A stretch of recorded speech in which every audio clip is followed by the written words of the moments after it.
Crime and Punishment. Fyodor Dostoevsky. Part 1. Chapter 1. On an exceptionally hot evening early in July, a young man came out of the garret in which he lodged in S Place and walked slowly, as though in hesitation, towards K Bridge. He had successfully avoided meeting his landlady on the staircase. His garret was under the roof of a high, 5-storied house and was more like a cupboard than a room. The landlady who provided him with garret, dinners, and attendance lived on the floor below, and every time he went out he was obliged to pass her kitchen, the door of which invariably stood open.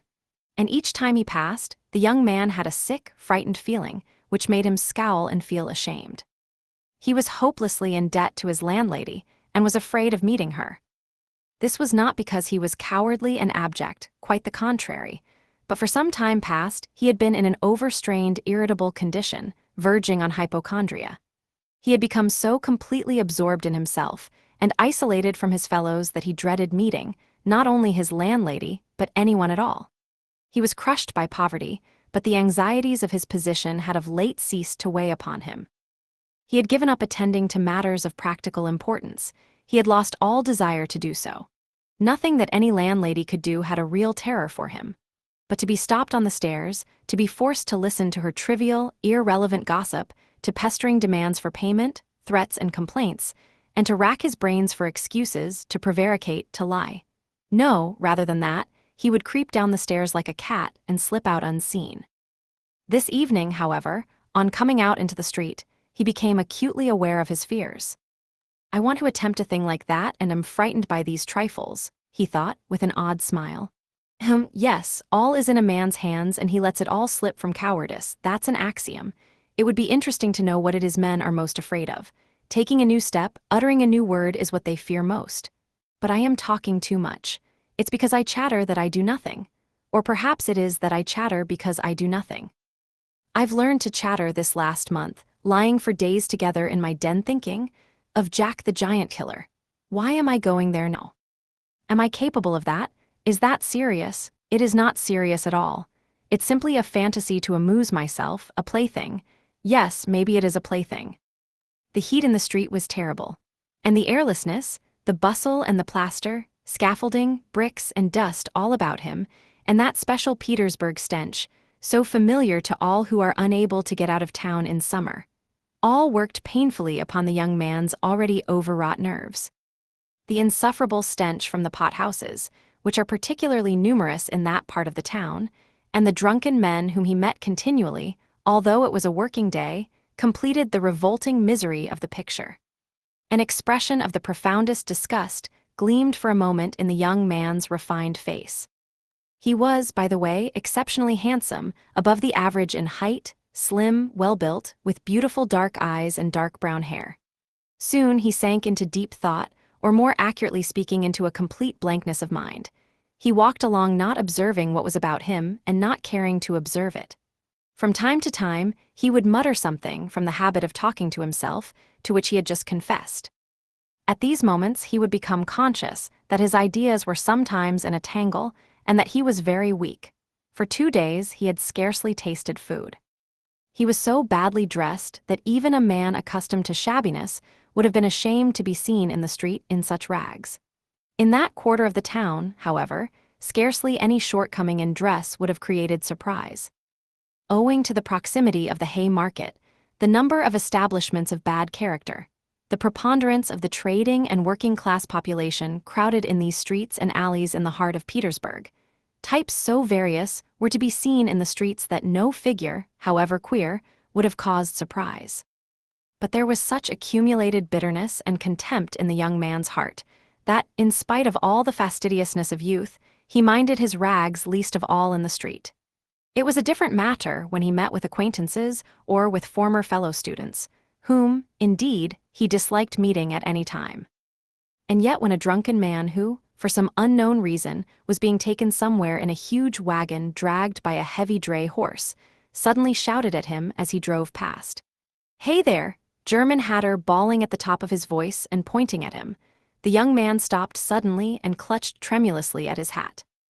It was a tall round hat from Zimmermann's, but completely worn out, rusty with age, all torn and bespattered, brimless and bent on one side in a most unseemly fashion. Not shame, however, but quite another feeling akin to terror had overtaken him. "I knew it," he muttered in confusion. "I thought so, that's the worst of all. Why, a stupid thing like this, the most trivial detail might spoil the whole plan. Yes, my hat is too noticeable. It looks absurd and that makes it noticeable. With my rags I ought to wear a cap, any sort of old pancake, but not this grotesque thing. Nobody wears such a hat, it would be noticed a mile off, it would be remembered. What matters is that people would remember it, and that would give them a clue. For this business one should be as little conspicuous as possible. Trifles are what matter. Why, it's just such trifles that always ruin everything." He had not far to go. He knew indeed how many steps it was from the gate of his lodging house, exactly 730. He had counted them once when he had been lost in dreams. At the time he had put no faith in those dreams and was only tantalizing himself by their hideous but daring recklessness.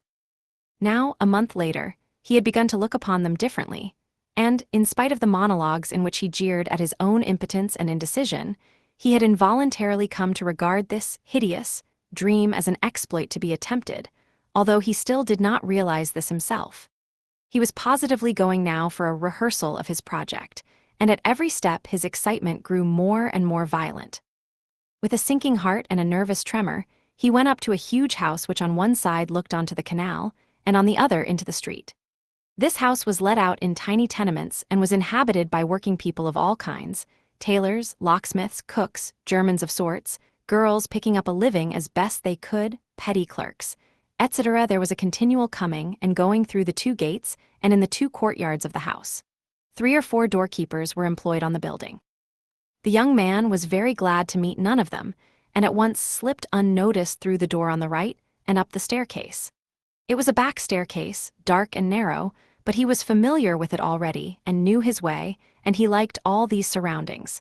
In such darkness even the most inquisitive eyes were not to be dreaded. "If I am so scared now, what would it be if it somehow came to pass that I were really going to do it?" He could not help asking himself as he reached the 4th story. There his progress was barred by some porters who were engaged in moving furniture out of a flat. He knew that the flat had been occupied by a German clerk in the civil service, and his family. This German was moving out then, and so the 4th floor on this staircase would be untenanted except by the old woman. "That's a good thing anyway," he thought to himself, as he rang the bell of the old woman's flat. The bell gave a faint tinkle as though it were made of tin and not of copper. The little flats in such houses always have bells that ring like that. He had forgotten the note of that bell, and now its peculiar tinkle seemed to remind him of something and to bring it clearly before him.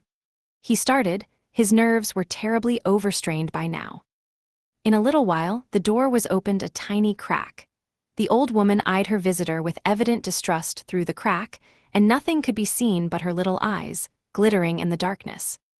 But seeing a number of people on the landing, she grew bolder and opened the door wide. The young man stepped into the dark entry, which was partitioned off from the tiny kitchen. The old woman stood facing him in silence and looking inquiringly at him.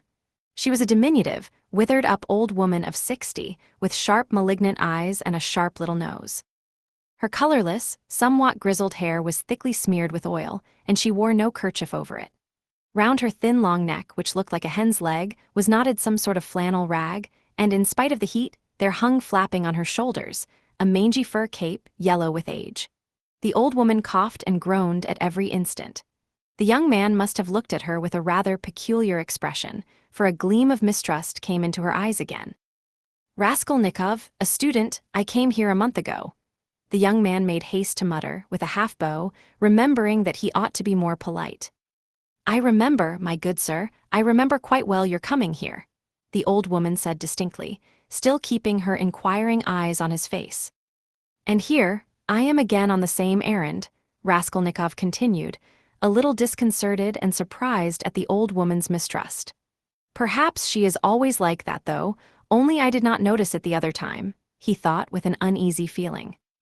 The old woman paused, as though hesitating, then stepped on one side, and pointing to the door of the room, she said, letting her visitor pass in front of her. "Step in, my good sir." The little room into which the young man walked, with yellow paper on the walls, geraniums and muslin curtains in the windows, was brightly lighted up at that moment by the setting sun. So the sun will shine like this then too?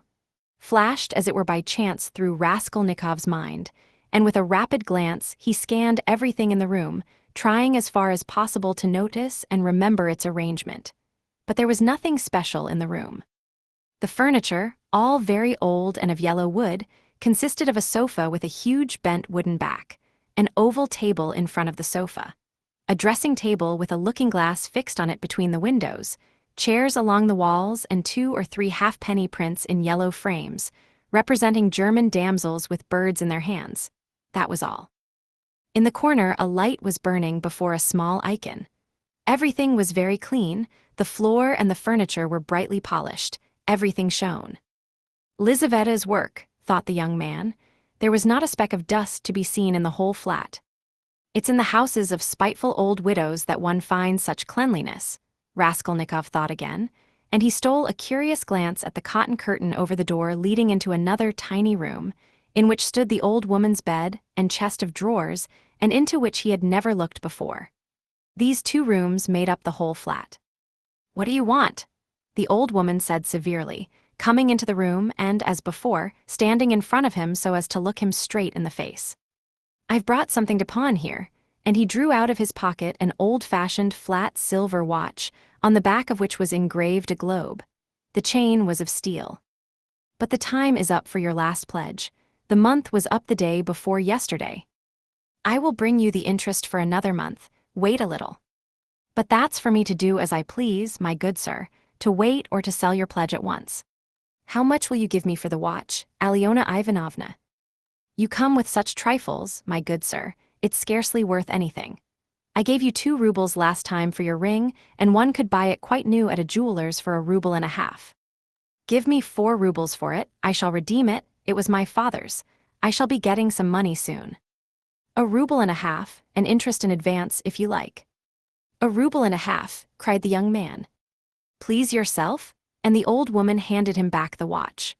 The young man took it, and was so angry that he was on the point of going away, but checked himself at once, remembering that there was nowhere else he could go, and that he had had another object also in coming. "Hand it over," he said roughly. The old woman fumbled in her pocket for her keys, and disappeared behind the curtain into the other room. The young man, left standing alone in the middle of the room, listened inquisitively, thinking. He could hear her unlocking the chest of drawers. It must be the top drawer, he reflected. So she carries the keys in a pocket on the right, all in one bunch on a steel ring, and there's one key there, 3 times as big as all the others, with deep notches. That can't be the key of the chest of drawers. Then there must be some other chest or strongbox. That's worth knowing.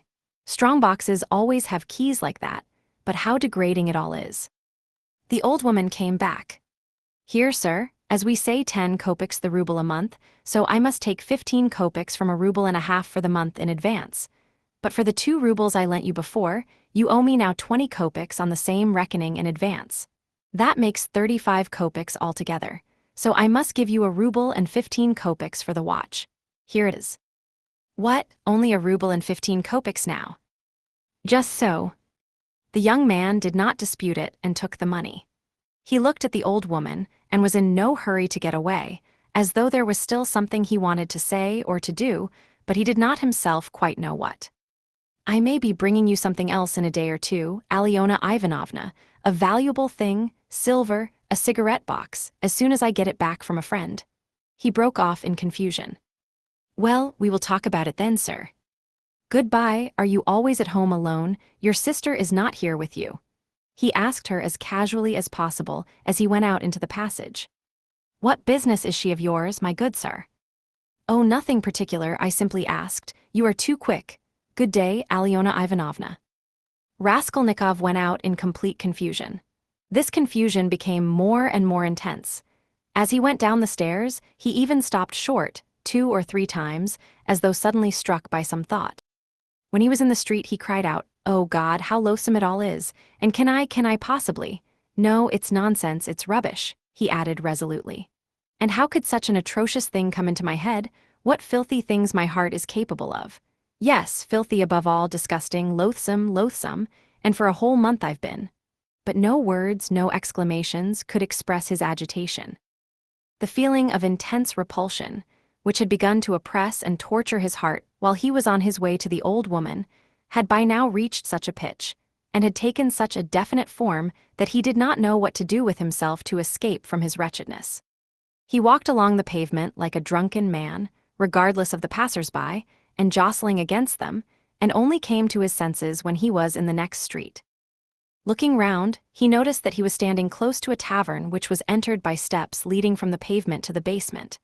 At that instant, two drunken men came out at the door, and abusing and supporting one another, they mounted the steps. Without stopping to think, Raskolnikov went down the steps at once. Till that moment, he had never been into a tavern, but now he felt giddy and was tormented by a burning thirst. He longed for a drink of cold beer and attributed his sudden weakness to the want of food. He sat down at a sticky little table in a dark and dirty corner, ordered some beer, and eagerly drank off the first glassful. At once he felt easier, and his thoughts became clear. "All that's nonsense," he said hopefully, "and there is nothing in it all to worry about. It's simply physical derangement. Just a glass of beer, a piece of dry bread, and in one moment the brain is stronger, the mind is clearer, and the will is firm. Phew, how utterly petty it all is." But in spite of this scornful reflection, he was by now looking cheerful, as though he were suddenly set free from a terrible burden. And he gazed round in a friendly way at the people in the room. But even at that moment, he had a dim foreboding that this happier frame of mind was also not normal. There were few people at the time in the tavern. Besides the two drunken men he had met on the steps, a group consisting of about 5 men and a girl with a concertina had gone out at the same time. Their departure left the room quiet and rather empty. The persons still in the tavern were a man who appeared to be an artisan, drunk, but not extremely so, sitting before a pot of beer, and his companion, a huge, stout man with a gray beard, in a short, full-skirted coat. He was very drunk, and had dropped asleep on the bench. Every now and then he began as though in his sleep, cracking his fingers, with his arms wide apart and the upper part of his body bounding about on the bench, while he hummed some meaningless refrain, trying to recall some such lines as these. His wife a year he fondly loved. His wife a year he fondly loved. Or suddenly waking up again. Walking along the crowded row. He met the one he used to know. But no one shared his enjoyment. His silent companion looked with positive hostility and mistrust at all these manifestations. There was another man in the room who looked somewhat like a retired government clerk. He was sitting apart, now and then sipping from his pot and looking round at the company. He, too, appeared to be in some agitation.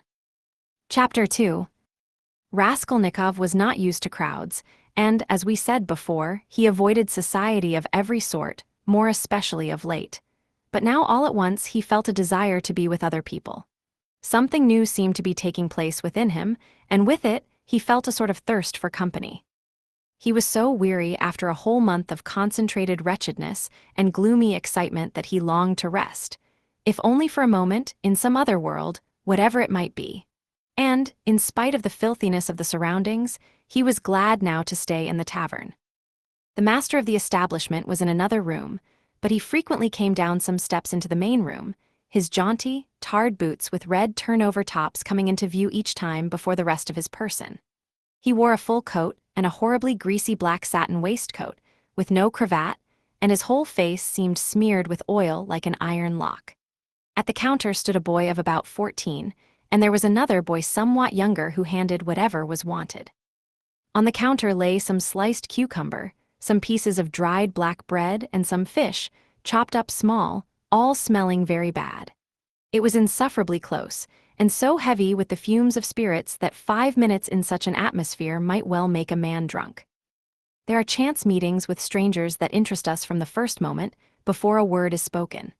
Such was the impression made on Raskolnikov by the person sitting a little distance from him, who looked like a retired clerk. The young man often recalled this impression afterwards, and even ascribed it to presentiment. He looked repeatedly at the clerk, partly no doubt because the latter was staring persistently at him, obviously anxious to enter into conversation.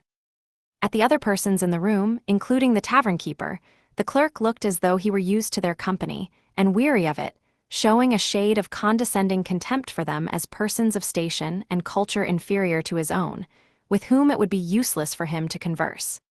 He was a man over 50, bald and grizzled, of medium height, and stoutly built. His face, bloated from continual drinking, was of a yellow, even greenish, tinge with swollen eyelids out of which keen reddish eyes gleamed like little chinks. But there was something very strange in him. There was a light in his eyes as though of intense feeling. Perhaps there were even thought and intelligence, but at the same time there was a gleam of something like madness. He was wearing an old and hopelessly ragged black dress coat, with all its buttons missing except one, and that one he had buttoned, evidently clinging to this last trace of respectability. A crumpled shirt front, covered with spots and stains, protruded from his canvas waistcoat. Like a clerk, he wore no beard nor mustache, but had been so long unshaven that his chin looked like a stiff grayish brush. And there was something respectable and like an official about his manner too. But he was restless. He ruffled up his hair, and from time to time let his head drop into his hands, dejectedly resting his ragged elbows on the stained and sticky table. At last he looked straight at Raskolnikov and said loudly and resolutely, "May I venture, honored sir, to engage you in polite conversation? Forasmuch as though your exterior would not command respect, my experience admonishes me that you are a man of education and not accustomed to drinking. I have always respected education when in conjunction with genuine sentiments, and I am besides a titular counselor in rank. Marmeladov, such is my name, titular counselor. I make bold to inquire, have you been in the service?" "No, I am studying," answered the young man, somewhat surprised at the grandiloquent style of the speaker, and also at being so directly addressed. In spite of the momentary desire, he had just been feeling for company of any sort. On being actually spoken to, he felt immediately his habitual irritable and uneasy aversion for any stranger who approached or attempted to approach him. "A student then, or formerly a student," cried the clerk. "Just what I thought. I'm a man of experience, immense experience, sir," and he tapped his forehead with his fingers in self-approval. "You've been a student or have attended some learned institution, but allow me."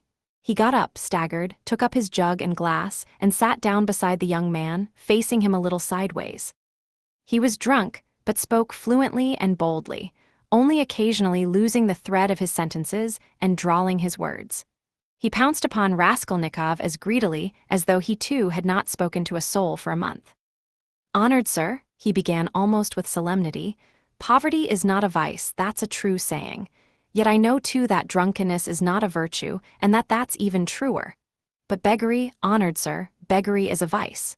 In poverty you may still retain your innate nobility of soul, but in beggary, never no one. For beggary a man is not chased out of human society with a stick, he is swept out with a broom, so as to make it as humiliating as possible. And quite right, too, forasmuch as in beggary I am ready to be the first to humiliate myself. Hence the pothouse. Honored sir, a month ago Mr. Lebeziatnikov gave my wife a beating, and my wife is a very different matter from me. Do you understand? Allow me to ask you another question out of simple curiosity. Have you ever spent a night on a hay barge, on the Neva?" "No, I have not happened to," answered Raskolnikov. "What do you mean?" "Well, I've just come from one, and it's the 5th night I've slept so." He filled his glass, emptied it, and paused. Bits of hay were in fact clinging to his clothes and sticking to his hair. It seemed quite probable that he had not undressed or washed for the last 5 days. His hands, particularly, were filthy. They were fat and red, with black nails. His conversation seemed to excite a general though languid interest. The boys at the counter fell to sniggering. The innkeeper came down from the upper room, apparently on purpose to listen to the funny fellow, and sat down at a little distance, yawning lazily, but with dignity. Evidently Marmeladov was a familiar figure here, and he had most likely acquired his weakness for high-flown speeches from the habit of frequently entering into conversation with strangers of all sorts in the tavern. This habit develops into a necessity in some drunkards, and especially in those who are looked after sharply and kept in order at home. Hence, in the company of other drinkers, they try to justify themselves and even if possible obtain consideration. "Funny fellow," pronounced the innkeeper. "And why don't you work, why aren't you at your duty if you are in the service?" Why am I not at my duty, honored sir? Marmeladov went on, addressing himself exclusively to Raskolnikov, as though it had been he who put that question to him. Why am I not at my duty? Does not my heart ache to think what a useless worm I am? A month ago when Mr. Lebeziatnikov beat my wife with his own hands, and I lay drunk, didn't I suffer? Excuse me, young man, has it ever happened to you? Well, to petition hopelessly for a loan. Yes, it has, but what do you mean by hopelessly? Hopelessly in the fullest sense, when you know beforehand that you will get nothing by it. You know, for instance, beforehand with positive certainty that this man, this most reputable and exemplary citizen, will on no consideration give you money, and indeed I ask you why should he? For he knows of course that I shan't pay it back. From compassion. But Mr. Lebeziatnikov, who keeps up with modern ideas, explained the other day that compassion is forbidden nowadays by science itself, and that that's what is done now in England, where there is political economy. Why, I ask you, should he give it to me? And yet though I know beforehand that he won't, I set off to him and... Why do you go? Put in Raskolnikov. Well, when one has no one, nowhere else one can go, for every man must have somewhere to go, since there are times when one absolutely must go somewhere. When my own daughter first went out with a yellow ticket, then I had to go. For my daughter has a yellow passport, he added in parenthesis, looking with a certain uneasiness at the young man. No matter, sir, no matter. He went on hurriedly and with apparent composure when both the boys at the counter guffawed and even the innkeeper smiled. No matter, I am not confounded by the wagging of their heads, for everyone knows everything about it already, and all that is secret is made open. And I accept it all, not with contempt but with humility. So be it, so be it. Behold the man. Excuse me, young man, can you? No, to put it more strongly and more distinctly. Not can you but dare you, looking upon me, assert that I am not a pig.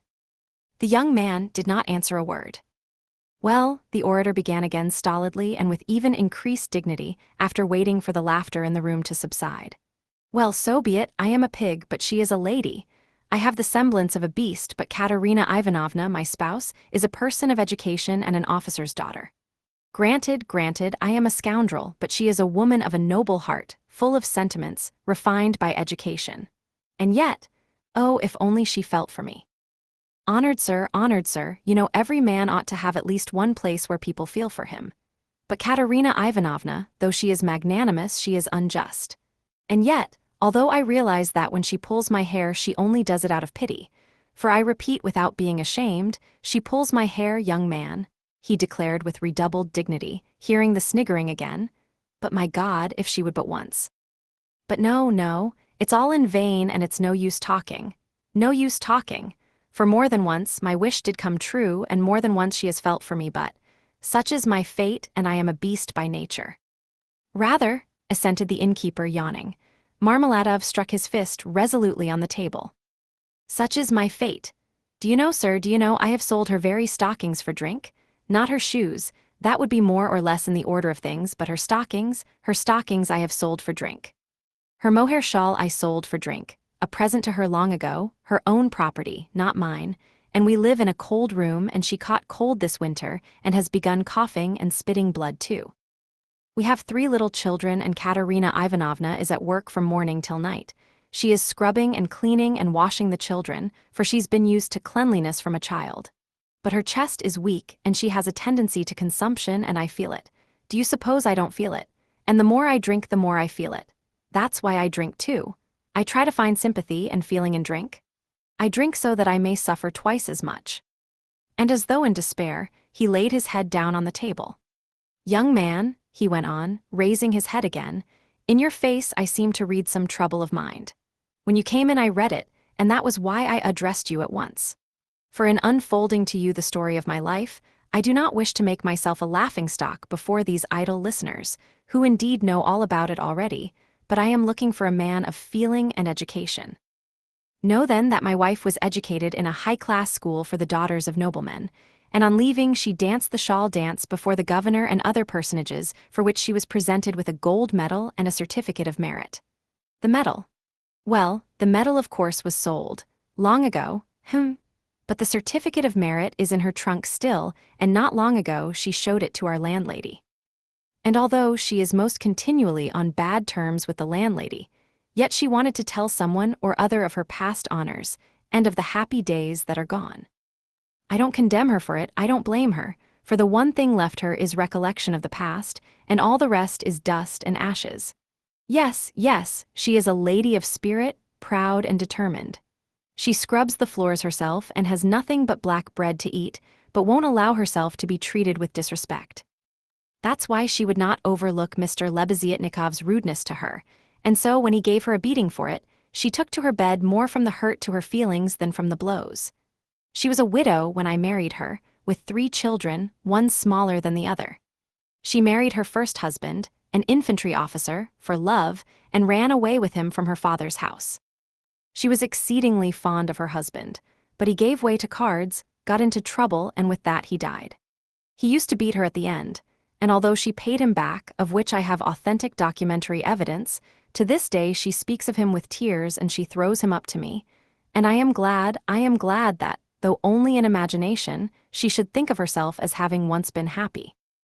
And she was left at his death with 3 children in a wild and remote district where I happened to be at the time, and she was left in such hopeless poverty that, although I have seen many ups and downs of all sort, I don't feel equal to describing it even. Her relations had all thrown her off. And she was proud, too, excessively proud. And then, honored sir, and then, I being at the time a widower with a daughter of 14 left me by my first wife, offered her my hand, for I could not bear the sight of such suffering. You can judge the extremity of her calamities, that she, a woman of education and culture and distinguished family, should have consented to be my wife. But she did. Weeping and sobbing and wringing her hands, she married me, for she had nowhere to turn. Do you understand, sir? Do you understand what it means when you have absolutely nowhere to turn? No, that you don't understand yet. And for a whole year, I performed my duties conscientiously and faithfully, and did not touch this. He tapped the jug with his finger, for I have feelings. But even so, I could not please her, and then I lost my place too, and that through no fault of mine but through changes in the office, and then I did touch it. It will be a year and a half ago soon since we found ourselves at last after many wanderings and numerous calamities in this magnificent capital, adorned with innumerable monuments. Here I obtained a situation, I obtained it and I lost it again. Do you understand? This time it was through my own fault I lost it, for my weakness had come out. We have now part of a room at Amalia Fyodorovna Lipovetsky's, and what we live upon and what we pay our rent with, I could not say.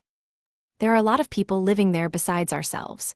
Dirt and disorder, a perfect bedlam. Yes. And meanwhile my daughter by my first wife has grown up, and what my daughter has had to put up with from her stepmother whilst she was growing up, I won't speak of. For though Katerina Ivanovna is full of generous feelings, she is a spirited lady, irritable and short-tempered. Yes, but it's no use going over that. Sonia, as you may well fancy, has had no education. I did make an effort 4 years ago to give her a course of geography and universal history, but as I was not very well up in those subjects myself, and we had no suitable books, and what books we had. Anyway, we have not even those now, so all our instruction came to an end. We stopped at Cyrus of Persia. Since she has attained years of maturity, she has read other books of romantic tendency, and of late she had read with great interest a book she got through Mr. Lebeziatnikov, Lou's Physiology. Do you know it? And even recounted extracts from it to us, and that's the whole of her education. And now may I venture to address you, honored sir, on my own account with a private question. Do you suppose that a respectable poor girl can earn much by honest work? Not 15 farthings a day can she earn, if she is respectable and has no special talent, and that without putting her work down for an instant. And what's more, Ivan Ivanitch Klopstock the civil councillor, have you heard of him?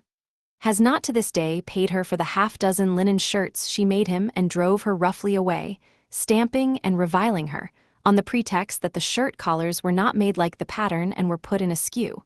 And there are the little ones hungry. And Katerina Ivanovna walking up and down and wringing her hands, her cheeks flushed red, as they always are in that disease. Here you live with us, says she. You eat and drink and are kept warm and you do nothing to help. And much she gets to eat and drink when there is not a crust for the little ones for 3 days. I was lying at the time. Well, what of it? I was lying drunk and I heard my Sonia speaking. She is a gentle creature with a soft little voice, fair hair and such a pale, thin little face. She said, Katerina Ivanovna, am I really to do a thing like that? And Daria Frantsovna, a woman of evil character and very well known to the police, had 2 or 3 times tried to get at her through the landlady. And why not? Said Katerina Ivanovna with a jeer, you are something mighty precious to be so careful of. But don't blame her, honored sir, don't blame her. She was not herself when she spoke, but driven to distraction by her illness and the crying of the hungry children, and it was said more to wound her than anything else. For that's Katerina Ivanovna's character, and when children cry, even from hunger, she falls to beating them at once. At 6 o'clock I saw Sonya get up, put on her kerchief and her cape, and go out of the room, and about 9 o'clock she came back. She walked straight up to Katerina Ivanovna, and she laid 30 rubles on the table before her in silence. She did not utter a word, she did not even look at her. She simply picked up our big green drap de dames shawl, we have a shawl made of drap de dames, put it over her head and face, and lay down on the bed with her face to the wall. Only her little shoulders and her body kept shuddering. And I went on lying there, just as before. And then I saw Katerina Ivanovna, in the same silence go up to Sonya's little bed. She was on her knees all the evening kissing Sonya's feet and would not get up, and then they both fell asleep in each other's arms. Together? Yes, and I lay drunk. Marmeladov stopped short, as though his voice had failed him. Then he hurriedly filled his glass, drank, and cleared his throat. Since then, sir, he went on after a brief pause, since then, owing to an unfortunate occurrence, and through information given by evil-intentioned persons, in all which Daria Frantsovna took a leading part on the pretext that she had been treated with want of respect. Since then my daughter Sofia Semyonovna has been forced to take a yellow ticket, and owing to that, she is unable to go on living with us. For our landlady, Amalia Fyodorovna would not hear of it, though she had backed up Daria Frantsovna before, and Mr. Lebezitnikov too. All the trouble between him and Katerina Ivanovna was on Sonya's account. At first he was for making up to Sonya himself, and then all of a sudden he stood on his dignity. How, said he, can a highly educated man like me live in the same rooms with a girl like that? And Katerina Ivanovna would not let it pass, she stood up for her. And so that's how it happened. And Sonya comes to us now, mostly after dark. She comforts Katerina Ivanovna and gives her all she can. She has a room at the Kapernamovs, the tailors, she lodges with them. Kapernamov is a lame man with a cleft palate, and all of his numerous family have cleft palates too. And his wife, too, has a cleft palate. They all live in one room, but Sonya has her own, partitioned off. Yes, very poor people and all with cleft palates? Yes. Then I got up in the morning and put on my rags, lifted up my hands to heaven and set off to His Excellency Ivan Afanasievich. His Excellency Ivan Afanasievich, do you know him? No? Well then, it's a man of God you don't know. He is wax before the face of the Lord, even as wax melteth. His eyes were dim when he heard my story. Marmeladov, once already you have deceived my expectations. I'll take you once more on my own responsibility. That's what he said, remember, he said, and now you can go. I kissed the dust at his feet, in thought only, for in reality he would not have allowed me to do it, being a statesman and a man of modern political and enlightened ideas. I returned home, and when I announced that I'd been taken back into the service, and should receive a salary, heavens, what a to-do there was. Marmeladov stopped again in violent excitement. At that moment, a whole party of revelers already drunk came in from the street, and the sounds of a hired concertina and the cracked piping voice of a child of 7 singing, the Hamlet, were heard in the entry. The room was filled with noise. The tavern-keeper and the boys were busy with the newcomers. Marmeladov, paying no attention to the new arrivals, continued his story. He appeared by now to be extremely weak, but as he became more and more drunk, he became more and more talkative. The recollection of his recent success in getting the situation seemed to revive him, and was positively reflected in a sort of radiance on his face. Raskolnikov listened attentively. That was 5 weeks ago, sir. Yes. As soon as Katerina Ivanovna and Sonya heard of it, mercy on us, it was as though I stepped into the kingdom of heaven. It used to be, you can lie like a beast, nothing but abuse. Now they were walking on tiptoe, hushing the children. Semyon Zaharovich is tired with his work at the office. He is resting shh. They made me coffee before I went to work and boiled cream for me. They began to get real cream for me, do you hear that? And how they managed to get together the money for a decent outfit. 11 rubles, 50 kopecks, I can't guess. Boots, cotton shirt fronts, most magnificent, a uniform, they got up all in splendid style, for 11 rubles and a half. The first morning I came back from the office I found Katerina Ivanovna had cooked 2 courses for dinner, soup and salt meat with horseradish, which we had never dreamed of till then. She had not any dresses. None at all, but she got herself up as though she were going on a visit. And not that she'd anything to do it with, she smartened herself up with nothing at all. She'd done her hair nicely, put on a clean collar of some sort, cuffs, and there she was, quite a different person. She was younger and better looking. Sonia, my little darling, had only helped with money for the time, she said. It won't do for me to come and see you too often. After dark maybe when no one can see. Do you hear, do you hear? I lay down for a nap after dinner and what do you think? Though Katerina Ivanovna had quarreled to the last degree with our landlady Amalia Fyodorovna only a week before, she could not resist then asking her into coffee. For 2 hours they were sitting, whispering together. Semyon Zaharovich is in the service again, now, and receiving a salary, says she. And he went himself to His Excellency, and His Excellency himself came out to him, made all the others wait and led Semyon Zaharovich by the hand before everybody into his study. Do you hear, do you hear? To be sure, says he, Semyon Zaharovich, remembering your past services, says he, and in spite of your propensity to that foolish weakness, since you promise now and since moreover we've got on badly without you. Do you hear, do you hear? And so, says he, I rely now on your word as a gentleman. And all that, let me tell you, she has simply made up for herself, and not simply out of wantonness, for the sake of bragging. No, she believes it all herself, she amuses herself with her own fancies, upon my word she does. And I don't blame her for it, no, I don't blame her. 6 days ago when I brought her my first earnings in full, 23 rubles 40 kopecks altogether, she called me her poppet. Poppet, said she, my little poppet. And when we were by ourselves, you understand, you would not think me a beauty, you would not think much of me as a husband, would you? Well, she pinched my cheek, my little poppet, said she. Marmeladov broke off, tried to smile, but suddenly his chin began to twitch. He controlled himself, however. The tavern, the degraded appearance of the man, the 5 nights in the hay barge, and the pot of spirits, and yet this poignant love for his wife and children bewildered his listener. Raskolnikov listened intently, but with a sick sensation. He felt vexed that he had come here. Honored sir, cried Marmeladov, recovering himself. Oh, sir, perhaps all this seems a laughing matter to you, as it does to others, and perhaps I am only worrying you with the stupidity of all the trivial details of my home life, but it is not a laughing matter to me, for I can feel it all. And the whole of that heavenly day of my life, and the whole of that evening I passed in fleeting dreams of how I would arrange it all, and how I would dress all the children, and how I should give her rest, and how I should rescue my own daughter from dishonor and restore her to the bosom of her family. And a great deal more. Quite excusable, sir. Well then, sir? Marmeladov suddenly gave a sort of start, raised his head and gazed intently at his listener. Well, on the very next day after all those dreams, that is to say, exactly 5 days ago in the evening, by a cunning trick like a thief in the night, I stole from Katerina Ivanovna the key of her box, took out what was left of my earnings, how much it was I have forgotten, and now look at me, all of you. It's the 5th day since I left home, and they are looking for me there, and it's the end of my employment, and my uniform is lying in a tavern on the Egyptian bridge. I exchanged it for the garments I have on, and it's the end of everything. Marmeladov struck his forehead with his fist, clenched his teeth, closed his eyes and leaned heavily with his elbow on the table.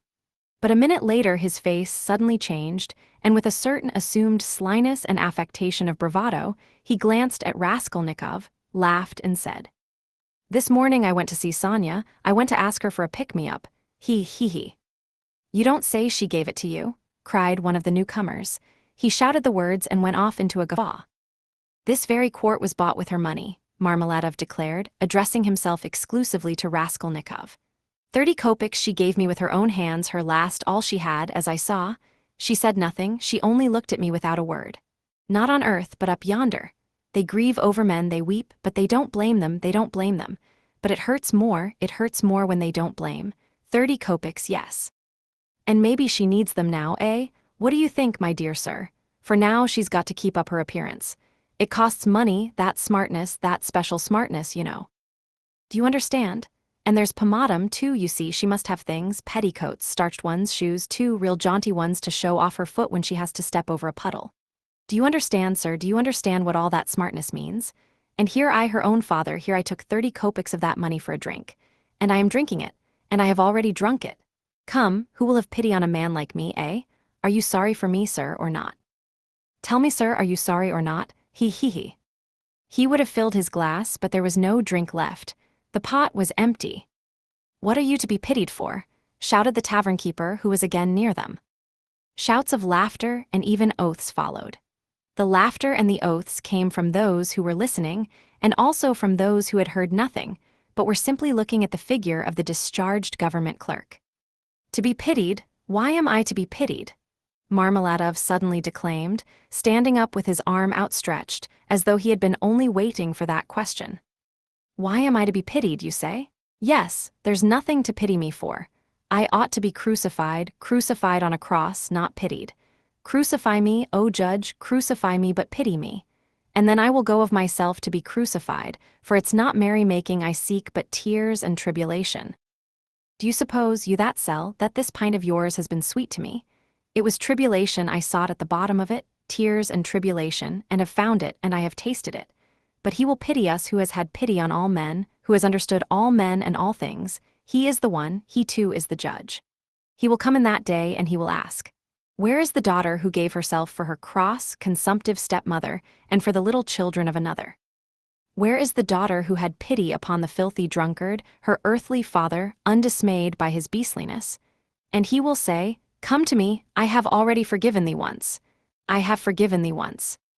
Thy sins, which are many, are forgiven thee, for thou hast loved much. And he will forgive my Sonia, he will forgive, I know it. I felt it in my heart when I was with her just now. And he will judge and will forgive all, the good and the evil, the wise and the meek. And when he has done with all of them, then he will summon us. You too come forth, he will say, come forth, ye drunkards, come forth, ye weak ones, come forth, ye children of shame. And we shall all come forth without shame and shall stand before him. And he will say unto us, ye are swine, made in the image of the beast and with his mark, but come ye also. And the wise ones and those of understanding will say, O Lord, why dost thou receive these men? And he will say, this is why I receive them, O ye wise, this is why I receive them, O ye of understanding, that not one of them believed himself to be worthy of this. And he will hold out his hands to us, and we shall fall down before him, and we shall weep, and we shall understand all things, then we shall understand all, and all will understand, Katerina Ivanovna even, she will understand. Lord, thy kingdom come. And he sank down on the bench exhausted and helpless, looking at no one, apparently oblivious of his surroundings, and plunged in deep thought. His words had created a certain impression. There was a moment of silence, but soon laughter and oaths were heard again. That's his notion. Talked himself silly. A fine clerk he is. And so on and so on. Let us go, sir, said Marmeladov all at once, raising his head and addressing Raskolnikov. Come along with me. Kozel's house, looking into the yard. I'm going to Katerina Ivanovna, time I did. Raskolnikov had for some time been wanting to go, and he had meant to help him.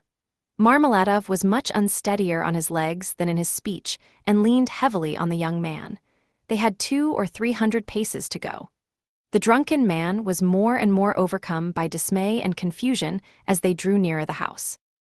It's not Katerina Ivanovna I am afraid of now, he muttered in agitation, and that she will begin pulling my hair. What does my hair matter? Bother my hair, that's what I say. Indeed, it will be better if she does begin pulling it. That's not what I am afraid of. It's her eyes I am afraid of. Yes, her eyes. The red on her cheeks, too, frightens me, and her breathing, too. Have you noticed how people in that disease breathe? When they are excited. I am frightened of the children's crying, too, for if Sonia has not taken them food.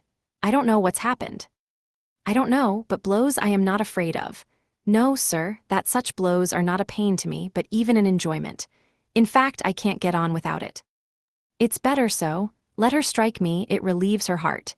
It's better so. There is the house of Kozel, the cabinet maker, a German, well-to-do. Lead the way. They went in from the yard and up to the 4th story. The staircase got darker and darker as they went up. It was nearly 11 o'clock, and although in summer in Petersburg there is no real night, yet it was quite dark at the top of the stairs. A grimy little door at the very top of the stairs stood ajar. A very poor-looking room about 10 paces long was lighted up by a candle end. The whole of it was visible from the entrance. It was all in disorder, littered up with rags of all sorts, especially children's garments. Across the furthest corner was stretched a ragged sheet. Behind it probably was the bed. There was nothing in the room except 2 chairs and a sofa covered with American leather, full of holes, before which stood an old deal kitchen table, unpainted and uncovered. At the edge of the table stood a smoldering tallow candle in an iron candlestick. It appeared that the family had a room to themselves, not part of a room, but their room was practically a passage. The door leading to the other rooms, or rather cupboards, into which Amalia Lipovetsky's flat was divided stood half open, and there was shouting, uproar and laughter within. People seemed to be playing cards and drinking tea there. Words of the most unceremonious kind flew out from time to time. Raskolnikov recognized Katerina Ivanovna at once. She was a rather tall, slim and graceful woman, terribly emaciated, with magnificent dark brown hair and with a hectic flush in her cheeks. She was pacing up and down in her little room, pressing her hands against her chest. Her lips were parched, and her breathing came in nervous broken gasps. Her eyes glittered as in fever and looked about with a harsh, immovable stare. And that consumptive and excited face with the last flickering light of the candle end playing upon it made a sickening impression. She seemed to Raskolnikov about 30 years old and was certainly a strange wife for Marmeladov. She had not heard them and did not notice them coming in. She seemed to be lost in thought, hearing and seeing nothing. The room was close, but she had not opened the window. A stench rose from the staircase, but the door onto the stairs was not closed. From the inner rooms clouds of tobacco smoke floated in. She kept coughing, but did not close the door. The youngest child, a girl of 6, was asleep, sitting curled up on the floor with her head on the sofa. A boy a year older stood crying and shaking in the corner. Probably he had just had a beating. Beside him stood a girl of 9 years old, tall and thin, wearing a thin and ragged chemise with an ancient cashmere pelisse flung over her bare shoulders, long outgrown and barely reaching her knees. Her arm, as thin as a stick, was round her brother's neck. She was trying to comfort him, whispering something to him, and doing all she could to keep him from whimpering again. At the same time, her large dark eyes, which looked larger still from the thinness of her frightened face, were watching her mother with alarm. Marmeladov did not enter the door, but dropped on his knees in the very doorway, pushing Raskolnikov in front of him. The woman, seeing a stranger, stopped indifferently facing him, coming to herself for a moment and apparently wondering what he had come for. But evidently she decided that he was going into the next room, as he had to pass through hers to get there.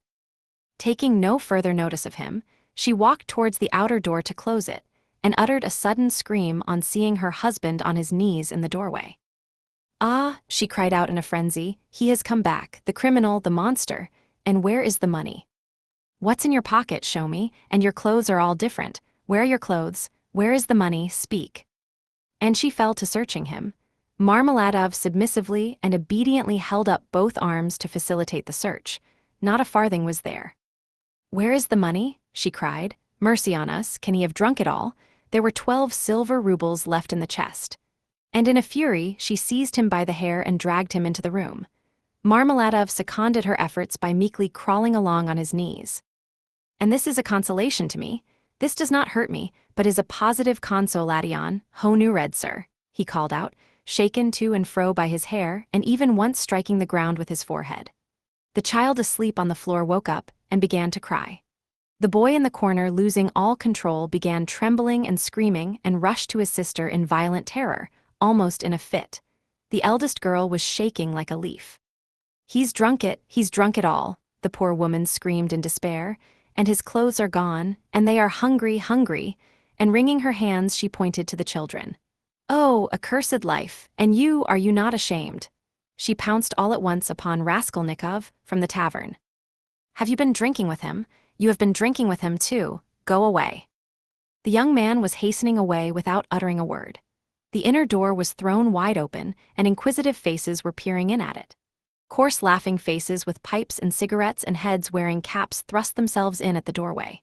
Further in could be seen figures in dressing gowns flung open, in costumes of unseemly scantiness, some of them with cards in their hands. They were particularly diverted when Marmeladov, dragged about by his hair, shouted that it was a consolation to him. They even began to come into the room.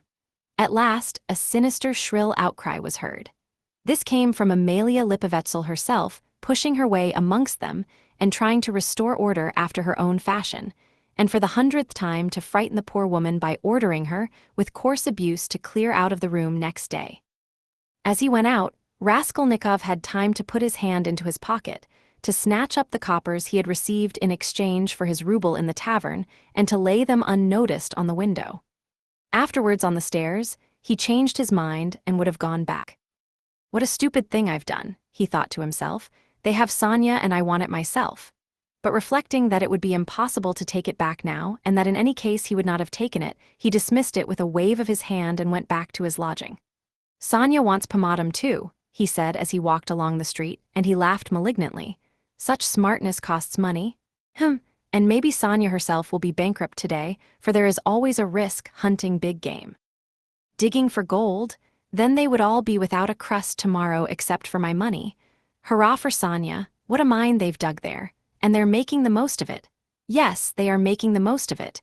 They've wept over it and grown used to it. Man grows used to everything, the scoundrel." He sank into thought. "And what if I am wrong?" he cried suddenly after a moment's thought. "What if man is not really a scoundrel, man in general, I mean, the whole race of mankind? Then all the rest is prejudice, simply artificial terrors, and there are no barriers, and it's all as it should be." Chapter 3. He waked up late next day after a broken sleep. But his sleep had not refreshed him. He waked up bilious, irritable, ill-tempered, and looked with hatred at his room. It was a tiny cupboard of a room about 6 paces in length.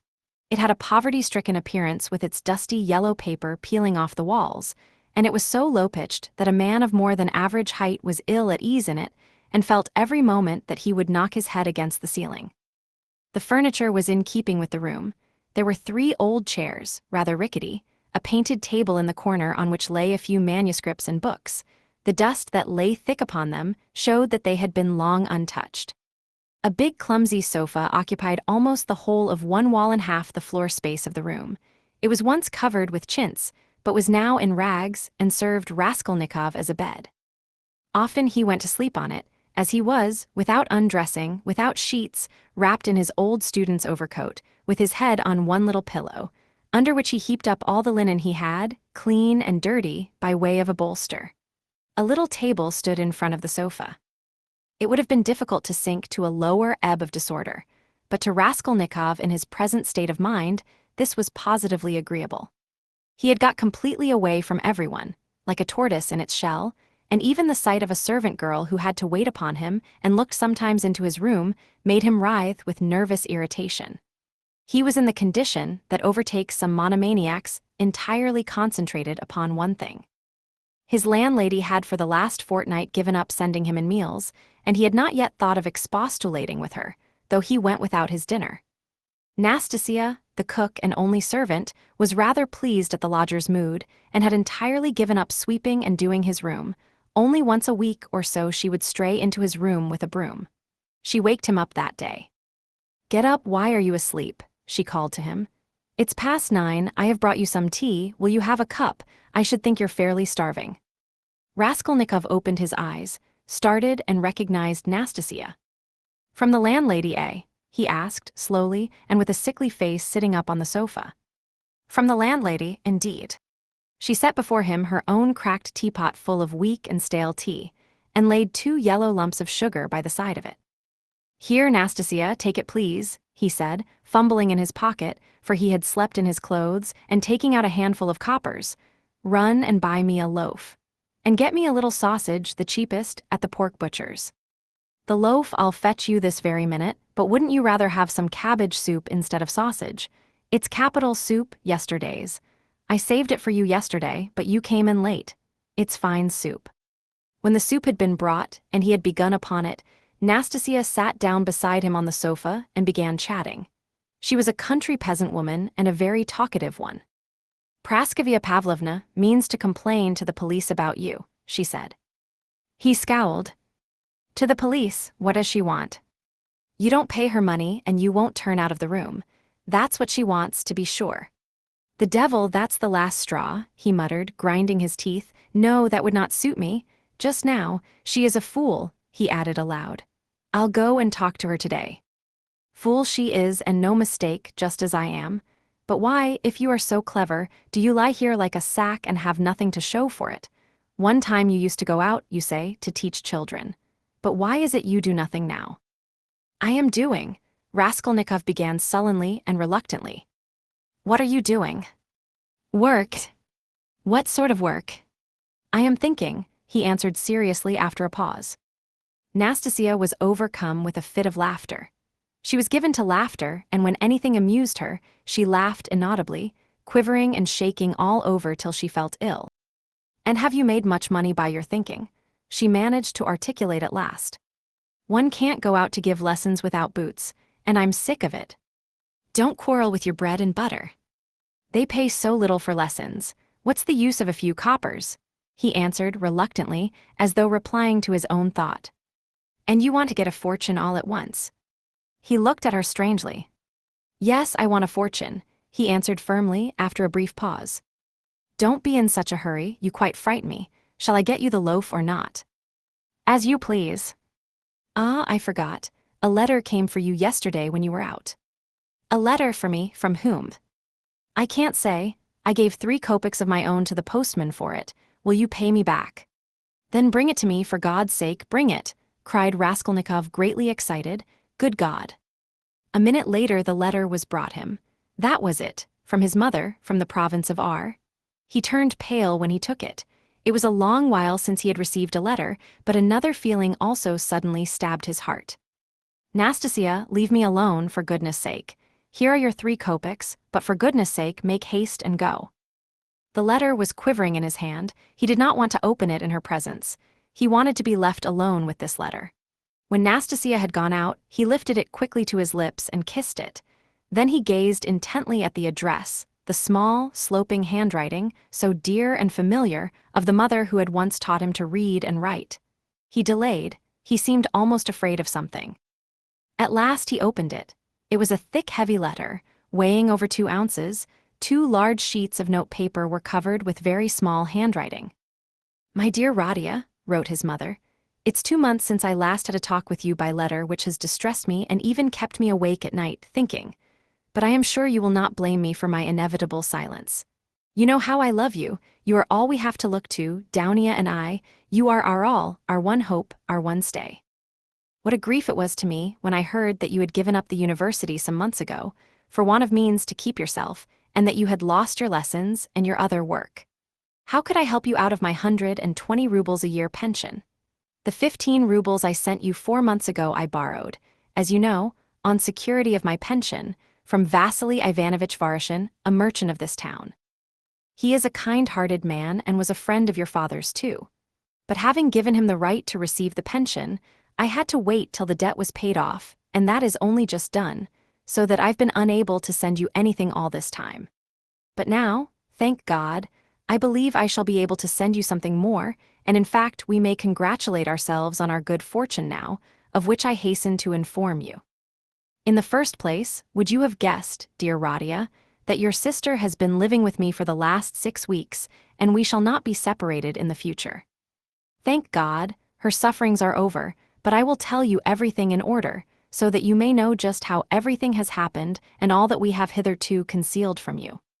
When you wrote to me 2 months ago that you had heard that Downia had a great deal to put up with in the Svidrigaïlov's house, when you wrote that and asked me to tell you all about it, what could I write in answer to you?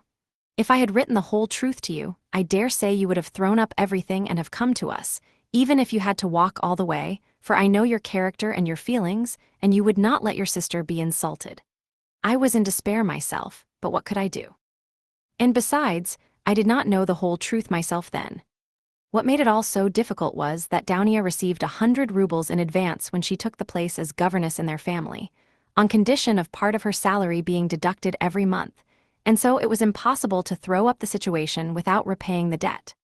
This sum, now I can explain it all to you, my precious Rodia. She took chiefly in order to send you 60 rubles, which you needed so terribly then, and which you received from us last year. We deceived you then, writing that this money came from Daunia's savings, but that was not so, and now I tell you all about it, because, thank God, things have suddenly changed for the better, and that you may know how Daunia loves you and what a heart she has. At first, indeed, Mr. Svidrigailov treated her very rudely and used to make disrespectful and jeering remarks at table. But I don't want to go into all those painful details, so as not to worry you for nothing when it is now all over. In short, in spite of the kind and generous behavior of Marfa Petrovna, Mr. Svidrigailov's wife, and all the rest of the household, Daunia had a very hard time, especially when Mr. Svidrigailov, relapsing into his old regimental habits, was under the influence of Bacchus. And how do you think it was all explained later on? Would you believe that the crazy fellow had conceived a passion for Daunia from the beginning, but had concealed it under a show of rudeness and contempt? Possibly he was ashamed and horrified himself at his own flighty hopes, considering his years and his being the father of a family, and that made him angry with Daunia. And possibly, too, he hoped by his rude and sneering behavior to hide the truth from others. But at last he lost all control and had the face to make Daunia an open and shameful proposal, promising her all sorts of inducements and offering, besides, to throw up everything and take her to another estate of his, or even abroad. You can imagine all she went through. To leave her situation at once was impossible, not only on account of the money debt, but also to spare the feelings of Marfa Petrovna, whose suspicions would have been aroused. And then Daunia would have been the cause of a rupture in the family. And it would have meant a terrible scandal for Daunia too. That would have been inevitable. There were various other reasons owing to which Daunia could not hope to escape from that awful house for another 6 weeks. You know Daunia, of course. You know how clever she is and what a strong will she has. Daunia can endure a great deal, and even in the most difficult cases, she has the fortitude to maintain her firmness. She did not even write to me about everything for fear of upsetting me, although we were constantly in communication. It all ended very unexpectedly. Marfa Petrovna accidentally overheard her husband imploring Daunia in the garden, and, putting quite a wrong interpretation on the position, threw the blame upon her, believing her to be the cause of it all. An awful scene took place between them on the spot in the garden. Marfa Petrovna went so far as to strike Daunia, refused to hear anything and was shouting at her for a whole hour, and then gave orders that Daunia should be packed off at once to me in a plain peasant's cart, into which they flung all her things, her linen and her clothes, all pell-mell, without folding it up and packing it. And a heavy shower of rain came on, too, and Daunia, insulted and put to shame, had to drive with a peasant in an open cart all the 17 versts into town. Only think now, what answer could I have sent to the letter I received from you 2 months ago, and what could I have written? I was in despair. I dared not write to you the truth because you would have been very unhappy, mortified, and indignant, and yet what could you do? You could only perhaps ruin yourself, and besides, Daunia would not allow it, and fill up my letter with trifles when my heart was so full of sorrow, I could not. For a whole month the town was full of gossip about this scandal, and it came to such a pass that Daunia and I dared not even go to church on account of the contemptuous looks, whispers, and even remarks made aloud about us. All our acquaintances avoided us, nobody even bowed to us in the street, and I learnt that some shopmen and clerks were intending to insult us in a shameful way, smearing the gates of our house with pitch, so that the landlord began to tell us we must leave. All this was set going by Marfa Petrovna, who managed to slander Daunia and throw dirt at her in every family. She knows everyone in the neighborhood, and that month, she was continually coming into the town, and as she is rather talkative and fond of gossiping about her family affairs, and particularly of complaining to all and each of her husband, which is not at all right, so in a short time she had spread her story not only in the town, but over the whole surrounding district. It made me ill, but Daunia bore it better than I did, and if only you could have seen how she endured it all and tried to comfort me and cheer me up. She is an angel. But by God's mercy, our sufferings were cut short. Mr. Svidrigailov returned to his senses and repented, and, probably feeling sorry for Daunia, he laid before Marfa Petrovna a complete and unmistakable proof of Daunia's innocence, in the form of a letter Daunia had been forced to write and give to him, before Marfa Petrovna came upon them in the garden. This letter, which remained in Mr. Svidrigaylov's hands after her departure, she had written to refuse personal explanations and secret interviews, for which he was entreating her. In that letter, she reproached him with great heat and indignation for the baseness of his behavior in regard to Marfa Petrovna, reminding him that he was the father and head of a family, and telling him how infamous it was of him to torment and make unhappy a defenseless girl, unhappy enough already. Indeed, dear Rodia, the letter was so nobly and touchingly written that I sobbed when I read it, and to this day I cannot read it without tears. Moreover, the evidence of the servants, too, cleared Daunia's reputation. They had seen and known a great deal more than Mr. Svidrigaylov had himself supposed, as indeed is always the case with servants. Marfa Petrovna was completely taken aback, and again crushed, as she said herself to us, but she was completely convinced of Daunia's innocence. The very next day, being Sunday, she went straight to the cathedral, knelt down and prayed with tears to Our Lady to give her strength to bear this new trial and to do her duty. Then she came straight from the cathedral to us, told us the whole story, wept bitterly, and fully penitent, she embraced Daunia and besought her to forgive her. The same morning, without any delay, she went round to all the houses in the town, and everywhere, shedding tears, she asserted in the most flattering terms Daunia's innocence and the nobility of her feelings and her behavior. What was more, she showed and read to everyone the letter in Daunia's own handwriting to Mr. Svidrigaylov, and even allowed them to take copies of it, which I must say I think was superfluous. In this way, she was busy for several days in driving about the whole town, because some people had taken offense through precedence having been given to others. And therefore they had to take turns, so that in every house she was expected before she arrived, and everyone knew that on such and such a day Marfa Petrovna would be reading the letter in such and such a place, and people assembled for every reading of it, even many who had heard it several times already both in their own houses and in other people's. In my opinion, a very great deal of all this was unnecessary, but that's Marfa Petrovna's character. Anyway, she succeeded in completely re-establishing Daunia's reputation, and the whole ignominy of this affair rested as an indelible disgrace upon her husband, as the only person to blame, so that I really began to feel sorry for him.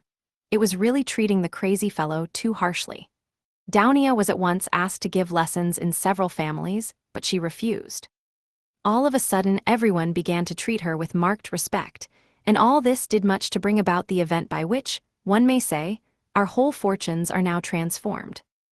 You must know, dear Rodia, that Daunia has a suitor and that she has already consented to marry him.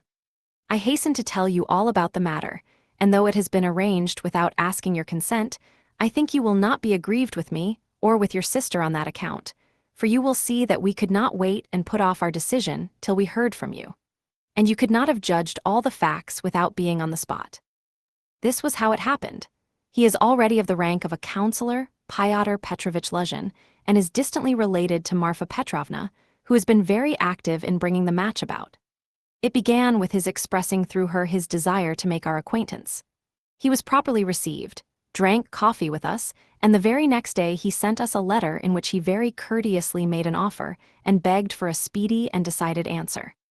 He is a very busy man and is in a great hurry to get to Petersburg, so that every moment is precious to him.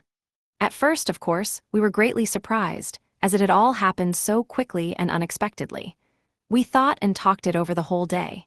He is a well-to-do man, to be depended upon. He has 2 posts in the government and has already made his fortune. It is true that he is 45 years old, but he is of a fairly prepossessing appearance and might still be thought attractive by women, and he is altogether a very respectable and presentable man, only he seems a little morose and somewhat conceited. But possibly that may only be the impression he makes at first sight. And beware, dear Rodia, when he comes to Petersburg, as he shortly will do, beware of judging him too hastily and severely, as your way is, if there is anything you do not like in him at first sight.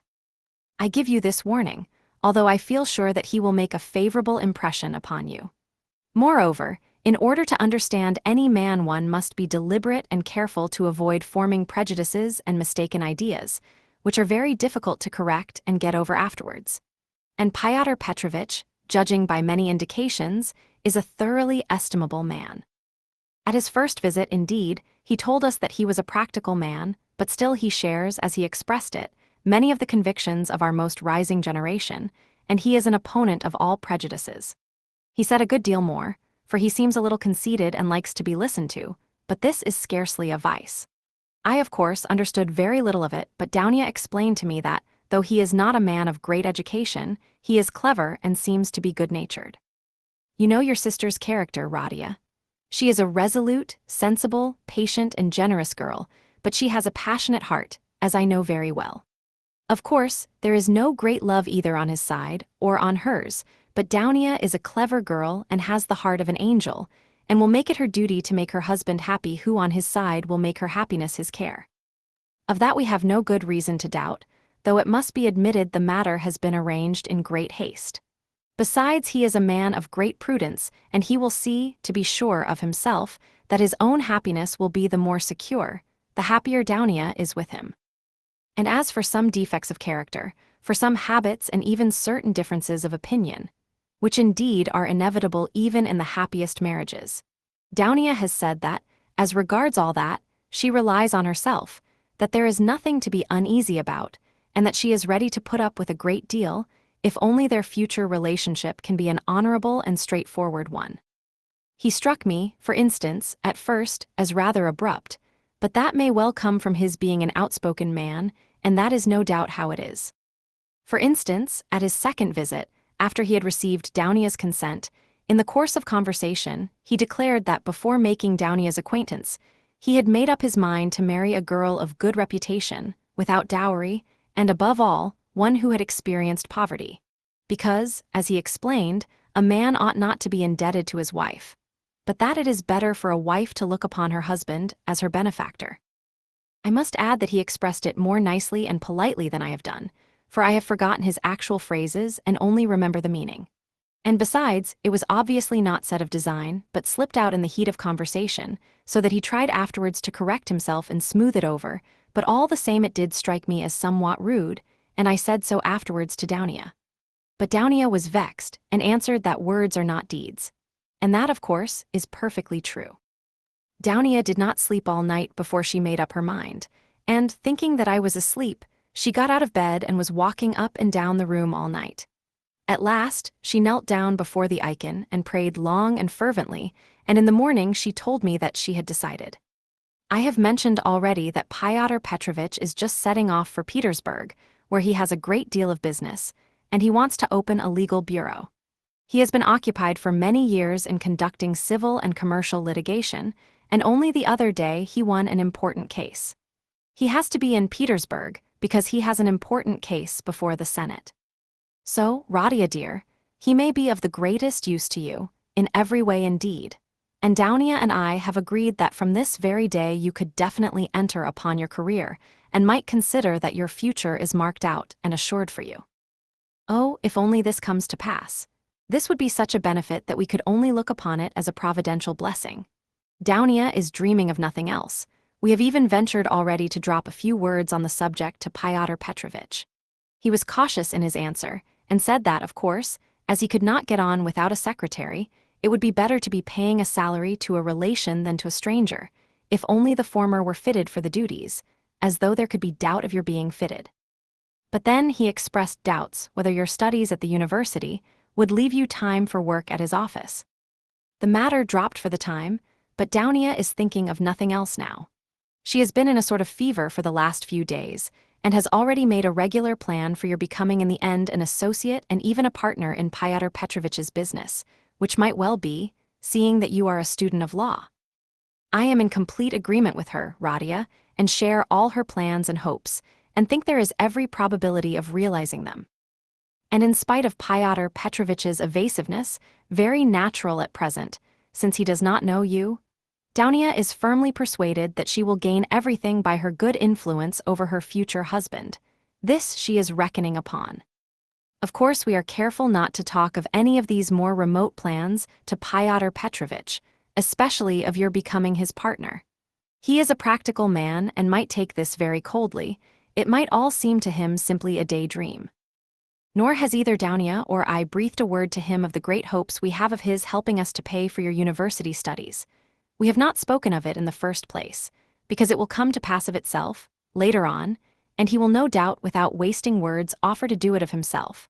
As though he could refuse Downia that. The more readily since you may by your own efforts become his right hand in the office, and receive this assistance not as a charity, but as a salary earned by your own work. Downia wants to arrange it all like this, and I quite agree with her. And we have not spoken of our plans for another reason, that is, because I particularly wanted you to feel on an equal footing when you first meet him. When Downia spoke to him with enthusiasm about you, he answered that one could never judge of a man without seeing him close, for oneself, and that he looked forward to forming his own opinion when he makes your acquaintance. Do you know, my precious Rodia, I think that perhaps for some reasons, nothing to do with Fyodor Petrovitch though, simply for my own personal, perhaps old womanish fancies, I should do better to go on living by myself apart than with them after the wedding. I am convinced that he will be generous and delicate enough to invite me and to urge me to remain with my daughter for the future. And if he has said nothing about it hitherto, it is simply because it has been taken for granted. But I shall refuse. I have noticed more than once in my life that husbands don't quite get on with their mothers-in-law, and I don't want to be the least bit in anyone's way. And for my own sake, too, would rather be quite independent, so long as I have a crust of bread of my own, and such children as you and Downia. If possible, I would settle somewhere near you, for the most joyful piece of news, dear Rodia, I have kept for the end of my letter. Know then, my dear boy, that we may, perhaps, be all together in a very short time and may embrace one another again after a separation of almost 3 years. It is settled for certain that Downia and I are to set off for Petersburg, exactly when I don't know, but very, very soon, possibly in a week. It all depends on Fyodor Petrovitch, who will let us know when he has had time to look round him in Petersburg. To suit his own arrangements, he is anxious to have the ceremony as soon as possible, even before the fast of Our Lady, if it could be managed, or if that is too soon to be ready, immediately after. Oh, with what happiness I shall press you to my heart. Downia is all excitement at the joyful thought of seeing you. She said one day in joke that she would be ready to marry Fyodor Petrovitch for that alone. She is an angel. She is not writing anything to you now, and has only told me to write that she has so much to tell you that she is not going to take up her pen now, for a few lines would tell you nothing, and it would only mean upsetting herself. She bids me send you her love and innumerable kisses. But although we shall be meeting so soon, perhaps I shall send you as much money as I can in a day or two. Now that everyone has heard that Downia is to marry Fyodor Petrovitch, my credit has suddenly improved, and I know that Afanasy Ivanovitch will trust me now even to 75 rubles on the security of my pension, so that perhaps I shall be able to send you 25 or even 30 rubles. I would send you more, but I am uneasy about our traveling expenses. For though Fyodor Petrovitch has been so kind as to undertake part of the expenses of the journey, that is to say, he has taken upon himself the conveyance of our bags and big trunk, which will be conveyed through some acquaintances of his. We must reckon upon some expense on our arrival in Petersburg, where we can't be left without a halfpenny, at least for the first few days. But we have calculated it all, Downia and I, to the last penny, and we see that the journey will not cost very much. It is only 90 versts from us to the railway, and we have come to an agreement with a driver we know, so as to be in readiness. And from there Downia and I can travel quite comfortably third class. So that I may very likely be able to send to you not 25 but 30 rubles. But enough. I have covered 2 sheets already and there is no space left for more. Our whole history, but so many events have happened. And now, my precious Rodia, I embrace you and send you a mother's blessing till we meet. Love Downia your sister, Rodia. Love her as she loves you and understand that she loves you beyond everything, more than herself. She is an angel and you, Rodia, you are everything to us, our one hope, our one consolation. If only you are happy, we shall be happy. Do you still say your prayers, Rodia, and believe in the mercy of our Creator and our Redeemer? I am afraid in my heart that you may have been visited by the new spirit of infidelity that is abroad today. If it is so, I pray for you. Remember, dear boy, how in your childhood when your father was living, you used to lisp your prayers at my knee, and how happy we all were in those days. Goodbye, till we meet then. I embrace you warmly, warmly, with many kisses. Yours till death. Pulcheria Raskolnikov. Almost from the first, while he read the letter, Raskolnikov's face was wet with tears, but when he finished it, his face was pale and distorted, and a bitter, wrathful and malignant smile was on his lips. He laid his head down on his threadbare dirty pillow and pondered a long time. His heart was beating violently, and his brain was in a turmoil. At last he felt cramped and stifled in the little yellow room that was like a cupboard or a box. His eyes and his mind craved for space. He took up his hat and went out, this time without dread of meeting anyone. He had forgotten his dread. He turned in the direction of the Vasilyevsky Ostrov, walking along Vasilyevsky Prospect, as though hastening on some business, but he walked, as his habit was, without noticing his way, muttering and even speaking aloud to himself, to the astonishment of the passers-by. Many of them took him to be drunk. Chapter 4. His mother's letter had been a torture to him, but as regards the chief fact in it, he had felt not one moment's hesitation, even whilst he was reading the letter. The essential question was settled, and irrevocably settled in his mind. Never such a marriage while I am alive and Mr. Luzhin be damned. The thing is perfectly clear, he muttered to himself, with a malignant smile anticipating the triumph of his decision. No, mother, no, Downia, you won't deceive me. And then they apologize for not asking my advice and for taking the decision without me. I dare say. They imagine it is arranged now and can't be broken off, but we will see whether it can or not. A magnificent excuse. Pyotr Petrovitch is such a busy man that even his wedding has to be in post-haste, almost by express. No, Downia, I see it all and I know what you want to say to me. And I know too what you were thinking about when you walked up and down all night, and what your prayers were like before the Holy Mother of Kazan who stands in Mother's bedroom. Bitter is the ascent to Golgotha. So it is finally settled. You have determined to marry a sensible businessman, Avditia Romanovna, one who has a fortune, has already made his fortune, that is so much more solid and impressive, a man who holds 2 government posts and who shares the ideas of our most rising generation, as Mother writes, and who seems to be kind, as Downia herself observes. That seems beats everything. And that very Downia for that very seems is marrying him. Splendid, splendid. But I should like to know why Mother has written to me about our most rising generation. Simply as a descriptive touch, or with the idea of prepossessing me in favor of Mr. Luzhin? Oh, the cunning of them. I should like to know one thing more, how far they were open with one another that day and night and all this time since. Was it all put into words, or did both understand that they had the same thing at heart and in their minds, so that there was no need to speak of it aloud, and better not to speak of it? Most likely it was partly like that. From Mother's letter it's evident. He struck her as rude a little, and Mother in her simplicity took her observations to Downia, and she was sure to be vexed and answered her angrily. I should think so. Who would not be angered when it was quite clear without any naive questions, and when it was understood that it was useless to discuss it? And why does she write to me, love Downia, Rodia, and she loves you more than herself? Has she a secret conscience prick at sacrificing her daughter to her son? You are our one comfort, you are everything to us. Oh, Mother. His bitterness grew more and more intense, and if he had happened to meet Mr. Luzhin at the moment, he might have murdered him. Yes, that's true, he continued, pursuing the whirling ideas that chased each other in his brain. It is true that it needs time and care to get to know a man, but there is no mistake about Mr. Luzhin. The chief thing is he is a man of business and seems kind. That was something, wasn't it, to send the bags and big box for them? A kind man, no doubt after that. But his bride and her mother are to drive in a peasant's cart covered with sacking. I know, I have been driven in it. No matter. It is only 90 versts, and then they can travel very comfortably, 3rd class, for 1,000 versts. Quite right, too.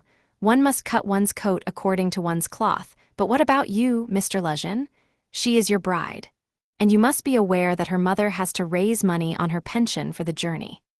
To be sure, it's a matter of business, a partnership for mutual benefit, with equal shares and expenses, food and drink provided, but pay for your tobacco.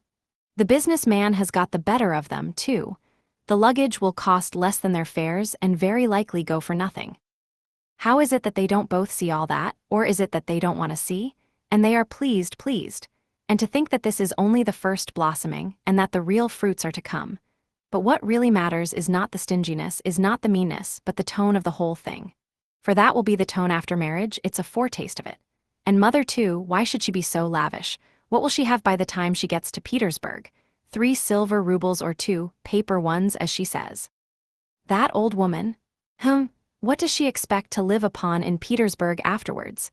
She has her reasons already for guessing that she could not live with Daunia after the marriage, even for the first few months. The good man has no doubt let slip something on that subject also, though mother would deny it. I shall refuse, says she. On whom is she reckoning then? Is she counting on what is left of her 120 rubles of pension when Afanasy Ivanovitch's debt is paid? She knits woolen shawls and embroiders cuffs, ruining her old eyes. And all her shawls don't add more than 20 rubles a year to her 120, I know that. So she is building all her hopes all the time on Mr. Luzhin's generosity. He will offer it of himself, he will press it on me. You may wait a long time for that. That's how it always is with these Schilleresque noble hearts. Till the last moment every goose is a swan with them. Till the last moment, they hope for the best and will see nothing wrong, and although they have an inkling of the other side of the picture, yet they won't face the truth till they are forced to. The very thought of it makes them shiver. They thrust the truth away with both hands, until the man they deck out in false colors puts a fool's cap on them with his own hands. I should like to know whether Mr. Luzhin has any orders of merit. I bet he has the Anna in his buttonhole, and that he puts it on when he goes to dine with contractors or merchants. He will be sure to have it for his wedding, too. Enough of him, confound him. Well, mother, I don't wonder at it's like her, God bless her, but how could Daunia? Daunia, darling, as though I did not know you. You were nearly 20 when I saw you last. I understood you then. Mother writes that Daunia can put up with a great deal. I know that very well. I knew that 2 years and a half ago, and for the last 2.5 years I have been thinking about it, thinking of just that Daunia can put up with a great deal. If she could put up with Mr. Svidrigailov and all the rest of it, she certainly can put up with a great deal. And now mother and she have taken it into their heads that she can put up with Mr. Luzhin, who propounds the theory of the superiority of wives raised from destitution and owing everything to their husband's bounty, who propounds it, too, almost at the first interview. Granted that he let it slip. Though he is a sensible man, yet maybe it was not a slip at all, but he meant to make himself clear as soon as possible. But Daunia. She understands the man, of course, but she will have to live with the man. Why, she'd live on black bread and water, she would not sell her soul, she would not barter her moral freedom for comfort. She would not barter it for all Schleswig-Holstein, much less Mr. Luzhin's money. No, Daunia was not that sort when I knew her, and she is still the same, of course. Yes, there's no denying, the Svidrigailovs are a bitter pill. It's a bitter thing to spend one's life a governess in the provinces for 200 rubles. But I know she would rather be a nigger on a plantation or a let with a German master than degrade her soul and her moral dignity by binding herself forever to a man whom she does not respect and with whom she has nothing in common for her own advantage.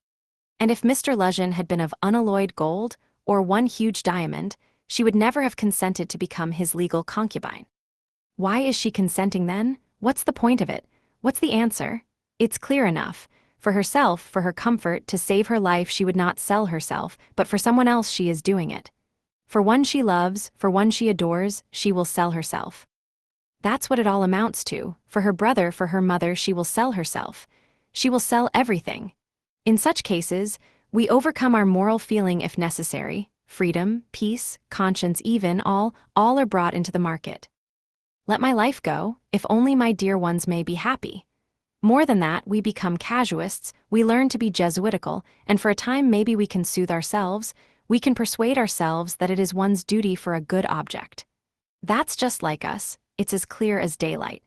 It's clear that Rodion Raskolnikov is the central figure in the business, and no one else. Oh, yes, she can ensure his happiness, keep him in the university, make him a partner in the office, make his whole future secure. Perhaps he may even be a rich man later on, prosperous, respected, and may even end his life a famous man. But my mother? It's all Radia, precious Radia, her firstborn, for such a son who would not sacrifice such a daughter. Oh, loving, overpartial hearts.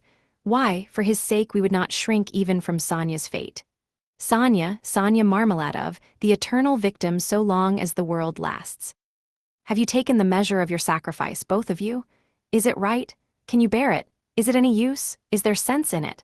And let me tell you, Downia, Sonya's life is no worse than life with Mr. Luzhin. There can be no question of love, Mother writes. And what if there can be no respect either, if on the contrary there is aversion, contempt, repulsion, what then? So you will have to keep up your appearance, too. Is not that so? Do you understand what that smartness means? Do you understand that the Luzhin smartness is just the same thing as Sonya's and may be worse, viler, baser, because in your case, Downia, it's a bargain for luxuries after all, but with Sonya it's simply a question of starvation. It has to be paid for, Downia, this smartness. And what if it's more than you can bear afterwards if you regret it? The bitterness, the misery, the curses, the tears hidden from all the world, for you are not a Marfa Petrovna. And how will your mother feel then? Even now she is uneasy, she is worried, but then, when she sees it all clearly. And I? Yes, indeed, what have you taken me for?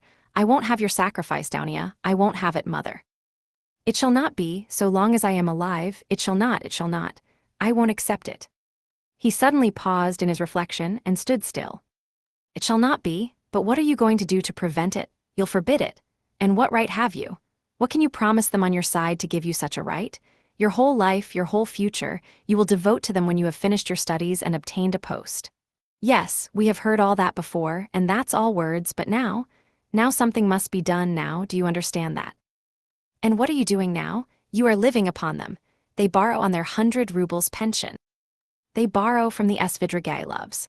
How are you going to save them from Svidrigailovs, from a fantasy Ivanovich Varishin, oh, future millionaire Zeus who would arrange their lives for them? In another 10 years, Mother will be blind with knitting shawls, maybe with weeping too. She will be worn to a shadow with fasting, and my sister. Imagine for a moment what may have become of your sister in 10 years, what may happen to her during those 10 years. Can you fancy? So he tortured himself, fretting himself with such questions, and finding a kind of enjoyment in it. And yet all these questions were not new ones suddenly confronting him, they were old familiar aches. It was long since they had first begun to grip and rend his heart. Long ago his present anguish had its first beginnings. It had waxed and gathered strength, it had matured and concentrated, until it had taken the form of a fearful, frenzied and fantastic question, which tortured his heart and mind, clamoring insistently for an answer. Now his mother's letter had burst on him like a thunderclap. It was clear that he must not now suffer passively, worrying himself over unsolved questions, but that he must do something, do it at once, and do it quickly. Anyway, he must decide on something or else. Or throw up life altogether, he cried suddenly, in a frenzy. Accept one's lot humbly as it is, once for all, and stifle everything in oneself, giving up all claim to activity, life, and love. Do you understand, sir? Do you understand what it means when you have absolutely nowhere to turn? Marmeladov's question came suddenly into his mind, for every man must have somewhere to turn. He gave a sudden start. Another thought that he had yesterday slipped back into his mind. But he did not start at the thought recurring to him, for he knew, he had felt beforehand, that it must come back, he was expecting it. Besides, it was not only yesterday's thought. The difference was that a month ago, yesterday even, the thought was a mere dream. But now it appeared not a dream at all, it had taken a new menacing and quite unfamiliar shape, and he suddenly became aware of this himself. He felt a hammering in his head, and there was a darkness before his eyes. He looked round hurriedly, he was searching for something. He wanted to sit down and was looking for a seat. He was walking along the quay, boulevard. There was a seat about 100 paces in front of him. He walked towards it as fast he could, but on the way he met with a little adventure which absorbed all his attention.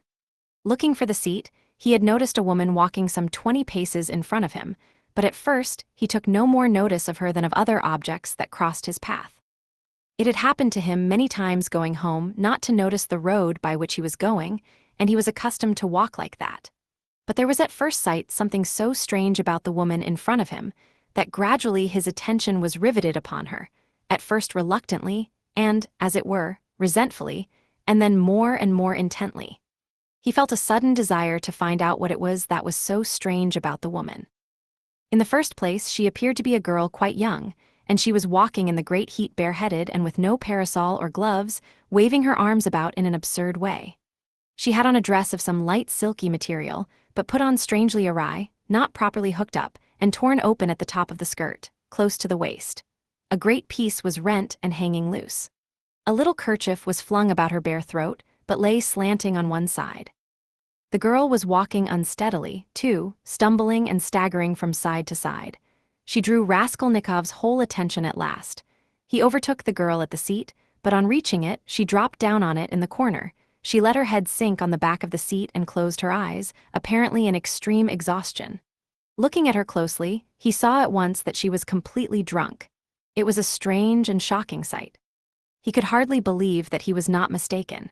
He saw before him the face of a quite young, fair-haired girl, 16, perhaps not more than 15, years old, pretty little face, but flushed and heavy-looking and, as it were, swollen. The girl seemed hardly to know what she was doing. She crossed one leg over the other, lifting it indecorously, and showed every sign of being unconscious that she was in the street. Raskolnikov did not sit down, but he felt unwilling to leave her, and stood facing her in perplexity. This boulevard was never much frequented, and now, at 2 o'clock in the stifling heat, it was quite deserted. And yet on the further side of the boulevard, about 15 paces away, a gentleman was standing on the edge of the pavement. He, too, would apparently have liked to approach the girl with some object of his own. He, too, had probably seen her in the distance and had followed her, but found Raskolnikov in his way. He looked angrily at him, though he tried to escape his notice, and stood impatiently biding his time, till the unwelcome man in rags should have moved away. His intentions were unmistakable. The gentleman was a plump, thickly-set man, about 30, fashionably dressed, with a high color, red lips and mustaches. Raskolnikov felt furious. He had a sudden longing to insult this fat dandy in some way. He left the girl for a moment and walked towards the gentleman. "Hey, you Svidrigailov, what do you want here?"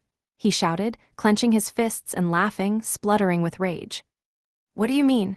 the gentleman asked sternly, scowling in haughty astonishment. "Get away, that's what I mean. How dare you, you low fellow?"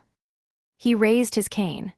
Raskolnikov rushed at him with his fists, without reflecting that the stout gentleman was a match for two men like himself. But at that instant someone seized him from behind, and a police constable stood between them. "That's enough, gentlemen, no fighting, please, in a public place. What do you want? Who are you?" he asked Raskolnikov sternly, noticing his rags. Raskolnikov looked at him intently. He had a straightforward, sensible, soldierly face, with gray mustaches and whiskers. "You are just the man I want," Raskolnikov cried, catching at his arm. "I am a student, Raskolnikov. You may as well know that too," he added, addressing the gentleman. "Come along, I have something to show you."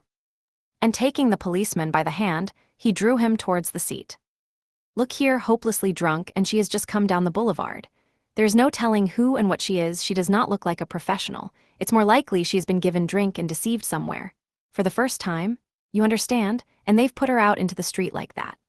Look at the way her dress is torn and the way it has been put on. She has been dressed by somebody, she has not dressed herself, and dressed by unpracticed hands, by a man's hands, that's evident.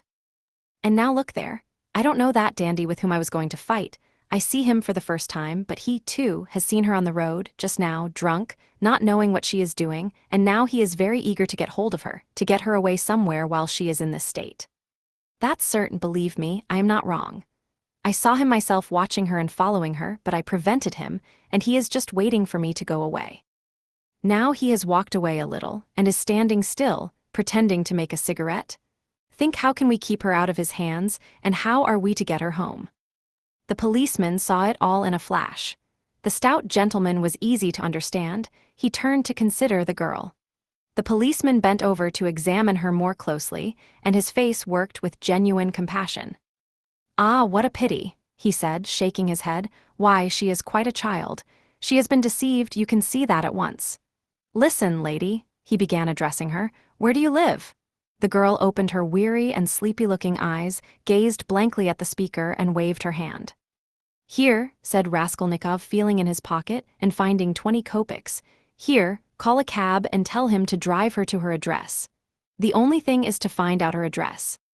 Missy, the policeman began again, taking the money. I'll fetch you a cab and take you home myself. Where shall I take you, eh? Where do you live? Go away, they won't let me alone, the girl muttered, and once more waved her hand. Och, how shocking. It's shameful, Missy, it's a shame. He shook his head again, shocked, sympathetic, and indignant. It's a difficult job, the policeman said to Raskolnikov, and as he did so, he looked him up and down in a rapid glance. He, too, must have seemed a strange figure to him, dressed in rags and handing him money. Did you meet her far from here? He asked him. I tell you, she was walking in front of me, staggering, just here, in the boulevard. She only just reached the seat and sank down on it. Ah, the shameful things that are done in the world nowadays, God have mercy on us. An innocent creature like that, drunk already? She has been deceived, that's a sure thing. See how her dress has been torn too. Ah, the vice one sees nowadays. And as likely as not she belongs to gentlefolk too, poor ones maybe. There are many like that nowadays. She looks refined too, as though she were a lady, and he bent over her once more. Perhaps he had daughters growing up like that, looking like ladies and refined, with pretensions to gentility and smartness. The chief thing is, Raskolnikov persisted, to keep her out of this scoundrel's hands. Why should he outrage her? It's as clear as day what he is after. Ah, the brute, he is not moving off. Raskolnikov spoke aloud and pointed to him. The gentleman heard him and seemed about to fly into a rage again, but thought better of it, and confined himself to a contemptuous look. He then walked slowly another 10 paces away and again halted. Keep her out of his hands we can, said the constable thoughtfully, if only she'd tell us where to take her, but as it is. Missy, hey, Missy. He bent over her once more.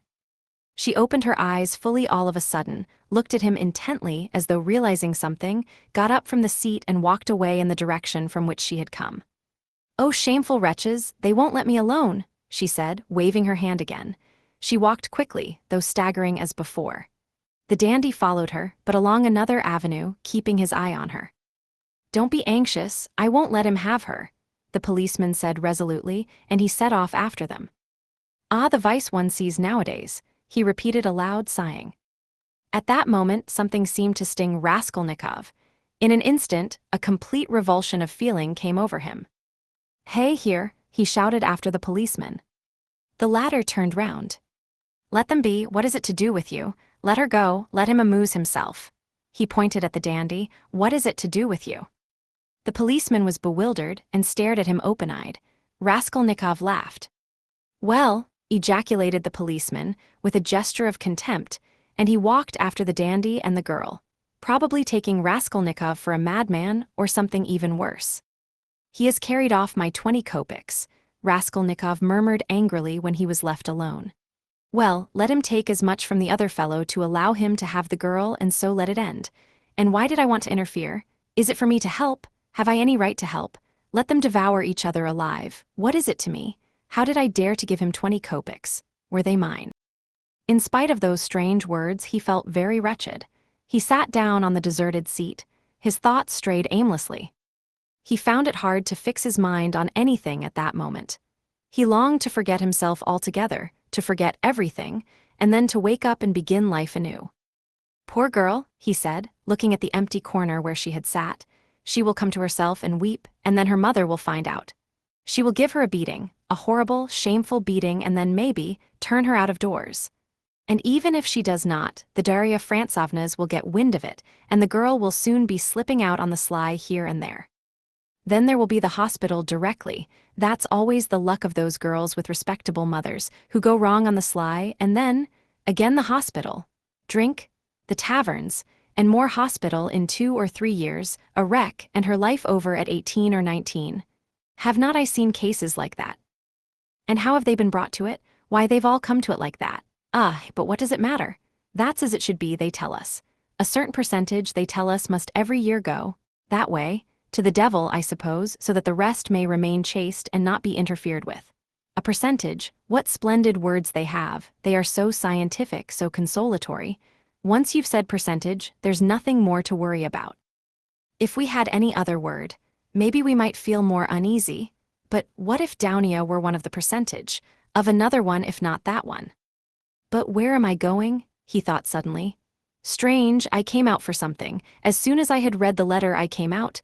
I was going to Vasilyevsky Ostrov to Razumihin, that's what it was. Now I remember. What for though? And what put the idea of going to Razumihin into my head just now? That's curious. He wondered at himself. Razumihin was one of his old comrades at the university. It was remarkable that Raskolnikov had hardly any friends at the university. He kept aloof from everyone, went to see no one, and did not welcome anyone who came to see him, and indeed everyone soon gave him up. He took no part in the students' gatherings, amusements, or conversations. He worked with great intensity without sparing himself, and he was respected for this, but no one liked him. He was very poor, and there was a sort of haughty pride and reserve about him, as though he were keeping something to himself. He seemed to some of his comrades to look down upon them all as children, as though he were superior in development, knowledge and convictions, as though their beliefs and interests were beneath him. With Razumihin he had got on, or at least, he was more unreserved and communicative with him. Indeed, it was impossible to be on any other terms with Razumihin. He was an exceptionally good-humored and candid youth, good-natured to the point of simplicity, though both depth and dignity lay concealed under that simplicity. The better of his comrades understood this, and all were fond of him. He was extremely intelligent, though he was certainly rather a simpleton at times. He was of striking appearance, tall, thin, black-haired, and always badly shaved. He was sometimes uproarious and was reputed to be of great physical strength. One night, when out in a festive company, he had with one blow laid a gigantic policeman on his back. There was no limit to his drinking powers, but he could abstain from drink altogether. He sometimes went too far in his pranks, but he could do without pranks altogether.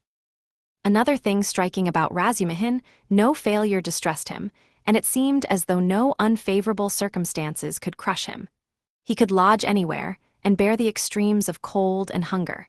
He was very poor, and kept himself entirely on what he could earn by work of one sort or another. He knew of no end of resources by which to earn money.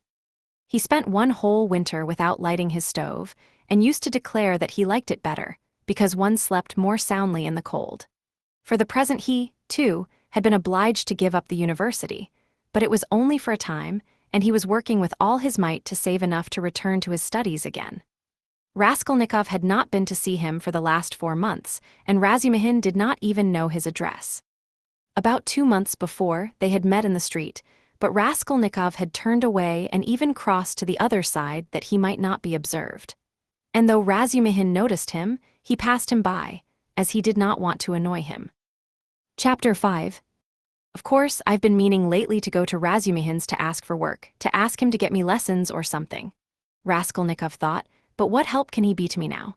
Suppose he gets me lessons, suppose he shares his last farthing with me if he has any farthings, so that I could get some boots and make myself tidy enough to give lessons. Well, and what then? What shall I do with the few coppers I earn? That's not what I want now. It's really absurd for me to go to Razumihin. The question why he was now going to Razumihin agitated him even more than he was himself aware. He kept uneasily seeking for some sinister significance in this apparently ordinary action. Could I have expected to set it all straight, and to find a way out by means of Razumihin alone? He asked himself in perplexity. He pondered and rubbed his forehead, and, strange to say, after long musing, suddenly, as if it were spontaneously and by chance, a fantastic thought came into his head. To Razumihin's, he said all at once, calmly, as though he had reached a final determination. I shall go to Razumihin's, of course, but not now. I shall go to him on the next day after it, when it will be over and everything will begin afresh. And suddenly, he realized what he was thinking. After it, he shouted, jumping up from the seat, but is it really going to happen? Is it possible it really will happen? He left the seat and went off almost at a run. He meant to turn back homewards, but the thought of going home suddenly filled him with intense loathing. In that hole, in that awful little cupboard of his, all this had for a month past been growing up in him, and he walked on at random. His nervous shudder had passed into a fever that made him feel shivering. In spite of the heat, he felt cold. With a kind of effort, he began almost unconsciously, from some inner craving, to stare at all the objects before him, as though looking for something to distract his attention. But he did not succeed, and kept dropping every moment into brooding. When with a start he lifted his head again and looked round, he forgot at once what he had just been thinking about and even where he was going. In this way he walked right across Vasilyevsky Ostrov, came out onto the Lesser Neva, crossed the bridge and turned towards the islands. The greenness and freshness were at first restful to his weary eyes after the dust of the town and the huge houses that hemmed him in and weighed upon him. Here there were no taverns, no stifling closeness, no stench. But soon these new pleasant sensations passed into morbid irritability. Sometimes he stood still before a brightly painted summer villa standing among green foliage. He gazed through the fence. He saw in the distance smartly dressed women on the verandas and balconies, and children running in the gardens. The flowers especially caught his attention. He gazed at them longer than at anything. He was met, too, by luxurious carriages and by men and women on horseback. He watched them with curious eyes and forgot about them before they had vanished from his sight. Once he stood still and counted his money. He found he had 30 kopecks. 20 to the policeman, 3 to Nastasia for the letter, so I must have given 47 or 50 to the Marmeladovs yesterday, he thought, reckoning it up for some unknown reason, but he soon forgot with what object he had taken the money out of his pocket. He recalled it on passing an eating-house or tavern and felt that he was hungry. Going into the tavern, he drank a glass of vodka and ate a pie of some sort. He finished eating it as he walked away. It was a long while since he had taken vodka, and it had an effect upon him at once, though he only drank a wineglassful. His legs felt suddenly heavy, and a great drowsiness came upon him. He turned homewards, but reaching Petrovsky Ostrov, he stopped completely exhausted, turned off the road into the bushes, sank down upon the grass, and instantly fell asleep. In a morbid condition of the brain, dreams often have a singular actuality, vividness, and extraordinary semblance of reality. At times monstrous images are created, but the setting and the whole picture are so truth-like and filled with details so delicate, so unexpectedly, but so artistically consistent, that the dreamer, were he an artist like Pushkin or Turgenev even, could never have invented them in the waking state. Such sick dreams always remain long in the memory, and make a powerful impression on the overwrought and deranged nervous system. Raskolnikov had a fearful dream. He dreamt he was back in his childhood in the little town of his birth. He was a child about 7 years old, walking into the country with his father on the evening of a holiday. It was a gray and heavy day. The country was exactly as he remembered it. Indeed, he recalled it far more vividly in his dream than he had done in memory. The little town stood on a level flat as bare as the hand, not even a willow near it. Only in the far distance, a copse lay, a dark blur on the very edge of the horizon. A few paces beyond the last market garden stood a tavern, a big tavern, which had always aroused in him a feeling of aversion, even of fear, when he walked by it with his father. There was always a crowd there, always shouting, laughter and abuse, hideous horse singing, and often fighting. Drunken and horrible-looking figures were hanging about the tavern. He used to cling close to his father, trembling all over when he met them. Near the tavern the road became a dusty track, the dust of which was always black. It was a winding road, and about 100 paces further on, it turned to the right to the graveyard. In the middle of the graveyard stood a stone church with a green cupola where he used to go to Mass 2 or 3 times a year with his father and mother, when a service was held in memory of his grandmother, who had long been dead, and whom he had never seen. On these occasions, they used to take on a white dish tied up in a table napkin, a special sort of rice pudding with raisins stuck in it in the shape of a cross. He loved that church, the old-fashioned, unadorned icons, and the old priest with the shaking head. Near his grandmother's grave, which was marked by a stone, was the little grave of his younger brother who had died at 6 months old. He did not remember him at all, but he had been told about his little brother, and whenever he visited the graveyard, he used religiously and reverently to cross himself and to bow down and kiss the little grave. And now, he dreamt that he was walking with his father past the tavern on the way to the graveyard. He was holding his father's hand and looking with dread at the tavern. A peculiar circumstance attracted his attention.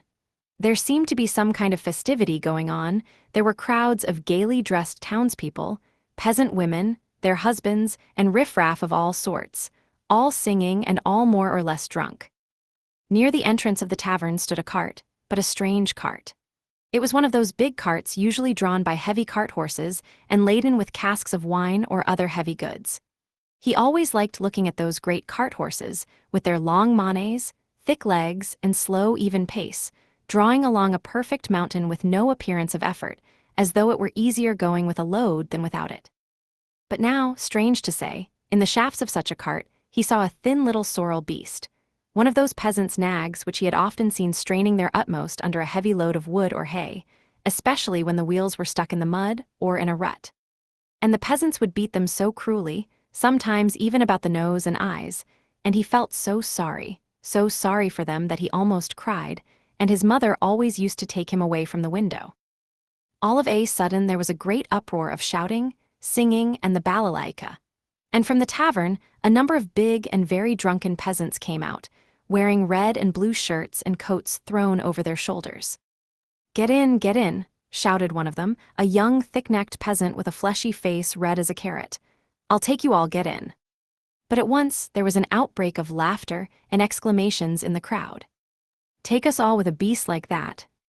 Why, Mikulka, are you crazy to put a nag like that in such a cart?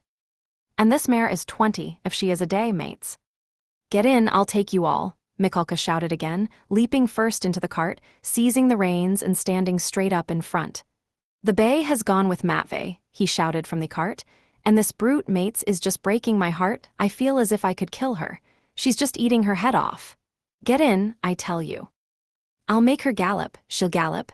And he picked up the whip, preparing himself with relish to flog the little mare. "Get in, come along," the crowd laughed. "Do you hear, she'll gallop." Gallop indeed. She has not had a gallop in her for the last 10 years. "She'll jog along. Don't you mind her, mates. Bring a whip each of you, get ready."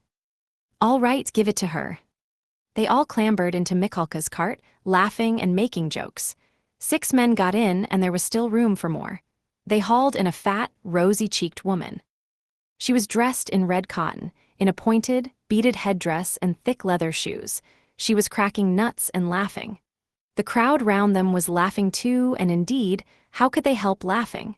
That wretched nag was to drag all the cartload of them at a gallop. 2 young fellows in the cart were just getting whips ready to help Mikulka.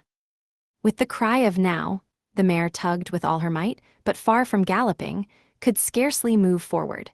She struggled with her legs, gasping and shrinking from the blows of the 3 whips which were showered upon her like hail. The laughter in the cart and in the crowd was redoubled, but Mikulka flew into a rage and furiously thrashed the mare, as though he supposed she really could gallop. "Let me get in, too, mates," shouted a young man in the crowd whose appetite was aroused. "Get in, all get in," cried Mikulka. "She will draw you all. I'll beat her to death." And he thrashed and thrashed at the mare, beside himself with fury. "Father, father," he cried, "father, what are they doing? Father, they are beating the poor horse." Come along," said his father. "They are drunken and foolish, they are in fun, come away, don't look." And he tried to draw him away, but he tore himself away from his hand, and beside himself with horror, ran to the horse. The poor beast was in a bad way. She was gasping, standing still, then tugging again and almost falling. "Beat her to death," cried Mikulka.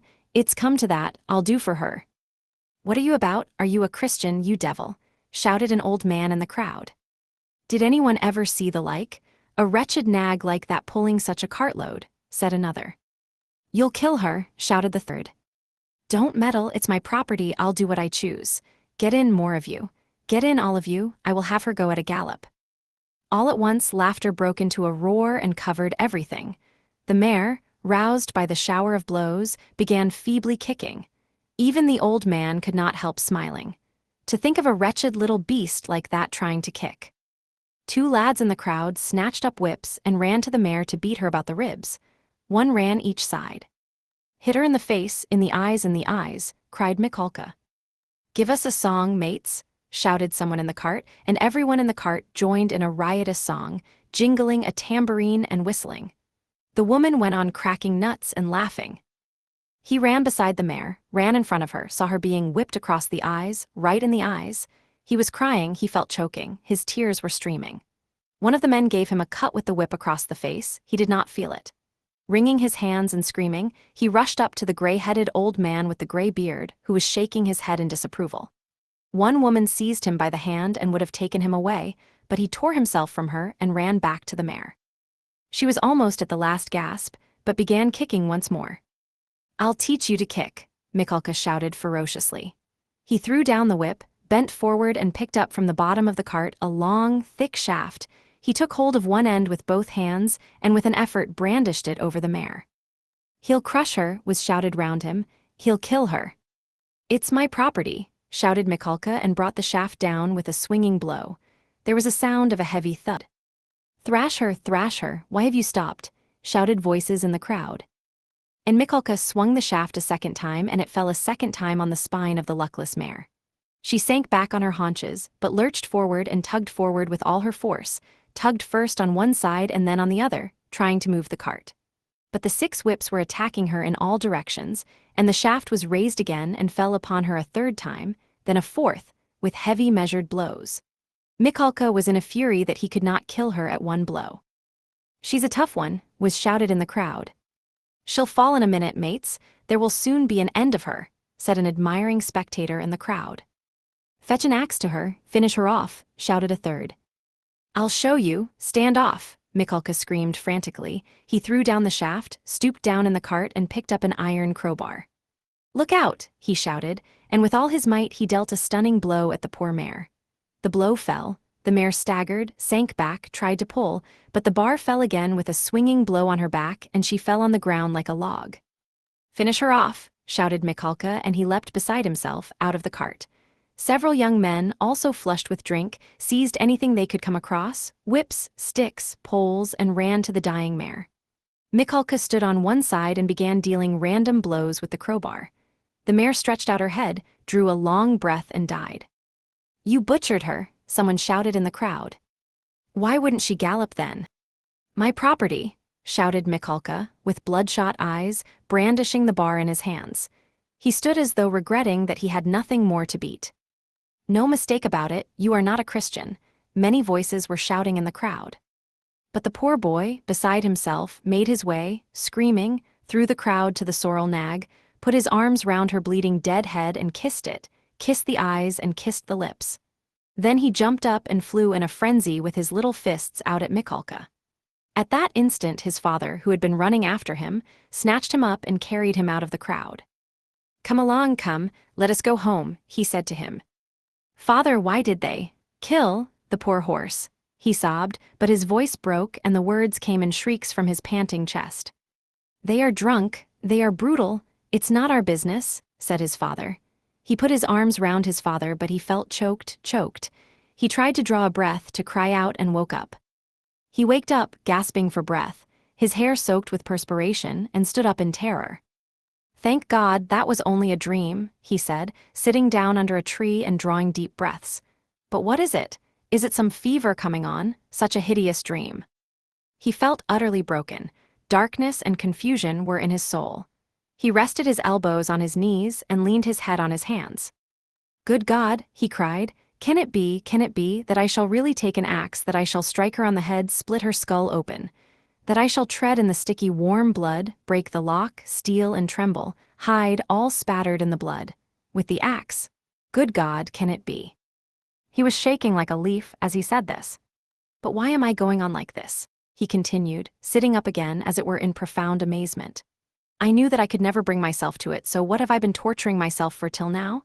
Yesterday, when I went to make that experiment, yesterday I realized completely that I could never bear to do it. Why am I going over it again then? Why am I hesitating? As I came down the stairs yesterday, I said myself that it was base, loathsome, vile.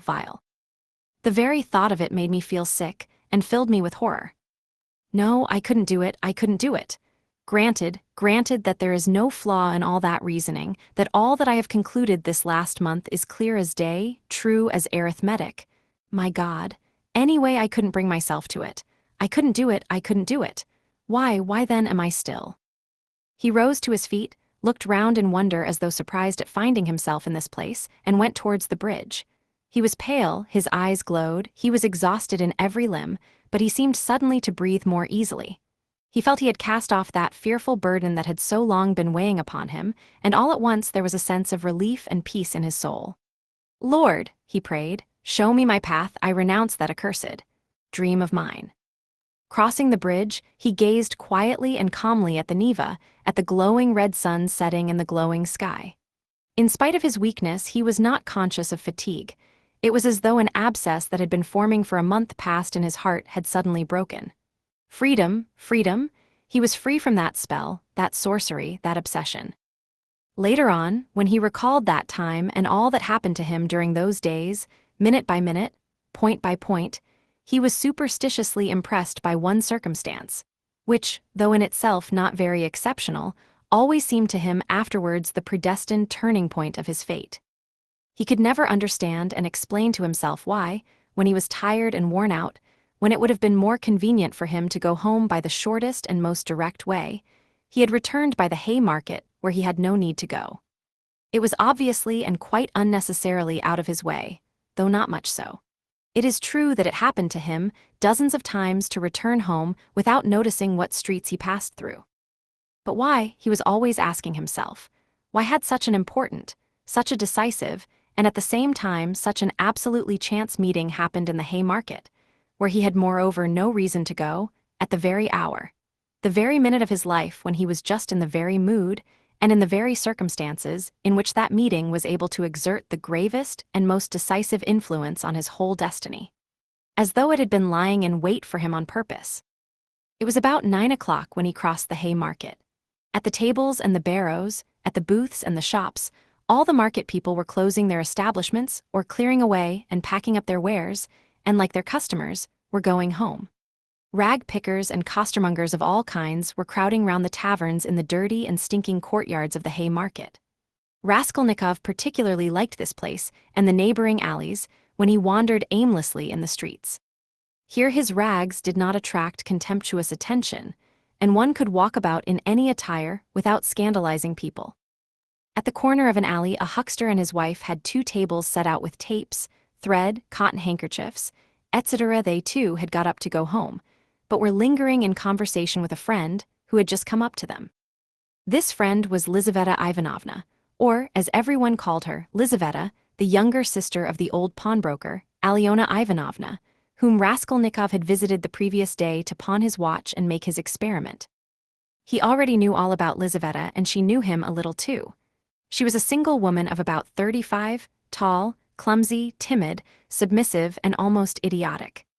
She was a complete slave and went in fear and trembling of her sister, who made her work day and night, and even beat her. She was standing with a bundle before the huckster and his wife, listening earnestly and doubtfully. They were talking of something with special warmth. The moment Raskolnikov caught sight of her, he was overcome by a strange sensation as it were of intense astonishment, though there was nothing astonishing about this meeting. "You could make up your mind for yourself, Lizaveta Ivanovna," the huckster was saying aloud. "Come round tomorrow about 7, they will be here too." "Tomorrow," said Lizaveta slowly and thoughtfully, as though unable to make up her mind. "Upon my word, what a fright you are in of Alyona Ivanovna," gabbled the huckster's wife, a lively little woman. "I look at you, you are like some little babe, and she is not your own sister either, nothing but a step-sister, and what a hand she keeps over you." "But this time don't say a word to Alyona Ivanovna," her husband interrupted. "That's my advice, but come round to us without asking. It will be worth your while. Later on your sister herself may have a notion." "Am I to come?" "About 7 o'clock tomorrow, and they will be here. You will be able to decide for yourself." "And we'll have a cup of tea," added his wife. "All right, I'll come," said Lizaveta, still pondering, and she began slowly moving away. Raskolnikov had just passed and heard no more. He passed softly, unnoticed, trying not to miss a word. His first amazement was followed by a thrill of horror, like a shiver running down his spine.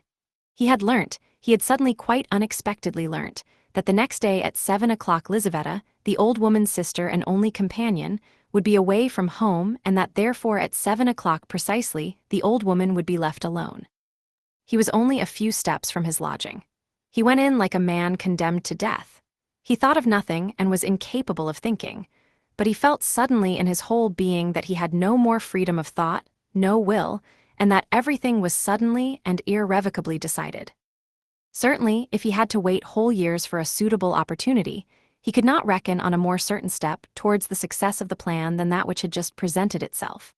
In any case, it would have been difficult to find out beforehand and with certainty, with greater exactness and less risk, and without dangerous inquiries and investigations, that next day at a certain time an old woman, on whose life an attempt was contemplated, would be at home and entirely alone.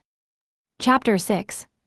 Later on, Raskolnikov happened to find out why the huckster and his wife had invited Lizaveta. It was a very ordinary matter, and there was nothing exceptional about it. A family who had come to the town and been reduced to poverty were selling their household goods and clothes, all women's things. As the things would have fetched little in the market, they were looking for a dealer. This was Lizaveta's business. She undertook such jobs and was frequently employed, as she was very honest and always fixed a fair price and stuck to it. She spoke as a rule little, and, as we have said already, she was very submissive and timid. But Raskolnikov had become superstitious of late. The traces of superstition remained in him long after, and were almost ineradicable. And in all this, he was always afterwards disposed to see something strange and mysterious, as it were, the presence of some peculiar influences and coincidences.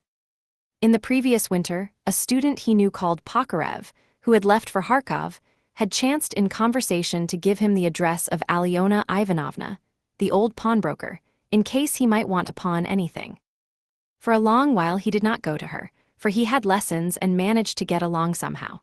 6 weeks ago he had remembered the address. He had 2 articles that could be pawned: his father's old silver watch and a little gold ring with 3 red stones, a present from his sister at parting. He decided to take the ring. When he found the old woman, he had felt an insurmountable repulsion for her at the first glance, though he knew nothing special about her. He got 2 rubles from her and went into a miserable little tavern on his way home. He asked for tea, sat down, and sank into deep thought. A strange idea was pecking at his brain like a chicken in the egg, and very, very much absorbed him. Almost beside him at the next table there was sitting a student, whom he did not know and had never seen, and with him a young officer. They had played a game of billiards and began drinking tea. All at once he heard the student mention to the officer the pawnbroker Alyona Ivanovna and give him her address. This of itself seemed strange to Raskolnikov. He had just come from her, and here at once he heard her name. Of course it was a chance, but he could not shake off a very extraordinary impression, and here someone seemed to be speaking expressly for him. The student began telling his friend various details about Alyona Ivanovna. "She is first-rate," he said. "You can always get money from her. She is as rich as a Jew, she can give you 5,000 rubles at a time, and she is not above taking a pledge for a ruble. Lots of our fellows have had dealings with her, but she is an awful old harpy." And he began describing how spiteful and uncertain she was, how if you were only a day late with your interest the pledge was lost, how she gave a quarter of the value of an article and took 5 and even 7% a month on it, and so on. The student chattered on, saying that she had a sister Lizaveta, whom the wretched little creature was continually beating, and kept in complete bondage like a small child, though Lizaveta was at least 6 feet high. "There's a phenomenon for you," cried the student, and he laughed. They began talking about Lizaveta. The student spoke about her with a peculiar relish and was continually laughing, and the officer listened with great interest and asked him to send Lizaveta to do some mending for him. Raskolnikov did not miss a word and learned everything about her. Lizaveta was younger than the old woman and was her half-sister, being the child of a different mother. She was 35.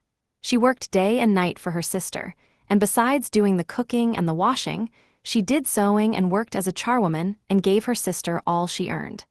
She did not dare to accept an order or job of any kind without her sister's permission.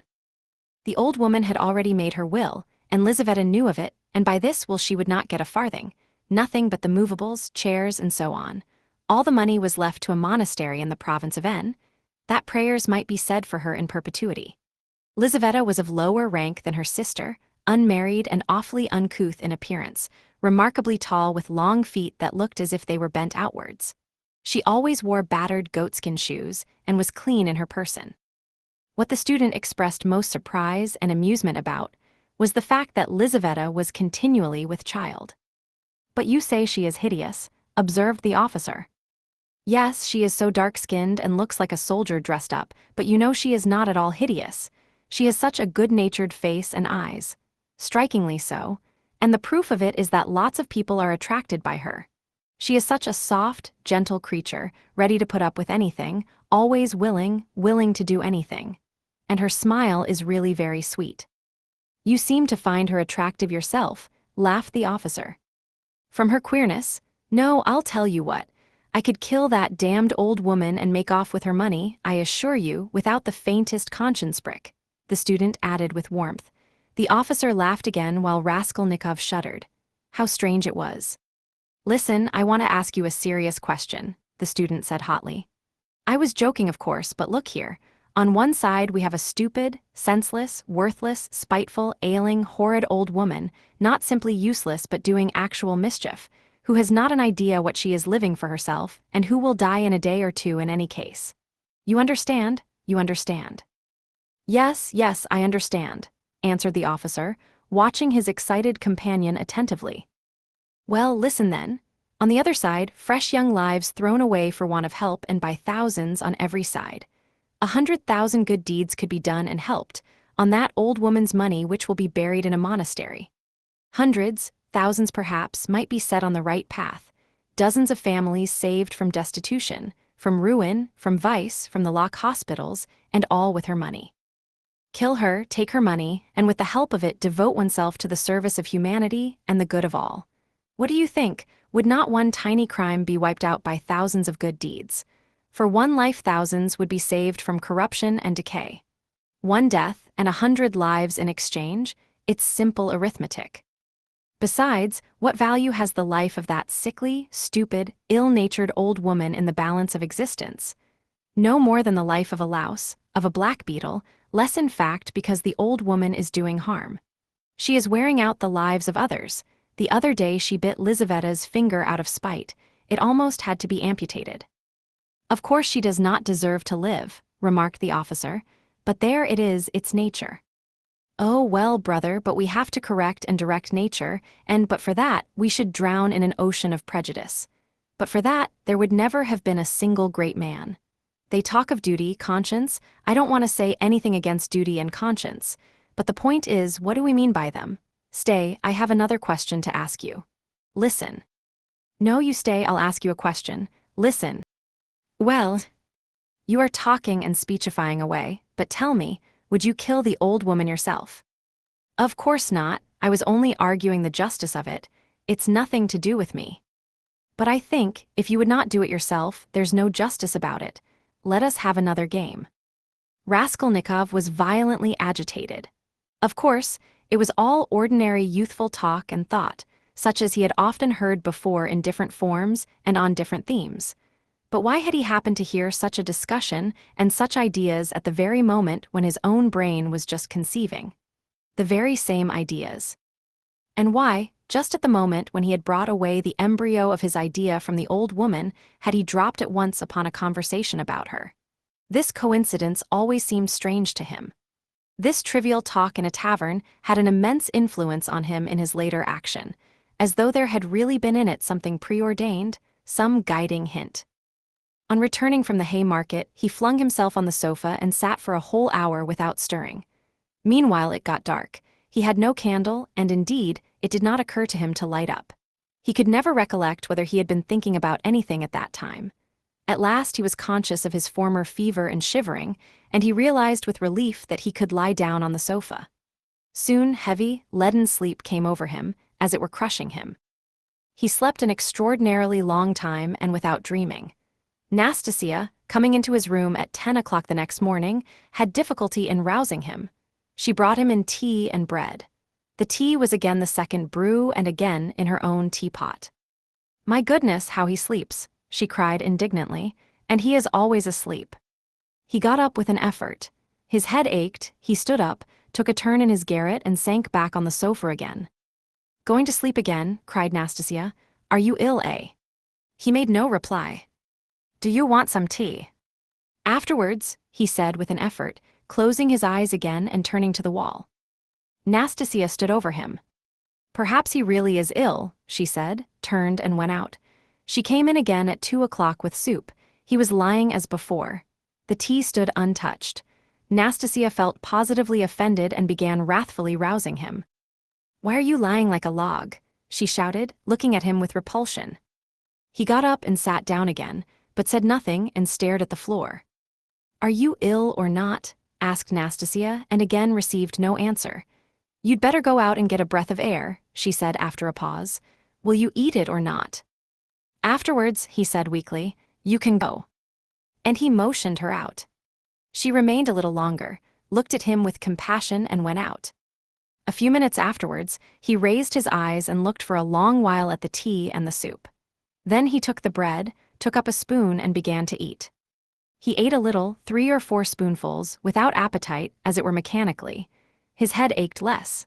After his meal he stretched himself on the sofa again, but now he could not sleep. He lay without stirring, with his face in the pillow. He was haunted by daydreams, and such strange daydreams. In one, that kept recurring, he fancied that he was in Africa, in Egypt, in some sort of oasis. The caravan was resting, the camels were peacefully lying down, the palms stood all around in a complete circle, all the party were at dinner. But he was drinking water from a spring which flowed gurgling close by. And it was so cool, it was wonderful, wonderful, blue, cold water running among the party-colored stones and over the clean sand which glistened here and there like gold. Suddenly, he heard a clock strike. He started, roused himself, raised his head, looked out of the window, and seeing how late it was, suddenly jumped up wide awake as though someone had pulled him off the sofa. He crept on tiptoe to the door, stealthily opened it, and began listening on the staircase. His heart beat terribly, but all was quiet on the stairs as if everyone was asleep. It seemed to him strange and monstrous that he could have slept in such forgetfulness from the previous day and had done nothing, had prepared nothing yet. And meanwhile perhaps it had struck 6. And his drowsiness and stupefaction were followed by an extraordinary, feverish, as it were distracted haste. But the preparations to be made were few. He concentrated all his energies on thinking of everything and forgetting nothing, and his heart kept beating and thumping so that he could hardly breathe. First he had to make a noose and sew it into his overcoat, a work of a moment. He rummaged under his pillow and picked out amongst the linen stuffed away under it, a worn-out, old, unwashed shirt. From its rags he tore a long strip, a couple of inches wide and about 16 inches long.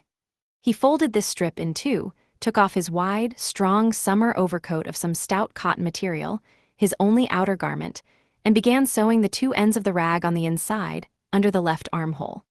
His hands shook as he sewed, but he did it successfully so that nothing showed outside when he put the coat on again. The needle and thread he had got ready long before, and they lay on his table in a piece of paper. As for the noose, it was a very ingenious device of his own. The noose was intended for the axe. It was impossible for him to carry the axe through the street in his hands, and if hidden under his coat, he would still have had to support it with his hand, which would have been noticeable. Now, he had only to put the head of the axe in the noose, and it would hang quietly under his arm on the inside. Putting his hand in his coat pocket, he could hold the end of the handle all the way, so that it did not swing. And as the coat was very full, a regular sack in fact, it could not be seen from outside that he was holding something with the hand that was in the pocket. This noose, too, he had designed a fortnight before. When he had finished with this, he thrust his hand into a little opening between his sofa and the floor, fumbled in the left corner and drew out the pledge, which he had got ready long before and hidden there. This pledge was, however, only a smoothly planed piece of wood, the size and thickness of a silver cigarette case. He picked up this piece of wood in one of his wanderings in a courtyard where there was some sort of a workshop. Afterwards he had added to the wood a thin, smooth piece of iron, which he had also picked up at the same time in the street. Putting the iron, which was a little the smaller, on the piece of wood, he fastened them very firmly, crossing and recrossing the thread round them, then wrapped them carefully and daintily in clean white paper, and tied up the parcel so that it would be very difficult to untie it. This was in order to divert the attention of the old woman for a time, while she was trying to undo the knot, and so to gain a moment. The iron strip was added to give weight, so that the woman might not guess the first minute that the thing was made of wood. All this had been stored by him beforehand under the sofa. He had only just got the pledge out when he heard someone suddenly about in the yard. It struck 6 long ago. Long ago, my God. He rushed to the door, listened, caught up his hat, and began to descend his 13 steps cautiously, noiselessly, like a cat. He had still the most important thing to do, to steal the axe from the kitchen. That the deed must be done with an axe he had decided long ago. He had also a pocket pruning knife, but he could not rely on the knife and still less on his own strength, and so resolved finally on the axe. We may note in passing one peculiarity in regard to all the final resolutions taken by him in the matter. They had one strange characteristic. The more final they were, the more hideous and the more absurd they at once became in his eyes. In spite of all his agonizing inward struggle, he never for a single instant all that time could believe in the carrying out of his plans. And indeed, if it had ever happened that everything to the least point could have been considered and finally settled, and no uncertainty of any kind had remained, he would, it seems, have renounced it all as something absurd, monstrous, and impossible. But a whole mass of unsettled points and uncertainties remained.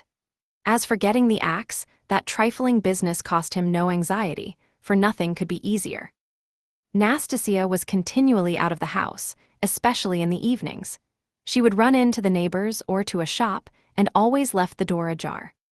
It was the one thing the landlady was always scolding her about. And so, when the time came, he would only have to go quietly into the kitchen and to take the axe, and an hour later, when everything was over, go in and put it back again. But these were doubtful points. Supposing he returned an hour later to put it back, and Nastasia had come back and was on the spot. He would of course have to go by and wait till she went out again. But supposing she were in the meantime to miss the axe, look for it, make an outcry, that would mean suspicion, or at least grounds for suspicion. But those were all trifles which he had not even begun to consider, and indeed he had no time. He was thinking of the chief point, and put off trifling details until he could believe in it all. But that seemed utterly unattainable. So it seemed to himself at least. He could not imagine, for instance, that he would sometime leave off thinking, get up and simply go there. Even his late experiment, i.e. his visit with the object of a final survey of the place, was simply an attempt at an experiment, far from being the real thing, as though one should say, "Come, let us go and try it, why dream about it?" And at once he had broken down and had run away cursing, in a frenzy with himself. Meanwhile it would seem, as regards the moral question, that his analysis was complete. His casuistry had become keen as a razor, and he could not find rational objections in himself. But in the last resort he simply ceased to believe in himself, and doggedly, slavishly sought arguments in all directions, fumbling for them, as though someone were forcing and drawing him to it. At first, long before indeed, he had been much occupied with one question: why almost all crimes are so badly concealed and so easily detected, and why almost all criminals leave such obvious traces. He had come gradually to many different and curious conclusions, and in his opinion, the chief reason lay not so much in the material impossibility of concealing the crime, as in the criminal himself. Almost every criminal is subject to a failure of will and reasoning power by a childish and phenomenal heedlessness, at the very instant when prudence and caution are most essential. It was his conviction that this eclipse of reason and failure of will power attacked a man like a disease, developed gradually and reached its highest point just before the perpetration of the crime, continued with equal violence at the moment of the crime and for longer or shorter time after, according to the individual case, and then passed off like any other disease. The question whether the disease gives rise to the crime, or whether the crime from its own peculiar nature is always accompanied by something of the nature of disease, he did not yet feel able to decide. When he reached these conclusions, he decided that in his own case there could not be such a morbid reaction, that his reason and will would remain unimpaired at the time of carrying out his design, for the simple reason that his design was not a crime. We will omit all the process by means of which he arrived at this last conclusion. We have run too far ahead already. We may add only that the practical, purely material difficulties of the affair occupied a secondary position in his mind. One has but to keep all one's willpower and reason to deal with them, and they will all be overcome at the time when once one has familiarized oneself with the minutest details of the business. But this preparation had never been begun. His final decisions were what he came to trust least, and when the hour struck, it all came to pass quite differently, as it were accidentally and unexpectedly.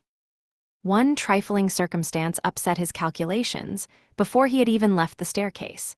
When he reached the landlady's kitchen, the door of which was open as usual, he glanced cautiously in to see whether, in Nastasia's absence, the landlady herself was there, or if not, whether the door to her own room was closed, so that she might not peep out when he went in for the axe. But what was his amazement when he suddenly saw that Nastasia was not only at home in the kitchen, but was occupied there, taking linen out of a basket and hanging it on a line. Seeing him, she left off hanging the clothes, turned to him and stared at him all the time he was passing. He turned away his eyes and walked past as though he noticed nothing. But it was the end of everything. He had not the axe, he was overwhelmed. What made me think, he reflected, as he went under the gateway, what made me think that she would be sure not to be at home at that moment? Why did I assume this so certainly? He was crushed and even humiliated. He could have laughed at himself in his anger. A dull animal rage boiled within him. He stood hesitating in the gateway. To go into the street, to go a walk for appearance sake was revolting, to go back to his room even more revolting. And what a chance I have lost forever, he muttered, standing aimlessly in the gateway just opposite the porter's little dark room, which was also open. Suddenly he started. From the porter's room, 2 paces away from him, something shining under the bench to the right caught his eye. He looked about him, nobody. He approached the room on tiptoe, went down 2 steps into it, and in a faint voice called the porter. Yes, not at home. Somewhere near though in the yard, for the door is wide open. He dashed to the axe, it was an axe, and pulled it out from under the bench, where it lay between 2 chunks of wood. At once, before going out, he made it fast in the noose, he thrust both hands into his pockets and went out of the room. No one had noticed him. When reason fails, the devil helps, he thought with a strange grin. This chance raised his spirits extraordinarily. He walked along quietly and sedately, without hurry, to avoid awakening suspicion. He scarcely looked at the passers-by, tried to escape looking at their faces at all, and to be as little noticeable as possible. Suddenly he thought of his hat. Good heavens! I had the money the day before yesterday and did not get a cap to wear instead. A curse rose from the bottom of his soul. Glancing out of the corner of his eye into a shop, he saw by a clock on the wall that it was 10 minutes past 7. He had to make haste, and at the same time to go some way round, so as to approach the house from the other side. When he had happened to imagine all this beforehand, he had sometimes thought that he would be very much afraid. But he was not very much afraid now, was not afraid at all indeed. His mind was even occupied by irrelevant matters, but by nothing for long. As he passed the Yusupov garden, he was deeply absorbed in considering the building of great fountains, and of their refreshing effect on the atmosphere in all the squares. By degrees, he passed to the conviction that if the summer garden were extended to the Field of Mars, and perhaps joined to the garden of the Mihailovsky Palace, it would be a splendid thing and a great benefit to the town. Then he was interested by the question why in all great towns men are not simply driven by necessity, but in some peculiar way inclined to live in those parts of the town where there are no gardens nor fountains, where there is most dirt and smell and all sorts of nastiness. Then his own walks through the Haymarket came back to his mind, and for a moment he waked up to reality. What nonsense, he thought, better think of nothing at all. So probably men led to execution clutch mentally at every object that meets them on the way, flashed through his mind, but simply flashed like lightning. He made haste to dismiss this thought. And by now he was near, here was the house, here was the gate. Suddenly a clock somewhere struck once. What, can it be 7:30? Impossible, it must be fast. Luckily for him, everything went well again at the gates. At that very moment, as though expressly for his benefit, a huge wagon of hay had just driven in at the gate, completely screening him as he passed under the gateway, and the wagon had scarcely had time to drive through into the yard before he had slipped in a flash to the right. On the other side of the wagon he could hear shouting and quarreling, but no one noticed him and no one met him. Many windows looking into that huge quadrangular yard were open at that moment, but he did not raise his head, he had not the strength to. The staircase leading to the old woman's room was close by, just on the right of the gateway. He was already on the stairs. Drawing a breath, pressing his hand against his throbbing heart, and once more feeling for the axe and setting it straight, he began softly and cautiously ascending the stairs, listening every minute.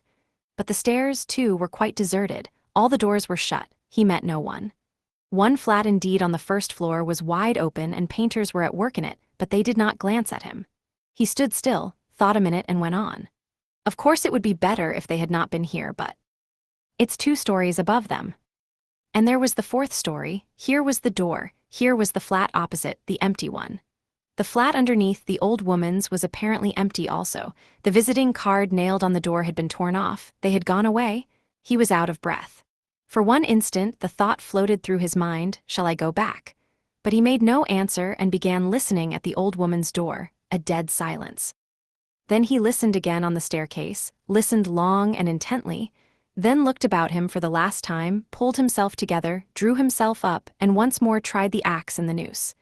Am I very pale? He wondered. Am I not evidently agitated? She is mistrustful. Had I better wait a little longer, till my heart leaves off thumping? But his heart did not leave off. On the contrary, as though to spite him, it throbbed more and more violently. He could stand it no longer. He slowly put out his hand to the bell and rang. Half a minute later he rang again, more loudly. No answer. To go on ringing was useless and out of place. The old woman was, of course, at home, but she was suspicious and alone. He had some knowledge of her habits, and once more he put his ear to the door. Either his senses were peculiarly keen, which it is difficult to suppose, or the sound was really very distinct. Anyway, he suddenly heard something like the cautious touch of a hand on the lock and the rustle of a skirt at the very door. Someone was standing stealthily close to the lock, and just as he was doing on the outside, was secretly listening within and seemed to have her ear to the door. He moved a little on purpose and muttered something aloud that he might not have the appearance of hiding, then rang a 3rd time, but quietly, soberly, and without impatience, recalling it afterwards. That moment stood out in his mind vividly, distinctly, forever. He could not make out how he had had such cunning, for his mind was as it were clouded at moments, and he was almost unconscious of his body. An instant later he heard the latch unfastened. Chapter 7. The door was as before opened a tiny crack, and again 2 sharp and suspicious eyes stared at him out of the darkness. Then Raskolnikov lost his head and nearly made a great mistake. Fearing the old woman would be frightened by their being alone, and not hoping that the sight of him would disarm her suspicions, he took hold of the door and drew it towards him to prevent the old woman from attempting to shut it again. Seeing this, she did not pull the door back, but she did not let go the handle so that he almost dragged her out with it on to the stairs. Seeing that she was standing in the doorway not allowing him to pass, he advanced straight upon her. She stepped back in alarm, tried to say something, but seemed unable to speak and stared with open eyes at him. Good evening, Alyona Ivanovna, he began, trying to speak easily, but his voice would not obey him, it broke and shook. I have come. I have brought something, but we'd better come in, to the light. And leaving her, he passed straight into the room uninvited. The old woman ran after him, her tongue was unloosed. Good heavens, what it is, who is it, what do you want? Why, Alyona Ivanovna, you know me. Raskolnikov, here, I brought you the pledge I promised the other day, and he held out the pledge. The old woman glanced for a moment at the pledge, but at once stared in the eyes of her uninvited visitor. She looked intently, maliciously, and mistrustfully. A minute passed. He even fancied something like a sneer in her eyes, as though she had already guessed everything.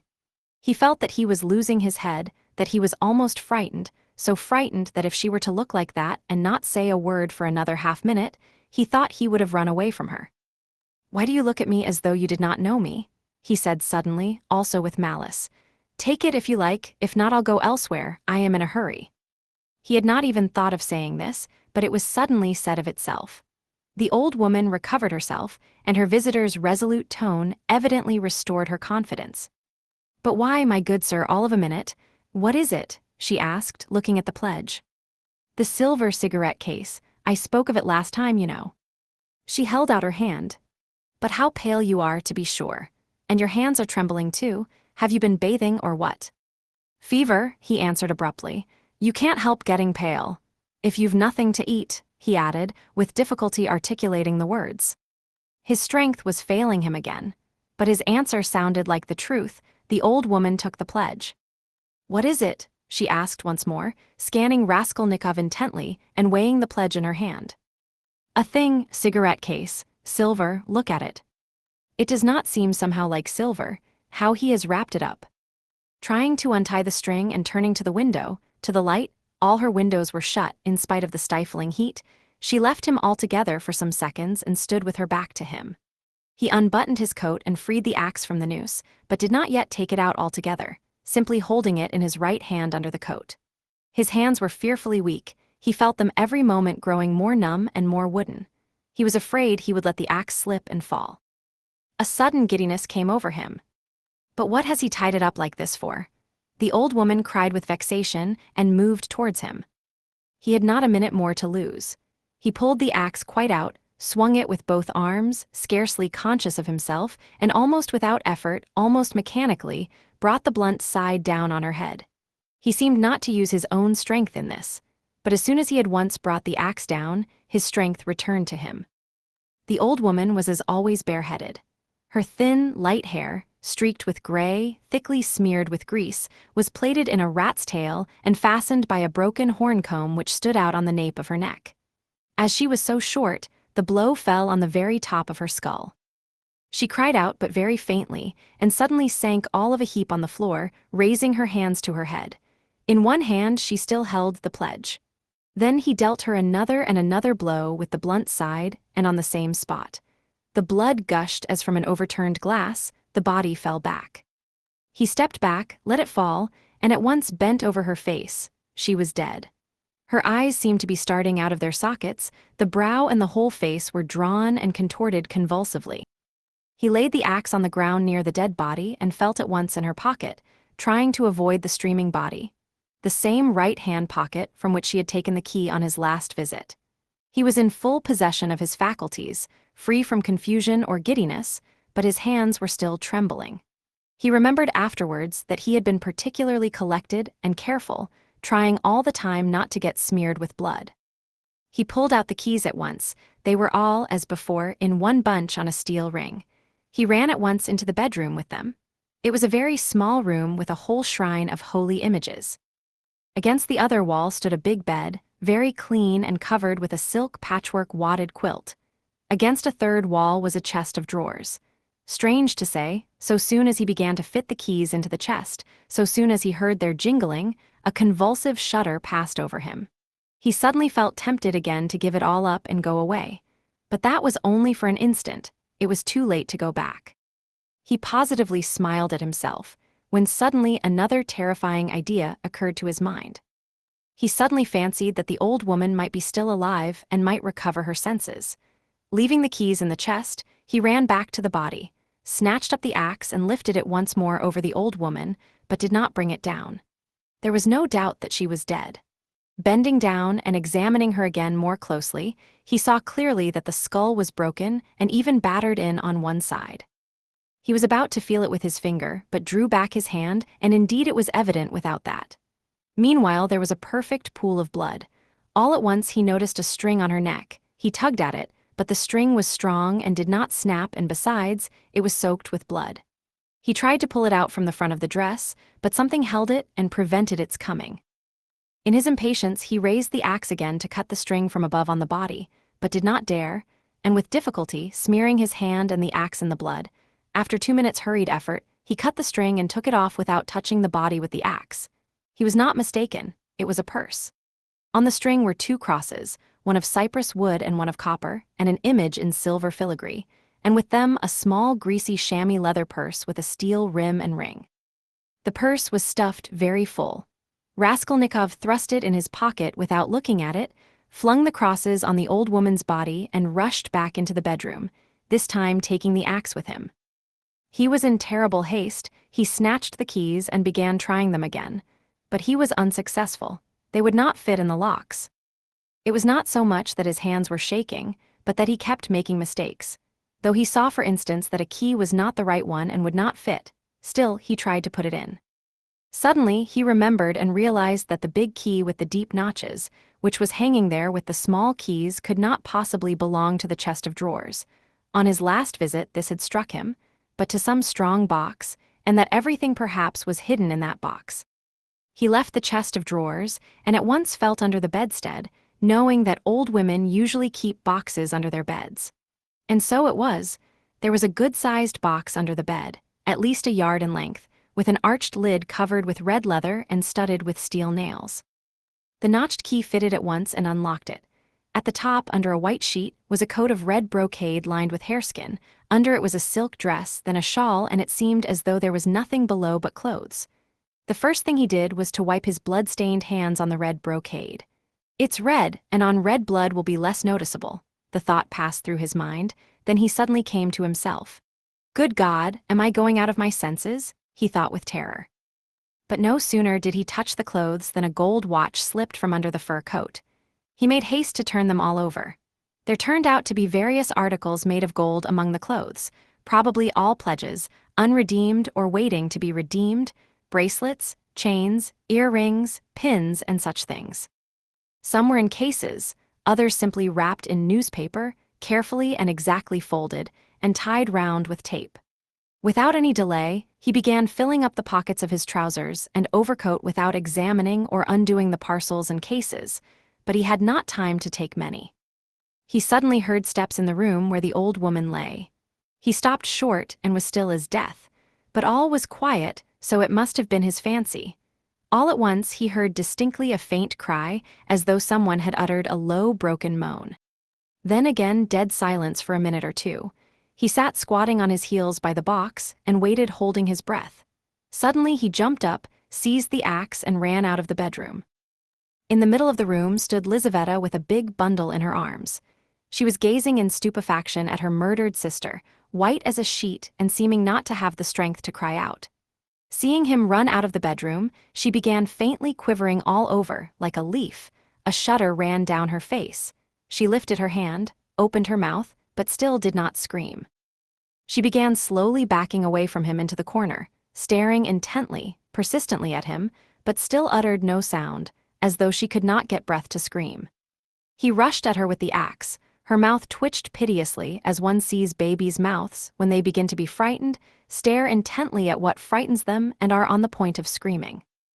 And this hapless Lizaveta was so simple, and had been so thoroughly crushed and scared that she did not even raise a hand to guard her face, though that was the most necessary and natural action at the moment, for the axe was raised over her face. She only put up her empty left hand, but not to her face, slowly holding it out before her, as though motioning him away. The axe fell with the sharp edge just on the skull and split at one blow all the top of the head. She fell heavily at once. Raskolnikov completely lost his head, snatching up her bundle, dropped it again, and ran into the entry.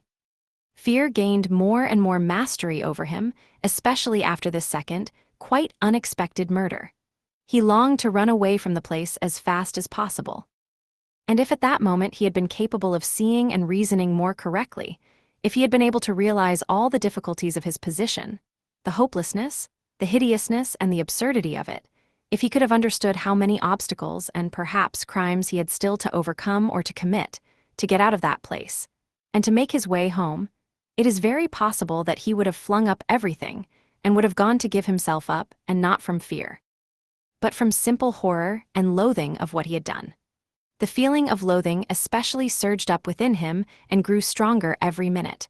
He would not now have gone to the box or even into the room for anything in the world.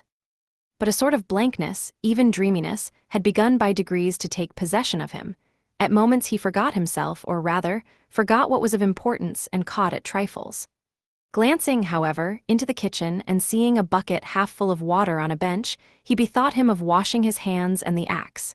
His hands were sticky with blood. He dropped the axe with the blade in the water, snatched a piece of soap that lay in a broken saucer on the window, and began washing his hands in the bucket. When they were clean, he took out the axe, washed the blade, and spent a long time, about 3 minutes, washing the wood where there were spots of blood, rubbing them with soap. Then he wiped it all with some linen that was hanging to dry on a line in the kitchen, and then he was a long while attentively examining the axe at the window. There was no trace left on it, only the wood was still damp. He carefully hung the axe and the noose under his coat. Then, as far as was possible, in the dim light in the kitchen, he looked over his overcoat, his trousers, and his boots. At the first glance, there seemed to be nothing but stains on the boots. He wetted the rag and rubbed the boots. But he knew he was not looking thoroughly, that there might be something quite noticeable that he was overlooking. He stood in the middle of the room, lost in thought. Dark, agonizing ideas rose in his mind, the idea that he was mad and that at that moment he was incapable of reasoning, of protecting himself, that he ought perhaps to be doing something utterly different from what he was now doing. Good God! He muttered, I must fly, fly, and he rushed into the entry. But here, a shock of terror awaited him, such as he had never known before. He stood and gazed and could not believe his eyes. The door, the outer door from the stairs, at which he had not long before waited and rung, was standing unfastened and at least 6 inches open. No lock, no bolt, all the time, all that time. The old woman had not shut it after him, perhaps as a precaution. But good God! Why, he had seen Lizaveta afterwards, and how could he have failed to reflect that she must have come in somehow? She could not have come through the wall. He dashed to the door and fastened the latch. But no, the wrong thing again. I must get away, get away.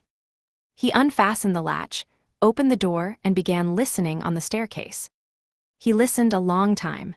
Somewhere far away, it might be in the gateway, 2 voices were loudly and shrilly shouting, quarreling and scolding. What are they about? He waited patiently. At last all was still, as though suddenly cut off. They had separated. He was meaning to go out, but suddenly on the floor below, a door was noisily opened and someone began going downstairs humming a tune. How is it they all make such a noise? Flashed through his mind. Once more he closed the door and waited. At last all was still, not a soul stirring. He was just taking a step towards the stairs when he heard fresh footsteps. The steps sounded very far off, at the very bottom of the stairs, but he remembered quite clearly and distinctly that from the first sound he began for some reason to suspect that this was someone coming there, to the 4th floor, to the old woman. Why? Were the sounds somehow peculiar, significant? The steps were heavy, even and unhurried. Now he had passed the 1st floor, now he was mounting higher, it was growing more and more distinct. He could hear his heavy breathing. And now the 3rd story had been reached. Coming here? And it seemed to him all at once that he was turned to stone, that it was like a dream in which one is being pursued, nearly caught and will be killed, and is rooted to the spot and cannot even move one's arms. At last, when the unknown was mounting to the 4th floor, he suddenly started, and succeeded in slipping neatly and quickly back into the flat and closing the door behind him. Then he took the hook and softly, noiselessly, fixed it in the catch. Instinct helped him. When he had done this, he crouched holding his breath by the door. The unknown visitor was by now also at the door. They were now standing opposite one another, as he had just before been standing with the old woman, when the door divided them and he was listening. The visitor panted several times. He must be a big, fat man, thought Raskolnikov, squeezing the axe in his hand. It seemed like a dream indeed. The visitor took hold of the bell and rang it loudly. As soon as the tin bell tinkled, Raskolnikov seemed to be aware of something moving in the room. For some seconds he listened quite seriously. The unknown rang again, waited and suddenly tugged violently and impatiently at the handle of the door. Raskolnikov gazed in horror at the hook shaking in its fastening, and in blank terror expected every minute that the fastening would be pulled out. It certainly did seem possible, so violently was he shaking it. He was tempted to hold the fastening, but he might be aware of it. A giddiness came over him again. I shall fall down, flashed through his mind, but the unknown began to speak and he recovered himself at once. What's up? Are they asleep or murdered? Damn them, he bawled in a thick voice. Hey, Alyona Ivanovna, old witch. Lizaveta Ivanovna, hey, my beauty, open the door. Oh, damn them, are they asleep or what? And again, enraged, he tugged with all his might a dozen times at the bell. He must certainly be a man of authority and an intimate acquaintance. At this moment light, hurried steps were heard not far off, on the stairs. Someone else was approaching. Raskolnikov had not heard them at first. You don't say there's no one at home, the newcomer cried in a cheerful, ringing voice, addressing the first visitor, who still went on pulling the bell. Good evening, cock. From his voice he must be quite young, thought Raskolnikov. Who the devil can tell? I've almost broken the lock, answered Cock. But how do you come to know me? Why, the day before yesterday, I beat you 3 times, running at billiards at Gambrinus. Oh. So they are not at home? That's queer. It's awfully stupid, though. Where could the old woman have gone? I've come on business. Yes, and I have business with her too. Well, what can we do? Go back, I suppose, Aya, and I was hoping to get some money, cried the young man. We must give it up, of course, but what did she fix this time for? The old witch fixed the time for me to come herself. It's out of my way. And where the devil she can have got to, I can't make out. She sits here from year's end to year's end, the old hag, her legs are bad, and yet here all of a sudden she is out for a walk. Hadn't we better ask the porter? What? Where she's gone, and when she'll be back.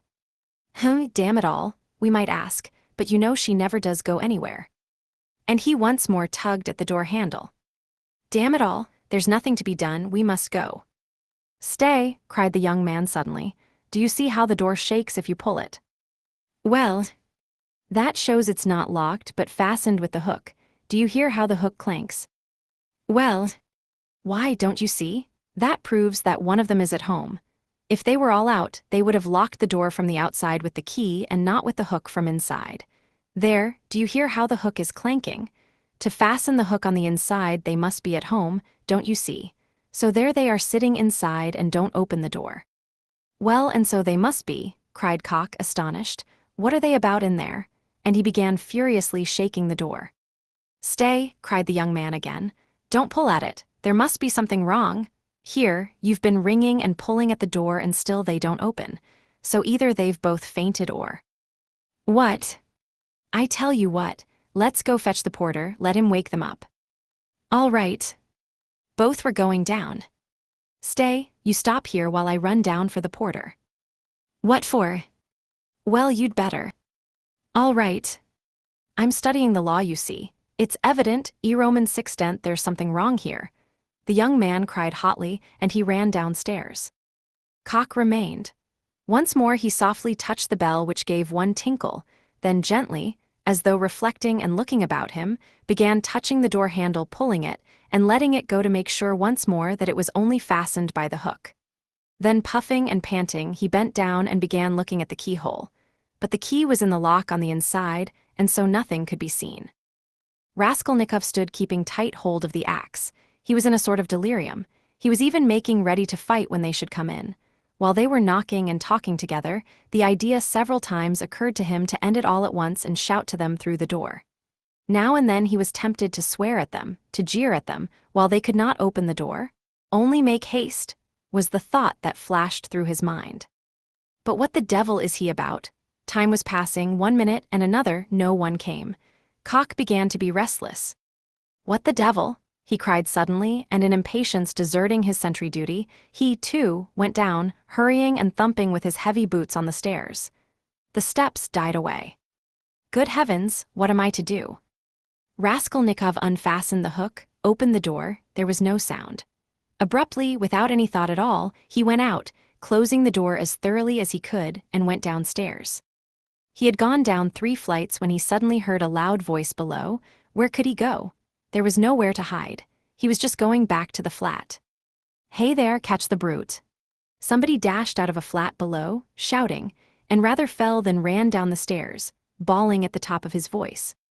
Mitka, Mitka, Mitka, Mitka, Mitka, blast him. The shout ended in a shriek. The last sounds came from the yard, all was still.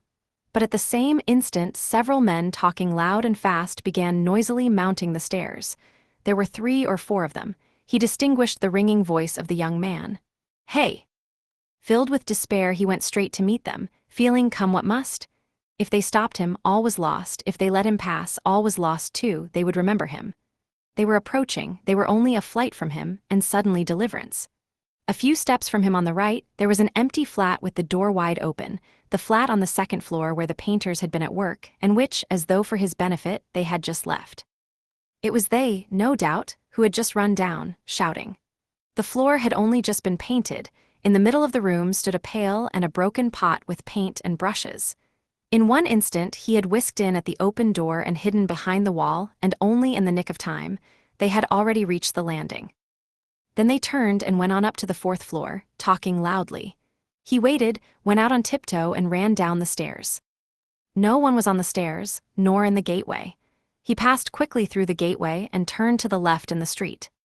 He knew perfectly well that at that moment they were at the flat, that they were greatly astonished at finding it unlocked, as the door had just been fastened, that by now they were looking at the bodies, that before another minute had passed they would guess and completely realize that the murderer had just been there, and had succeeded in hiding somewhere, slipping by them and escaping. They would guess most likely that he had been in the empty flat, while they were going upstairs. And meanwhile, he dared not quicken his pace much, though the next turning was still nearly 100 yards away. Should he slip through some gateway and wait somewhere in an unknown street? No, hopeless. Should he fling away the axe?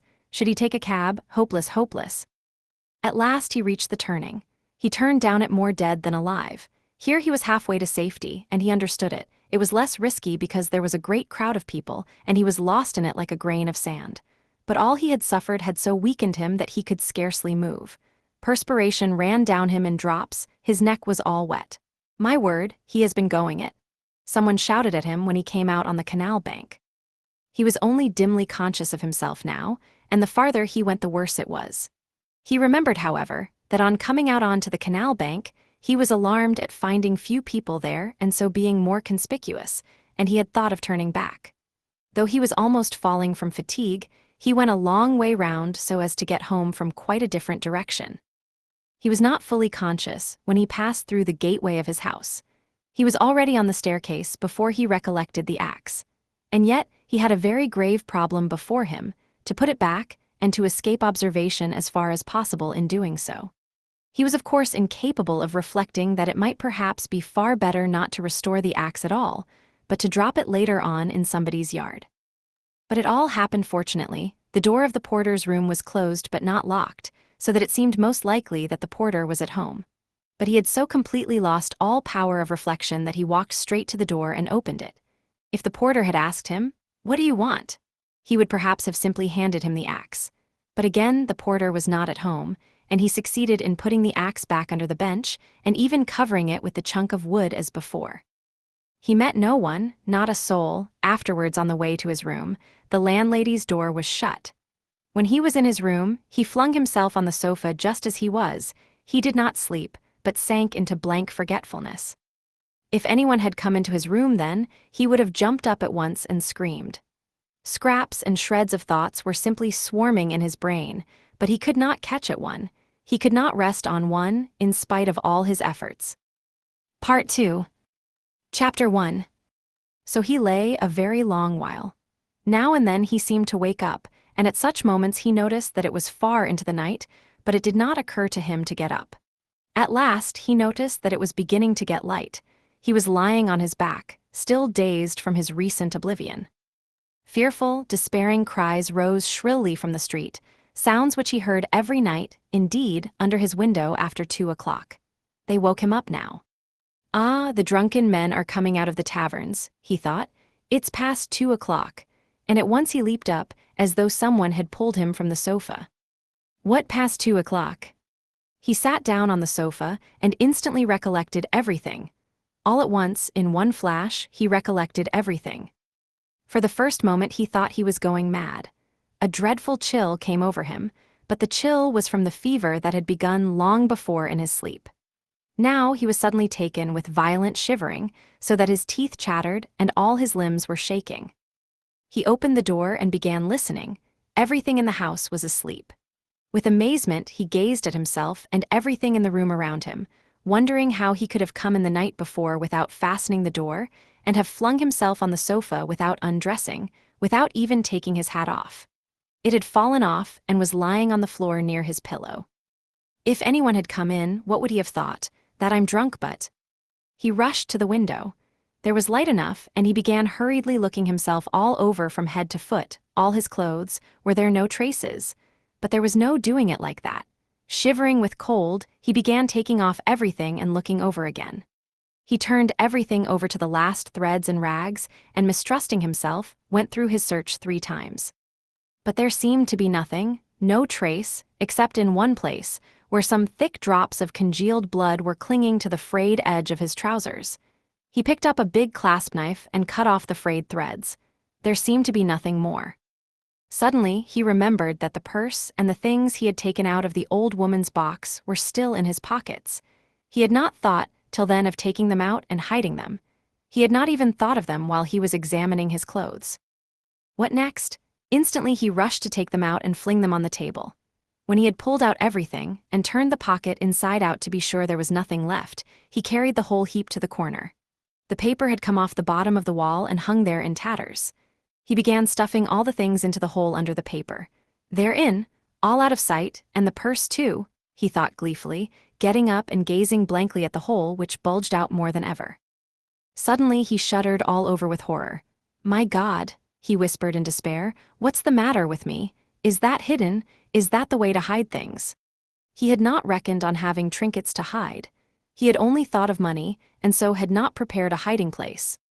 But now, what am I glad of? He thought, is that hiding things, my reasons deserting me simply. He sat down on the sofa in exhaustion, and was at once shaken by another unbearable fit of shivering. Mechanically, he drew from a chair beside him his old student's winter coat, which was still warm though almost in rags, covered himself up with it, and once more sank into drowsiness and delirium. He lost consciousness. Not more than 5 minutes had passed when he jumped up a second time, and at once pounced in a frenzy on his clothes again. How could I go to sleep again with nothing done? Yes, I have not taken the loop off the armhole. I forgot a thing like that. Such a piece of evidence. He pulled off the noose, hurriedly cut it to pieces, and threw the bits among his linen under the pillow. Pieces of torn linen couldn't rouse suspicion, whatever happened. I think not anyway," he repeated, standing in the middle of the room, and with painful concentration he fell to gazing about him again, at the floor and everywhere, trying to make sure he had not forgot anything. The conviction that all his faculties, even memory and the simplest power of reflection, were failing him, began to be an insufferable torture. Surely it isn't beginning already. Surely it isn't my punishment coming upon me. It is. The frayed rags he had cut off his trousers were actually lying on the floor in the middle of the room, where anyone coming in would see them. "What is the matter with me?" he cried again, like one distraught. Then a strange idea entered his head, that perhaps all his clothes were covered with blood, that perhaps there were a great many stains, but that he did not see them, did not notice them because his perceptions were failing, were going to pieces. His reason was clouded. Suddenly he remembered that there had been blood on the purse too. Ah, then there must be blood on the pocket too, for I put the wet purse in my pocket. In a flash he had turned the pocket inside out, and yes, there were traces, stains on the lining of the pocket. So my reason has not quite deserted me, so I still have some sense and memory since I guessed it of myself, he thought triumphantly, with a deep sigh of relief. It's simply the weakness of fever, a moment's delirium, and he tore the whole lining out of the left pocket of his trousers. At that instant the sunlight fell on his left boot. On the sock which poked out from the boot, he fancied there were traces. He flung off his boots. Traces indeed. The tip of the sock was soaked with blood. He must have unwarily stepped into that pool. But what am I to do with this now? Where am I to put the sock and rags and pocket? He gathered them all up in his hands, and stood in the middle of the room. In the stove, but they would ransack the stove first of all.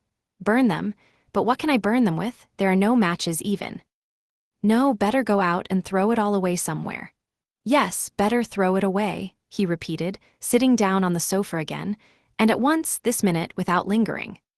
But his head sank on the pillow instead.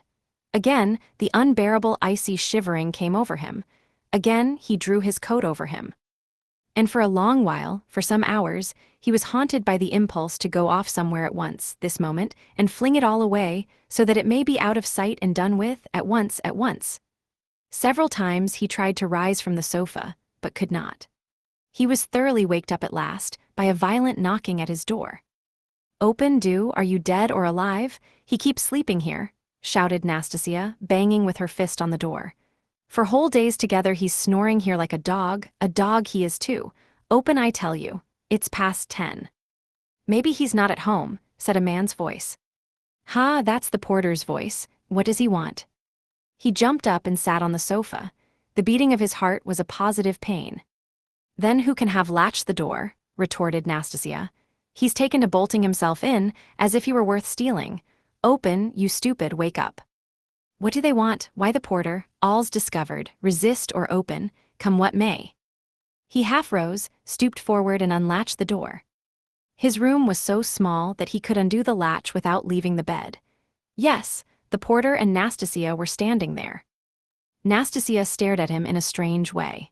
He glanced with a defiant and desperate air at the porter, who without a word held out a gray folded paper sealed with bottle wax. "A notice from the office," he announced as he gave him the paper. "From what office?" "A summons to the police office, of course. You know which office." "To the police, what for?" "How can I tell? You're sent for, so you go." The man looked at him attentively, looked round the room and turned to go away. "He's downright ill," observed Nastasia, not taking her eyes off him. The porter turned his head for a moment. "He's been in a fever since yesterday," she added. Raskolnikov made no response and held the paper in his hands without opening it. "Don't you get up then," Nastasia went on compassionately, seeing that he was letting his feet down from the sofa. "You're ill, and so don't go, there's no such hurry. What have you got there?" He looked. In his right hand he held the shreds he had cut from his trousers, the sock, and the rags of the pocket. So he had been asleep with them in his hand. Afterwards, reflecting upon it, he remembered that half waking up in his fever, he had grasped all this tightly in his hand and so fallen asleep again. "Look at the rags he's collected and sleeps with them, as though he has got hold of a treasure." And Nastasia went off into her hysterical giggle. Instantly, he thrust them all under his great coat and fixed his eyes intently upon her. Far as he was from being capable of rational reflection at that moment, he felt that no one would behave like that with a person who was going to be arrested. But the police. "You'd better have some tea." "Yes, I'll bring it, there's some left." "No, I'll go at once," he muttered, getting onto his feet. "Why, you'll never get downstairs." "Yes, I'll go." "As you please." She followed the porter out. At once he rushed to the light, to examine the sock and the rags. There are stains, but not very noticeable, all covered with dirt, and rubbed and already discolored. No one who had no suspicion could distinguish anything. Nastasia from a distance could not have noticed, thank God. Then, with a tremor, he broke the seal of the notice and began reading. He was a long while reading, before he understood. It was an ordinary summons from the district police station to appear that day at 9:30 at the office of the district superintendent. But when has such a thing happened? I never have anything to do with the police. And why just today? He thought in agonizing bewilderment. Good God, only get it over soon. He was flinging himself on his knees to pray, but broke into laughter, not at the idea of prayer, but at himself. He began hurriedly dressing. "If I'm lost, I am lost, I don't care. Shall I put the sock on?" He suddenly wondered. "It will get dustier still and the traces will be gone." But no sooner had he put it on than he pulled it off again in loathing and horror. He pulled it off, but reflecting that he had no other socks, he picked it up and put it on again, and again he laughed. "That's all conventional, that's all relative, merely a way of looking at it," he thought in a flash, but only on the top surface of his mind, while he was shuddering all over. "There, I've got it on. I have finished by getting it on." But his laughter was quickly followed by despair. "No, it's too much for me," he thought, his legs shook. "From fear," he muttered. His head swam and ached with fever. "It's a trick. They want to decoy me there and confound me over everything," he mused as he went out onto the stairs. "The worst of it is I'm almost lightheaded. I may blurt out something stupid." On the stairs, he remembered that he was leaving all the things just as they were in the hole in the wall. "And very likely, it's on purpose to search when I'm out," he thought, and stopped short. But he was possessed by such despair, such cynicism of misery, if one may so call it, that with a wave of his hand he went on. Only to get it over.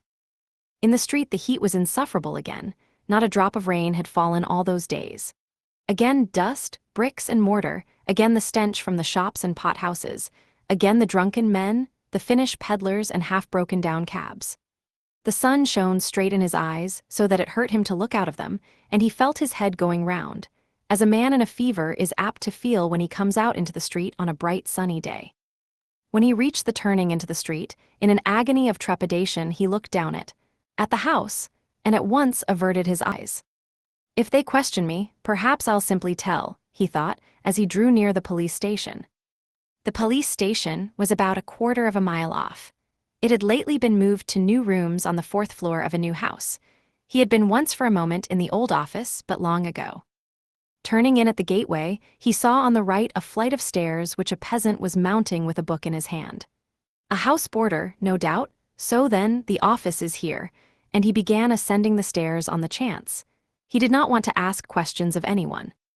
"I'll go in, fall on my knees, and confess everything," he thought as he reached the fourth floor.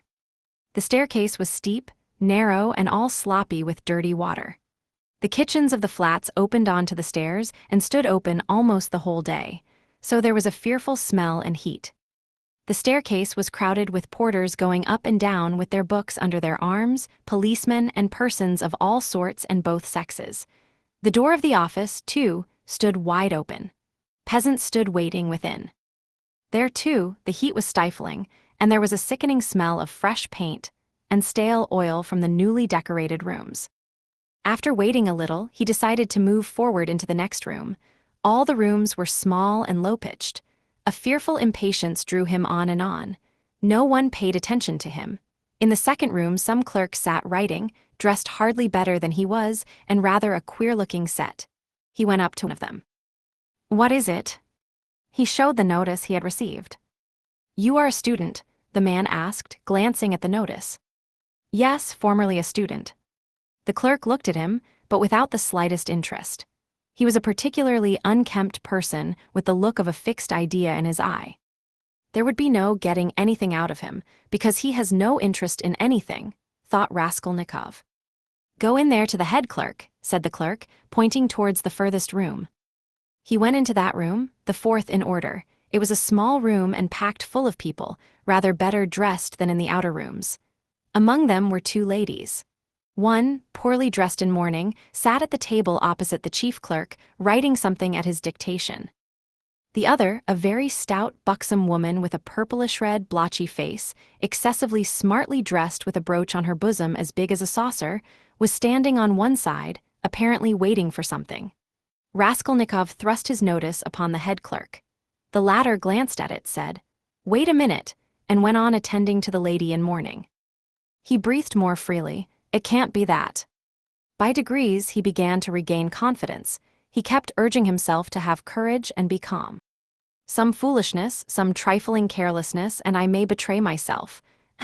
It's a pity there's no air here," he added. "It's stifling. It makes one's head dizzier than ever, and one's mind too." He was conscious of a terrible inner turmoil. He was afraid of losing his self-control. He tried to catch at something and fix his mind on it, something quite irrelevant, but he could not succeed in this at all. Yet the head clerk greatly interested him. He kept hoping to see through him and guess something from his face. He was a very young man, about 22, with a dark mobile face that looked older than his years. He was fashionably dressed and foppish, with his hair parted in the middle, well combed and pomaded, and wore a number of rings on his well-scrubbed fingers and a gold chain on his waistcoat. He said a couple of words in French to a foreigner who was in the room, and said them fairly correctly. "Luisa Ivanovna, you can sit down," he said casually to the gaily dressed, purple-faced lady, who was still standing as though not venturing to sit down, though there was a chair beside her. "Ich dank," said the latter, and softly, with a rustle of silk, she sank into the chair. Her light blue dress trimmed with white lace floated about the table like an air balloon and filled almost half the room. She smelt of scent. But she was obviously embarrassed at filling half the room and smelling so strongly of scent, and though her smile was impudent as well as cringing, it betrayed evident uneasiness. The lady in mourning had done at last and got up. All at once, with some noise, an officer walked in very jauntily, with a peculiar swing of his shoulders at each step. He tossed his cockaded cap on the table and sat down in an easy chair. The small lady positively skipped from her seat on seeing him and fell to curtsying in a sort of ecstasy, but the officer took not the smallest notice of her, and she did not venture to sit down again in his presence. He was the assistant superintendent. He had a reddish mustache that stood out horizontally on each side of his face, and extremely small features, expressive of nothing much except a certain insolence. He looked askance and rather indignantly at Raskolnikov. He was so very badly dressed, and in spite of his humiliating position, His bearing was by no means in keeping with his clothes. Raskolnikov had unwarily fixed a very long and direct look on him, so that he felt positively affronted. "What do you want?" he shouted, apparently astonished that such a ragged fellow was not annihilated by the majesty of his glance. "I was summoned, by a notice," Raskolnikov faltered. "For the recovery of money due from the student," the head clerk interfered hurriedly, tearing himself from his papers. "Here," and he flung Raskolnikov a document and pointed out the place. "Read that." "Money, what money?" thought Raskolnikov, but then, it's certainly not that. And he trembled with joy. He felt sudden, intense, indescribable relief. A load was lifted from his back. "And pray, what time were you directed to appear, sir?" shouted the assistant superintendent, seeming for some unknown reason more and more aggrieved. "You are told to come at 9, and now it's 12. "The notice was only brought me a quarter of an hour ago," Raskolnikov answered loudly over his shoulder. To his own surprise, he too grew suddenly angry and found a certain pleasure in it. "And it's enough that I have come here ill with fever. Kindly refrain from shouting." "I'm not shouting, I'm speaking very quietly. It's you who are shouting at me. I'm a student, and allow no one to shout at me."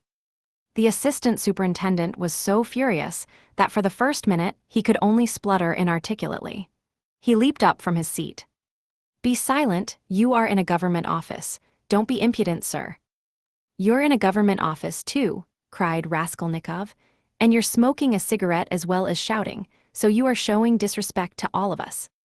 He felt an indescribable satisfaction at having said this. The head clerk looked at him with a smile. The angry assistant superintendent was obviously disconcerted. "That's not your business," he shouted at last with unnatural loudness. "Kindly make the declaration demanded of you. Show him, Alexander Grigorievich, there is a complaint against you. You don't pay your debts, you're a fine bird." But Raskolnikov was not listening now.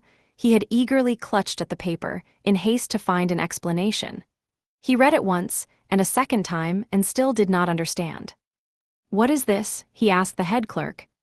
"It is for the recovery of money on an IOU, a writ. You must either pay it, with all expenses, costs, and so on, or give a written declaration when you can pay it, and at the same time an undertaking not to leave the capital without payment, and nor to sell or conceal your property. The creditor is at liberty to sell your property, and proceed against you according to the law." "But I am not in debt to anyone."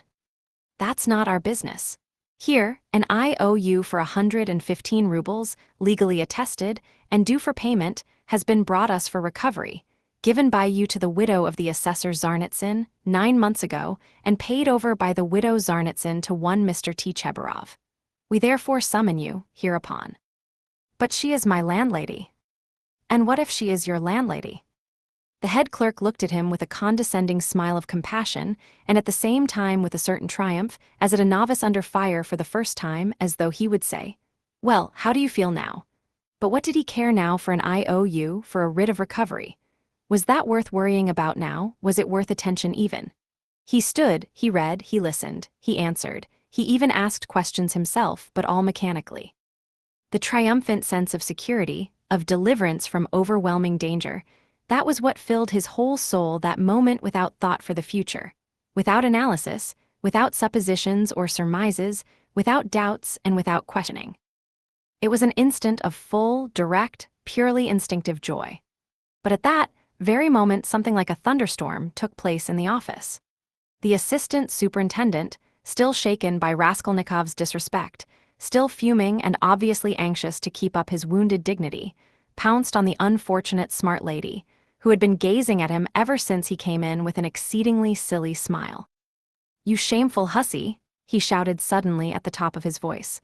The lady in mourning had left the office. "What was going on at your house last night? A disgrace again, you're a scandal to the whole street, fighting and drinking again. Do you want the house of correction? Why, I have warned you 10 times over that I would not let you off the 11th. And here you are again, you. The paper fell out of Raskolnikov's hands, and he looked wildly at the smart lady who was so unceremoniously treated. But he soon saw what it meant, and at once began to find positive amusement in the scandal. He listened with pleasure, so that he longed to laugh and laugh. All his nerves were on edge. Ilya Petrovitch? The head clerk was beginning anxiously, but stopped short, for he knew from experience that the enraged assistant could not be stopped except by force. As for the smart lady, at first she positively trembled before the storm. But strange to say, the more numerous and violent the terms of abuse became, the more amiable she looked, and the more seductive the smiles she lavished on the terrible assistant. She moved uneasily and curtsied incessantly, waiting impatiently for a chance of putting in her word, and at last she found it. "There was no sort of noise or fighting in my house, Mr. Captain." She pattered all at once, like peas dropping, speaking Russian confidently, though with a strong German accent, "and no sort of scandal, and his honor came drunk, and it's the whole truth I am telling, Mr. Captain, and I am not to blame. Mine is an honorable house, Mr. Captain, and honorable behavior, Mr. Captain, and I always dislike any scandal myself." But he came quite tipsy, and asked for 3 bottles again, and then he lifted up one leg and began playing the pianoforte with one foot, and that is not at all right in an honorable house, and he gants broke the piano, and it was very bad manners indeed, and I said so. And he took up a bottle and began hitting everyone with it. And then I called the porter, and Karl came, and he took Karl and hit him in the eye, and he hit Henriette in the eye, too, and gave me 5 slaps on the cheek. And it was so ungentlemanly in an honorable house, Mr. Captain, and I screamed. And he opened the window over the canal and stood in the window, squealing like a little pig. It was a disgrace. The idea of squealing like a little pig at the window into the street. Fie upon him! And Karl pulled him away from the window by his coat, and it is true, Mr. Captain, he tore sane rock. And then he shouted that man must pay him 15 rubles damages. And I did pay him, Mr. Captain, 5 rubles for sane rock, and he is an ungentlemanly visitor and caused all the scandal. "I will show you up," he said, "for I can write to all the papers about you." Then he was an author. Yes, Mr. Captain, and what an ungentlemanly visitor in an honorable house. Now then, enough, I have told you already. Ilya Petrovitch, the head clerk repeated significantly. The assistant glanced rapidly at him. The head clerk slightly shook his head. "So I tell you this, most respectable Louise Ivanovna, and I tell it you for the last time," the assistant went on. "If there is a scandal in your honorable house once again, I will put you yourself in the lockup, as it is called in polite society. Do you hear? So a literary man, an author, took 5 rubles for his coat tail in an honorable house? A nice set, these authors." And he cast a contemptuous glance at Raskolnikov. "There was a scandal the other day in a restaurant, too. An author had eaten his dinner and would not pay. 'I'll write a satire on you,' says he. And there was another of them on a steamer last week, used the most disgraceful language to the respectable family of a civil councillor, his wife and daughter. And there was one of them turned out of a confectioner's shop the other day. They are like that, authors, literary men, students, town criers. Phoo, you get along, I shall look in upon you myself one day, then you had better be careful, do you hear?" With hurried deference, Louise Ivanovna fell to curtsying in all directions, and so curtsied herself to the door. But at the door, she stumbled backwards against a good-looking officer with a fresh, open face and splendid thick fair whiskers. This was the superintendent of the district himself, Nikodym Fomitch. Louise Ivanovna made haste to curtsy almost to the ground, and with mincing little steps, she fluttered out of the office. "Again thunder and lightning, a hurricane," said Nikodym Fomitch to Ilya Petrovitch in a civil and friendly tone. "You are aroused again, you are fuming again, I heard it on the stairs." "Well, what then?" Ilya Petrovitch drawled with gentlemanly nonchalance, and he walked with some papers to another table, with a jaunty swing of his shoulders at each step. "Here, if you will kindly look, an author or a student has been one at least, does not pay his debts, has given an IOU, won't clear out of his room, and complaints are constantly being lodged against him, and here he has been pleased to make a protest against my smoking in his presence. He behaves like a cad himself, and just look at him, please. Here's the gentleman, and very attractive he is. Poverty is not a vice, my friend, but we know you go off like powder, you can't bear a slight. I dare say you took offense at something and went too far yourself," continued Nikodym Fomitch, turning affably to Raskolnikov. "But you were wrong there, he is a capital fellow, I assure you, but explosive. He gets hot, fires up, boils over, and no stopping him, and then it's all over, and at the bottom he's a heart of gold. His nickname in the regiment was the Explosive Lieutenant." And what a regimen it was, too, cried Ilya Petrovitch, much gratified at this agreeable banter, though still sulky. Raskolnikov had a sudden desire to say something exceptionally pleasant to them all. "Excuse me, Captain," he began easily, suddenly addressing Nikodym Fomitch, "will you enter into my position? I am ready to ask pardon if I have been ill-mannered. I am a poor student, sick and shattered. Shattered was the word he used, by poverty. I am not studying because I cannot keep myself now, but I shall get money. I have a mother and sister in the province of X. They will send it to me, and I will pay. My landlady is a good-hearted woman, but she is so exasperated at my having lost my lessons and not paying her for the last 4 months that she does not even send up my dinner. And I don't understand this IOU at all. She is asking me to pay her on this IOU. How am I to pay her? Judge for yourselves." "But that is not our business, you know," the head clerk was observing. Yes, I perfectly agree with you, but allow me to explain," Raskolnikov put in again, still addressing Nikodym Fomitch, but trying his best to address Ilya Petrovitch also, though the latter persistently appeared to be rummaging among his papers and to be contemptuously oblivious of him. "Allow me to explain that I have been living with her for nearly 3 years, and at first, for why should I not confess it, at the very beginning I promised to marry her daughter. It was a verbal promise, freely given. She was a girl. Indeed, I liked her, though I was not in love with her. A youthful affair, in fact. That is, I mean to say, that my landlady gave me credit freely in those days, and I led a life of. I was very heedless." "Nobody asks you for these personal details, sir. We've no time to waste," Ilya Petrovitch interposed roughly and with a note of triumph. But Raskolnikov stopped him hotly, though he suddenly found it exceedingly difficult to speak. "But excuse me, it is for me to explain how it all happened, in my turn, though I agree with you, it is unnecessary, but a year ago the girl died of typhus. I remained lodging there as before, and when my landlady moved into her present quarters, she said to me, and in a friendly way, that she had complete trust in me, but still, would I not give her an IOU for 115 rubles, all the debt I owed her. She said if only I gave her that, she would trust me again, as much as I liked, and that she would never, those were her own words, make use of that IOU till I could pay of myself. And now, when I have lost my lessons and have nothing to eat, she takes action against me. What am I to say to that? All these affecting details are no business of ours," Ilya Petrovitch interrupted rudely. "You must give a written undertaking, but as for your love affairs and all these tragic events, we have nothing to do with that." "Come now, you are harsh," muttered Nikodym Fomitch, sitting down at the table and also beginning to write. He looked a little ashamed. "Write," said the head clerk to Raskolnikov. "Write what?" the latter asked gruffly. "I will dictate to you." Raskolnikov fancied that the head clerk treated him more casually and contemptuously after his speech, but strange to say, he suddenly felt completely indifferent to anyone's opinion, and this revulsion took place in a flash, in one instant. If he had cared to think a little, he would have been amazed indeed that he could have talked to them like that a minute before, forcing his feelings upon them. And where had those feelings come from? Now if the whole room had been filled, not with police officers, but with those nearest and dearest to him, he would not have found one human word for them, so empty was his heart. A gloomy sensation of agonizing, everlasting solitude and remoteness took conscious form in his soul. It was not the meanness of his sentimental effusions before Ilya Petrovitch, nor the meanness of the latter's triumph over him that had caused this sudden revulsion in his heart. Oh, what had he to do now with his own baseness, with all these petty vanities, officers, German women, debts, police offices? If he had been sentenced to be burnt at that moment, he would not have stirred, would hardly have heard the sentence to the end.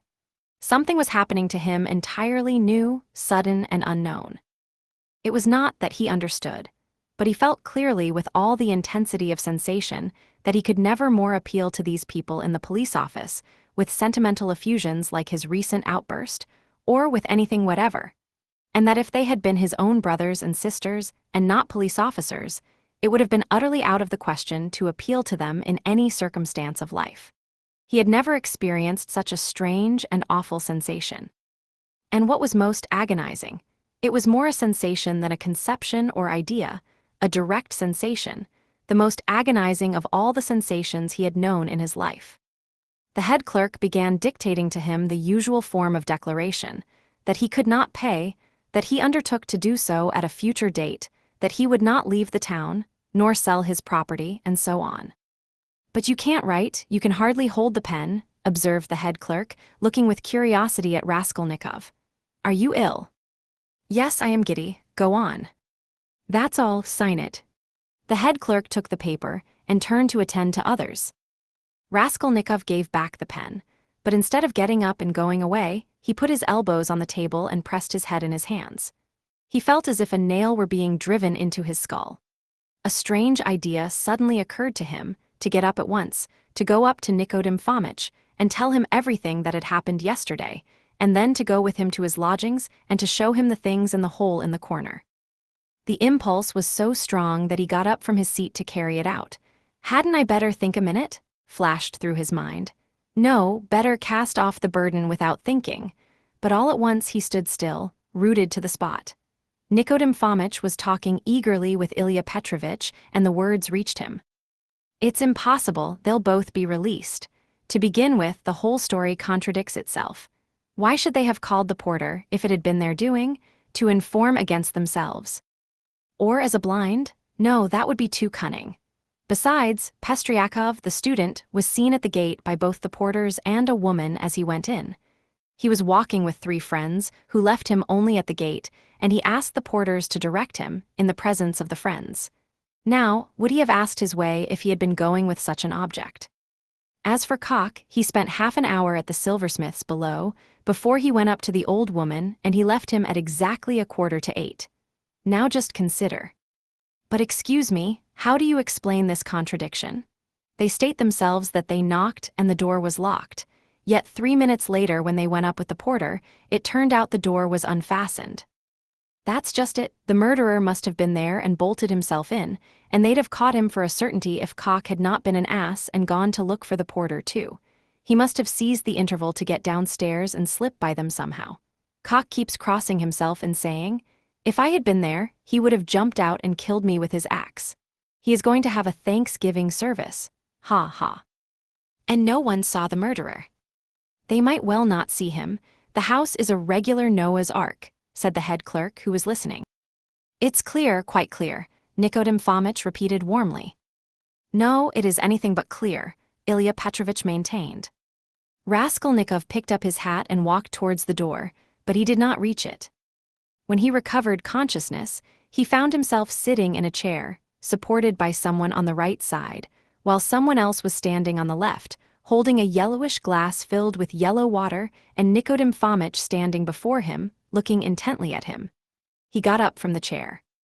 "What's this? Are you ill?" Nikodim Fomitch asked rather sharply. "He could hardly hold his pen when he was signing," said the head clerk, settling back in his place and taking up his work again. "Have you been ill long?" cried Ilya Petrovitch from his place, where he, too, was looking through papers. He had, of course, come to look at the sick man when he fainted, but retired at once when he recovered. "Since yesterday," muttered Raskolnikov in reply. "Did you go out yesterday?" "Yes." "Though you were ill?" "Yes." "At what time?" "About 7. "And where did you go, may I ask?" "Along the street." Short and clear. Raskolnikov, white as a handkerchief, had answered sharply, jerkily, without dropping his black feverish eyes before Ilya Petrovitch's stare. "He can scarcely stand upright, and you," Nikodim Fomitch was beginning. "No matter," Ilya Petrovitch pronounced rather peculiarly. Nikodim Fomitch would have made some further protest, but glancing at the head clerk who was looking very hard at him, he did not speak. There was a sudden silence. It was strange. "Very well then," concluded Ilya Petrovitch, "we will not detain you." Raskolnikov went out. He caught the sound of eager conversation on his departure, and above the rest rose the questioning voice of Nikodim Fomitch. In the street, his faintness passed off completely. "A search, there will be a search at once," he repeated to himself, hurrying home. "The brutes, they suspect." His former terror mastered him completely again. Chapter 2. And what if there has been a search already? What if I find them in my room? But here was his room. Nothing and no one in it. No one had peeped in. Even Nastasia had not touched it, but heavens! How could he have left all those things in the hole? He rushed to the corner, slipped his hand under the paper, pulled the things out and lined his pockets with them. There were 8 articles in all, 2 little boxes with earrings or something of the sort. He hardly looked to see, then 4 small leather cases. There was a chain, too, merely wrapped in newspaper and something else in newspaper that looked like a decoration. He put them all in the different pockets of his overcoat and the remaining pocket of his trousers, trying to conceal them as much as possible. He took the purse, too. Then he went out of his room, leaving the door open. He walked quickly and resolutely, and though he felt shattered, he had his senses about him. He was afraid of pursuit. He was afraid that in another half hour, another quarter of an hour perhaps, instructions would be issued for his pursuit, and so at all costs, he must hide all traces before then. He must clear everything up while he still had some strength, some reasoning power left him. Where was he to go? That had long been settled. Fling them into the canal, and all traces hidden in the water, the thing would be at an end.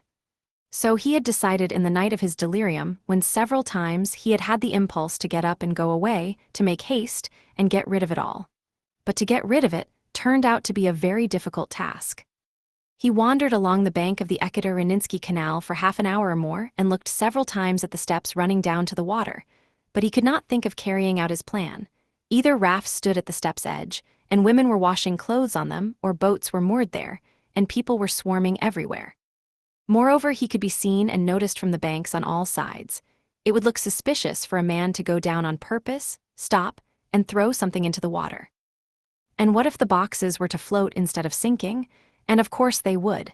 Even as it was, everyone he met seemed to stare and look round, as if they had nothing to do but to watch him. Why is it, or can it be my fancy? He thought.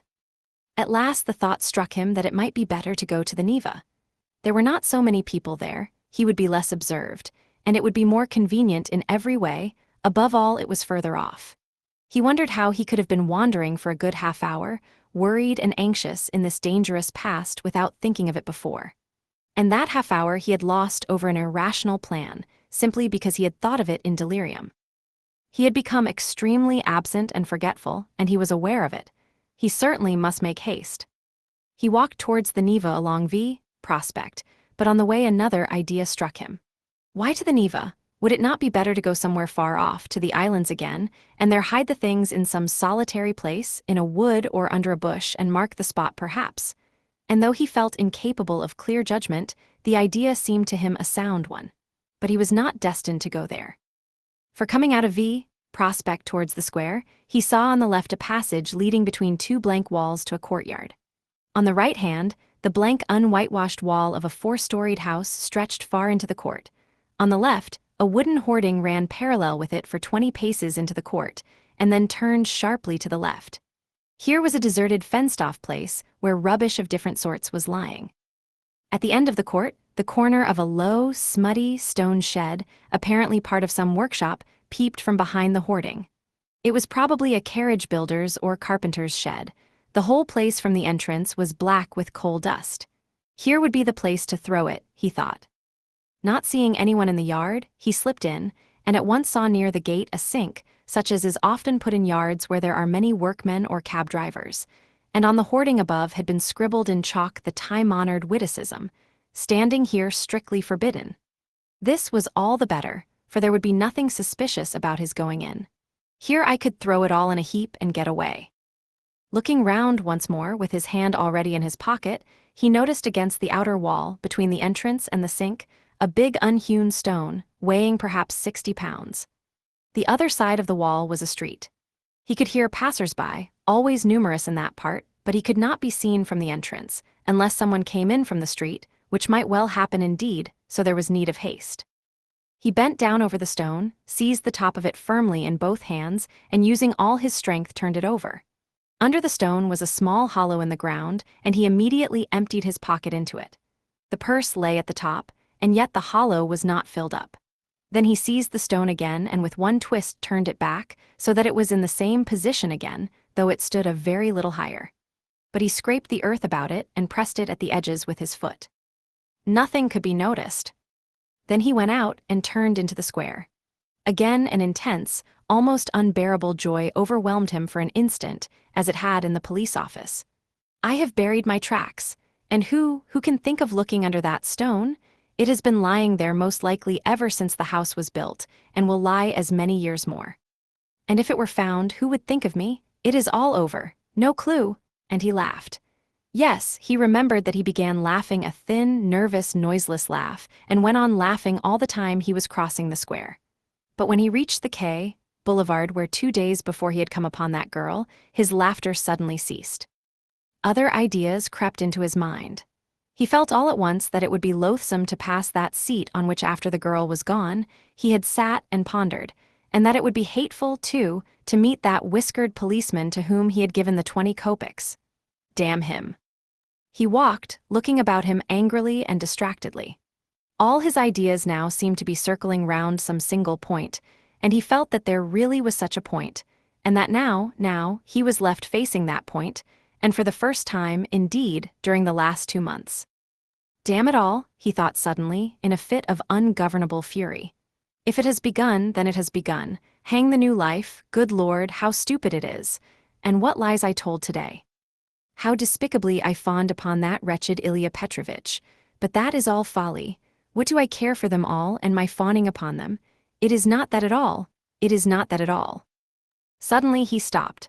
A new, utterly unexpected and exceedingly simple question perplexed and bitterly confounded him. If it all has really been done deliberately and not idiotically, if I really had a certain and definite object, how is it I did not even glance into the purse and don't know what I had there, for which I have undergone these agonies and have deliberately undertaken this base, filthy, degrading business? And here I wanted at once to throw into the water the purse together with all the things which I had not seen either. How's that? Yes, that was so, that was all so. Yet he had known it all before, and it was not a new question for him, even when it was decided in the night without hesitation and consideration, as though so it must be, as though it could not possibly be otherwise. Yes, he had known it all and understood it all. It surely had all been settled even yesterday at the moment when he was bending over the box and pulling the jewel cases out of it. Yes, so it was. It is because I am very ill, he decided grimly at last. I have been worrying and fretting myself, and I don't know what I am doing. Yesterday and the day before yesterday, and all this time I have been worrying myself. I shall get well and I shall not worry.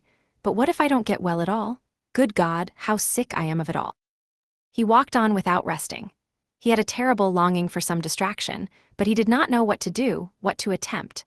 A new overwhelming sensation was gaining more and more mastery over him every moment.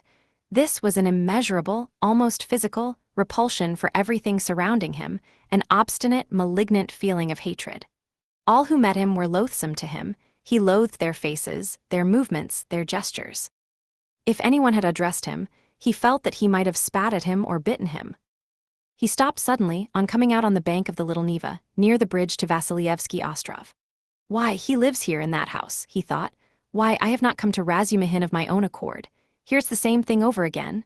Very interesting to know, though. Have I come on purpose, or have I simply walked here by chance? Never mind, I said the day before yesterday that I would go and see him the day after. Well, and so I will. Besides, I really cannot go further now. He went up to Razumihin's room on the 5th floor. The latter was at home in his garret, busily writing at the moment, and he opened the door himself. It was 4 months since they had seen each other. Razumihin was sitting in a ragged dressing gown, with slippers on his bare feet, unkempt, unshaven, and unwashed. His face showed surprise. "Is it you?" he cried. He looked his comrade up and down, then after a brief pause he whistled. "As hard up as all that? Why, brother, you've cut me out," he added, looking at Raskolnikov's rags. "Come sit down, you are tired, I'll be bound." And when he had sunk down on the American leather sofa, which was in even worse condition than his own, Razumihin saw at once that his visitor was ill. "Why, you are seriously ill, do you know that?" He began feeling his pulse. Raskolnikov pulled away his hand. "Never mind," he said, "I have come for this, I have no lessons. I wanted, but I don't really want lessons." "But I say, you are delirious, you know," Razumihin observed, watching him carefully. "No, I am not." Raskolnikov got up from the sofa. As he had mounted the stairs to Razumihin's, he had not realized that he would be meeting his friend face to face. Now, in a flash, he knew that what he was least of all disposed for at that moment was to be face to face with anyone in the wide world. His spleen rose within him. He almost choked with rage at himself as soon as he crossed Razumihin's threshold. "Goodbye," he said abruptly and walked to the door. Stop, you queer fish." "I don't want to," said the other, again pulling away his hand. "Then why the devil have you come? Are you mad or what? Why, this is almost insulting. I won't let you go like that." "Well then, I came to you because I know no one but you who could help. To begin, because you are kinder than anyone, cleverer, I mean, and can judge. And now I see that I want nothing. Do you hear? Nothing at all. No one's services, no one's sympathy. I am by myself, alone. Come, that's enough. Leave me alone." "Stay a minute, you sweep. You are a perfect madman. As you like, for all I care. I have no lessons, do you see, and I don't care about that, but there's a bookseller, Heruvimov, and he takes the place of a lesson. I would not exchange him for 5 lessons. He's doing publishing of a kind, and issuing natural science manuals, and what a circulation they have. The very titles are worth the money. You always maintained that I was a fool, but by Jove, my boy, there are greater fools than I am. Now he is setting up for being advanced, not that he has an inkling of anything, but of course, I encourage him. Here are 2 signatures of the German text, in my opinion, the crudest charlatanism. It discusses the question, is woman a human being? And of course, triumphantly proves that she is. Heruvimov is going to bring out this work as a contribution to the woman question. I am translating it. He will expand these 2.5 signatures into 6. We shall make up a gorgeous title half a page long and bring it out at half a ruble. It will do. He pays me 6 rubles the signature. It works out to about 15 rubles for the job, and I've had 6 already in advance. When we have finished this, we are going to begin a translation about whales, and then some of the dullest scandals out of the second part of Less Confessions we have marked for translation. Somebody has told Heruvimov that Rousseau was a kind of Radishev.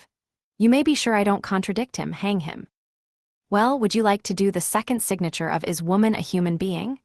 If you would, take the German and pens and paper. All those are provided, and take 3 rubles. For as I have had 6 rubles in advance on the whole thing, 3 rubles come to you for your share.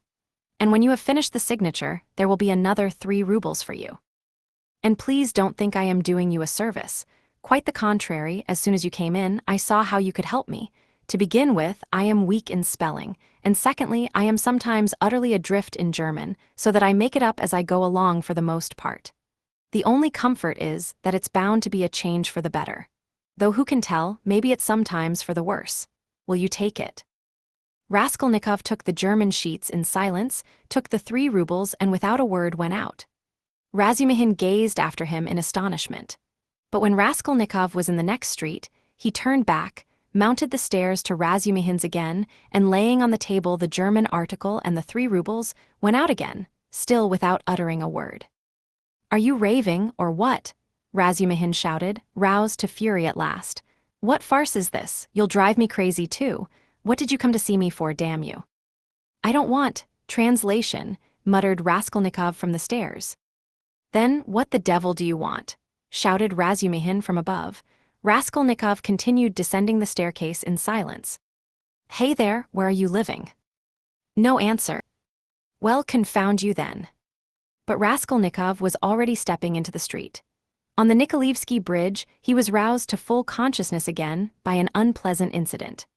A coachman, after shouting at him 2 or 3 times, gave him a violent lash on the back with his whip, for having almost fallen under his horse's hoofs.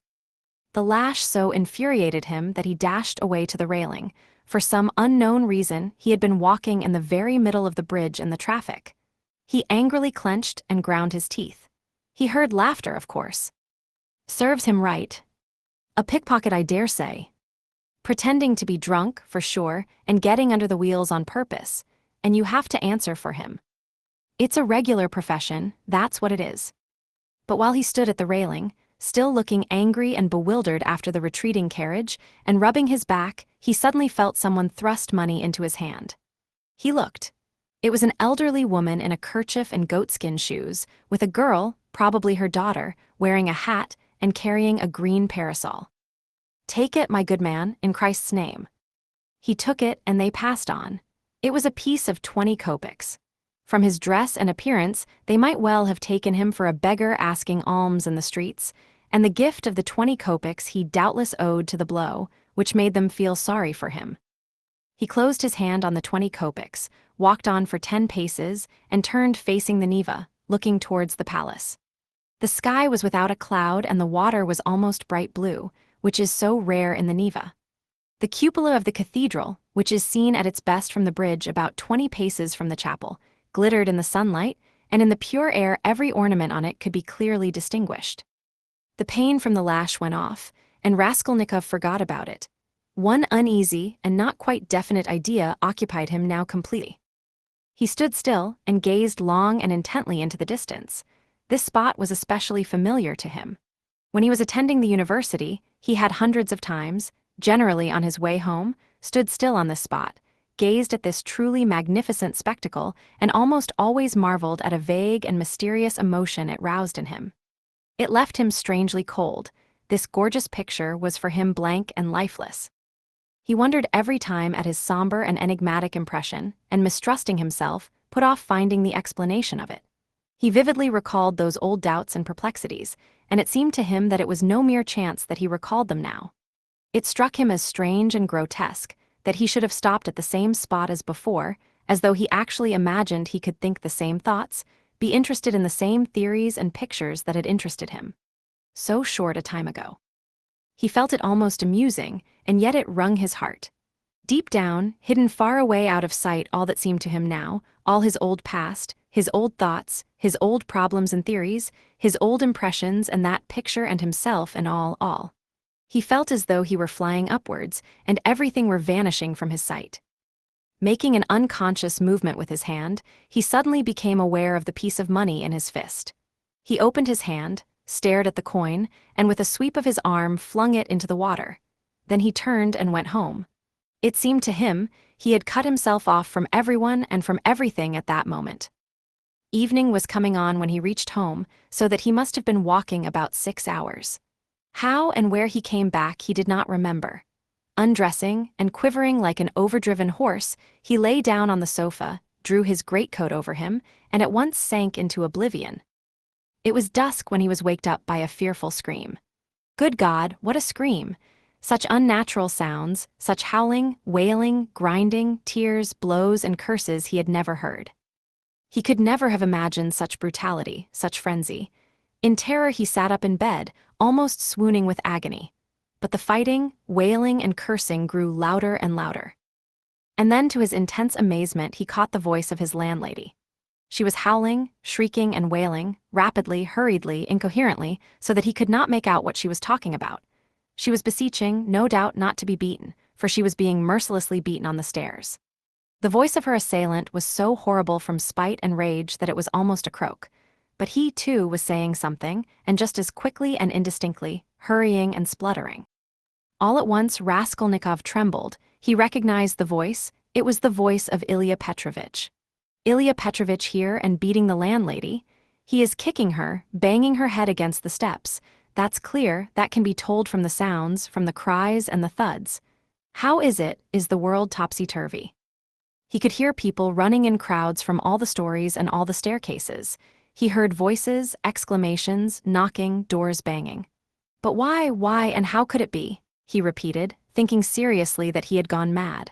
But no, he heard too distinctly, and they would come to him then next, for no doubt, it's all about that, about yesterday. Good God, he would have fastened his door with the latch, but he could not lift his hand. Besides, it would be useless. Terror gripped his heart like ice, tortured him and numbed him. But at last all this uproar, after continuing about 10 minutes, began gradually to subside. The landlady was moaning and groaning. Ilya Petrovitch was still uttering threats and curses. But at last he, too, seemed to be silent, and now he could not be heard. Can he have gone away? Good Lord, yes, and now the landlady is going too, still weeping and moaning, and then her door slammed. Now the crowd was going from the stairs to their rooms, exclaiming, disputing, calling to one another, raising their voices to a shout, dropping them to a whisper. There must have been numbers of them, almost all the inmates of the block. But, good God, how could it be? And why had he come here? Raskolnikov sank worn out on the sofa, but could not close his eyes. He lay for half an hour in such anguish, such an intolerable sensation of infinite terror as he had never experienced before. Suddenly a bright light flashed into his room. Nastasia came in with a candle and a plate of soup. Looking at him carefully and ascertaining that he was not asleep, she set the candle on the table and began to lay out what she had brought: bread, salt, a plate, a spoon. "You've eaten nothing since yesterday, I warrant. You've been trudging about all day, and you're shaking with fever." "Nastasia, what were they beating the landlady for?" She looked intently at him. "Who beat the landlady?" "Just now, half an hour ago, Ilya Petrovitch, the assistant superintendent, on the stairs. Why was he ill-treating her like that, and why was he here?" Nastasia scrutinized him, silent and frowning, and her scrutiny lasted a long time. He felt uneasy, even frightened at her searching eyes. "Nastasia, why don't you speak?" he said timidly at last in a weak voice. "It's the blood," she answered at last softly, as though speaking to herself. "Blood? What blood?" he muttered, growing white and turning towards the wall. Nastasia still looked at him without speaking. "Nobody has been beating the landlady," she declared at last in a firm, resolute voice. He gazed at her, hardly able to breathe. "I heard it myself. I was not asleep, I was sitting up," he said still more timidly. "I listened a long while, the assistant superintendent came, everyone ran out onto the stairs from all the flats. No one has been here. That's the blood crying in your ears. When there's no outlet for it and it gets clotted, you begin fancying things. Will you eat something?" He made no answer. Nastasia still stood over him, watching him. "Give me something to drink, Nastasia." She went downstairs and returned with a white earthenware jug of water. He remembered only swallowing one sip of the cold water and spilling some on his neck. Then followed forgetfulness. Chapter 3. He was not completely unconscious, however. All the time he was ill, he was in a feverish state, sometimes delirious, sometimes half-conscious. He remembered a great deal afterwards. Sometimes it seemed as though there were a number of people round him. They wanted to take him away somewhere. There was a great deal of squabbling and discussing about him. Then he would be alone in the room. They had all gone away afraid of him, and only now and then opened the door a crack to look at him. They threatened him, plotted something together, laughed and mocked at him. He remembered Nastasia often at his bedside. He distinguished another person, too, whom he seemed to know very well, though he could not remember who he was, and this fretted him, even made him cry. Sometimes he fancied he had been lying there a month. At other times it all seemed part of the same day. But of that he had no recollection, and yet every minute he felt that he had forgotten something he ought to remember. He worried and tormented himself trying to remember, moaned, flew into a rage, or sank into awful, intolerable terror. Then he struggled to get up, would have run away, but someone always prevented him by force, and he sank back into impotence and forgetfulness. At last he returned to complete consciousness. It happened at 10 o'clock in the morning. On fine days, the sun shone into the room at that hour, throwing a streak of light on the right wall and the corner near the door. Nastasia was standing beside him with another person, a complete stranger, who was looking at him very inquisitively. He was a young man with a beard, wearing a full, short-waisted coat, and looked like a messenger.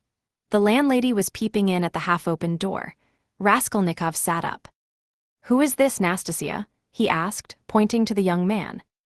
"I say, he's himself again," she said. "He is himself," echoed the man. Concluding that he had returned to his senses, the landlady closed the door and disappeared. She was always shy and dreaded conversations or discussions. She was a woman of 40, not at all bad-looking, fat and buxom, with black eyes and eyebrows, good-natured from fatness and laziness, and absurdly bashful. "Who are you?" he went on, addressing the man. But at that moment the door was flung open, and, stooping a little as he was so tall, Razumihin came in. "What a cabin it is," he cried. "I am always knocking my head. You call this a lodging, so you are conscious, brother. I've just heard the news from Pashenka." "He has just come to," said Nastasia. "Just come to," echoed the man again with a smile. "And who are you?" Razumihin asked, suddenly addressing him. "My name is Vrazumihin, at your service, not Razumihin as I am always called, but Vrazumihin, a student and gentleman, and he is my friend. And who are you?" I am the messenger from our office, from the merchant Shelepiv, and I've come on business. Please sit down. Razumihin seated himself on the other side of the table. It's a good thing you've come to, brother, he went on to Raskolnikov. For the last 4 days you have scarcely eaten or drunk anything. We had to give you tea in spoonfuls. I brought Zosimov to see you twice. You remember Zosimov? He examined you carefully and said at once it was nothing serious, something seemed to have gone to your head. Some nervous nonsense, the result of bad feeding. He says you have not had enough beer and radish, but it's nothing much, it will pass and you will be all right. Zosimov is a first-rate fellow, he is making quite a name. Come, I won't keep you, he said, addressing the man again. Will you explain what you want? You must know, Rodia, this is the second time they have sent from the office, but it was another man last time and I talked to him. Who was it came before? That was the day before yesterday, I venture to say, if you please, sir. That was Alexei Semyonovitch, he is in our office too. He was more intelligent than you, don't you think so? Yes, indeed, sir, he is of more weight than I am. Quite so, go on. At your mamma's request, through Afanasy Ivanovitch Varashin, of whom I presume you have heard more than once, a remittance is sent to you from our office. The man began, addressing Raskolnikov. If you are in an intelligible condition, I've 35 rubles to remit to you, as Semyon Semyonovitch has received from Afanasy Ivanovitch at your mamma's request instructions to that effect, as on previous occasions. Do you know him, sir? Yes, I remember. Varashin, Raskolnikov said dreamily. You hear, he knows Varashin, cried Razumihin. He is in an intelligible condition, and I see you are an intelligent man too. Well, it's always pleasant to hear words of wisdom. That's the gentleman, Varashin, Afanasy Ivanovitch. And at the request of your mamma, who has sent you a remittance once before in the same manner through him, he did not refuse this time also, and sent instructions to Semyon Semyonovitch some days since to hand you 35 rubles in the hope of better to come. That hoping for better to come is the best thing you've said, though your mamma is not bad either. Come then, what do you say? Is he fully conscious, eh? That's all right, if only he can sign this little paper. He can scrawl his name. Have you got the book? Yes, here's the book. Give it to me. Here, Rodia, sit up, I'll hold you. Take the pen and scribble Raskolnikov for him. For just now, brother, money is sweeter to us than treacle. I don't want it, said Raskolnikov, pushing away the pen. Not want it? I won't sign it. How the devil can you do without signing it? I don't want the money. Don't want the money? Come, brother, that's nonsense, I bear witness. Don't trouble, please, it's only that he is on his travels again. But that's pretty common with him at all times, though. You are a man of judgment and we will take him in hand, that is, more simply, take his hand and he will sign it. Here. But I can come another time. No, no, why should we trouble you? You are a man of judgment. Now, Rodia, don't keep your visitor, you see he is waiting. And he made ready to hold Raskolnikov's hand in earnest. Stop, I'll do it alone, said the latter, taking the pen and signing his name. The messenger took out the money and went away. Bravo, and now, brother, are you hungry? Yes, answered Raskolnikov. Is there any soup? Some of yesterday's, answered Nastasia, who was still standing there. With potatoes and rice in it. Yes. I know it by heart, bring soup and give us some tea. Very well. Raskolnikov looked at all this with profound astonishment and a dull, unreasoning terror. He made up his mind to keep quiet and see what would happen. I believe I am not wandering. I believe it's reality, he thought. In a couple of minutes, Nastasia returned with the soup and announced that the tea would be ready directly. With the soup, she brought 2 spoons, 2 plates, salt, pepper, mustard for the beef, and so on. The table was set as it had not been for a long time. The cloth was clean. It would not be amiss, Nastasia, if Praskovia Pavlovna were to send us up a couple of bottles of beer. We could empty them. Well, you are a cool hand, muttered Nastasia, and she departed to carry out his orders. Raskolnikov still gazed wildly with strained attention. Meanwhile, Razumihin sat down on the sofa beside him, as clumsily as a bear put his left arm round Raskolnikov's head, although he was able to sit up, and with his right hand gave him a spoonful of soup, blowing on it that it might not burn him. But the soup was only just warm. Raskolnikov swallowed one spoonful greedily, then a second, then a third.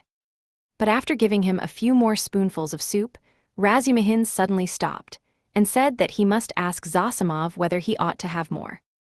Nastasia came in with 2 bottles of beer. "And will you have tea?" "Yes." "Cut along, Nastasia, and bring some tea, for tea we may venture on without the faculty. But here is the beer." He moved back to his chair, pulled the soup and meat in front of him, and began eating as though he had not touched food for 3 days. "I must tell you, Radia, I dine like this here every day now," he mumbled with his mouth full of beef.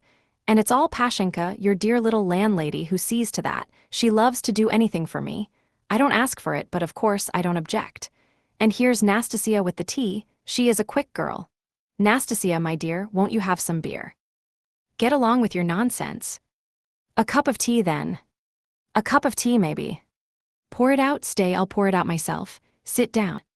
He poured out 2 cups, left his dinner, and sat on the sofa again. As before, he put his left arm round the sick man's head, raised him up and gave him tea in spoonfuls, again blowing each spoonful steadily and earnestly, as though this process was the principal and most effective means towards his friend's recovery. Raskolnikov said nothing and made no resistance, though he felt quite strong enough to sit up on the sofa without support and could not merely have held a cup or a spoon, but even perhaps could have walked about. But from some queer, almost animal, cunning he conceived the idea of hiding his strength and lying low for a time, pretending if necessary not to be yet in full possession of his faculties, and meanwhile listening to find out what was going on. Yet he could not overcome his sense of repugnance. After sipping a dozen spoonfuls of tea, he suddenly released his head, pushed the spoon away capriciously, and sank back on the pillow. There were actually real pillows under his head now, down pillows in clean cases. He observed that too, and took note of it. "Pashenka must give us some raspberry jam today to make him some raspberry tea," said Razumihin, going back to his chair and attacking his soup and beer again. "And where is she to get raspberries for you?" asked Nastasia, balancing a saucer on her 5 outspread fingers and sipping tea through a lump of sugar. "She'll get it at the shop, my dear. You see, Radia, all sorts of things have been happening while you have been laid up.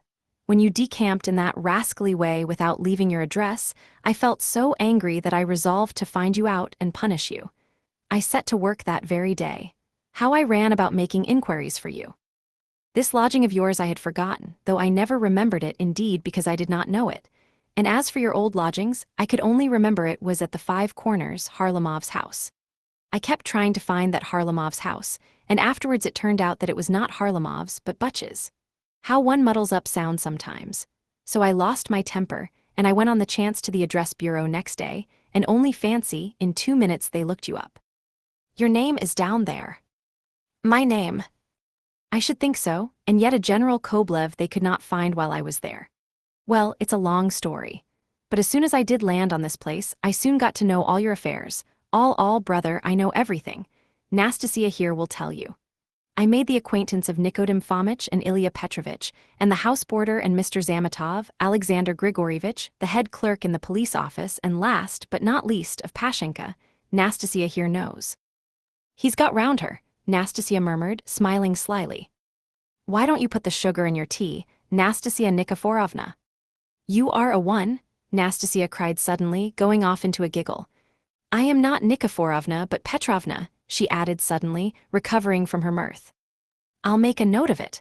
Well, brother, to make a long story short, I was going in for a regular explosion here to uproot all malignant influences in the locality, but Pashenka won the day. I had not expected, brother, to find her so prepossessing. What do you think?" Raskolnikov did not speak, but he still kept his eyes fixed upon him, full of alarm. "And all that could be wished, indeed, in every respect," Razumihin went on, not at all embarrassed by his silence. "Ah, the sly dog!" Nastasia shrieked again. This conversation afforded her unspeakable delight. "It's a pity, brother, that you did not set to work in the right way at first. You ought to have approached her differently. She is, so to speak, a most unaccountable character. But we will talk about her character later. How could you let things come to such a pass that she gave up sending you your dinner? And that I owe you. You must have been mad to sign an IOU and that promise of marriage when her daughter, Natalia Yegorovna, was alive. I know all about it. But I see that's a delicate matter and I am an ass. Forgive me. But talking of foolishness, do you know Praskovia Pavlovna is not nearly so foolish as you would think at first sight? No, mumbled Raskolnikov, looking away, but feeling that it was better to keep up the conversation. She isn't, is she? Cried Razumihin, delighted to get an answer out of him. But she is not very clever either, eh? She is essentially an unaccountable character. I am sometimes quite at a loss, I assure you. She must be 40, she says she is 36, and of course she has every right to say so. But I swear I judge her intellectually, simply from the metaphysical point of view. There is a sort of symbolism sprung up between us, a sort of algebra or whatnot. I don't understand it. Well, that's all nonsense. Only, seeing that you are not a student now and have lost your lessons and your clothes, and that through the young lady's death she has no need to treat you as a relation, she suddenly took fright. And as you hid in your den and dropped all your old relations with her, she planned to get rid of you. And she's been cherishing that design a long time, but was sorry to lose the IOU, for you assured her yourself that your mother would pay. It was base of me to say that. My mother herself is almost a beggar, and I told a lie to keep my lodging and be fed, Raskolnikov said loudly and distinctly. Yes, you did very sensibly. But the worst of it is that at that point Mr. Tchebarov turns up, a businessman.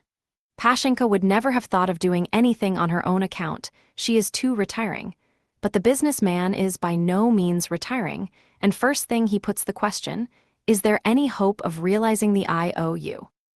Answer, there is, because he has a mother who would save her Radia with her 125 rubles pension, if she has to starve herself. And a sister, too, who would go into bondage for his sake. That's what he was building upon. Why do you start? I know all the ins and outs of your affairs now, my dear boy. It's not for nothing that you were so open with Pashenka when you were her prospective son-in-law, and I say all this as a friend. But I tell you what it is, an honest and sensitive man is open, and a businessman listens and goes on eating you up. Well, then she gave the IOU by way of payment to this Tchebarov, and without hesitation he made a formal demand for payment. When I heard of all this I wanted to blow him up too, to clear my conscience, but by that time harmony reigned between me and Pashenka, and I insisted on stopping the whole affair, engaging that you would pay. I went security for you, brother. Do you understand? We called Tchebarov, flung him 10 rubles and got the IOU back from him, and here I have the honor of presenting it to you. She trusts your word now. Here, take it, you see I have torn it. Razumihin put the note on the table. Raskolnikov looked at him and turned to the wall without uttering a word. Even Razumihin felt a twinge.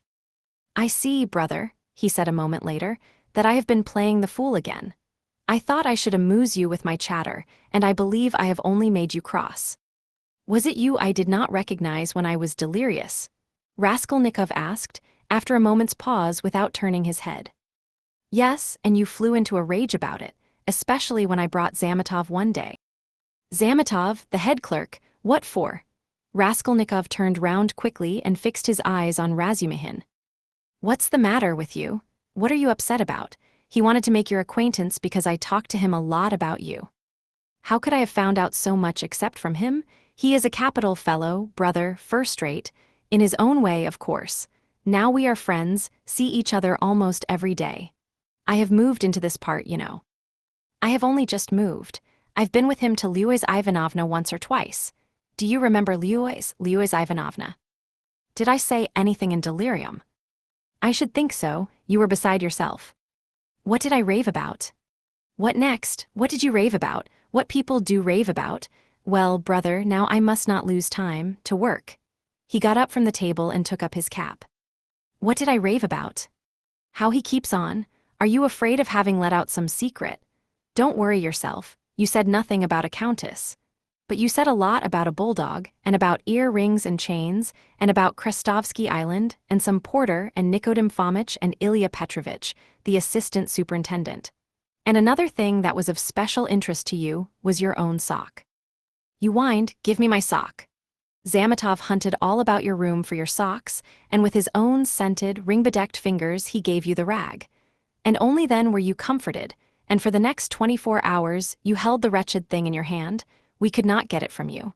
It is most likely somewhere under your quilt at this moment. And then you asked so piteously for fringe for your trousers. We tried to find out what sort of fringe, but we could not make it out. Now to business. Here are 35 rubles, I take 10 of them and shall give you an account of them in an hour or two. I will let Zosimov know at the same time, though he ought to have been here long ago, for it is nearly 12. And you, Nastasia, look in pretty often while I am away, to see whether he wants a drink or anything else. And I will tell Pashenka what is wanted myself. Goodbye. He calls her Pashenka? Ah, he's a deep one, said Nastasia as he went out. Then she opened the door and stood listening, but could not resist running downstairs after him.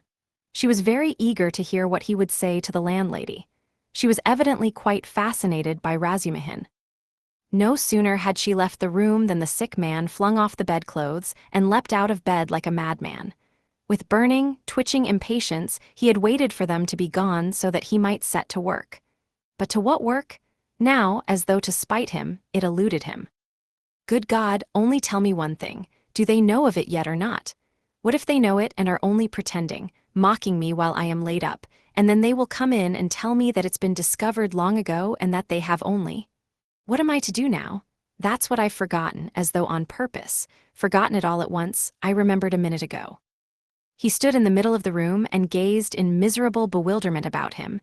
He walked to the door, opened it, listened. But that was not what he wanted. Suddenly, as though recalling something, he rushed to the corner where there was a hole under the paper, began examining it, put his hand into the hole, fumbled. But that was not it. He went to the stove, opened it and began rummaging in the ashes. The frayed edges of his trousers and the rags cut off his pocket were lying there just as he had thrown them. No one had looked then. Then he remembered the sock about which Razumihin had just been telling him. Yes, there it lay on the sofa under the quilt, but it was so covered with dust and grime that Zametov could not have seen anything on it. Bah, Zametov, the police office. And why am I sent for to the police office? Where's the notice? Bah, I am mixing it up, that was then. I looked at my sock then too, but now I have been ill, but what did Zametov come for?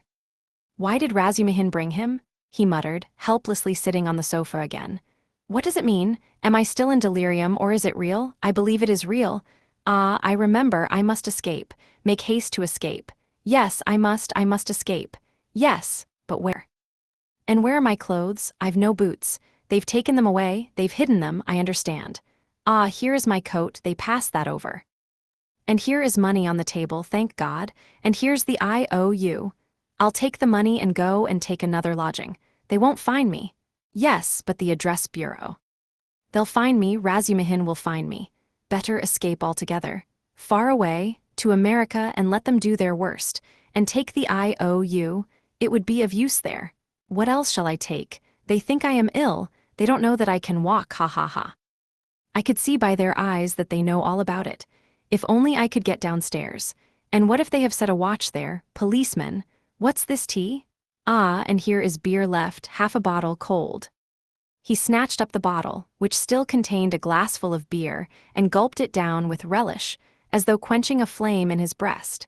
But in another minute the beer had gone to his head, and a faint and even pleasant shiver ran down his spine. He lay down and pulled the quilt over him.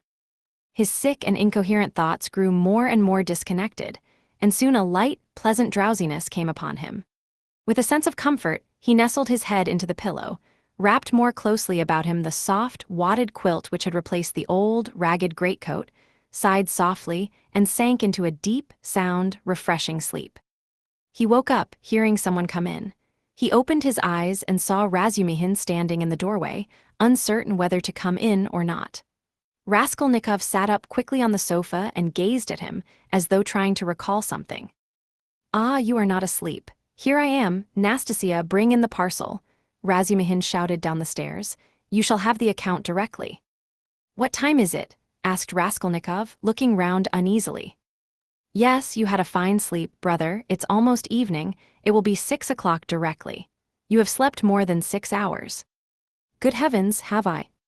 And why not? It will do you good, what's the hurry? A tryst, is it? We've all time before us. I've been waiting for the last 3 hours for you, I've been up twice and found you asleep. I've called on Zosimov twice, not at home, only fancy. but no matter, he will turn up. And I've been out on my own business too. You know, I've been moving today, moving with my uncle.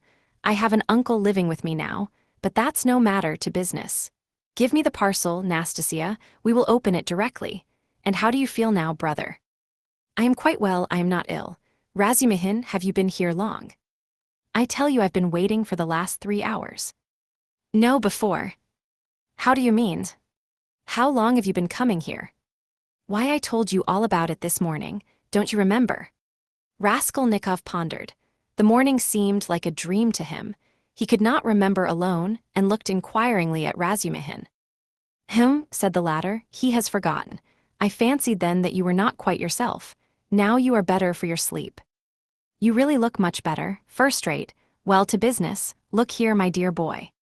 He began untying the bundle, which evidently interested him. Believe me, brother, this is something specially near my heart, for we must make a man of you. Let's begin from the top. Do you see this cap? He said, taking out of the bundle a fairly good though cheap and ordinary cap. Let me try it on. Presently, afterwards, said Raskolnikov, waving it off pettishly. Come, Rodia, my boy, don't oppose it, afterwards will be too late, and I shan't sleep all night, for I bought it by guess without measure. Just right, he cried triumphantly, fitting it on, just your size.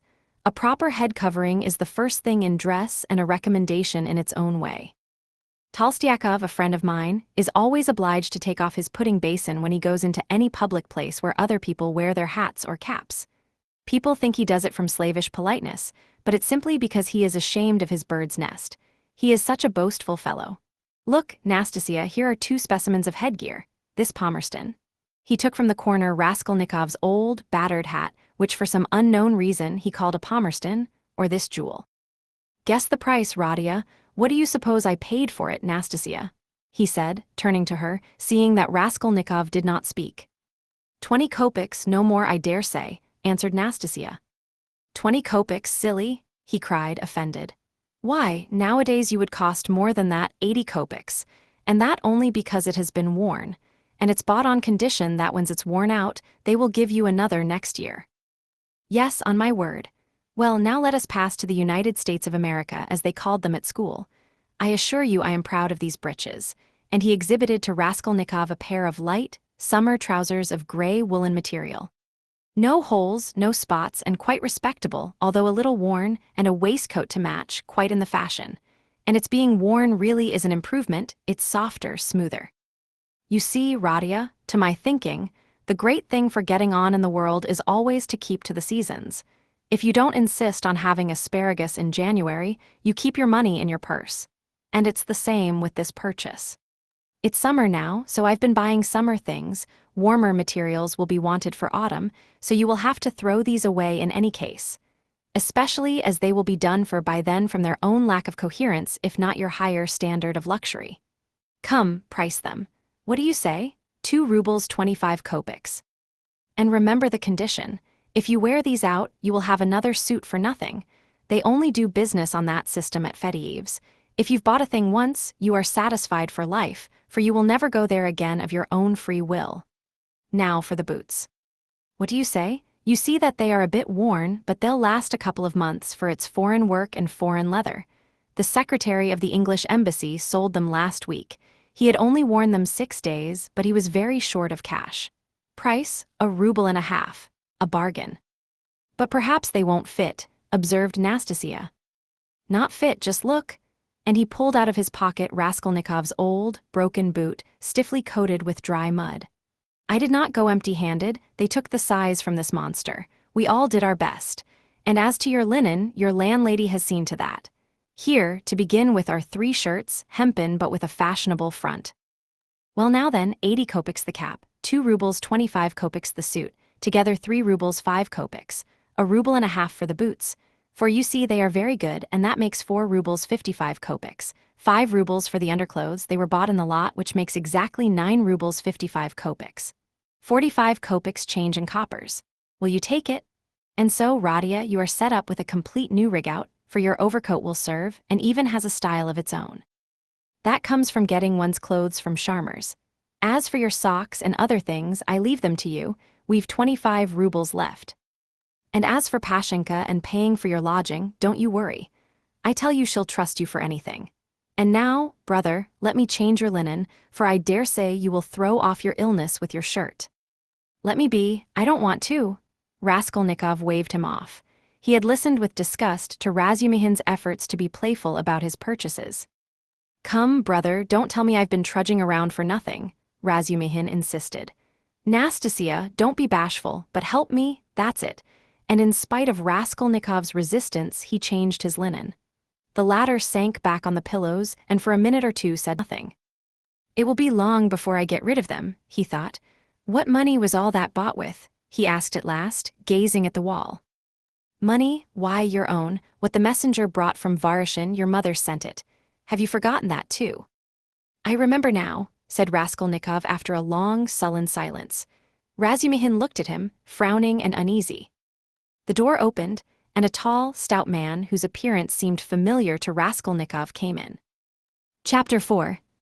Zosimov was a tall, fat man with a puffy, colorless, clean-shaven face and straight flaxen hair. He wore spectacles and a big gold ring on his fat finger. He was 27. He had on a light gray fashionable loose coat, light summer trousers, and everything about him loose, fashionable, and spick and span. His linen was irreproachable, his watch chain was massive. In manner he was slow and, as it were, nonchalant, and at the same time studiously free and easy. He made efforts to conceal his self-importance, but it was apparent at every instant. All his acquaintances found him tedious, but said he was clever at his work. I've been to you twice today, brother. You see, he's come to himself, cried Razumihin. I see, and how do we feel now, eh? Said Zosimov to Raskolnikov, watching him carefully, and sitting down at the foot of the sofa, he settled himself as comfortably as he could. He is still depressed, Razumihin went on. We've just changed his linen and he almost cried. That's very natural, you might have put it off if he did not wish it. His pulse is first-rate. Is your head still aching, eh? I am perfectly well, Raskolnikov declared positively and irritably. He raised himself on the sofa and looked at them with glittering eyes, but sank back onto the pillow at once and turned to the wall. Zosimov watched him intently. Very good, going on all right, he said lazily. Has he eaten anything? They told him and asked what he might have. He may have anything. Soup, tea, mushrooms and cucumbers, of course you must not give him, he'd better not have meat either but no need to tell you that. Razumihin and he looked at each other. No more medicine or anything, I'll look at him again tomorrow, perhaps today even, but never mind. Tomorrow evening I shall take him for a walk, said Razumihin. We are going to the Yusupov garden and then to the Palais de Crystal. I would not disturb him tomorrow at all, but I don't know, a little maybe, but we'll see. Ach, what a nuisance, I've got a housewarming party tonight, it's only a step from here. Couldn't he come? He could lie on the sofa. You are coming? Razumihin said to Zosimov. Don't forget, you promised. All right, only rather later. What are you going to do? Oh, nothing, tea, vodka, herrings, there will be a pie, just our friends. And who? All neighbors here, almost all new friends, except my old uncle, and he is new too. He only arrived in Petersburg yesterday to see to some business of his. We meet once in 5 years. What is he? He's been stagnating all his life as a district postmaster, gets a little pension. He is 65, not worth talking about, but I am fond of him. Porfiry Petrovitch, the head of the investigation department here, but you know him. Is he a relation of yours too? A very distant one, but why are you scowling? Because you quarreled once, won't you come then? I don't care a damn for him. So much the better. Well, there will be some students, a teacher, a government clerk, a musician, an officer and Zametov. Do tell me please, what you or he, Zosimov nodded at Raskolnikov, can have in common with this Zametov. Oh, you particular gentlemen? Principles. You are worked by principles, as it were by springs, you won't venture to turn round on your own account. If a man is a nice fellow, that's the only principle I go upon. Zametov is a delightful person. Though he does take bribes. Well, he does, and what of it?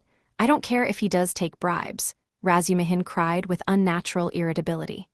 I don't praise him for taking bribes, I only say he is a nice man in his own way, but if one looks at men in all ways, are there many good ones left? Why, I am sure I shouldn't be worth a baked onion myself. Perhaps with you thrown in. That's too little, I'd give 2 for you. And I wouldn't give more than 1 for you. No more of your jokes. Zametov is no more than a boy. I can pull his hair and one must draw him, not repel him. You'll never improve a man by repelling him, especially a boy. One has to be twice as careful with a boy. Oh, you progressive dullards, you don't understand. You harm yourselves running another man down. But if you want to know, we really have something in common. I should like to know what. Why, it's all about a house painter. We are getting him out of a mess. Though indeed there's nothing to fear now. The matter is absolutely self-evident. We only put on steam. A painter. Why, haven't I told you about it? I only told you the beginning then about the murder of the old pawnbroker woman. Well, the painter is mixed up in it. Oh, I heard about that murder before and was rather interested in it, partly, for one reason. I read about it in the papers too. Lizaveta was murdered too, Nastasia blurted out, suddenly addressing Raskolnikov. She remained in the room all the time, standing by the door listening. Lizaveta, murmured Raskolnikov hardly audibly. Lizaveta, who sold old clothes, didn't you know her? She used to come here. She mended a shirt for you too. Raskolnikov turned to the wall where in the dirty, yellow paper he picked out one clumsy, white flower with brown lines on it and began examining how many petals there were in it, how many scallops in the petals and how many lines on them. He felt his arms and legs as lifeless as though they had been cut off. He did not attempt to move, but stared obstinately at the flower. But what about the painter? Zosimov interrupted Nastasia's chatter with marked displeasure. She sighed and was silent. Why, he was accused of the murder, Razumihin went on hotly. Was there evidence against him then? Evidence indeed, evidence that was no evidence, and that's what we have to prove. It was just as they pitched on those fellows, Kok and Pestryakov, at first. Phoo, how stupidly it's all done, it makes one sick, though it's not one's business. Pestryakov may be coming tonight. By the way, Rodia, you've heard about the business already. It happened before you were ill, the day before you fainted at the police office while they were talking about it. Zosimov looked curiously at Raskolnikov. He did not stir. But I say, Razumihin, I wonder at you. What a busybody you are, Zosimov observed. Maybe I am, but we will get him off anyway, shouted Razumihin, bringing his fist down on the table. What's the most offensive is not their lying. One can always forgive lying. Lying is a delightful thing, for it leads to truth. What is offensive is that they lie and worship their own lying. I respect Porfiry, but what threw them out at first? The door was locked, and when they came back with the porter it was open. So it followed that Kok and Pestryakov were the murderers. That was their logic. But don't excite yourself. They simply detained them, they could not help that. And, by the way, I've met that man Kok. He used to buy unredeemed pledges from the old woman, eh? Yes, he is a swindler. He buys up bad debts too. He makes a profession of it, but enough of him. Do you know what makes me angry? It's their sickening, rotten, petrified routine. And this case might be the means of introducing a new method. One can show from the psychological data alone how to get on the track of the real man. We have facts, they say, but facts are not everything. At least half the business lies in how you interpret them. Can you interpret them then? Anyway, one can't hold one's tongue when one has a feeling, a tangible feeling, that one might be a help if only. Do you know the details of the case?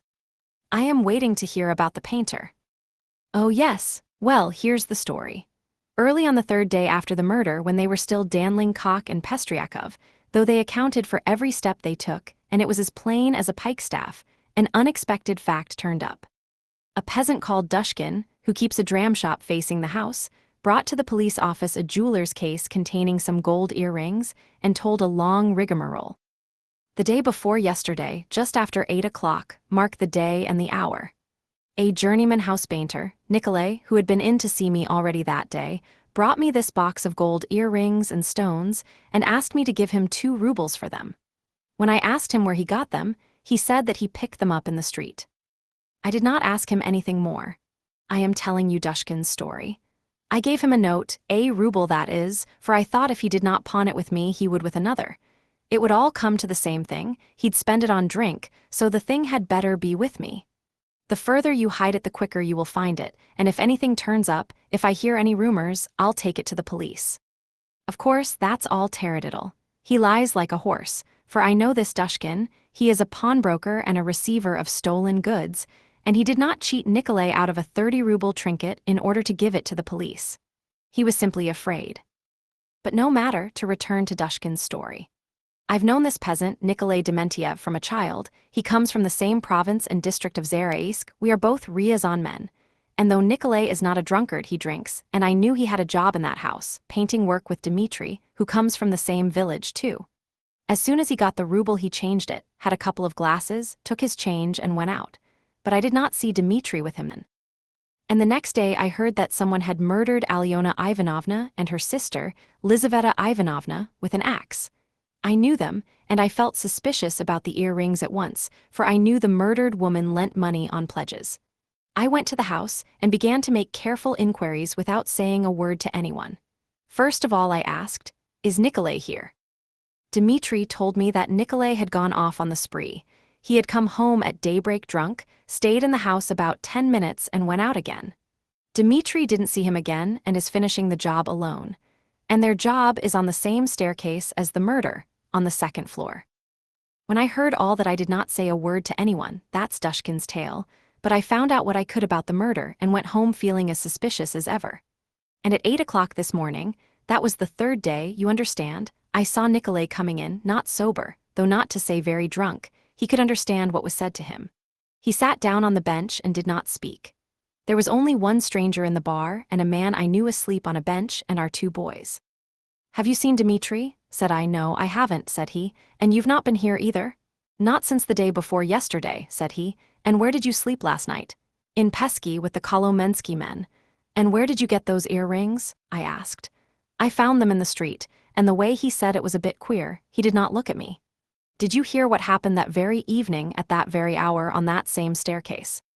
Said I. "No," said he. I had not heard, and all the while he was listening, his eyes were staring out of his head and he turned as white as chalk. I told him all about it and he took his hat and began getting up. I wanted to keep him. "Wait a bit, Nikolay," said I. "Won't you have a drink?" And I signed to the boy to hold the door, and I came out from behind the bar, but he darted out and down the street to the turning at a run. I have not seen him since. Then my doubts were at an end. It was his doing, as clear as could be.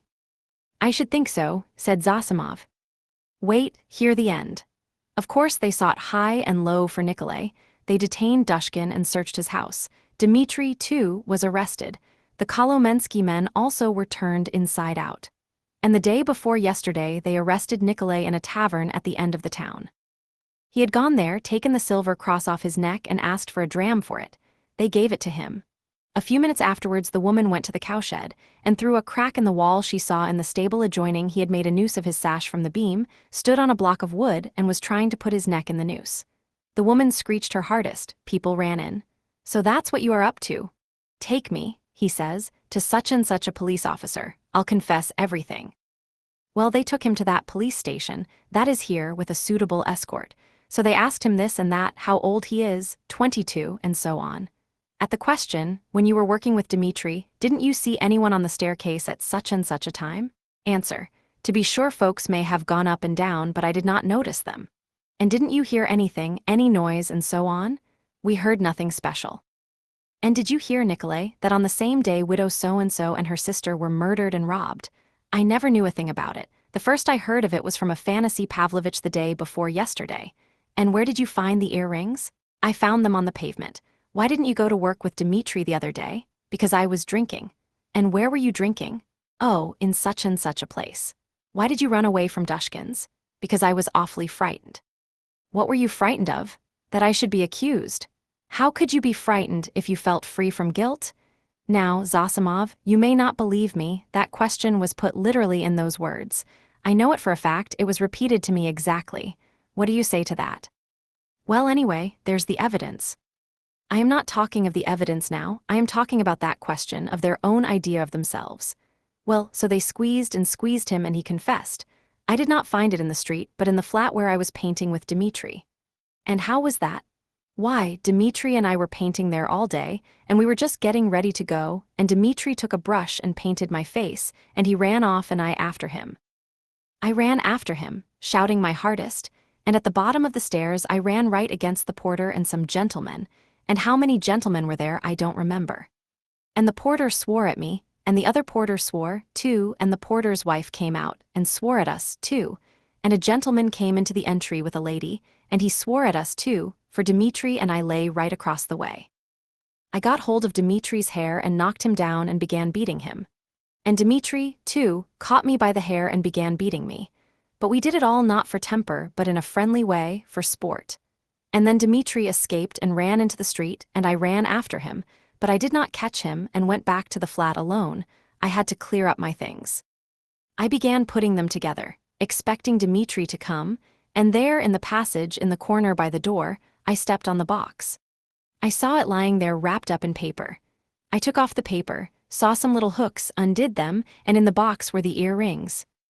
Behind the door, lying behind the door, behind the door. Raskolnikov cried suddenly, staring with a blank look of terror at Razumihin, and he slowly sat up on the sofa, leaning on his hand. Yes, why, what's the matter, what's wrong? Razumihin, too, got up from his seat. Nothing, Raskolnikov answered faintly, turning to the wall. All were silent for a while. He must have waked from a dream, Razumihin said at last, looking inquiringly at Zosimov. The latter slightly shook his head. Well, go on, said Zosimov. What next? What next? As soon as he saw the earrings, forgetting Dmitri and everything, he took up his cap and ran to Dushkin and, as we know, got a ruble from him. He told a lie saying he found them in the street and went off drinking. He keeps repeating his old story about the murder. I know nothing of it, never heard of it till the day before yesterday. And why didn't you come to the police till now? I was frightened. And why did you try to hang yourself? From anxiety. What anxiety? That I should be accused of it. Well, that's the whole story, and now what do you suppose they deduced from that? Why, there's no supposing. There's a clue, such as it is a fact, you wouldn't have your painter set free. Now they've simply taken him for the murderer. They haven't a shadow of doubt. That's nonsense. You are excited. But what about the earrings? You must admit that, if on the very same day and hour earrings from the old woman's box have come into Nikolay's hands, they must have come there somehow. That's a good deal in such a case. How did they get there? How did they get there? Cried Razumihin. How can you, a doctor, whose duty it is to study man, and who has more opportunity than anyone else for studying human nature, how can you fail to see the character of the man and the whole story? Don't you see at once that the answers he has given in the examination are the holy truth? They came into his hand precisely as he has told us. He stepped on the box and picked it up. The holy truth, but didn't he own himself that he told a lie at first? Listen to me, listen attentively. The porter and cock and Pestriakov and the other porter and the wife of the first porter and the woman who was sitting in the porter's lodge and the man Krukov, who had just got out of a cab at that minute and went in at the entry with a lady on his arm, that is 8 or 10 witnesses, agree that Nikolay had Dmitri on the ground, was lying on him beating him, while Dmitri hung onto his hair, beating him too. They lay right across the way, blocking the thoroughfare. They were sworn at on all sides while they like children. The very words of the witnesses were falling over one another, squealing, fighting and laughing with the funniest faces, and chasing one another like children, they ran into the street. Now take careful note. The bodies upstairs were warm, you understand, warm when they found them. If they, or Nikolay alone, had murdered them and broken open the boxes, or simply taken part in the robbery, allow me to ask you one question. Do their state of mind, their squeals and giggles and childish scuffling at the gate fit in with axes, bloodshed, fiendish cunning, robbery? They just killed them, not 5 or 10 minutes before, for the bodies were still warm, and at once, leaving the flat open, knowing that people would go there at once, flinging away their booty, they rolled about like children, laughing and attracting general attention. And there are a dozen witnesses to swear to that. Of course it is strange, it's impossible indeed, but... No, brother, no buts. And if the earrings being found in Nikolay's hands at the very day and hour of the murder constitutes an important piece of circumstantial evidence against him, although the explanation given by him accounts for it, and therefore it does not tell seriously against him, one must take into consideration the facts which prove him innocent, especially as they are facts that cannot be denied. And do you suppose, from the character of our legal system, that they will accept, or that they are in a position to accept, this fact, resting simply on a psychological impossibility, as irrefutable and conclusively breaking down the circumstantial evidence for the prosecution? No, they won't accept it, they certainly won't, because they found the jewel case and the man tried to hang himself, which he could not have done if he hadn't felt guilty. That's the point, that's what excites me, you must understand. Oh, I see you are excited. Wait a bit. I forgot to ask you, what proof is there that the box came from the old woman? That's been proved, said Razumihin with apparent reluctance, frowning. Koch recognized the jewel case and gave the name of the owner, who proved conclusively that it was his. That's bad. Now another point. Did anyone see Nikolay at the time that Koch and Pestryakov were going upstairs at first, and is there no evidence about that? Nobody did see him, Razumihin answered with vexation. That's the worst of it. Even Koch and Pestryakov did not notice them on their way upstairs, though indeed their evidence could not have been worth much. They said they saw the flat was open, and that there must be work going on in it, but they took no special notice and could not remember whether there actually were men at work in it. So the only evidence for the defense is that they were beating one another and laughing. That constitutes a strong presumption, but how do you explain the facts yourself? How do I explain them? What is there to explain? It's clear. At any rate, the direction in which explanation is to be sought is clear, and the jewel case points to it. The real murderer dropped those earrings. The murderer was upstairs, locked in, when Koch and Pestryakov knocked at the door. Koch, like an ass, did not stay at the door, so the murderer popped out and ran down, too, for he had no other way of escape. He hid from Koch, Pestryakov and the porter in the flat when Nikolay and Dmitri had just run out of it. He stopped there while the porter and others were going upstairs, waited till they were out of hearing, and then went calmly downstairs at the very minute when Dmitri and Nikolay ran out into the street and there was no one in the entry. Possibly he was seen, but not noticed. There are lots of people going in and out.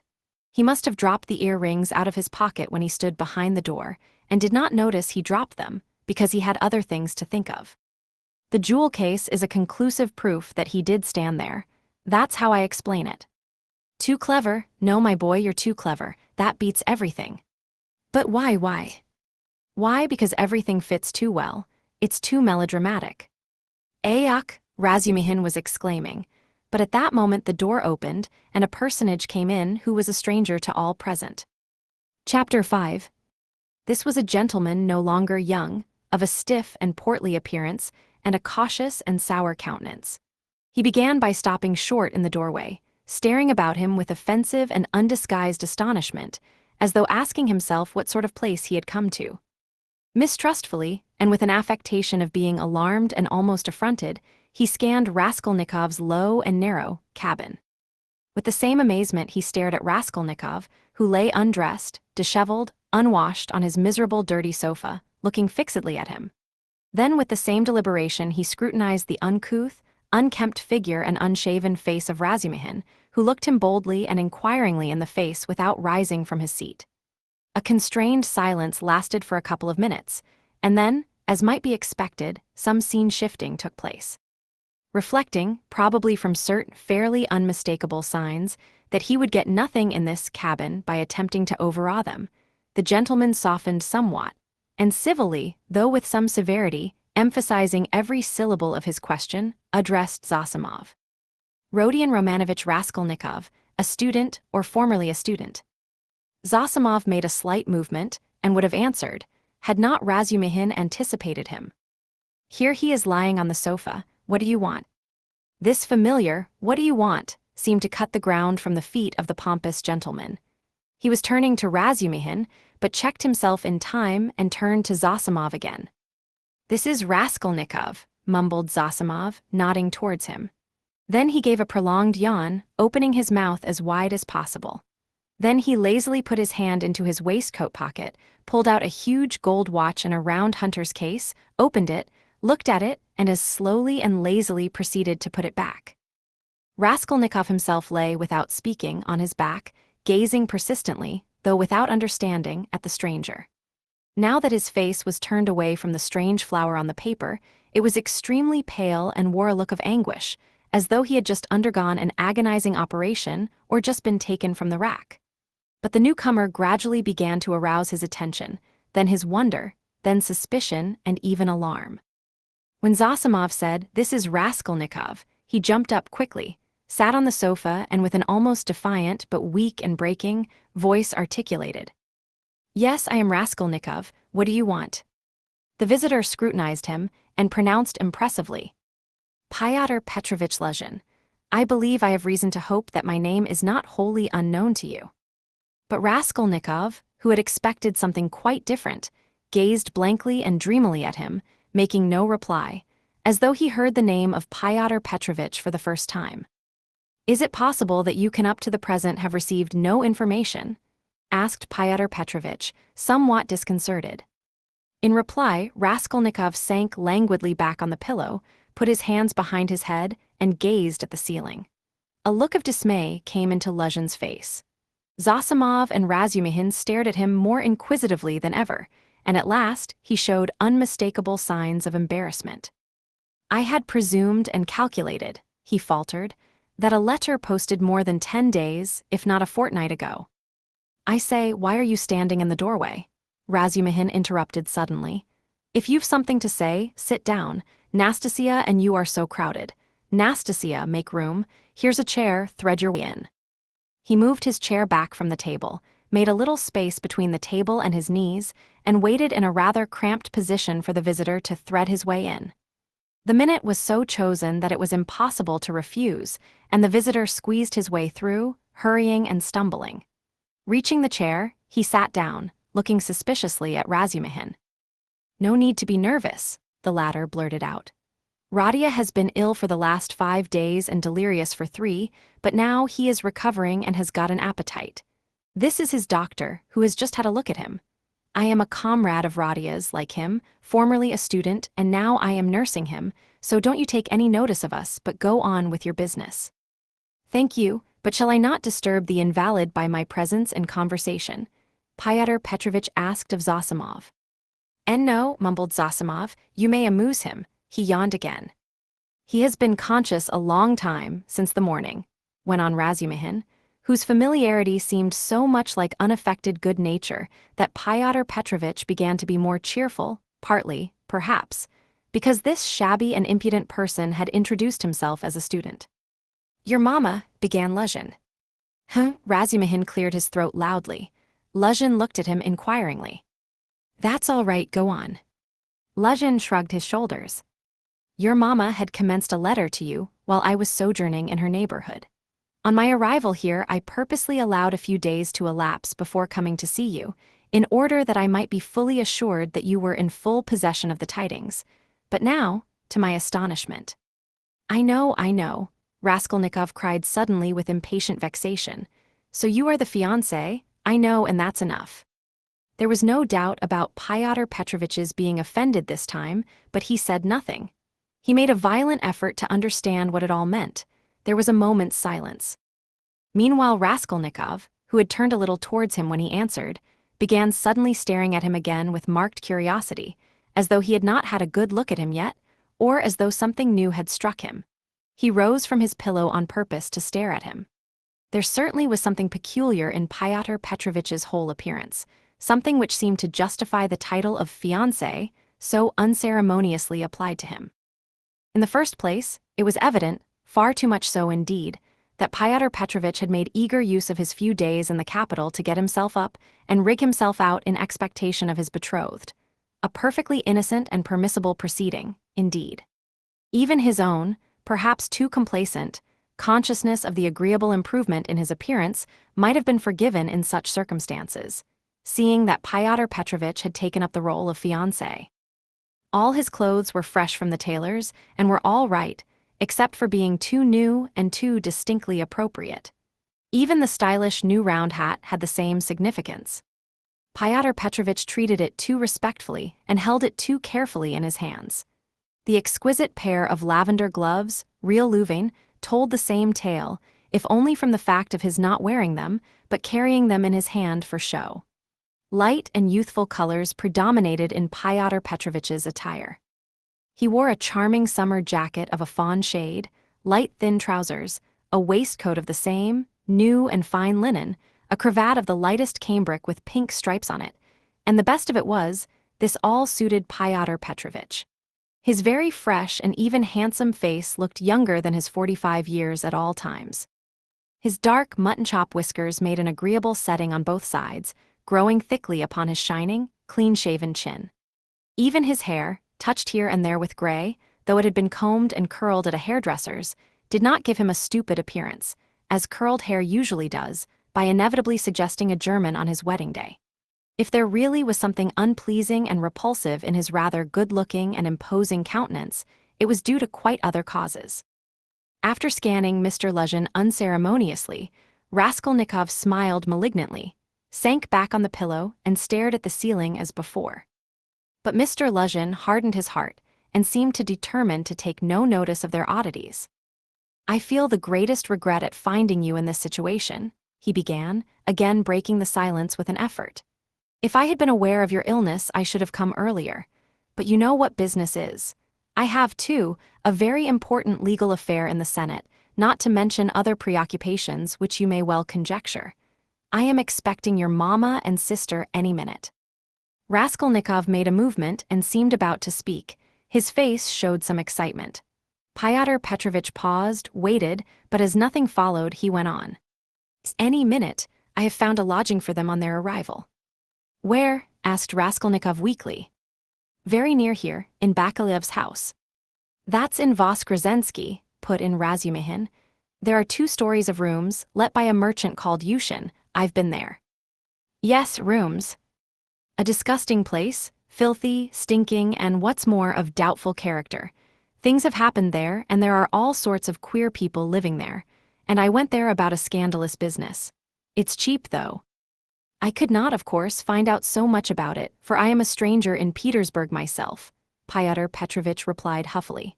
"However, the 2 rooms are exceedingly clean, and as it is for so short a time. I have already taken a permanent, that is, our future flat," he said, addressing Raskolnikov, "and I am having it done up. And meanwhile I am myself cramped for room in a lodging with my friend Andrei Semyonovitch Lebeziatnikov in the flat of Madame Lipovetsel. It was he who told me of Bakalev's house, too." "Lebeziatnikov," said Raskolnikov slowly, as if recalling something. "Yes, Andrei Semyonovitch Lebeziatnikov, a clerk in the ministry. Do you know him?" "Yes, no," Raskolnikov answered. "Excuse me, I fancied so from your inquiry. I was once his guardian. A very nice young man and advanced. I like to meet young people. One learns new things from them." Luzhin looked round hopefully at them all. "How do you mean?" asked Razumihin. "In the most serious and essential matters," Pyotr Petrovitch replied, as though delighted at the question. "You see, it's 10 years since I visited Petersburg.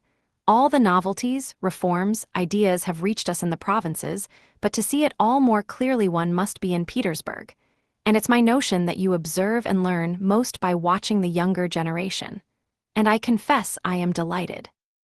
"At what?" "Your question is a wide one. I may be mistaken, but I fancy I find clearer views, more, so to say, criticism, more practicality." "That's true," Zosimov let drop. "Nonsense, there's no practicality." Razumihin flew at him. "Practicality is a difficult thing to find, it does not drop down from heaven, and for the last 200 years we have been divorced from all practical life. Ideas, if you like, are fermenting," he said to Pyotr Petrovitch, "and desire for good exists, though it's in a childish form, and honesty you may find, although there are crowds of brigands. Anyway, there's no practicality. Practicality goes well shod." "I don't agree with you," Pyotr Petrovitch replied, with evident enjoyment. "Of course, people do get carried away and make mistakes, but one must have indulgence. Those mistakes are merely evidence of enthusiasm for the cause and of abnormal external environment. If little has been done, the time has been but short. Of means I will not speak. It's my personal view, if you care to know, that something has been accomplished already. New valuable ideas, new valuable works are circulating in the place of our old dreamy and romantic authors. Literature is taking a maturer form, many injurious prejudices have been rooted up and turned into ridicule. In a word, we have cut ourselves off irrevocably from the past, and that, to my thinking, is a great thing." "He's learned it by heart to show off," Raskolnikov pronounced suddenly. "What?" asked Pyotr Petrovitch, not catching his words, but he received no reply. That's all true, Zosimov hastened to interpose. Isn't it so? Pyotr Petrovitch went on, glancing affably at Zosimov. You must admit, he went on, addressing Razumihin with a shade of triumph and superciliousness. He almost added, young man, that there is an advance, or, as they say now, progress in the name of science and economic truth. A commonplace. No, not a commonplace. Hitherto, for instance, if I were told, love thy neighbor, what came of it? Pyotr Petrovitch went on, perhaps with excessive haste. It came to my tearing my coat in half to share with my neighbor, and we both were left half naked. As a Russian proverb has it, catch several hares and you won't catch one. Science now tells us, love yourself before all men, for everything in the world rests on self-interest. You love yourself and manage your own affairs properly, and your coat remains whole. Economic truth adds that the better private affairs are organized in society, the more whole coats, so to say, the firmer are its foundations, and the better is the common welfare organized too. Therefore, in acquiring wealth solely and exclusively for myself, I am acquiring, so to speak, for all, and helping to bring to pass my neighbors getting a little more than a torn coat, and that not from private, personal liberality, but as a consequence of the general advance. The idea is simple, but unhappily it has been a long time reaching us, being hindered by idealism and sentimentality. And yet it would seem to want very little wit to perceive it. Excuse me, I've very little wit myself, Razumihin cut in sharply, and so let us drop it. I began this discussion with an object, but I've grown so sick during the last 3 years of this chattering to amuse oneself, of this incessant flow of commonplaces, always the same, that, by Jove, I blush even when other people talk like that. You are in a hurry, no doubt, to exhibit your acquirements, and I don't blame you, that's quite pardonable. I only wanted to find out what sort of man you are, for so many unscrupulous people have got hold of the progressive cause of late, and have so distorted in their own interests everything they touched, that the whole cause has been dragged in the mire. That's enough. Excuse me, sir, said Luzhin, affronted, and speaking with excessive dignity. Do you mean to suggest so unceremoniously that I too? Oh, my dear sir, how could I? Come, that's enough, Razumihin concluded, and he turned abruptly to Zosimov to continue their previous conversation. Pyotr Petrovitch had the good sense to accept the disavowal. He made up his mind to take leave in another minute or two. I trust our acquaintance, he said, addressing Raskolnikov, may, upon your recovery and in view of the circumstances of which you are aware, become closer. Above all, I hope for your return to health. Raskolnikov did not even turn his head. Pyotr Petrovitch began getting up from his chair. One of her customers must have killed her, Zosimov declared positively. Not a doubt of it, replied Razumihin. Poor Fairy doesn't give his opinion, but is examining all who have left pledges with her there. Examining them? Raskolnikov asked aloud. Yes, what then? Nothing. How does he get hold of them? Asked Zosimov. Koch has given the names of some of them. Other names are on the wrappers of the pledges, and some have come forward of themselves. It must have been a cunning and practiced ruffian, the boldness of it, the coolness. That's just what it wasn't, interposed Razumihin. That's what throws you all off the scent, but I maintain that he is not cunning, not practiced, and probably this was his first crime. The supposition that it was a calculated crime and a cunning criminal doesn't work. Suppose him to have been inexperienced, and it's clear that it was only a chance that saved him, and chance may do anything. Why, he did not foresee obstacles, perhaps. And how did he set to work? He took jewels worth 10 or 20 rubles, stuffing his pockets with them, ransacked the old woman's trunks, her rags, and they found 1,500 rubles, besides notes, in a box in the top drawer of the chest. He did not know how to rob, he could only murder. It was his first crime, I assure you, his first crime. He lost his head. And he got off more by luck than good counsel. You are talking of the murder of the old pawnbroker, I believe, Pyotr Petrovitch put in, addressing Zosimov. He was standing, hat and gloves in hand, but before departing he felt disposed to throw off a few more intellectual phrases. He was evidently anxious to make a favorable impression, and his vanity overcame his prudence. Yes, you've heard of it. Oh yes, being in the neighborhood. Do you know the details? I can't say that, but another circumstance interests me in the case. The whole question, so to say. Not to speak of the fact that crime has been greatly on the increase among the lower classes during the last 5 years, not to speak of the cases of robbery and arson everywhere. What strikes me as the strangest thing is that in the higher classes, too, crime is increasing proportionately. In one place, one hears of a student's robbing the mail on the high road. In another place, people of good social position forge false banknotes. In Moscow of late, a whole gang has been captured who used to forge lottery tickets, and one of the ringleaders was a lecturer in universal history. Then our secretary abroad was murdered from some obscure motive of gain. And if this old woman, the pawnbroker, has been murdered by someone of a higher class in society, for peasants don't pawn gold trinkets, how are we to explain this demoralization of the civilized part of our society?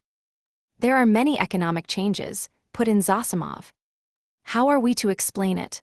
Razumihin caught him up. It might be explained by our inveterate impracticality. How do you mean?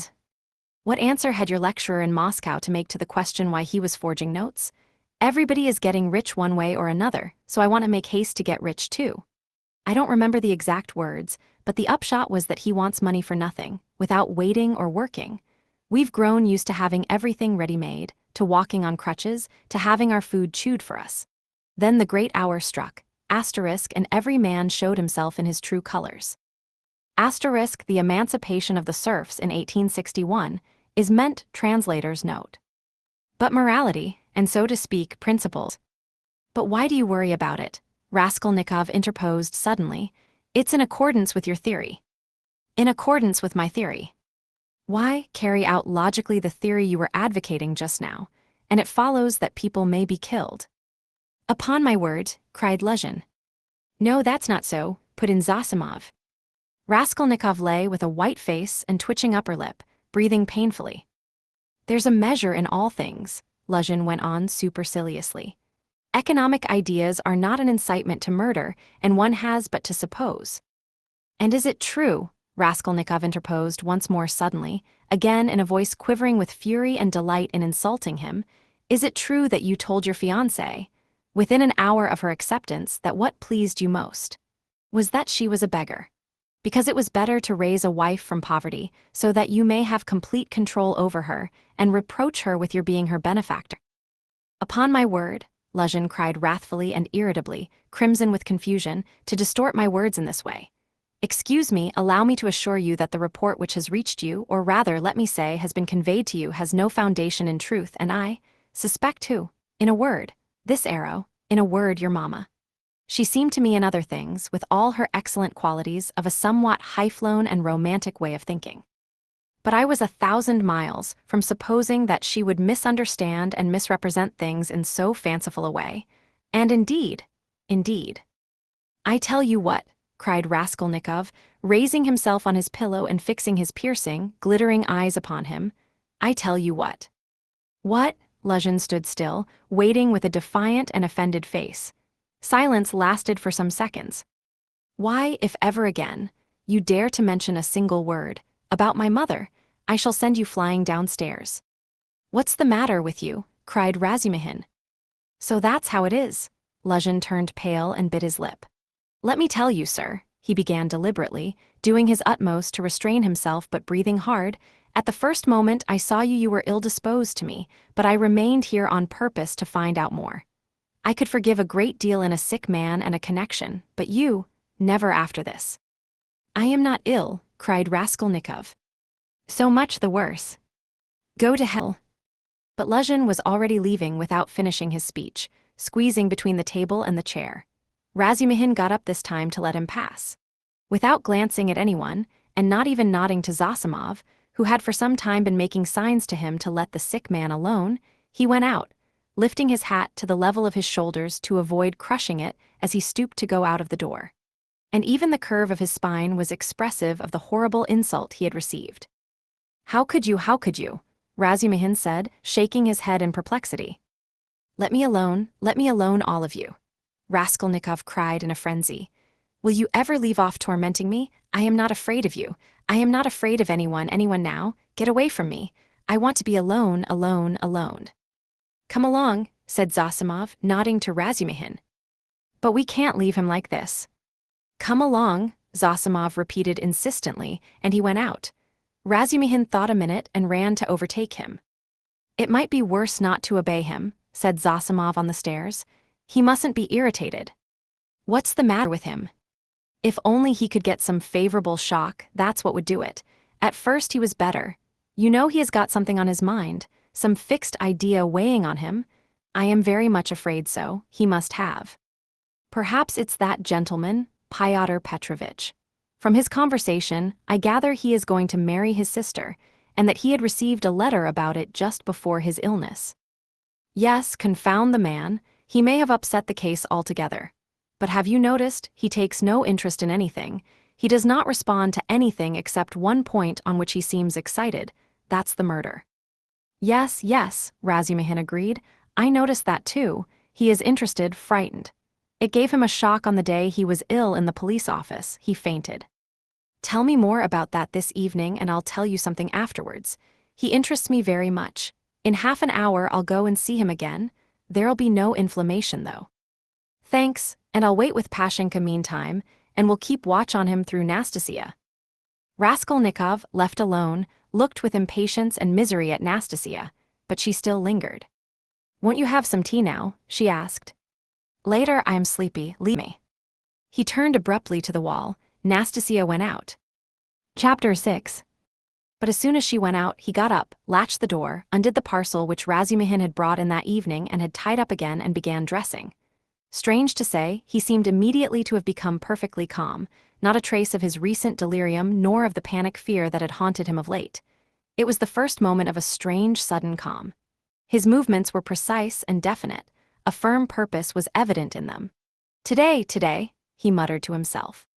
He understood that he was still weak, but his intense spiritual concentration gave him strength and self-confidence. He hoped, moreover, that he would not fall down in the street.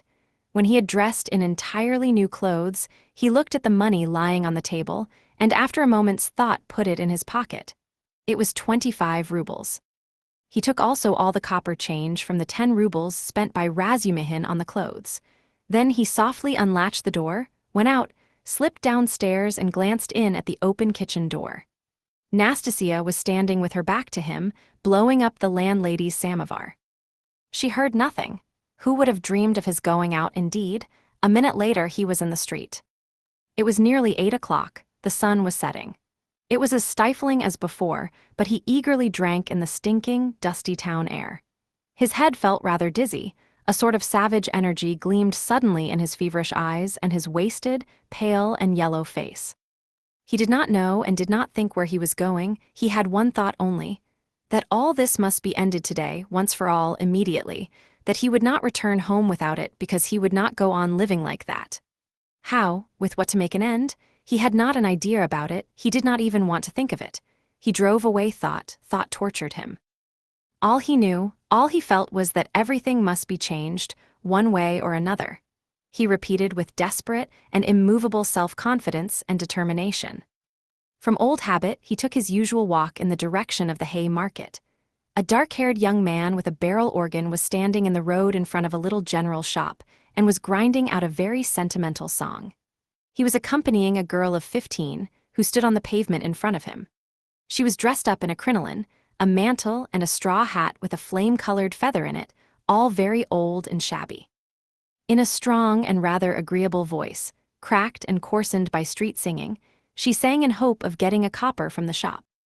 Raskolnikov joined 2 or 3 listeners, took out a 5-kopeck piece and put it in the girl's hand. She broke off abruptly on a sentimental high note, shouted sharply to the organ grinder, "Come on," and both moved on to the next shop. "Do you like street music?" said Raskolnikov, addressing a middle-aged man standing idly by him. The man looked at him, startled and wondering. "I love to hear singing to a street organ," said Raskolnikov, and his manner seemed strangely out of keeping with the subject. "I like it on cold, dark, damp autumn evenings. They must be damp, when all the passers-by have pale green, sickly faces, or better still when wet snow is falling straight down, when there's no wind, you know what I mean, and the street lamps shine through it." "I don't know, excuse me," muttered the stranger, frightened by the question and Raskolnikov's strange manner, and he crossed over to the other side of the street. Raskolnikov walked straight on and came out at the corner of the hay market, where the huckster and his wife had talked with Lizaveta, but they were not there now. Recognizing the place, he stopped, looked round and addressed a young fellow in a red shirt who stood gaping before a corn chandler's shop. "Isn't there a man who keeps a booth with his wife at this corner?"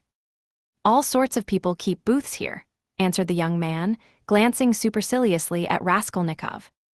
"What's his name?" "What he was christened." "Aren't you a Zaraisky man too? Which province?" The young man looked at Raskolnikov again. "It's not a province, Your Excellency, but a district. Graciously forgive me, Your Excellency." "Is that a tavern at the top there?" "Yes, it's an eating house, and there's a billiard room, and you'll find princesses there too. Lala." Raskolnikov crossed the square. In that corner there was a dense crowd of peasants. He pushed his way into the thickest part of it, looking at the faces. He felt an unaccountable inclination to enter into conversation with people. But the peasants took no notice of him.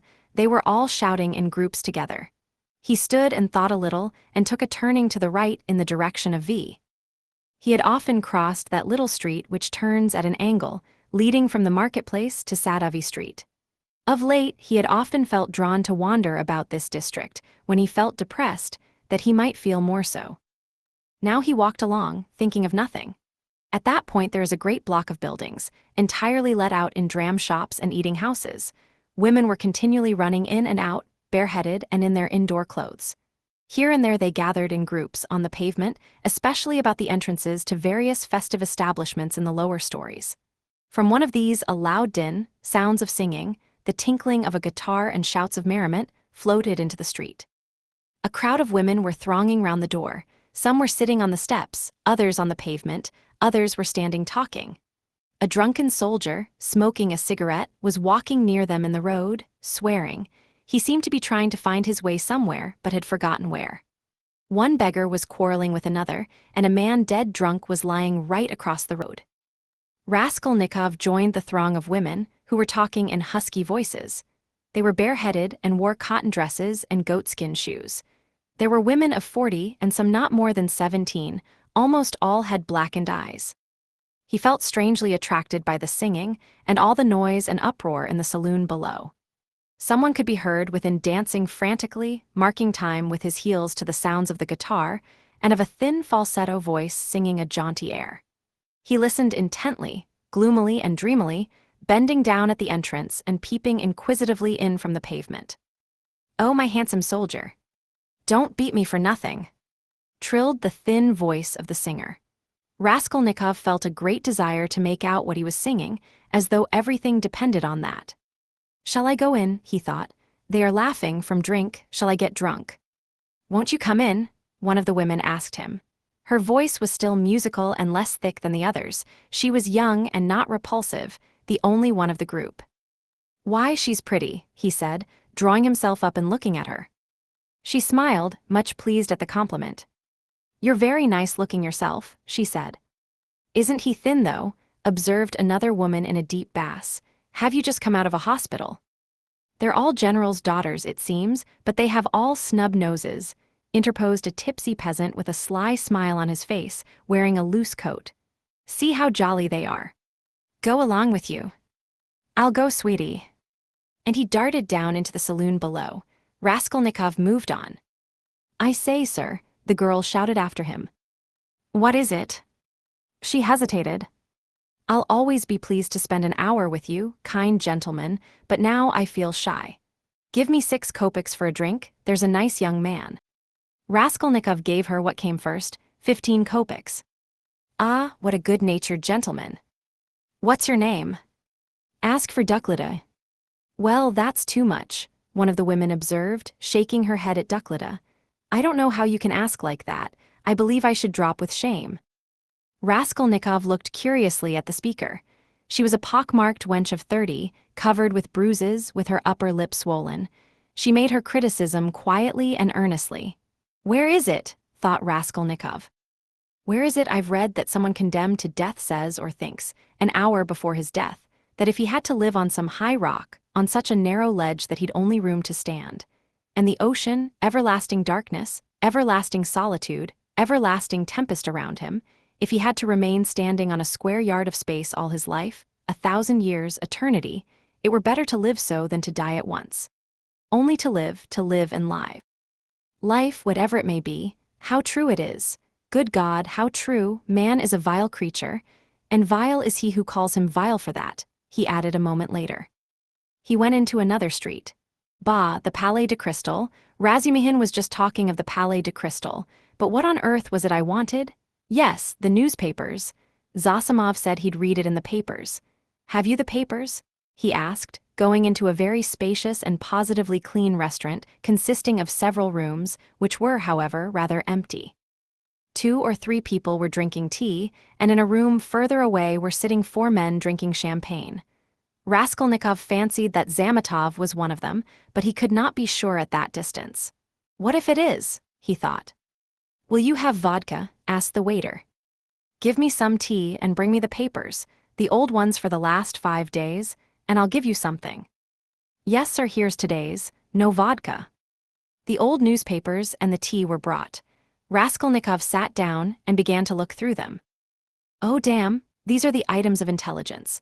An accident on a staircase, spontaneous combustion of a shopkeeper from alcohol, a fire in Pesky, a fire in the Petersburg quarter, another fire in the Petersburg quarter, and another fire in the Petersburg quarter. Ah, here it is. He found at last what he was seeking and began to read it. The lines danced before his eyes, but he read it all and began eagerly seeking later editions in the following numbers. His hands shook with nervous impatience as he turned the sheets. Suddenly, someone sat down beside him at his table. He looked up. It was the head clerk Zametov, looking just the same, with the rings on his fingers and the watch chain, with the curly black hair, parted and pomaded, with the smart waistcoat, rather shabby coat and doubtful linen. He was in a good humor, at least he was smiling very gaily and good-humoredly. His dark face was rather flushed from the champagne he had drunk. What, you here? He began in surprise, speaking as though he'd known him all his life. Why, Razumihin told me only yesterday you were unconscious. How strange, and do you know I've been to see you? Raskolnikov knew he would come up to him. He laid aside the papers and turned to Zametov. There was a smile on his lips, and a new shade of irritable impatience was apparent in that smile. I know you have, he answered. I've heard it, you looked for my sock. And you know Razumihin has lost his heart to you? He says you've been with him to Luise Ivanovna's. You know, the woman you tried to befriend, for whom you winked to the explosive lieutenant and he would not understand. Do you remember? How could he fail to understand? It was quite clear, wasn't it? What a hothead he is. The explosive one. No, your friend Razumihin. You must have a jolly life, Mr. Zametov, entrance free to the most agreeable places. Who's been pouring champagne into you just now? We've just been having a drink together. You talk about pouring it into me. By way of a fee, you profit by everything. Raskolnikov laughed. It's all right, my dear boy, he added, slapping Zametov on the shoulder. I am not speaking from temper, but in a friendly way, for sport, as that workman of yours said when he was scuffling with Dmitri in the case of the old woman. How do you know about it? Perhaps I know more about it than you do. How strange you are. I am sure you are still very unwell. You oughtn't to have come out. Oh, do I seem strange to you? Yes, what are you doing, reading the papers? Yes. There's a lot about the fires. No, I am not reading about the fires. Here he looked mysteriously at Zametov, his lips were twisted again in a mocking smile. No, I am not reading about the fires, he went on, winking at Zametov. But confess now, my dear fellow, you're awfully anxious to know what I am reading about. I am not in the least. Mayn't I ask a question? Why do you keep on? Listen, you are a man of culture and education. I was in the 6th class at the gymnasium, said Zametov with some dignity. 6th class, ah, my cocksparrow, with your parting and your rings, you are a gentleman of fortune. Phoo, what a charming boy. Here Raskolnikov broke into a nervous laugh right in Zametov's face. The latter drew back, more amazed than offended. Phoo, how strange you are, Zametov repeated very seriously. I can't help thinking you are still delirious. I am delirious. You are fibbing, my cocksparrow, so I am strange. You find me curious, do you? Yes, curious. Shall I tell you what I was reading about, what I was looking for? See what a lot of papers I've made them bring me. Suspicious, eh? Well, what is it? You prick up your ears. How do you mean, prick up my ears? I'll explain that afterwards, but now, my boy, I declare to you, no, better I confess. No, that's not right either. I make a deposition and you take it. I depose that I was reading, that I was looking and searching. He screwed up his eyes and paused. I was searching and came here on purpose to do it, for news of the murder of the old pawnbroker woman, he articulated at last, almost in a whisper, bringing his face exceedingly close to the face of Zametov. Zametov looked at him steadily, without moving or drawing his face away. What struck Zametov afterwards, as the strangest part of it all, was that silence followed for exactly a minute, and that they gazed at one another all the while. What if you have been reading about it? He cried at last, perplexed and impatient. That's no business of mine, what of it? The same old woman, Raskolnikov went on in the same whisper, not heeding Zametov's explanation, about whom you were talking in the police office, you remember, when I fainted. Well, do you understand now?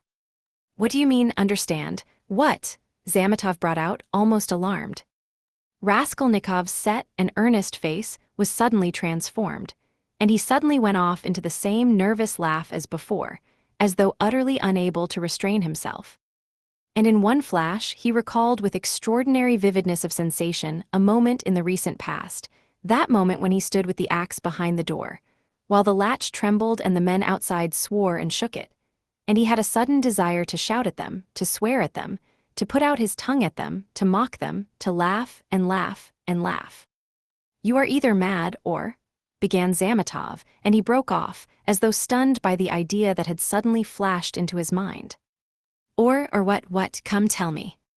Nothing, said Zametov, getting angry, it's all nonsense. Both were silent.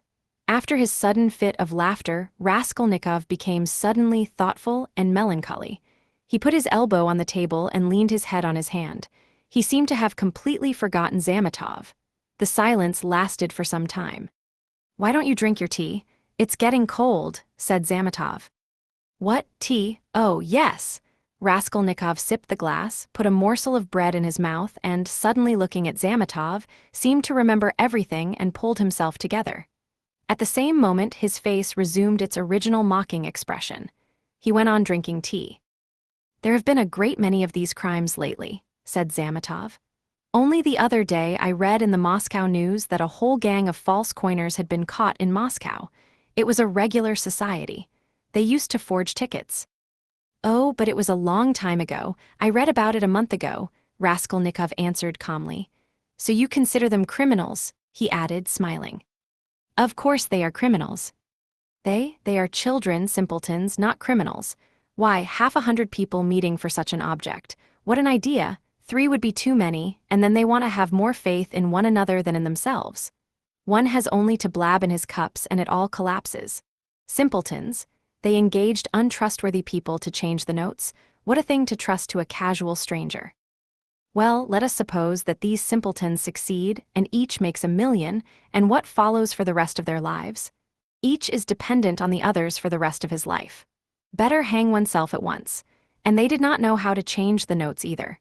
The man who changed the notes took 5,000 rubles, and his hands trembled. He counted the first 4,000, but did not count the 5th 1,000. He was in such a hurry to get the money into his pocket and run away. Of course, he roused suspicion. And the whole thing came to a crash through one fool. Is it possible? That his hands trembled? Observed Zametov. Yes, that's quite possible. That I feel quite sure is possible. Sometimes one can't stand things. Can't stand that? Why, could you stand it then? No, I couldn't. For the sake of 100 rubles to face such a terrible experience? To go with false notes into a bank where it's their business to spot that sort of thing. No, I should not have the face to do it. Would you? Raskolnikov had an intense desire again to put his tongue out. Shivers kept running down his spine. I should do it quite differently, Raskolnikov began. This is how I would change the notes. I'd count the first 1,000 3 or 4 times backwards and forwards, looking at every note, and then I'd set to the second 1,000. I'd count that halfway through and then hold some 50-ruble note to the light, then turn it, then hold it to the light again, to see whether it was a good one. I am afraid, I would say, A relation of mine lost 25 rubles the other day through a false note. And then I'd tell them the whole story. And after I began counting the third, "No, excuse me," I would say, "I fancy I made a mistake in the 700 in that second thousand, I am not sure." And so I would give up the third 1,000 and go back to the second, and so on to the end. And when I had finished, I'd pick out one from the fifth and one from the second 1,000 and take them again to the light and ask again, "Change them, please," and put the clerk into such a stew that he would not know how to get rid of me. When I'd finished and had gone out, I'd come back, "No, excuse me," and ask for some explanation. That's how I do it. "Foo, what terrible things you say," said Zametov, laughing. "But all that is only talk. I dare say when it came to deeds you'd make a slip. I believe that even a practiced, desperate man cannot always reckon on himself, much less you and I, to take an example near home, that old woman murdered in our district. The murderer seems to have been a desperate fellow. He risked everything in open daylight, was saved by a miracle. But his hands shook, too. He did not succeed in robbing the place, he couldn't stand it. That was clear from the—" Raskolnikov seemed offended. "Clear, why don't you catch him then?" he cried, maliciously jibing at Zametov. "Well, they will catch him." "Who, you? Do you suppose you could catch him? You've a tough job. A great point for you is whether a man is spending money or not. If he had no money and suddenly begins spending, he must be the man. So that any child can mislead you." "The fact is they always do that, though," answered Zametov. "A man will commit a clever murder at the risk of his life, and then at once he goes drinking in a tavern. They are caught spending money, they are not all as cunning as you are. You wouldn't go to a tavern, of course." Raskolnikov frowned and looked steadily at Zametov. "You seem to enjoy the subject, and would like to know how I should behave in that case, too?" he asked with displeasure. "I should like to," Zametov answered firmly and seriously. Somewhat too much earnestness began to appear in his words and looks. "Very much. Very much." "All right then. This is how I should behave," Raskolnikov began, again bringing his face close to Zametov's, again staring at him and speaking in a whisper, so that the latter positively shuddered. "This is what I should have done. I should have taken the money and jewels, I should have walked out of there and have gone straight to some deserted place with fences round it and scarcely anyone to be seen, some kitchen garden or place of that sort. I should have looked out beforehand some stone weighing 100 weight or more which had been lying in the corner from the time the house was built. I would lift that stone, there would sure to be a hollow under it, and I would put the jewels and money in that hole. Then I'd roll the stone back so that it would look as before, would press it down with my foot and walk away. And for a year or two, 3 maybe, I would not touch it, and well they could search, there'd be no trace." "You are a madman," said Zametov, and for some reason he too spoke in a whisper and moved away from Raskolnikov, whose eyes were glittering. He had turned fearfully pale and his upper lip was twitching and quivering. He bent down as close as possible to Zametov, and his lips began to move without uttering a word. This lasted for half a minute. He knew what he was doing, but could not restrain himself. The terrible word trembled on his lips, like the latch on that door. In another moment it will break out, in another moment he will let it go, he will speak out. "And what if it was I who murdered the old woman and Lizaveta?" he said suddenly, and realized what he had done. Zametov looked wildly at him and turned white as the tablecloth. His face wore a contorted smile. "But is it possible?" he brought out faintly. Raskolnikov looked wrathfully at him. "Own up that you believed it. Yes, you did." "Not a bit of it, I believe it less than ever now," Zametov cried hastily. "I've caught my cocksparrow. So you did believe it before, if now you believe less than ever." "Not at all," cried Zametov, obviously embarrassed. "Have you been frightening me so as to lead up to this?" "You don't believe it then? What were you talking about behind my back when I went out of the police office? And why did the explosive lieutenant question me after I fainted? Hey, there," he shouted to the waiter, getting up and taking his cap. "How much?" 30 kopecks, the latter replied, running up. "And there is 20 kopecks for vodka. See what a lot of money." He held out his shaking hand to Zametov with notes in it. "Red notes and blue, 25 rubles. Where did I get them? And where did my new clothes come from? You know I had not a kopeck. You've cross-examined my landlady, I'll be bound. Well, that's enough. Assez Kose, till we meet again." He went out, trembling all over from a sort of wild hysterical sensation, in which there was an element of insufferable rapture. Yet he was gloomy and terribly tired. His face was twisted as after a fit. His fatigue increased rapidly. Any shock, any irritating sensation stimulated and revived his energies at once, but his strength failed as quickly when the stimulus was removed. Zametov, left alone, sat for a long time in the same place, plunged in thought. Raskolnikov had unwittingly worked a revolution in his brain on a certain point and had made up his mind for him conclusively. Ilya Petrovitch is a blockhead, he decided. Raskolnikov had hardly opened the door of the restaurant when he stumbled against Razumihin on the steps. They did not see each other till they almost knocked against each other. For a moment, they stood looking each other up and down. Razumihin was greatly astounded. Then anger, real anger, gleamed fiercely in his eyes. "So here you are," he shouted at the top of his voice. "You ran away from your bed, and here I've been looking for you under the sofa." We went up to the garret. "I almost beat Nastasia on your account, and here he is after all. Radia, what is the meaning of it? Tell me the whole truth, confess, do you hear?" "It means that I'm sick to death of you all, and I want to be alone," Raskolnikov answered calmly. "Alone, when you are not able to walk, when your face is as white as a sheet and you are gasping for breath. Idiot! What have you been doing in the Palais de Cristo? Own up at once." "Let me go," said Raskolnikov and tried to pass him. This was too much for Razumihin. He gripped him firmly by the shoulder. "Let you go? You dare tell me to let you go? Do you know what I'll do with you directly? I'll pick you up, tie you up in a bundle, carry you home under my arm and lock you up." "Listen, Razumihin," Raskolnikov began quietly, apparently calm. "Can't you see that I don't want your benevolence? A strange desire you have to shower benefits on a man who curses them, who feels them a burden in fact. Why did you seek me out at the beginning of my illness? Maybe I was very glad to die. Didn't I tell you plainly enough today that you were torturing me, that I was? Sick of you, you seem to want to torture people. I assure you that all that is seriously hindering my recovery, because it's continually irritating me. You saw Zosimov went away just now to avoid irritating me.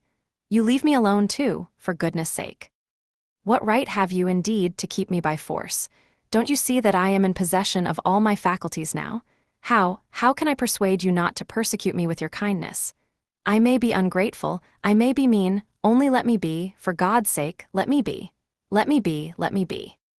He began calmly, gloating beforehand over the venomous phrases he was about to utter, but finished, panting for breath in a frenzy, as he had been with Luzhin. Razumihin stood a moment, thought, and let his hand drop. "Well, go to hell then," he said gently and thoughtfully. "Stay," he roared, as Raskolnikov was about to move. "Listen to me. Let me tell you that you are all a set of babbling, posing idiots. If you've any little trouble you brood over it like a hen over an egg, and you are plagiarists even in that. There isn't a sign of independent life in you. You are made of spermaceti ointment and you've lymph in your veins instead of blood. I don't believe in any one of you. In any circumstances, the first thing for all of you is to be unlike a human being. Stop!" he cried with redoubled fury, noticing that Raskolnikov was again making a movement. "Hear me out. You know I'm having a housewarming this evening. I dare say they've arrived by now, but I left my uncle there. I just ran in to receive the guests. And if you weren't a fool, a common fool, a perfect fool if you were an original instead of a translation. You see, Radia, I recognize you're a clever fellow, but you're a fool. And if you weren't a fool, you'd come round to me this evening instead of wearing out your boots in the street. Since you have gone out, there's no help for it. I'd give you a snug easy chair, my landlady has one, a cup of tea, company, or you could lie on the sofa, any way you would be with us. Zosimov will be there too. Will you come?" "No." "Our rubbish," Razumihin shouted out of patience. "How do you know? You can't answer for yourself, you don't know anything about it. Thousands of times I've fought tooth and nail with people and run back to them afterwards. One feels ashamed and goes back to a man. So remember, Pochinkov's house on the 3rd story. Why, Mr. Razumihin, I do believe you'd let anybody beat you from sheer benevolence." "Beat whom, me? I'd twist his nose off at the mere idea. Pochinkov's house, 47, Babushkin's flat." "I shall not come, Razumihin." Raskolnikov turned and walked away. "I bet you will," Razumihin shouted after him. "I refuse to know you if you don't. Stay, hey, is Zametov in there?" "Yes." Did you see him? Yes. Talk to him. Yes. What about, confound you, don't tell me then. Pochinkov's house, 47, Babushkin's flat, remember. Raskolnikov walked on and turned the corner into Sadovy Street. Razumihin looked after him thoughtfully. Then, with a wave of his hand, he went into the house but stopped short of the stairs. Confound it, he went on almost aloud. He talked sensibly, but yet, I am a fool, as if madmen didn't talk sensibly, and this was just what Zosimov seemed afraid of. He struck his finger on his forehead. What if? How could I let him go off alone? He may drown himself? Ach, what a blunder, I can't. And he ran back to overtake Raskolnikov, but there was no trace of him. With a curse he returned with rapid steps to the Palais de Crystal to question Zametov. Raskolnikov walked straight to X bridge, stood in the middle, and leaning both elbows on the rail stared into the distance. On parting with Razumihin, he felt so much weaker that he could scarcely reach this place. He longed to sit or lie down somewhere in the street. Bending over the water, he gazed mechanically at the last pink flush of the sunset, at the row of houses growing dark in the gathering twilight, at one distant attic window on the left bank, flashing as though on fire in the last rays of the setting sun, at the darkening water of the canal, and the water seemed to catch his attention. At last red circles flashed before his eyes, the houses seemed moving, the passers-by, the canal banks, the carriages, all danced before his eyes. Suddenly he started, saved again perhaps from swooning by an uncanny and hideous sight. He became aware of someone standing on the right side of him. He looked and saw a tall woman with a kerchief on her head, with a long, yellow, wasted face and red sunken eyes. She was looking straight at him, but obviously she saw nothing and recognized no one. Suddenly she leaned her right hand on the parapet, lifted her right leg over the railing, then her left, and threw herself into the canal. The filthy water parted and swallowed up its victim for a moment, but an instant later the drowning woman floated to the surface, moving slowly with the current, her head and legs in the water, her skirt inflated like a balloon over her back. A woman drowning, a woman drowning! Shouted dozens of voices. People ran up, both banks were thronged with spectators, on the bridge people crowded about Raskolnikov, pressing up behind him. Mercy on it, it's our Afrosinya, a woman cried tearfully close by. Mercy, save her, kind people, pull her out. A boat was shouted in the crowd. But there was no need of a boat. A policeman ran down the steps to the canal, threw off his greatcoat and his boots and rushed into the water. It was easy to reach her. She floated within a couple of yards from the steps. He caught hold of her clothes with his right hand, and with his left seized a pole which a comrade held out to him. The drowning woman was pulled out at once. They laid her on the granite pavement of the embankment. She soon recovered consciousness, raised her head, sat up and began sneezing and coughing, stupidly wiping her wet dress with her hands. She said nothing. She's drunk herself out of her senses, the same woman's voice wailed at her side. Out of her senses. The other day she tried to hang herself, we cut her down. I ran out to the shop just now, left my little girl to look after her, and here she's in trouble again. A neighbor, gentleman, a neighbor, we live close by, the second house from the end, see yonder. The crowd broke up. The police still remained round the woman. Someone mentioned the police station. Raskolnikov looked on with a strange sensation of indifference and apathy. He felt disgusted. No, that's loathsome. Water, it's not good enough, he muttered to himself. Nothing will come of it, he added. No use to wait. What about the police office? And why isn't Zametov at the police office? The police office is open till 10 o'clock. He turned his back to the railing and looked about him. Very well then, he said resolutely. He moved from the bridge and walked in the direction of the police office. His heart felt hollow and empty. He did not want to think. Even his depression had passed. There was not a trace now of the energy with which he had set out to make an end of it all. Complete apathy had succeeded to it. Well, it's a way out of it, he thought, walking slowly and listlessly along the canal bank. Anyway, I'll make an end, for I want to. But is it a way out? What does it matter? There'll be the square yard of space. Ha, but what an end! Is it really the end? Shall I tell them or not? Ah, damn, how tired I am. If I could find somewhere to sit or lie down soon. What I am most ashamed of is its being so stupid. But I don't care about that either. What idiotic ideas come into one's head. To reach the police office, he had to go straight forward and take the second turning to the left. It was only a few paces away. But at the first turning he stopped, and after a minute's thought, turned into a side street and went 2 streets out of his way, possibly without any object, or possibly to delay a minute and gain time. He walked, looking at the ground. Suddenly someone seemed to whisper in his ear. He lifted his head and saw that he was standing at the very gate of the house. He had not passed it, he had not been near it since that evening. An overwhelming, unaccountable prompting drew him on. He went into the house, passed through the gateway, then into the first entrance on the right, and began mounting the familiar staircase to the 4th story. The narrow, steep staircase was very dark.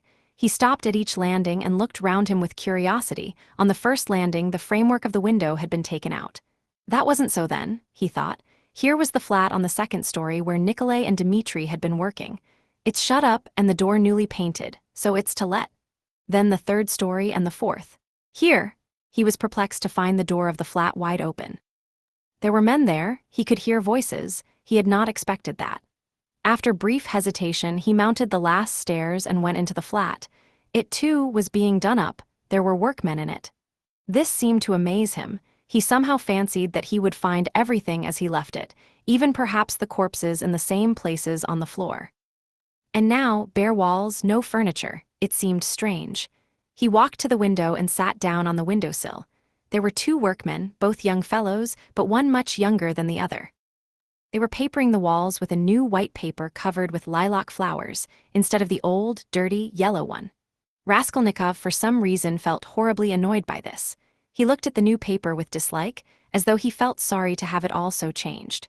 The workmen had obviously stayed beyond their time, and now they were hurriedly rolling up their paper and getting ready to go home.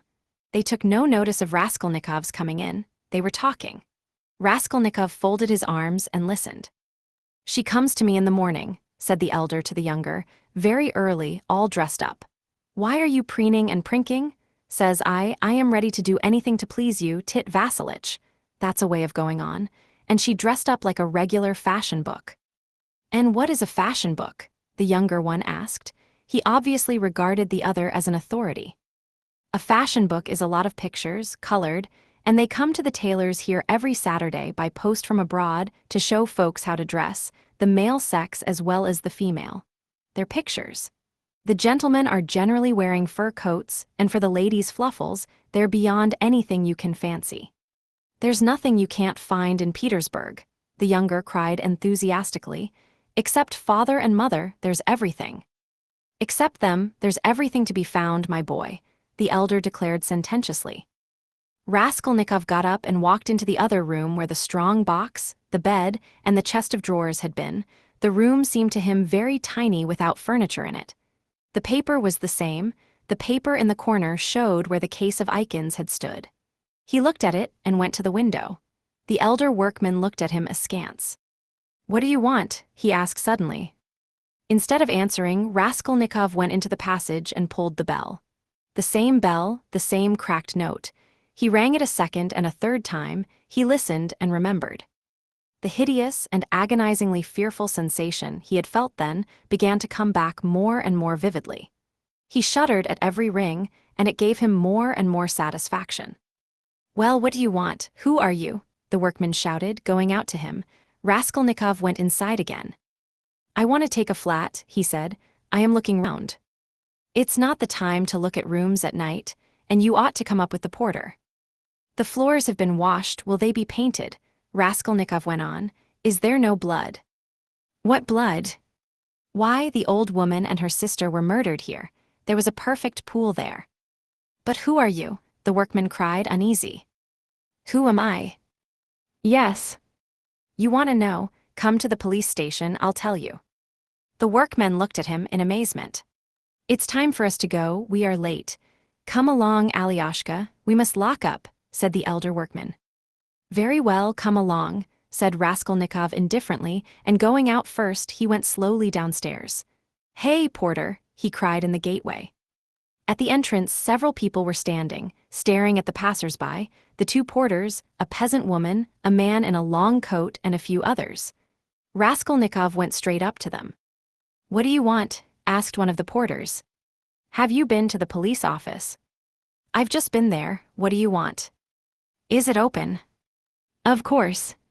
Is the assistant there? He was there for a time, what do you want? Raskolnikov made no reply, but stood beside them lost in thought.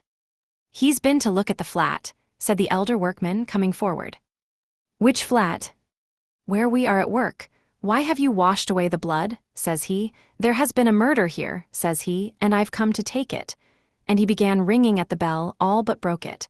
Come to the police station, says he, I'll tell you everything there. He wouldn't leave us. The porter looked at Raskolnikov, frowning and perplexed. Who are you? He shouted as impressively as he could. I am Rodion Raskolnikov, formerly a student. I live in Shill's house, not far from here, flat number 14, ask the porter, he knows me. Raskolnikov said all this in a lazy, dreamy voice, not turning round, but looking intently into the darkening street. Why have you been to the flat? To look at it. What is there to look at? Take him straight to the police station. The man in the long coat jerked in abruptly. Raskolnikov looked intently at him over his shoulder, and said in the same slow, lazy tones. Come along. Yes, take him, the man went on more confidently. Why was he going into that? What's in his mind, eh? He's not drunk, but God knows what's the matter with him, muttered the workman. But what do you want? The porter shouted again, beginning to get angry in earnest. Why are you hanging about? You funk the police station then, said Raskolnikov jeeringly. How funk it? Why are you hanging about? He's a rogue, shouted the peasant woman. Why waste time talking to him? Cried the other porter, a huge peasant in a full open coat and with keys on his belt. Get along, he is a rogue and no mistake. Get along. And seizing Raskolnikov by the shoulder, he flung him into the street. He lurched forward, but recovered his footing, looked at the spectators in silence and walked away. Strange man, observed the workman. There are strange folks about nowadays, said the woman. You should have taken him to the police station all the same, said the man in the long coat. Better have nothing to do with him, decided the big porter. A regular rogue, just what he wants, you may be sure, but once take him up you won't get rid of him. We know the sort. Shall I go there or not? Thought Raskolnikov, standing in the middle of the thoroughfare at the crossroads, and he looked about him, as though expecting from someone a decisive word. But no sound came, all was dead and silent like the stones on which he walked, dead to him alone. All at once at the end of the street, 200 yards away, in the gathering dusk he saw a crowd and heard talk and shouts. In the middle of the crowd stood a carriage. A light gleamed in the middle of the street. What is it? Raskolnikov turned to the right and went up to the crowd. He seemed to clutch at everything and smiled coldly when he recognized it, for he had fully made up his mind to go to the police station and knew that it would all soon be over. Chapter 7. An elegant carriage stood in the middle of the road with a pair of spirited gray horses. There was no one in it, and the coachman had got off his box and stood by. The horses were being held by the bridle. A mass of people had gathered round, the police standing in front. One of them held a lighted lantern which he was turning on something lying close to the wheels. Everyone was talking, shouting, exclaiming. The coachman seemed at a loss and kept repeating. What a misfortune! Good Lord, what a misfortune! Raskolnikov pushed his way in as far as he could, and succeeded at last in seeing the object of the commotion and interest. On the ground a man who had been run over lay apparently unconscious and covered with blood. He was very badly dressed, but not like a workman. Blood was flowing from his head and face. His face was crushed, mutilated, and disfigured. He was evidently badly injured. Merciful heaven, wailed the coachman, what more could I do? If I'd been driving fast or had not shouted to him, but I was going quietly, not in a hurry. Everyone could see I was going along just like everybody else. A drunken man can't walk straight, we all know. I saw him crossing the street, staggering and almost falling. I shouted again and a second and a third time, then I held the horses in, but he fell straight under their feet. Either he did it on purpose or he was very tipsy. The horses are young and ready to take fright. They started, he screamed. That made them worse. That's how it happened. That's just how it was, a voice in the crowd confirmed. He shouted, that's true, he shouted 3 times. Another voice declared. 3 times it was, we all heard it, shouted a third. but the coachman was not very much distressed and frightened. It was evident that the carriage belonged to a rich and important person who was awaiting it somewhere. The police, of course, were in no little anxiety to avoid upsetting his arrangements. All they had to do was to take the injured man to the police station and the hospital. No one knew his name. Meanwhile, Raskolnikov had squeezed in and stooped closer over him. The lantern suddenly lighted up the unfortunate man's face. He recognized him. I know him, he shouted, pushing to the front. It's a government clerk retired from the service, Marmeladov. He lives close by in Kozel's house. Make haste for a doctor. I will pay, see? He pulled money out of his pocket and showed it to the policeman. He was in violent agitation. The police were glad that they had found out who the man was. Raskolnikov gave his own name and address, and, as earnestly as if it had been his father, he besought the police to carry the unconscious Marmeladov to his lodging at once. Just here, 3 houses away, he said eagerly. The house belongs to Kozel, a rich German. He was going home, no doubt drunk. I know him, he is a drunkard. He has a family there, a wife, children, he has 1 daughter. It will take time to take him to the hospital, and there is sure to be a doctor in the house. I'll pay, at least he will be looked after at home. They will help him at once, but he'll die before you get him to the hospital. He managed to slip something unseen into the policeman's hand, but the thing was straightforward and legitimate, and in any case help was closer here. They raised the injured man, people volunteered to help. Kozel's house was 30 yards away. Raskolnikov walked behind, carefully holding Marmeladov's head and showing the way. This way, we must take him upstairs head foremost. Turn round, I'll pay, I'll make it worth your while, he muttered. Katerina Ivanovna had just begun, as she always did at every free moment, walking to and fro in her little room from window to stove and back again, with her arms folded across her chest, talking to herself and coughing. Of late she had begun to talk more than ever to her eldest girl, Polenka, a child of 10, who, though there was much she did not understand, understood very well that her mother needed her, and so always watched her with her big clever eyes and strove her utmost to appear to understand. This time Polenka was undressing her little brother, who had been unwell all day and was going to bed. The boy was waiting for her to take off his shirt, which had to be washed at night. He was sitting straight and motionless on a chair, with a silent, serious face, with his legs stretched out straight before him, heels together and toes turned out. He was listening to what his mother was saying to his sister, sitting perfectly still with pouting lips and wide-open eyes, just as all good little boys have to sit when they are undressed to go to bed. A little girl, still younger, dressed literally in rags, stood at the screen, waiting for her turn. The door onto the stairs was open to relieve them a little from the clouds of tobacco smoke, which floated in from the other rooms and brought on long, terrible fits of coughing in the poor, consumptive woman. Katerina Ivanovna seemed to have grown even thinner during that week, and the hectic flush on her face was brighter than ever. You wouldn't believe, you can't imagine, Polenka, she said, walking about the room, what a happy, luxurious life we had in my papa's house and how this drunkard has brought me and will bring you all to ruin. Papa was a civil colonel and only a step from being a governor, so that everyone who came to see him said, "We look upon you, Ivan Mikhailovich, as our governor." When, she coughed violently, "Oh, cursed life," she cried, clearing her throat and pressing her hands to her breast, when at the last ball, at the Marshal's, Princess Bezemelny saw me, who gave me the blessing when your father and I were married, Polenka, she asked at once, "Isn't that the pretty girl who danced the shawl dance at the breaking up? You must mend that tear, you must take your needle and darn it as I showed you, or tomorrow, cough, cough, cough, he will make the hole bigger," she articulated with effort. Prince Shegelskoy, a kammerjunker, had just come from Petersburg then. He danced the mazurka with me and wanted to make me an offer next day, but I thanked him in flattering expressions and told him that my heart had long been another's. That other was your father, Polya. Papa was fearfully angry. "Is the water ready? Give me the shirt and the stockings." "Lida," said she to the youngest one, "you must manage without your chemise tonight, and lay your stockings out with it. I'll wash them together. How is it that drunken vagabond doesn't come in? He has worn his shirt till it looks like a dishclout, he has torn it to rags. I do it all together so as not to have to work 2 nights running. Oh dear. Cough, cough, cough, cough, again, what's this?" she cried, noticing a crowd in the passage and the men who were pushing into her room carrying a burden. "What is it? What are they bringing? Mercy on us. Where are we to put him? Asked the policeman, looking round when Marmeladov, unconscious and covered with blood, had been carried in. On the sofa. Put him straight on the sofa with his head this way, Raskolnikov showed him. Run over in the road, drunk, someone shouted in the passage. Katerina Ivanovna stood, turning white and gasping for breath. The children were terrified.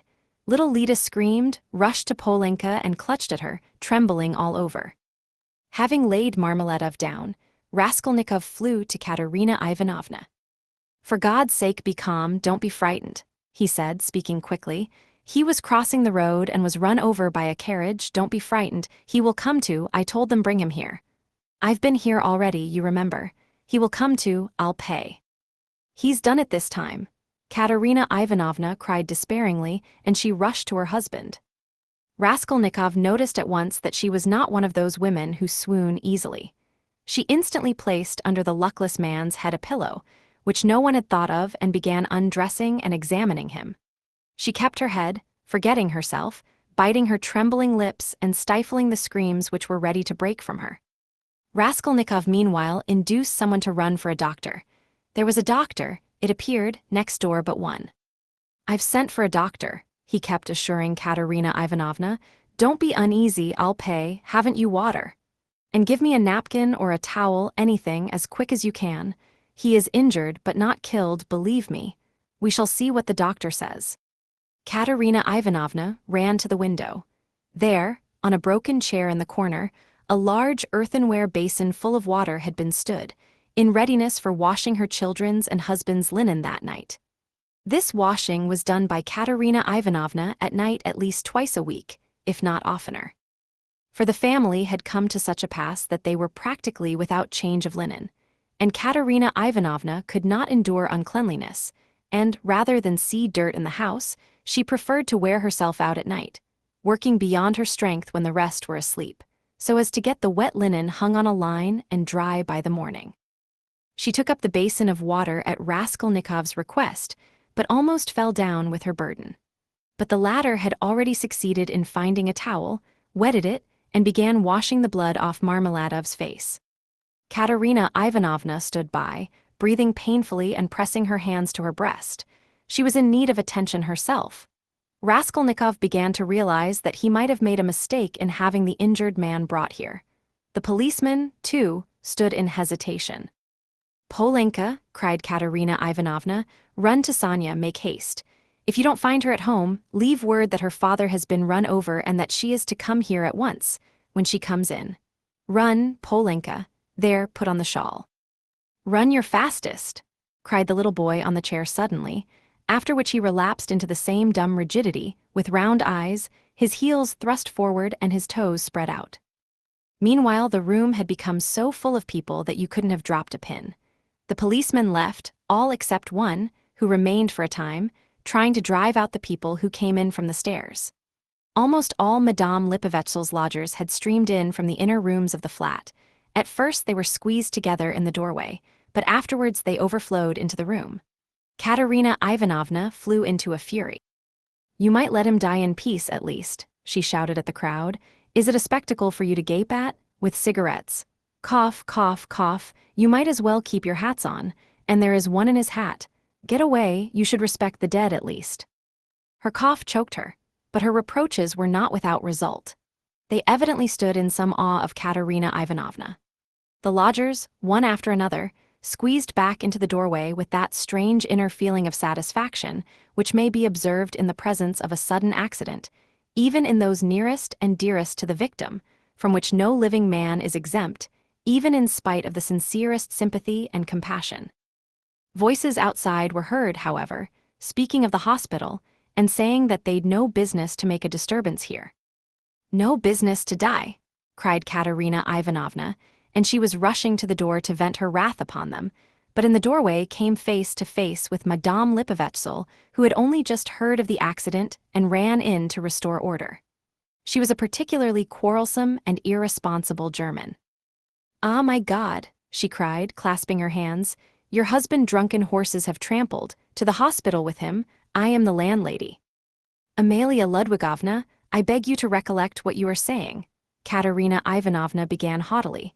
She always took a haughty tone with the landlady that she might remember her place, and even now could not deny herself this satisfaction. Amalia Ludwigovna. I have you once before told that you to call me Amalia Ludwigovna may not dare. I am Amalia Ivanovna. You are not Amalia Ivanovna, but Amalia Ludwigovna, and as I am not one of your despicable flatterers like Mr. Lebeziatnikov, who's laughing behind the door at this moment, a laugh and a cry of "they are at it again" was in fact audible at the door, so I shall always call you Amalia Ludwigovna, though I fail to understand why you dislike that name. You can see for yourself what has happened to Semyon Zaharovich. He is dying. I beg you to close that door at once and to admit no one. Let him at least die in peace, or I warn you the Governor-General himself shall be informed of your conduct tomorrow. The prince knew me as a girl. He remembers Semyon Zaharovich well and has often been a benefactor to him. Everyone knows that Semyon Zaharovich had many friends and protectors, whom he abandoned himself from an honorable pride, knowing his unhappy weakness. But now, she pointed to Raskolnikov, a generous young man has come to our assistance, who has wealth and connections, and whom Semyon Zaharovich has known from a child. You may rest assured, Amalia Ludwigovna.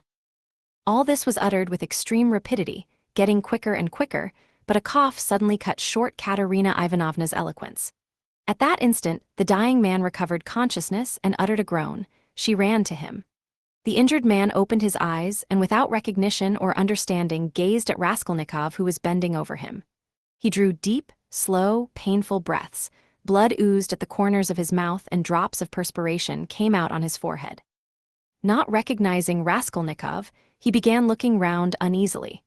Katerina Ivanovna looked at him with a sad but stern face, and tears trickled from her eyes. "My God, his whole chest is crushed. How he is bleeding," she said in despair. "We must take off his clothes. Turn a little, Semyon Zaharovich, if you can," she cried to him. Marmeladov recognized her. "A priest," he articulated huskily. Katerina Ivanovna walked to the window, laid her head against the window frame, and exclaimed in despair. "Oh, curse life!"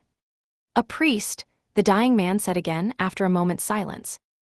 "They've gone for him," Katerina Ivanovna shouted to him. He obeyed her shout and was silent. With sad and timid eyes he looked for her. She returned and stood by his pillow. He seemed a little easier, but not for long. Soon his eyes rested on little Lida, his favorite, who was shaking in the corner, as though she were in a fit, and staring at him with her wondering, childish eyes. He signed towards her uneasily. He wanted to say something. "What now?" cried Katerina Ivanovna. "Barefoot, barefoot," he muttered, indicating with frenzied eyes the child's bare feet. "Be silent," Katerina Ivanovna cried irritably. "You know why she is barefooted." "Thank God, the doctor," exclaimed Raskolnikov, relieved. The doctor came in, a precise little old man, a German, looking about him mistrustfully. He went up to the sick man, took his pulse, carefully felt his head, and with the help of Katerina Ivanovna, he unbuttoned the blood-stained shirt and bared the injured man's chest. It was gashed, crushed, and fractured. Several ribs on the right side were broken. On the left side, just over the heart, was a large, sinister-looking yellowish-black bruise, a cruel kick from the horse's hoof. The doctor frowned. The policeman told him that he was caught in the wheel and turned round with it for 30 yards on the road. "It's wonderful that he has recovered consciousness," the doctor whispered softly to Raskolnikov. "What do you think of him?" he asked. "He will die immediately." "Is there really no hope?" "Not the faintest. He is at the last gasp. His head is badly injured, too. I could bleed him if you like, but it would be useless. He is bound to die within the next 5 or 10 minutes. "Better bleed him then." "If you like, but I warn you it will be perfectly useless." At that moment other steps were heard. The crowd in the passage parted, and the priest, a little gray old man, appeared in the doorway bearing the sacrament. A policeman had gone for him at the time of the accident. The doctor changed places with him, exchanging glances with him. Raskolnikov begged the doctor to remain a little while. He shrugged his shoulders and remained. All stepped back. The confession was soon over. The dying man probably understood little. He could only utter indistinct, broken sounds. Katerina Ivanovna took little Lida, lifted the boy from the chair, knelt down in the corner by the stove and made the children kneel in front of her. The little girl was still trembling, but the boy, kneeling on his little bare knees, lifted his hand rhythmically, crossing himself with precision and bowed down, touching the floor with his forehead, which seemed to afford him especial satisfaction. Katerina Ivanovna bit her lips and held back her tears. She prayed, too, now and then pulling straight the boy's shirt, and managed to cover the girl's bare shoulders with a kerchief, which she took from the chest without rising from her knees or ceasing to pray.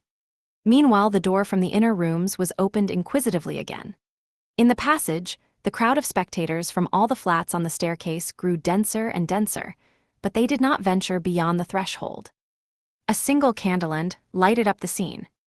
At that moment, Polenka forced her way through the crowd at the door. She came in panting from running so fast, took off her kerchief, looked for her mother, went up to her and said, "She's coming, I met her in the street." Her mother made her kneel beside her. Timidly and noiselessly a young girl made her way through the crowd, and strange was her appearance in that room, in the midst of want, rags, death, and despair.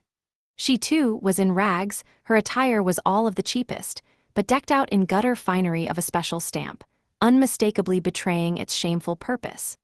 Sonia stopped short in the doorway and looked about her bewildered, unconscious of everything. She forgot her fourth-hand, gaudy silk dress, so unseemly here with its ridiculous long train, and her immense crinoline that filled up the whole doorway, and her light-colored shoes, and the parasol she brought with her, though it was no use at night, and the absurd round straw hat with its flaring flame-colored feather.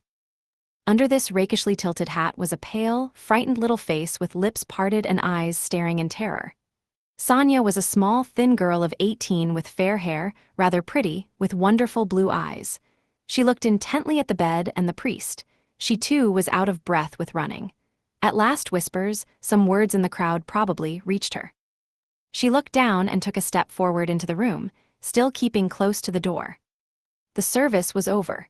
Katerina Ivanovna went up to her husband again. The priest stepped back and turned to say a few words of admonition and consolation to Katerina Ivanovna on leaving. "What am I to do with these?" she interrupted sharply and irritably, pointing to the little ones. "God is merciful, look to the Most High for succor," the priest began. "Ah, he is merciful, but not to us." "That's a sin, madam," observed the priest, shaking his head. "And isn't that a sin?" cried Katerina Ivanovna, pointing to the dying man. "Perhaps those who have involuntarily caused the accident will agree to compensate you, at least for the loss of his earnings." "You don't understand," cried Katerina Ivanovna, angrily waving her hand. "And why should they compensate me? Why, he was drunk and threw himself under the horses. What earnings? He brought us in nothing but misery. He drank everything away, the drunkard. He robbed us to get drink, he wasted their lives and mine for drink. And thank God he's dying, one less to keep. You must forgive in the hour of death. That's a sin, madam, such feelings are a great sin." Katerina Ivanovna was busy with the dying man. She was giving him water, wiping the blood and sweat from his head, setting his pillow straight, and had only turned now and then for a moment to address the priest. Now she flew at him almost in a frenzy. "Ah, father, that's words and only words. Forgive. If he'd not been run over, he'd have come home today drunk and his only shirt dirty and in rags, and he'd have fallen asleep like a log, and I should have been sousing and rinsing till daybreak, washing his rags and the children's and then drying them by the window, and as soon as it was daylight I should have been darning them. That's how I spend my nights. What's the use of talking of forgiveness? I have forgiven as it is."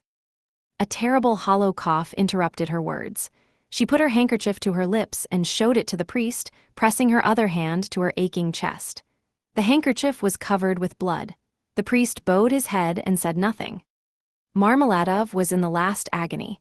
He did not take his eyes off the face of Katerina Ivanovna, who was bending over him again. He kept trying to say something to her. He began moving his tongue with difficulty and articulating indistinctly, but Katerina Ivanovna, understanding that he wanted to ask her forgiveness, called peremptorily to him. "Be silent, no need, I know what you want to say." And the sick man was silent, but at the same instant his wandering eyes strayed to the doorway and he saw Sonia. Till then he had not noticed her. She was standing in the shadow in a corner. "Who's that? Who's that?" he said suddenly in a thick, gasping voice, in agitation, turning his eyes in horror towards the door where his daughter was standing and trying to sit up. "Lie down, lie down," cried Katerina Ivanovna. With unnatural strength, he had succeeded in propping himself on his elbow. He looked wildly and fixedly for some time on his daughter, as though not recognizing her. He had never seen her before in such attire. Suddenly he recognized her, crushed and ashamed in her humiliation and gaudy finery, meekly awaiting her turn to say goodbye to her dying father. His face showed intense suffering. "Sonia, daughter, forgive!" he cried, and he tried to hold out his hand to her, but losing his balance, he fell off the sofa, face downwards on the floor. They rushed to pick him up, they put him on the sofa, but he was dying. Sonia, with a faint cry, ran up, embraced him, and remained so without moving. He died in her arms. "He's got what he wanted," Katerina Ivanovna cried, seeing her husband's dead body. "Well, what's to be done now? How am I to bury him? What can I give them tomorrow to eat?" Raskolnikov went up to Katerina Ivanovna. "Katerina Ivanovna," he began, "last week your husband told me all his life and circumstances. Believe me, he spoke of you with passionate reverence. From that evening, when I learnt how devoted he was to you all and how he loved and respected you especially, Katerina Ivanovna, in spite of his unfortunate weakness, from that evening we became friends. Allow me now to do something, to repay my debt to my dead friend. Here are 20 rubles, I think, and if that can be of any assistance to you, then in short, I will come again, I will be sure to come again. I shall perhaps come again tomorrow. Goodbye." And he went quickly out of the room, squeezing his way through the crowd to the stairs. But in the crowd he suddenly jostled against Nikodim Fomitch, who had heard of the accident and had come to give instructions in person. They had not met since the scene at the police station, but Nikodim Fomitch knew him instantly. "Ah, is that you?" he asked him. "He's dead," answered Raskolnikov. "The doctor and the priest have been all as it should have been. Don't worry the poor woman too much, she is in consumption as it is. Try and cheer her up if possible. You are a kind-hearted man, I know," he added with a smile, looking straight in his face. "But you are spattered with blood," observed Nikodim Fomitch, noticing in the lamplight some fresh stains on Raskolnikov's waistcoat. "Yes, I'm covered with blood," Raskolnikov said with a peculiar air. Then he smiled, nodded, and went downstairs. He walked down slowly and deliberately, feverish but not conscious of it, entirely absorbed in a new overwhelming sensation of life and strength that surged up suddenly within him. This sensation might be compared to that of a man condemned to death who has suddenly been pardoned. Halfway down the staircase, he was overtaken by the priest on his way home. Raskolnikov let him pass, exchanging a silent greeting with him. He was just descending the last steps when he heard rapid footsteps behind him. Someone overtook him. It was Polenka. She was running after him, calling, "Wait, wait." He turned round. She was at the bottom of the staircase and stopped short a step above him. A dim light came in from the yard. Raskolnikov could distinguish the child's thin but pretty little face, looking at him with a bright, childish smile. She had run after him with a message which she was evidently glad to give. "Tell me, what is your name, and where do you live?" she said hurriedly in a breathless voice. He laid both hands on her shoulders and looked at her with a sort of rapture. It was such a joy to him to look at her, he could not have said why. "Who sent you?" "Sister Sonia sent me," answered the girl, smiling still more brightly. "I knew it was Sister Sonia sent you. Mama sent me too. When Sister Sonia was sending me, Mama came up too and said, 'Run fast, Polenka.' Do you love Sister Sonia?" "I love her more than anyone," Polenka answered with a peculiar earnestness, and her smile became graver. "And will you love me?" By way of answer, he saw the little girl's face approaching him, her full lips naively held out to kiss him. Suddenly her arms as thin as sticks held him tightly, her head rested on his shoulder, and the little girl wept softly, pressing her face against him. "I am sorry for father," she said a moment later, raising her tear-stained face and brushing away the tears with her hands. "It's nothing but misfortunes now," she added suddenly with that peculiarly sedate air which children try hard to assume when they want to speak like grown-up people. "Did your father love you?" "He loved Lida most," she went on very seriously without a smile, exactly like grown-up people. He loved her because she is little and because she is ill, too. And he always used to bring her presents. But he taught us to read and me grammar and scripture, too, she added with dignity. And Mother never used to say anything, but we knew that she liked it and Father knew it, too. And Mother wants to teach me French, for it's time my education began. And do you know your prayers? Of course, we do, we knew them long ago. I say my prayers to myself as I am a big girl now, but Kalia and Lita say them aloud with Mother. First they repeat the Ave Maria and then another prayer, Lord, forgive and bless Sister Sonia, and then another, Lord, forgive and bless our second father.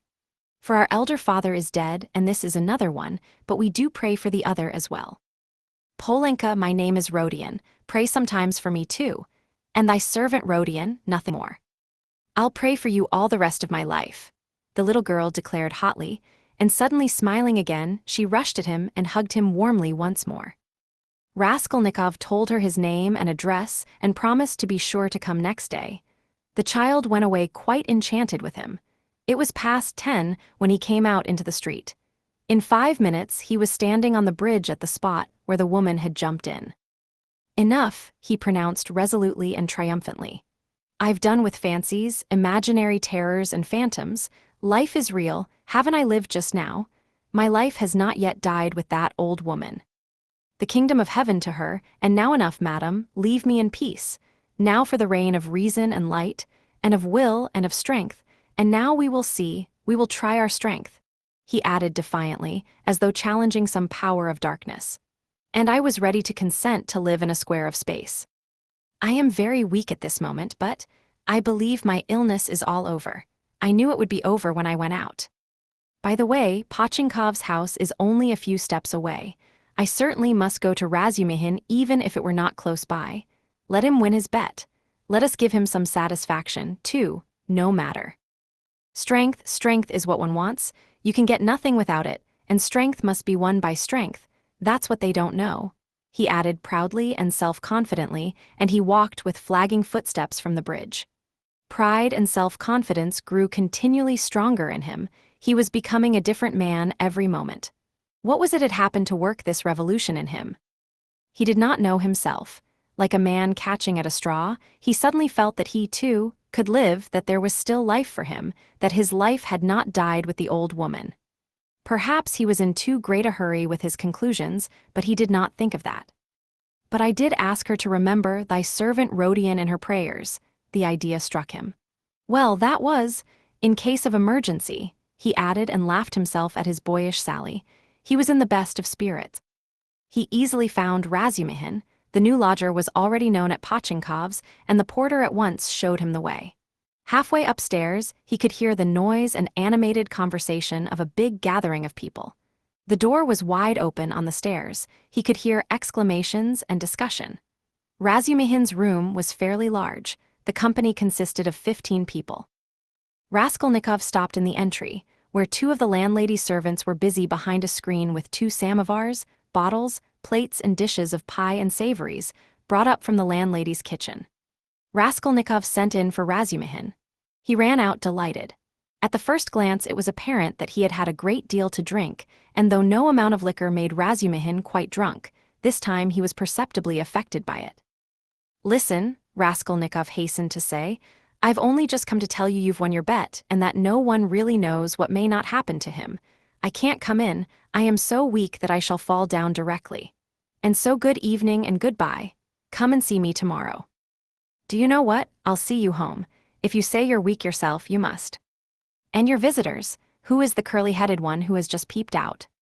He, goodness only knows. Some friend of uncle's, I expect, or perhaps he has come without being invited.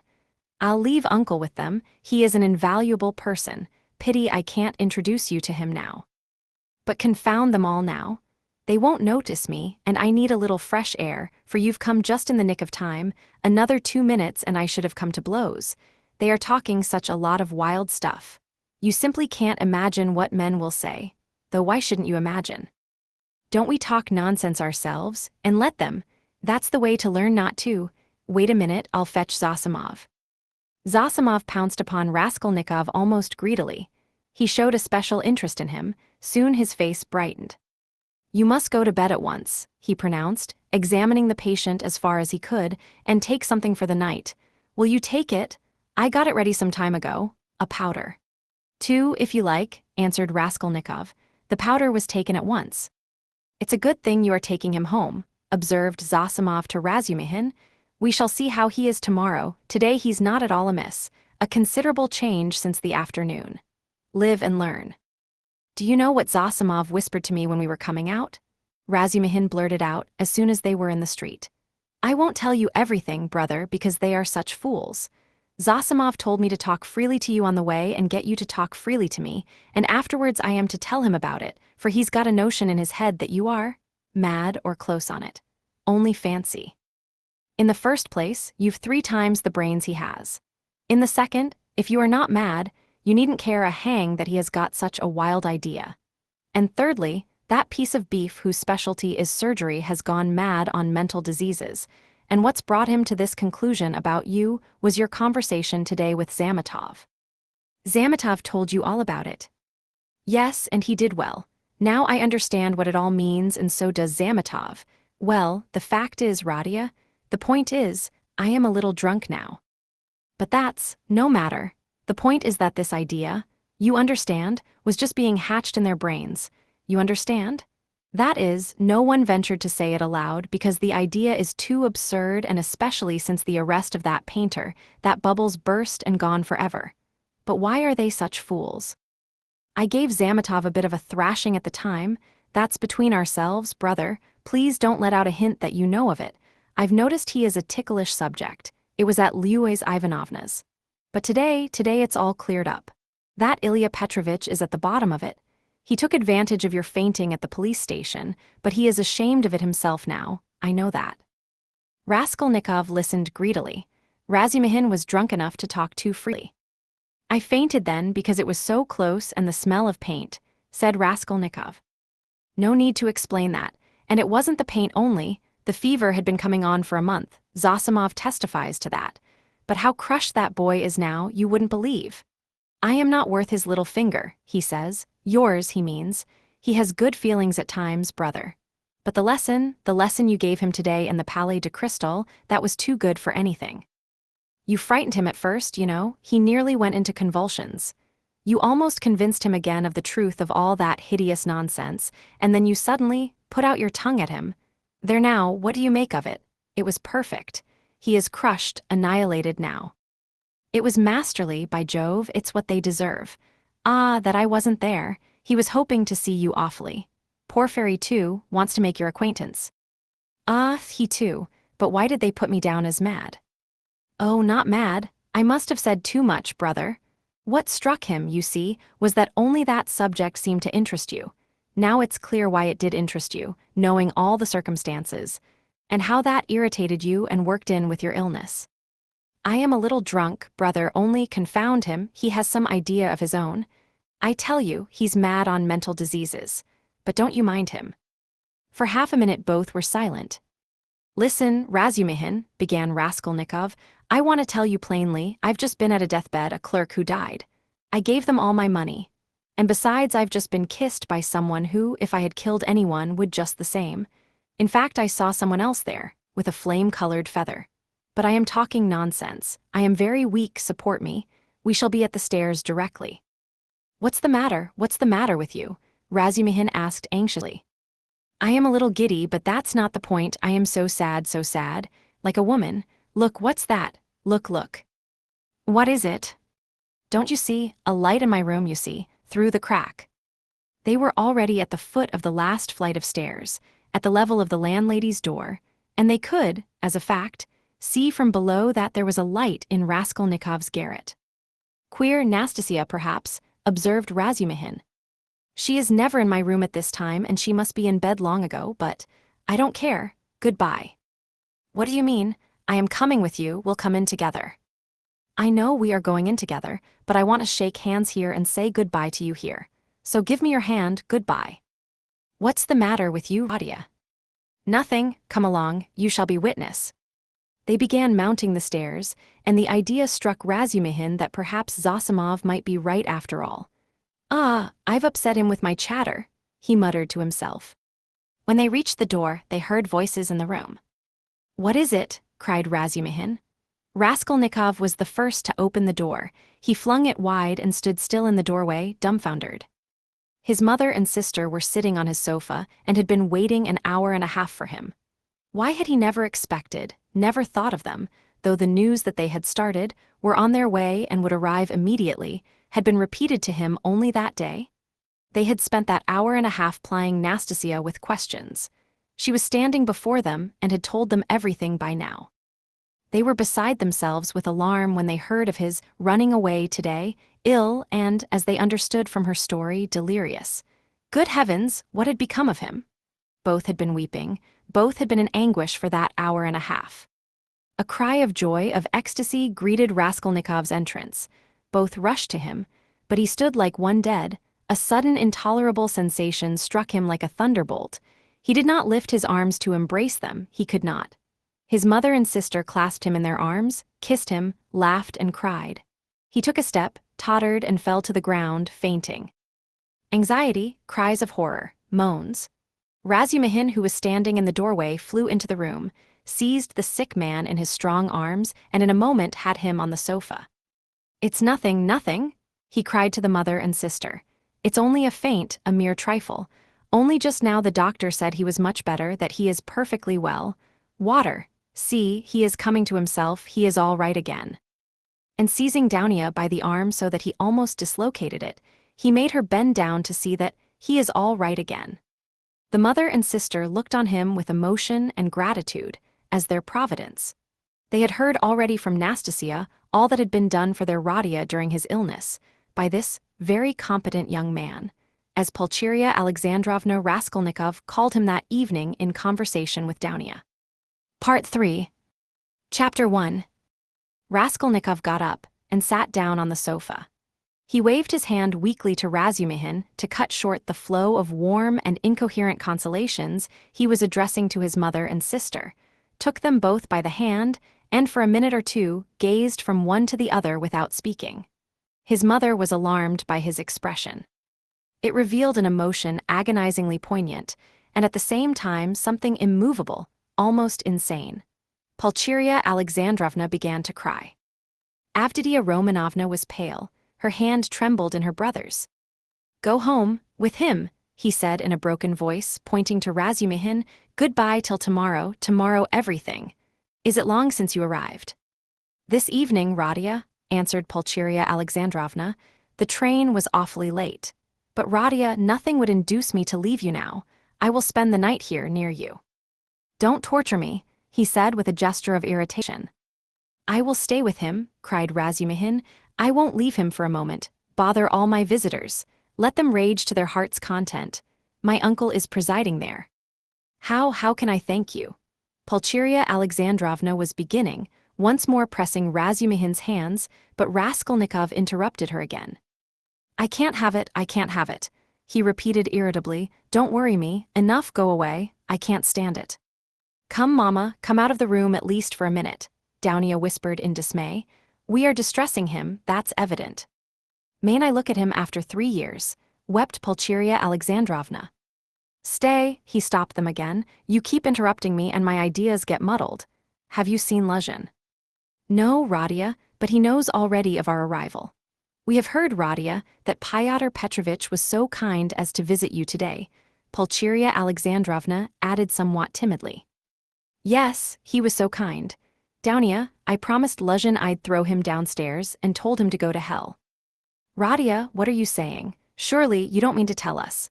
Pulcheria Alexandrovna began in alarm, but she stopped, looking at Dounia. Avditia Romanovna was looking attentively at her brother, waiting for what would come next. Both of them had heard of the quarrel from Nastasia, so far as she had succeeded in understanding and reporting it, and were in painful perplexity and suspense. "Dounia," Raskolnikov continued with an effort, "I don't want that marriage, so at the first opportunity tomorrow you must refuse Luzhin, so that we may never hear his name again." "Good heavens," cried Pulcheria Alexandrovna. "Brother, think what you are saying."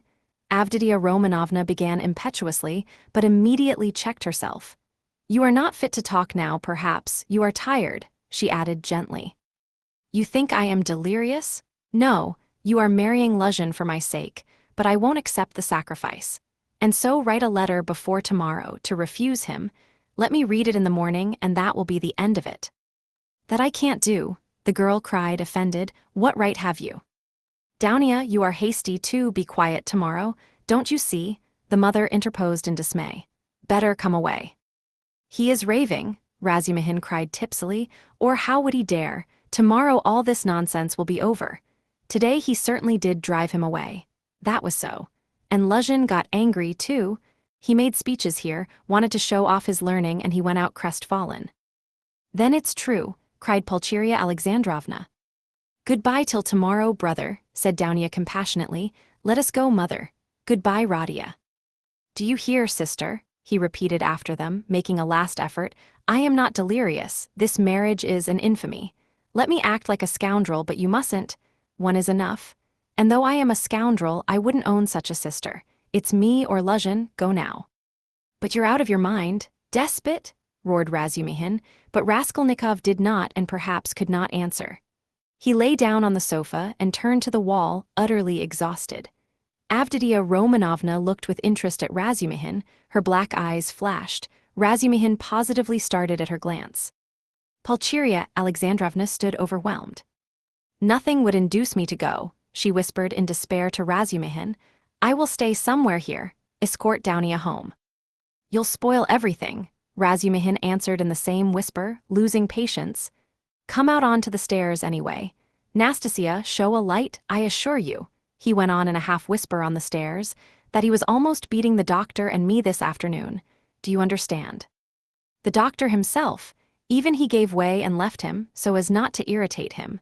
I remained downstairs on guard, but he dressed at once and slipped off. And he will slip off again if you irritate him, at this time of night, and will do himself some mischief. What are you saying? And Avditia Romanovna can't possibly be left in those lodgings without you. Just think where you are staying. That blackguard Pyotr Petrovitch couldn't find you better lodgings. But you know I've had a little to drink, and that's what makes me. Swear, don't mind it. But I'll go to the landlady here, Pulcheria Alexandrovna insisted. I'll beseech her to find some corner for Daunia and me for the night. I can't leave him like that, I cannot. This conversation took place on the landing just before the landlady's door. Nastasia lighted them from a step below. Razumihin was in extraordinary excitement. Half an hour earlier, while he was bringing Raskolnikov home, he had indeed talked too freely, but he was aware of it himself, and his head was clear in spite of the vast quantities he had imbibed. Now he was in a state bordering on ecstasy, and all that he had drunk seemed to fly to his head with redoubled effect. He stood with the two ladies, seizing both by their hands, persuading them, and giving them reasons with astonishing plainness of speech, and at almost every word he uttered, probably to emphasize his arguments, he squeezed their hands painfully as in a vice.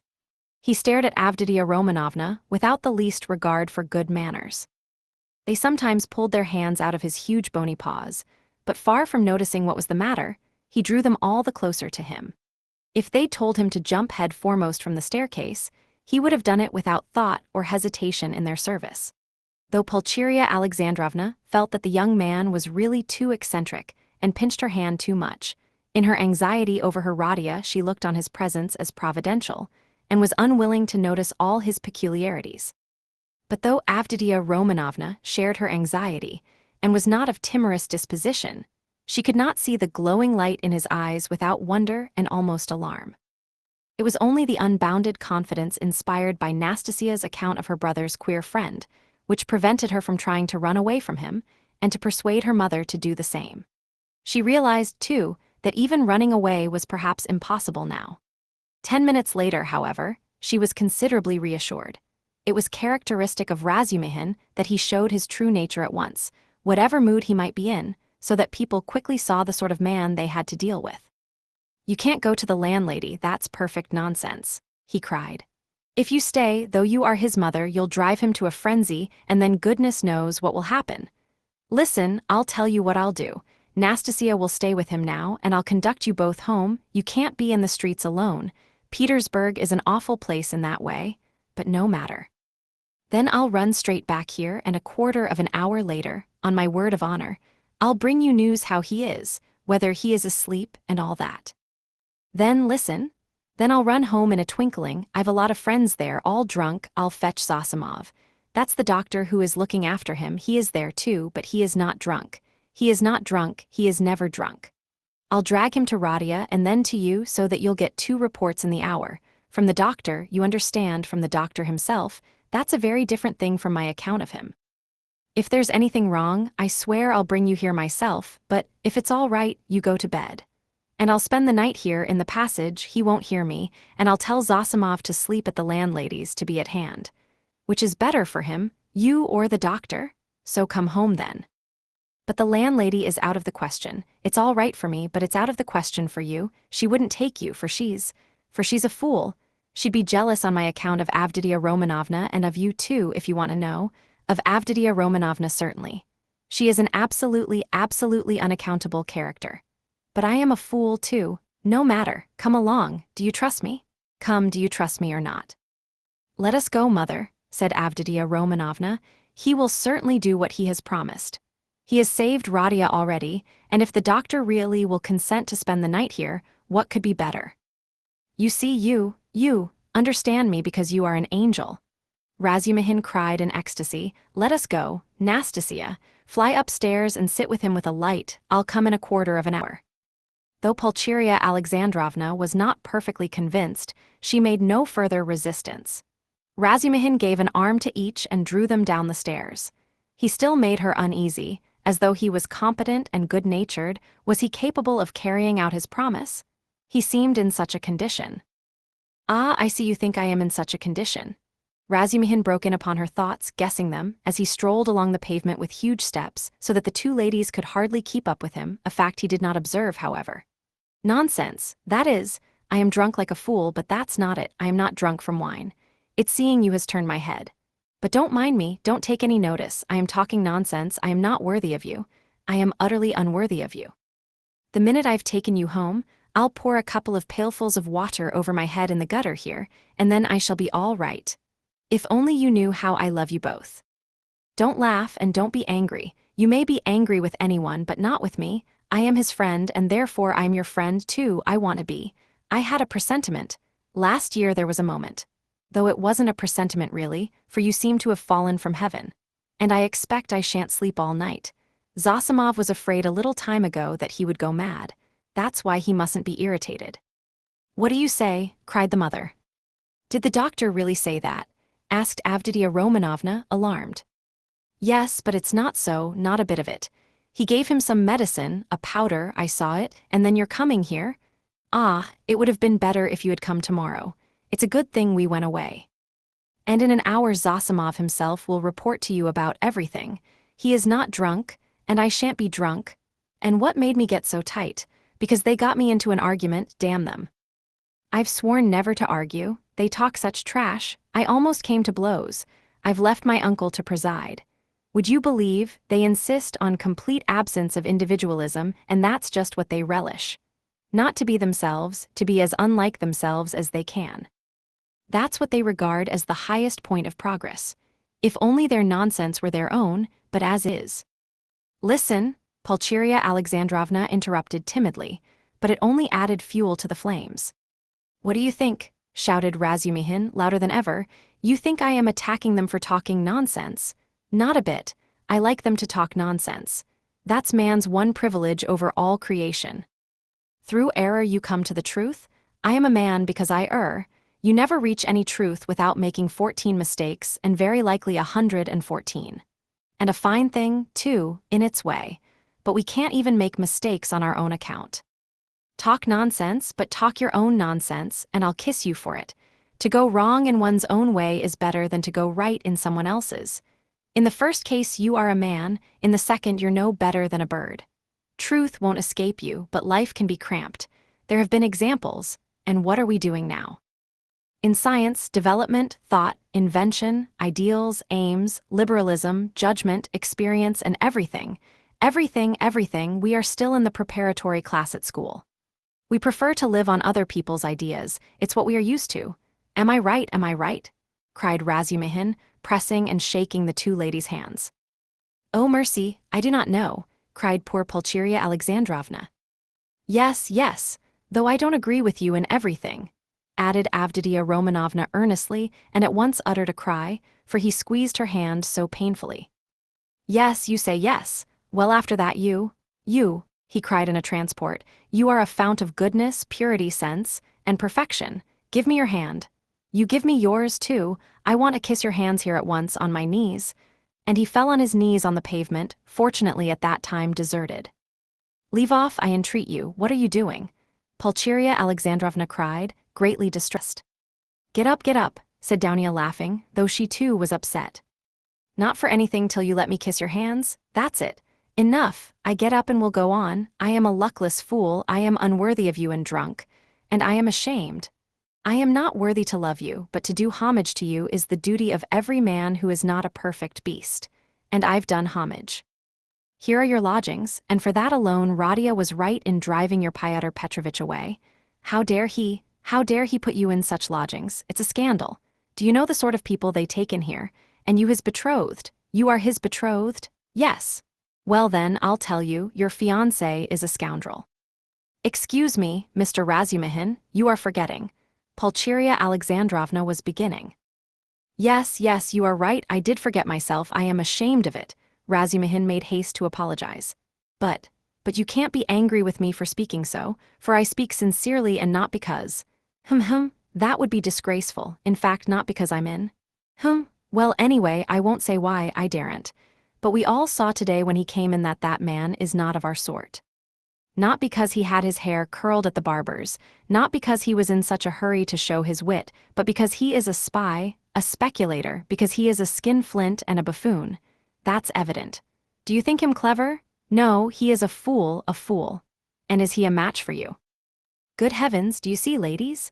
He stopped suddenly on the way upstairs to their rooms. Though all my friends there are drunk, yet they are all honest, and though we do talk a lot of trash, and I do too, yet we shall talk our way to the truth at last, for we are on the right path, while Pyotr Petrovitch is not on the right path. Though I've been calling them all sorts of names just now, I do respect them all.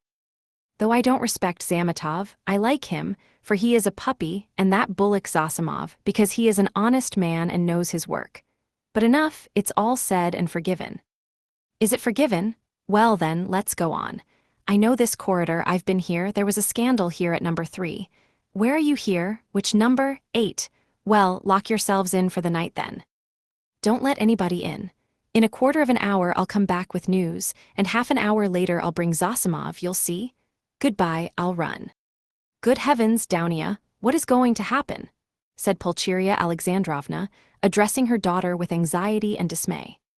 Don't worry yourself, mother, said Downia, taking off her hat and cape. God has sent this gentleman to our aid, though he has come from a drinking party. We can depend on him, I assure you, and all that he has done for Radia. Ah, Downia, goodness knows whether he will come. How could I bring myself to leave Radia? And how different I had fancied our meeting.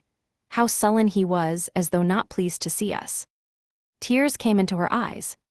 No, it's not that, mother. You didn't see, you were crying all the time. He is quite unhinged by serious illness, that's the reason. Ah, that illness, what will happen? And how he talked to you, Downia, said the mother, looking timidly at her daughter, trying to read her thoughts, and already half consoled by Downia's standing up for her brother, which meant that she had already forgiven him. I am sure he will think better of it tomorrow, she added, probing her further. And I am sure that he will say the same tomorrow.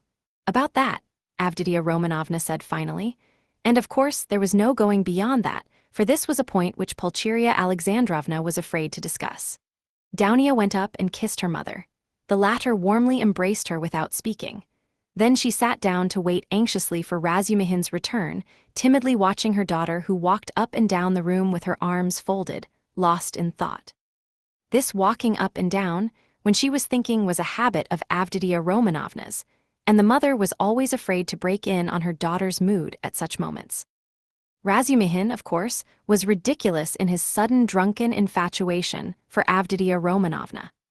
Yet apart from his eccentric condition, many people would have thought it justified if they had seen Avdiya Romanovna, especially at that moment when she was walking to and fro with folded arms, pensive and melancholy.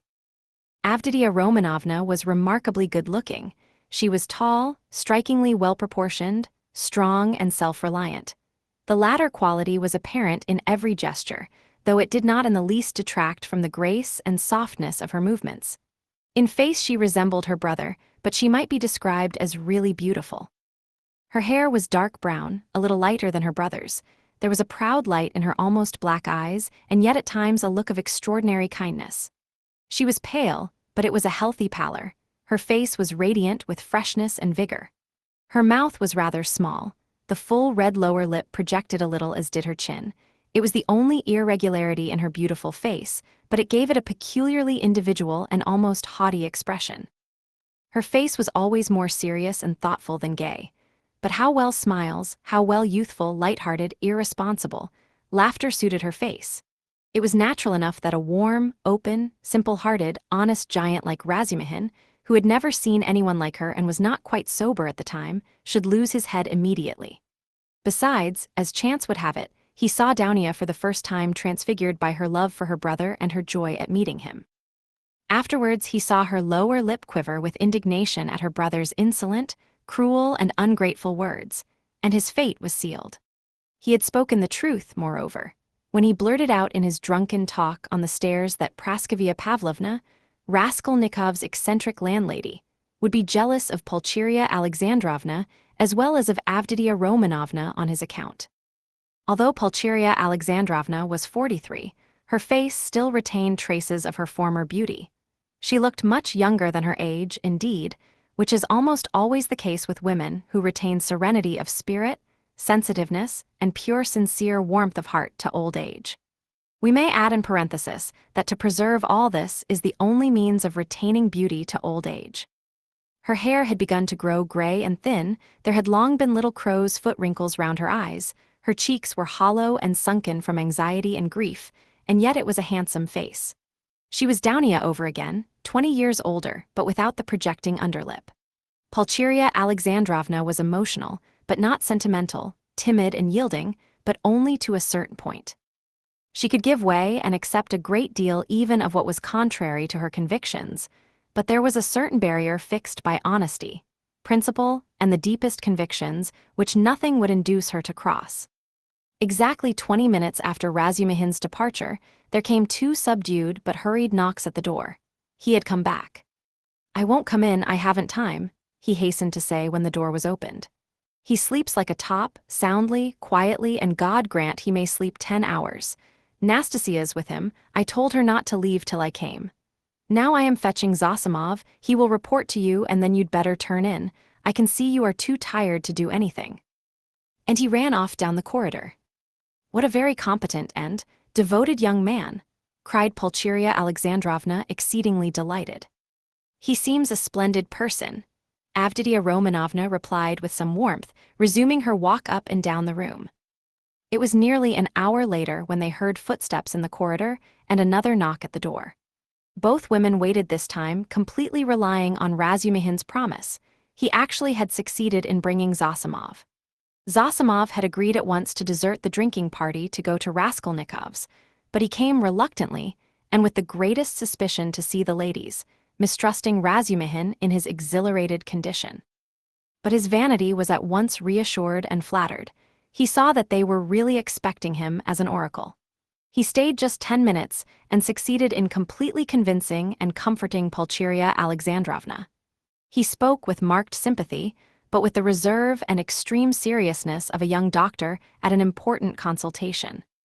He did not utter a word on any other subject, and did not display the slightest desire to enter into more personal relations with the 2 ladies. Remarking at his first entrance the dazzling beauty of Avditia Romanovna, he endeavored not to notice her at all during his visit, and addressed himself solely to Pulcheria Alexandrovna. All this gave him extraordinary inward satisfaction. He declared that he thought the invalid at this moment going on very satisfactorily.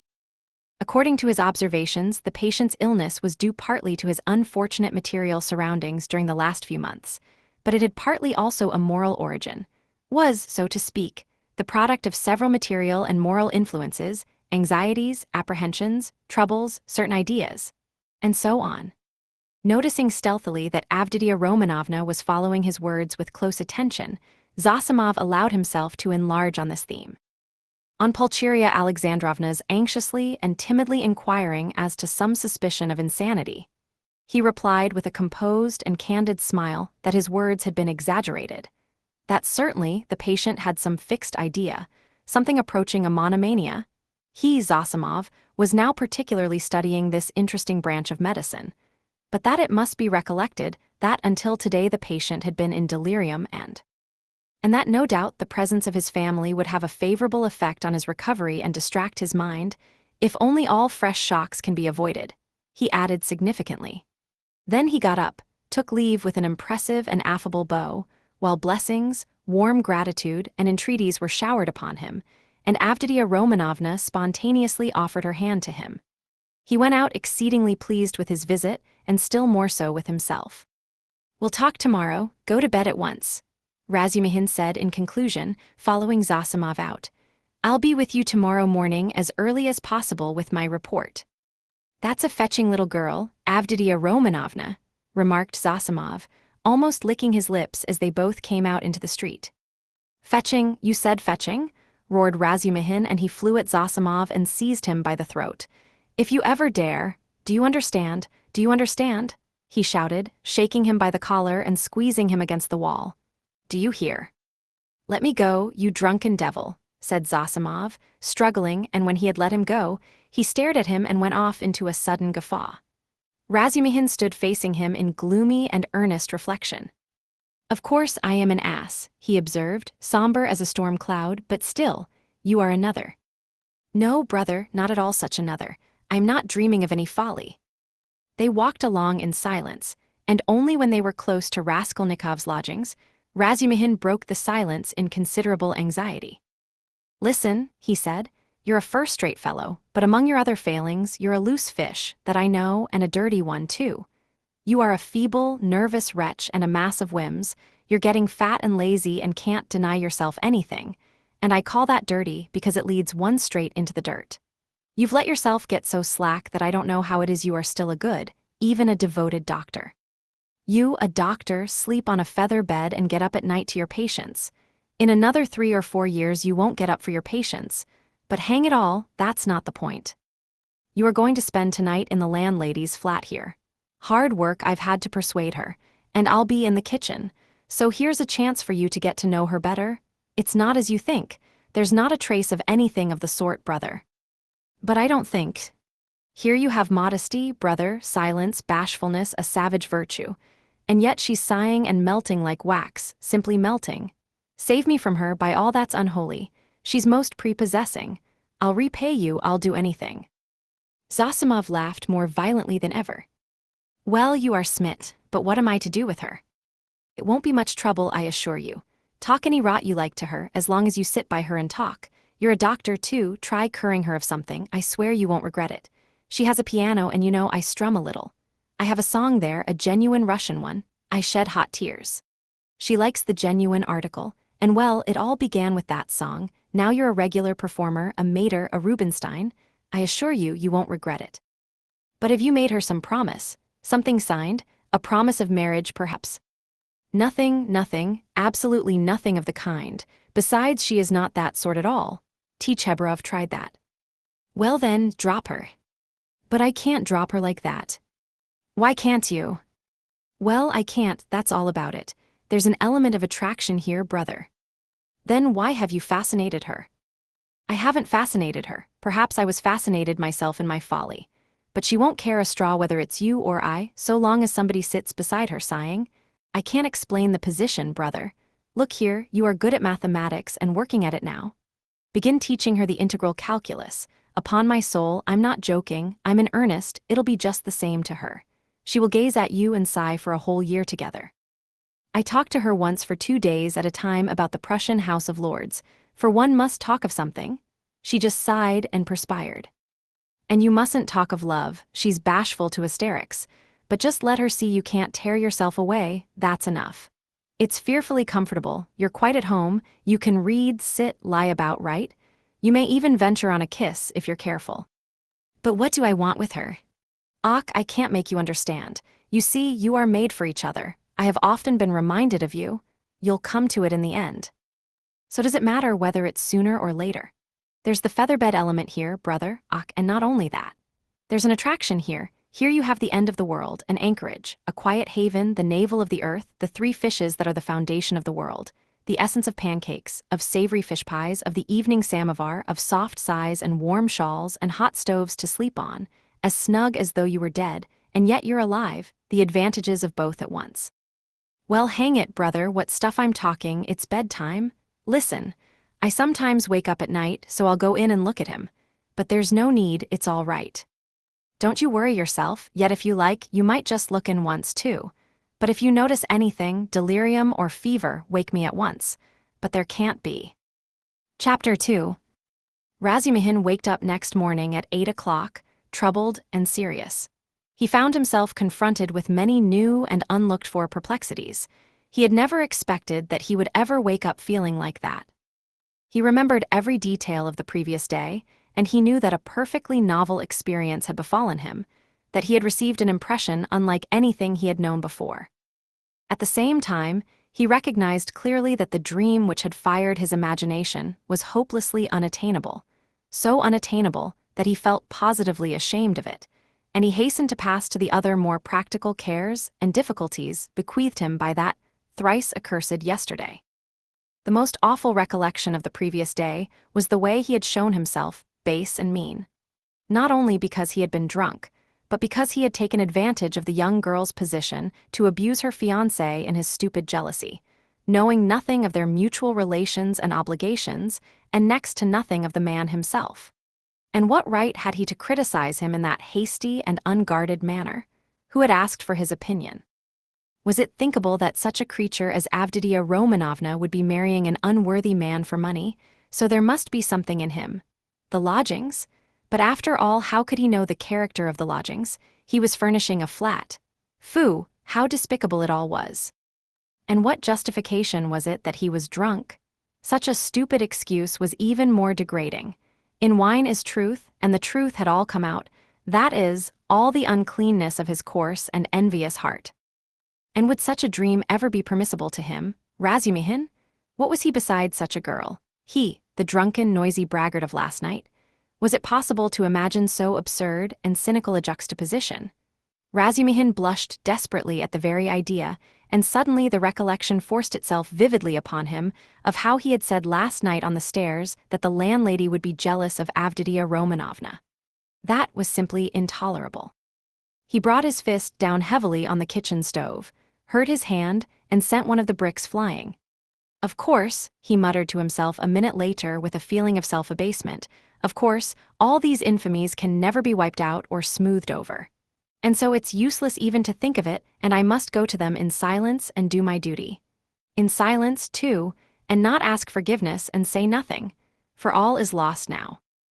And yet, as he dressed, he examined his attire more carefully than usual. He hadn't another suit. If he had had, perhaps he wouldn't have put it on. I would have made a point of not putting it on. But in any case, he could not remain a cynic and a dirty sloven. He had no right to offend the feelings of others, especially when they were in need of his assistance and asking him to see them. He brushed his clothes carefully.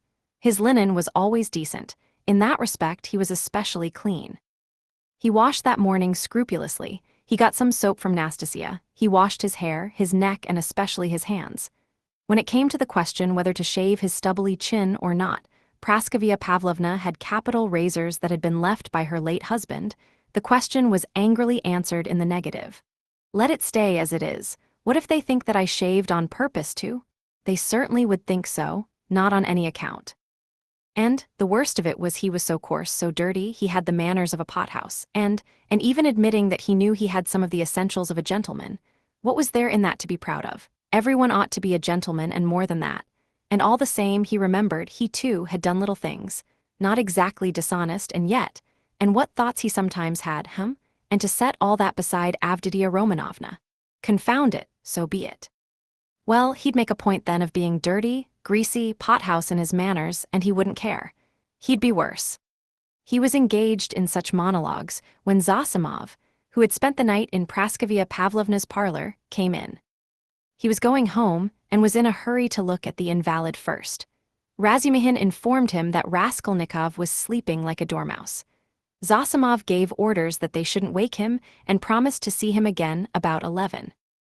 If he is still at home, he added. Damn it all, if one can't control one's patients, how is one to cure them? Do you know whether he will go to them or whether they are coming here?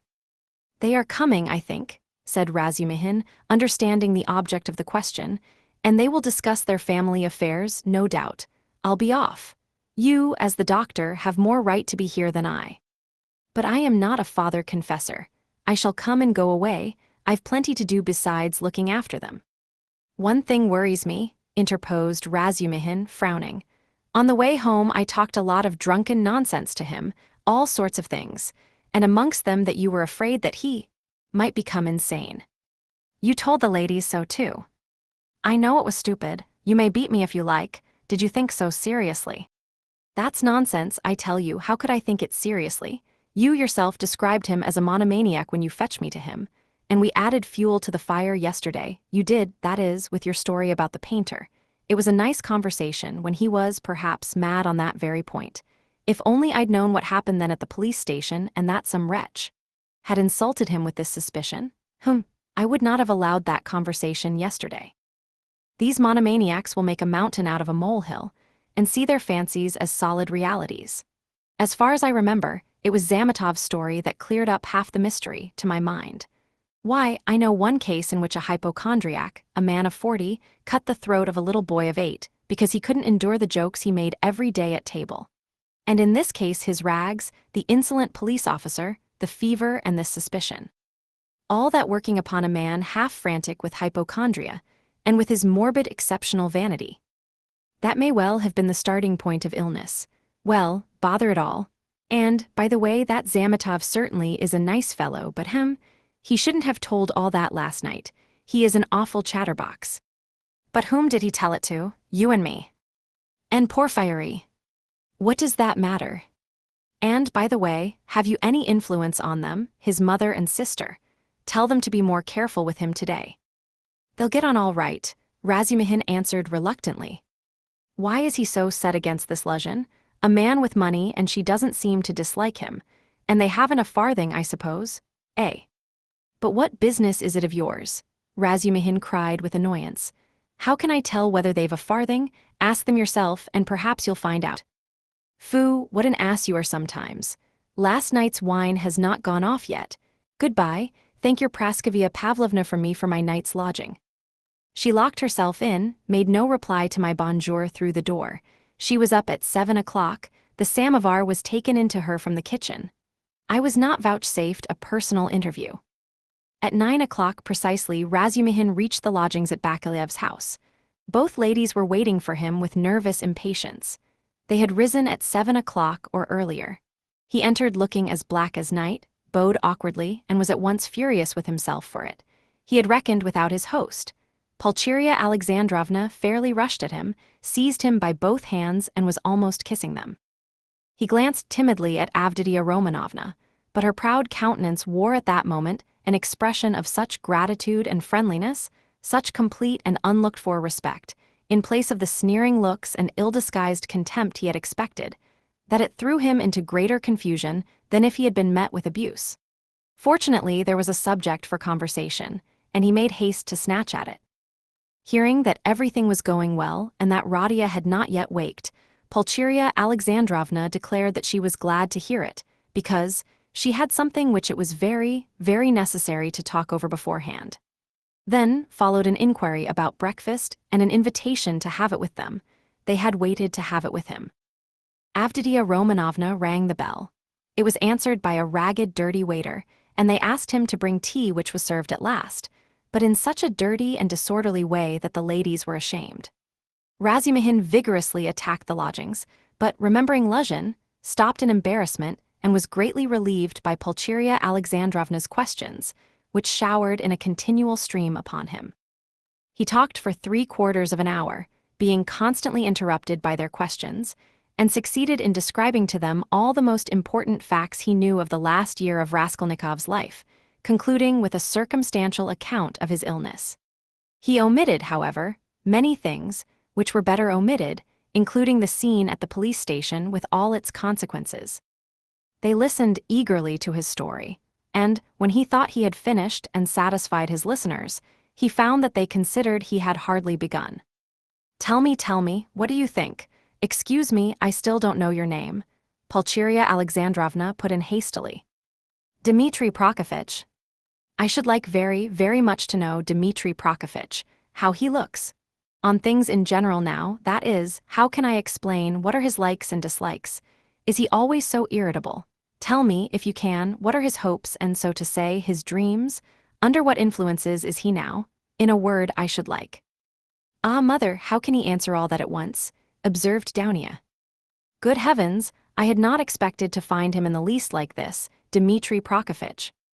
"Naturally," answered Razumihin. "I have no mother, but my uncle comes every year, and almost every time he can scarcely recognize me, even in appearance, though he is a clever man, and your 3 years' separation means a great deal. What am I to tell you? I have known Rodion for a year and a half. He is morose, gloomy, proud and haughty, and of late, and perhaps for a long time before, he has been suspicious and fanciful.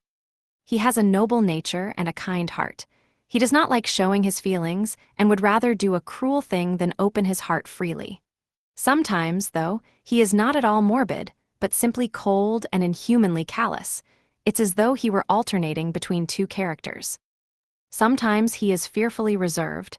He says he is so busy that everything is a hindrance, and yet he lies in bed doing nothing. He doesn't jeer at things, not because he hasn't the wit, but as though he hadn't time to waste on such trifles. He never listens to what is said to him. He is never interested in what interests other people at any given moment. He thinks very highly of himself, and perhaps he is right. Well, what more? I think your arrival will have a most beneficial influence upon him." "God grant it may," cried Pulcheria Alexandrovna, distressed by Razumihin's account of Herodia. And Razumihin ventured to look more boldly at Avditia Romanovna at last. He glanced at her often while he was talking, but only for a moment, and looked away again at once. Avditia Romanovna sat at the table, listening attentively, then got up again and began walking to and fro with her arms folded and her lips compressed, occasionally putting in a question, without stopping her walk. She had the same habit of not listening to what was said. She was wearing a dress of thin dark stuff, and she had a white transparent scarf round her neck. Razumihin soon detected signs of extreme poverty in their belongings. Had Avditia Romanovna been dressed like a queen, he felt that he would not be afraid of her, but perhaps just because she was poorly dressed and that he noticed all the misery of her surroundings, his heart was filled with dread, and he began to be afraid of every word he uttered, every gesture he made, which was very trying for a man who already felt diffident. "You've told us a great deal that is interesting about my brother's character, and have told it impartially. I am glad. I thought that you were too uncritically devoted to him," observed Avditia Romanovna with a smile. "I think you are right that he needs a woman's care," she added thoughtfully. "I didn't say so, but I dare say you are right only." "What?" "He loves no one, and perhaps he never will," Razumihin declared decisively. "You mean he is not capable of love? Do you know, Avditia Romanovna, you are awfully like your brother, in everything, indeed." He blurted out suddenly to his own surprise, but remembering at once what he had just before said of her brother, he turned as red as a crab and was overcome with confusion. Avditia Romanovna couldn't help laughing when she looked at him. "You may both be mistaken about Rodia," Pulcheria Alexandrovna remarked, slightly piqued. "I am not talking of our present difficulty, Dounia. What Pyotr Petrovitch writes in this letter, and what you and I have supposed may be mistaken, but you can't imagine Dmitri Prokofitch, how moody and, so to say, capricious he is. I never could depend on what he would do when he was only 15, and I am sure that he might do something now that nobody else would think of doing. Well, for instance, do you know how a year and a half ago he astounded me and gave me a shock that nearly killed me when he had the idea of marrying that girl? What was her name? His landlady's daughter. Did you hear about that affair?" asked Avditia Romanovna. "Do you suppose," Pulcheria Alexandrovna continued warmly, "do you suppose that my tears, my entreaties, my illness, my possible death from grief, our poverty would have made him pause? No, he would calmly have disregarded all obstacles. And yet it isn't that he doesn't love us. He has never spoken a word of that affair to me, Razumihin answered cautiously. But I did hear something from Praskovia Pavlovna herself, though she is by no means a gossip. And what I heard certainly was rather strange. And what did you hear? Both the ladies asked at once. Well, nothing very special. I only learned that the marriage, which only failed to take place through the girl's death, was not at all to Praskovia Pavlovna's liking. They say, too, the girl was not at all pretty, in fact I am told positively ugly, and such an invalid, and queer. But she seems to have had some good qualities. She must have had some good qualities or it's quite inexplicable. She had no money either, and he wouldn't have considered her money. But it's always difficult to judge in such matters. I am sure she was a good girl, Avditia Romanovna observed briefly. God forgive me, I simply rejoiced at her death, though I don't know which of them would have caused most misery to the other, he to her or she to him, Pulcheria Alexandrovna concluded. Then she began tentatively questioning him about the scene on the previous day with Luzhin, hesitating and continually glancing at Dounia, obviously to the latter's annoyance. This incident, more than all the rest, evidently caused her uneasiness, even consternation. Razumihin described it in detail again, but this time he added his own conclusions. He openly blamed Raskolnikov for intentionally insulting Fyodor Petrovitch, not seeking to excuse him on the score of his illness. He had planned it before his illness, he added. I think so, too, Pulcheria Alexandrovna agreed with a dejected air. But she was very much surprised at hearing Razumihin express himself so carefully and even with a certain respect about Fyodor Petrovitch. Avditia Romanovna, too, was struck by it. So this is your opinion of Fyodor Petrovitch? Pulcheria Alexandrovna could not resist asking. I can have no other opinion of your daughter's future husband, Razumihin answered firmly and with warmth, and I don't say it simply from vulgar politeness, but simply because Avditia Romanovna has of her own free will deigned to accept this man. If I spoke so rudely of him last night, it was because I was disgustingly drunk and mad besides. Yes, mad, crazy, I lost my head completely. And this morning I am ashamed of it. He crimsoned and ceased speaking. Avditia Romanovna flushed, but did not break the silence. She had not uttered a word from the moment they began to speak of Luzhin. Without her support, Pulcheria Alexandrovna obviously did not know what to do. At last, faltering and continually glancing at her daughter, she confessed that she was exceedingly worried by one circumstance. You see, Dmitri Prokofitch, she began, I'll be perfectly open with Dmitri Prokofitch Dounia. Of course, mother, said Avditia Romanovna emphatically.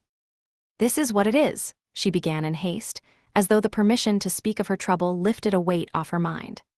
Very early this morning we got a note from Fyodor Petrovitch in reply to our letter announcing our arrival. He promised to meet us at the station, you know. Instead of that he sent a servant to bring us the address of these lodgings and to show us the way, and he sent a message that he would be here himself this morning. But this morning, this note came from him. You'd better read it yourself, there is one point in it which worries me very much. You will soon see what that is and, tell me your candid opinion, Dmitri Prokofitch. You know Rodia's character better than anyone and no one can advise us better than you can. Dounia, I must tell you, made her decision at once, but I still don't feel sure how to act and I've been waiting for your opinion. Razumihin opened the note, which was dated the previous evening, and read as follows. Dear Madam, Pulcheria Alexandrovna, I have the honor to inform you that owing to unforeseen obstacles, I was rendered unable to meet you at the railway station. I sent a very competent person with the same object in view. I likewise shall be deprived of the honor of an interview with you tomorrow morning by business in the Senate that does not admit of delay, and also that I may not intrude on your family circle while you are meeting your son, and Avditia Romanovna her brother. I shall have the honor of visiting you and paying you my respects at your lodgings not later than tomorrow evening at 8 o'clock precisely, and herewith I venture to present my earnest, and I may add, imperative request that Rodion Romanovich may not be present at our interview, as he offered me a gross and unprecedented affront on the occasion of my visit to him in his illness yesterday. And, moreover, since I desire from you personally an indispensable and circumstantial explanation upon a certain point, in regard to which I wish to learn your own interpretation, I have the honor to inform you, in anticipation, that if, in spite of my request, I meet Rodion Romanovich, I shall be compelled to withdraw immediately, and then you have only yourself to blame. I write on the assumption that Rodion Romanovich, who appeared so ill at my visit, suddenly recovered 2 hours later, and so, being able to leave the house, may visit you also. I was confirmed in that belief by the testimony of my own eyes in the lodging of a drunken man who was run over and has since died, to whose daughter, a young woman of notorious behavior, he gave 25 rubles on the pretext of the funeral, which gravely surprised me, knowing what pains you were at to raise that sum. Herewith expressing my special respect to your estimable daughter, Avditia Romanovna, I beg you to accept the respectful homage of your humble servant, P. Illusion. What am I to do now, Dmitri Prokofitch? Began Pulcheria Alexandrovna, almost weeping. How can I ask Radia not to come? Yesterday he insisted so earnestly on our refusing Pyotr Petrovitch, and now we are ordered not to receive Radia. He will come on purpose if he knows, and what will happen then? Act on Avditia Romanovna's decision, Razumihin answered calmly at once. Oh dear me, she says. Goodness knows what she says, she doesn't explain her object. She says that it would be best, at least, not that it would be best, but that it's absolutely necessary that Radia should make a point of being here at 8 o'clock and that they must meet. I didn't want even to show him the letter, but to prevent him from coming by some stratagem with your help, because he is so irritable. Besides, I don't understand about that drunkard who died and that daughter, and how he could have given the daughter all the money. Which cost you such sacrifice, mother, put in Avditia Romanovna. He was not himself yesterday, Razumihin said thoughtfully. If you only knew what he was up to in a restaurant yesterday, though there was sense in it too. He did say something, as we were going home yesterday evening, about a dead man and a girl, but I didn't understand a word. But last night I myself. The best thing, mother, will be for us to go to him ourselves, and there I assure you we shall see at once what's to be done. Besides, it's getting late. Good heavens, it's past 10, she cried, looking at a splendid gold enameled watch which hung round her neck on a thin Venetian chain and looked entirely out of keeping with the rest of her dress. A present from her fiancé, thought Razumihin. We must start, Downia, we must start, her mother cried in a flutter. He will be thinking we are still angry after yesterday, from our coming so late. Merciful heavens! While she said this, she was hurriedly putting on her hat and mantle. Downia, too, put on her things. Her gloves, as Razumihin noticed, were not merely shabby but had holes in them, and yet this evident poverty gave the two ladies an air of special dignity, which is always found in people who know how to wear poor clothes. Razumihin looked reverently at Downia and felt proud of escorting her. The queen who mended her stockings in prison, he thought, must have looked then every inch a queen, and even more a queen than at sumptuous banquets and levées. My God! Exclaimed Pulcheria Alexandrovna, little did I think that I should ever fear seeing my son, my darling, darling Radia. I am afraid, Dmitri Prokofitch, she added, glancing at him timidly. Don't be afraid, mother, said Downia, kissing her. Better have faith in him. Oh dear, I have faith in him, but I haven't slept all night, exclaimed the poor woman. They came out into the street. Do you know, Downia, when I dozed a little this morning, I dreamed of Marfa Petrovna. She was all in white. She came up to me, took my hand, and shook her head at me, but so sternly as though she were blaming me. Is that a good omen? Oh, dear me. You don't know, Dmitri Prokofitch, that Marfa Petrovna's dead. No, I didn't know. Who is Marfa Petrovna? She died suddenly, and only fancy. Afterwards, Mama, put in Downia. He doesn't know who Marfa Petrovna is. Ah, you don't know? And I was thinking that you knew all about us. Forgive me, Dmitri Prokofitch, I don't know what I am thinking about these last few days. I look upon you really as a providence for us, and so I took it for granted that you knew all about us. I look on you as a relation. Don't be angry with me for saying so. Dear me, what's the matter with your right hand? Have you knocked it? Yes, I bruised it, muttered Razumihin overjoyed. I sometimes speak too much from the heart so that Downia finds fault with me.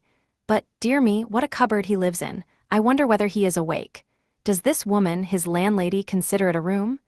Listen, you say he does not like to show his feelings, so perhaps I shall annoy him with my weaknesses. Do advise me, Dmitri Prokofitch, how am I to treat him? I feel quite distracted, you know.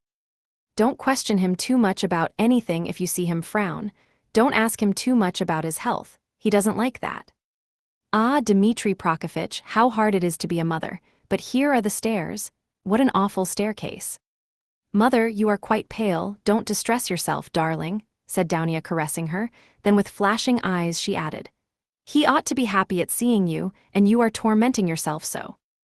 Wait, I'll peep in and see whether he has waked up. The ladies slowly followed Razumihin, who went on before, and when they reached the landlady's door on the 4th story, they noticed that her door was a tiny crack open, and that 2 keen black eyes were watching them from the darkness within. When their eyes met, the door was suddenly shut with such a slam that Pulcheria Alexandrovna almost cried out. Chapter 3.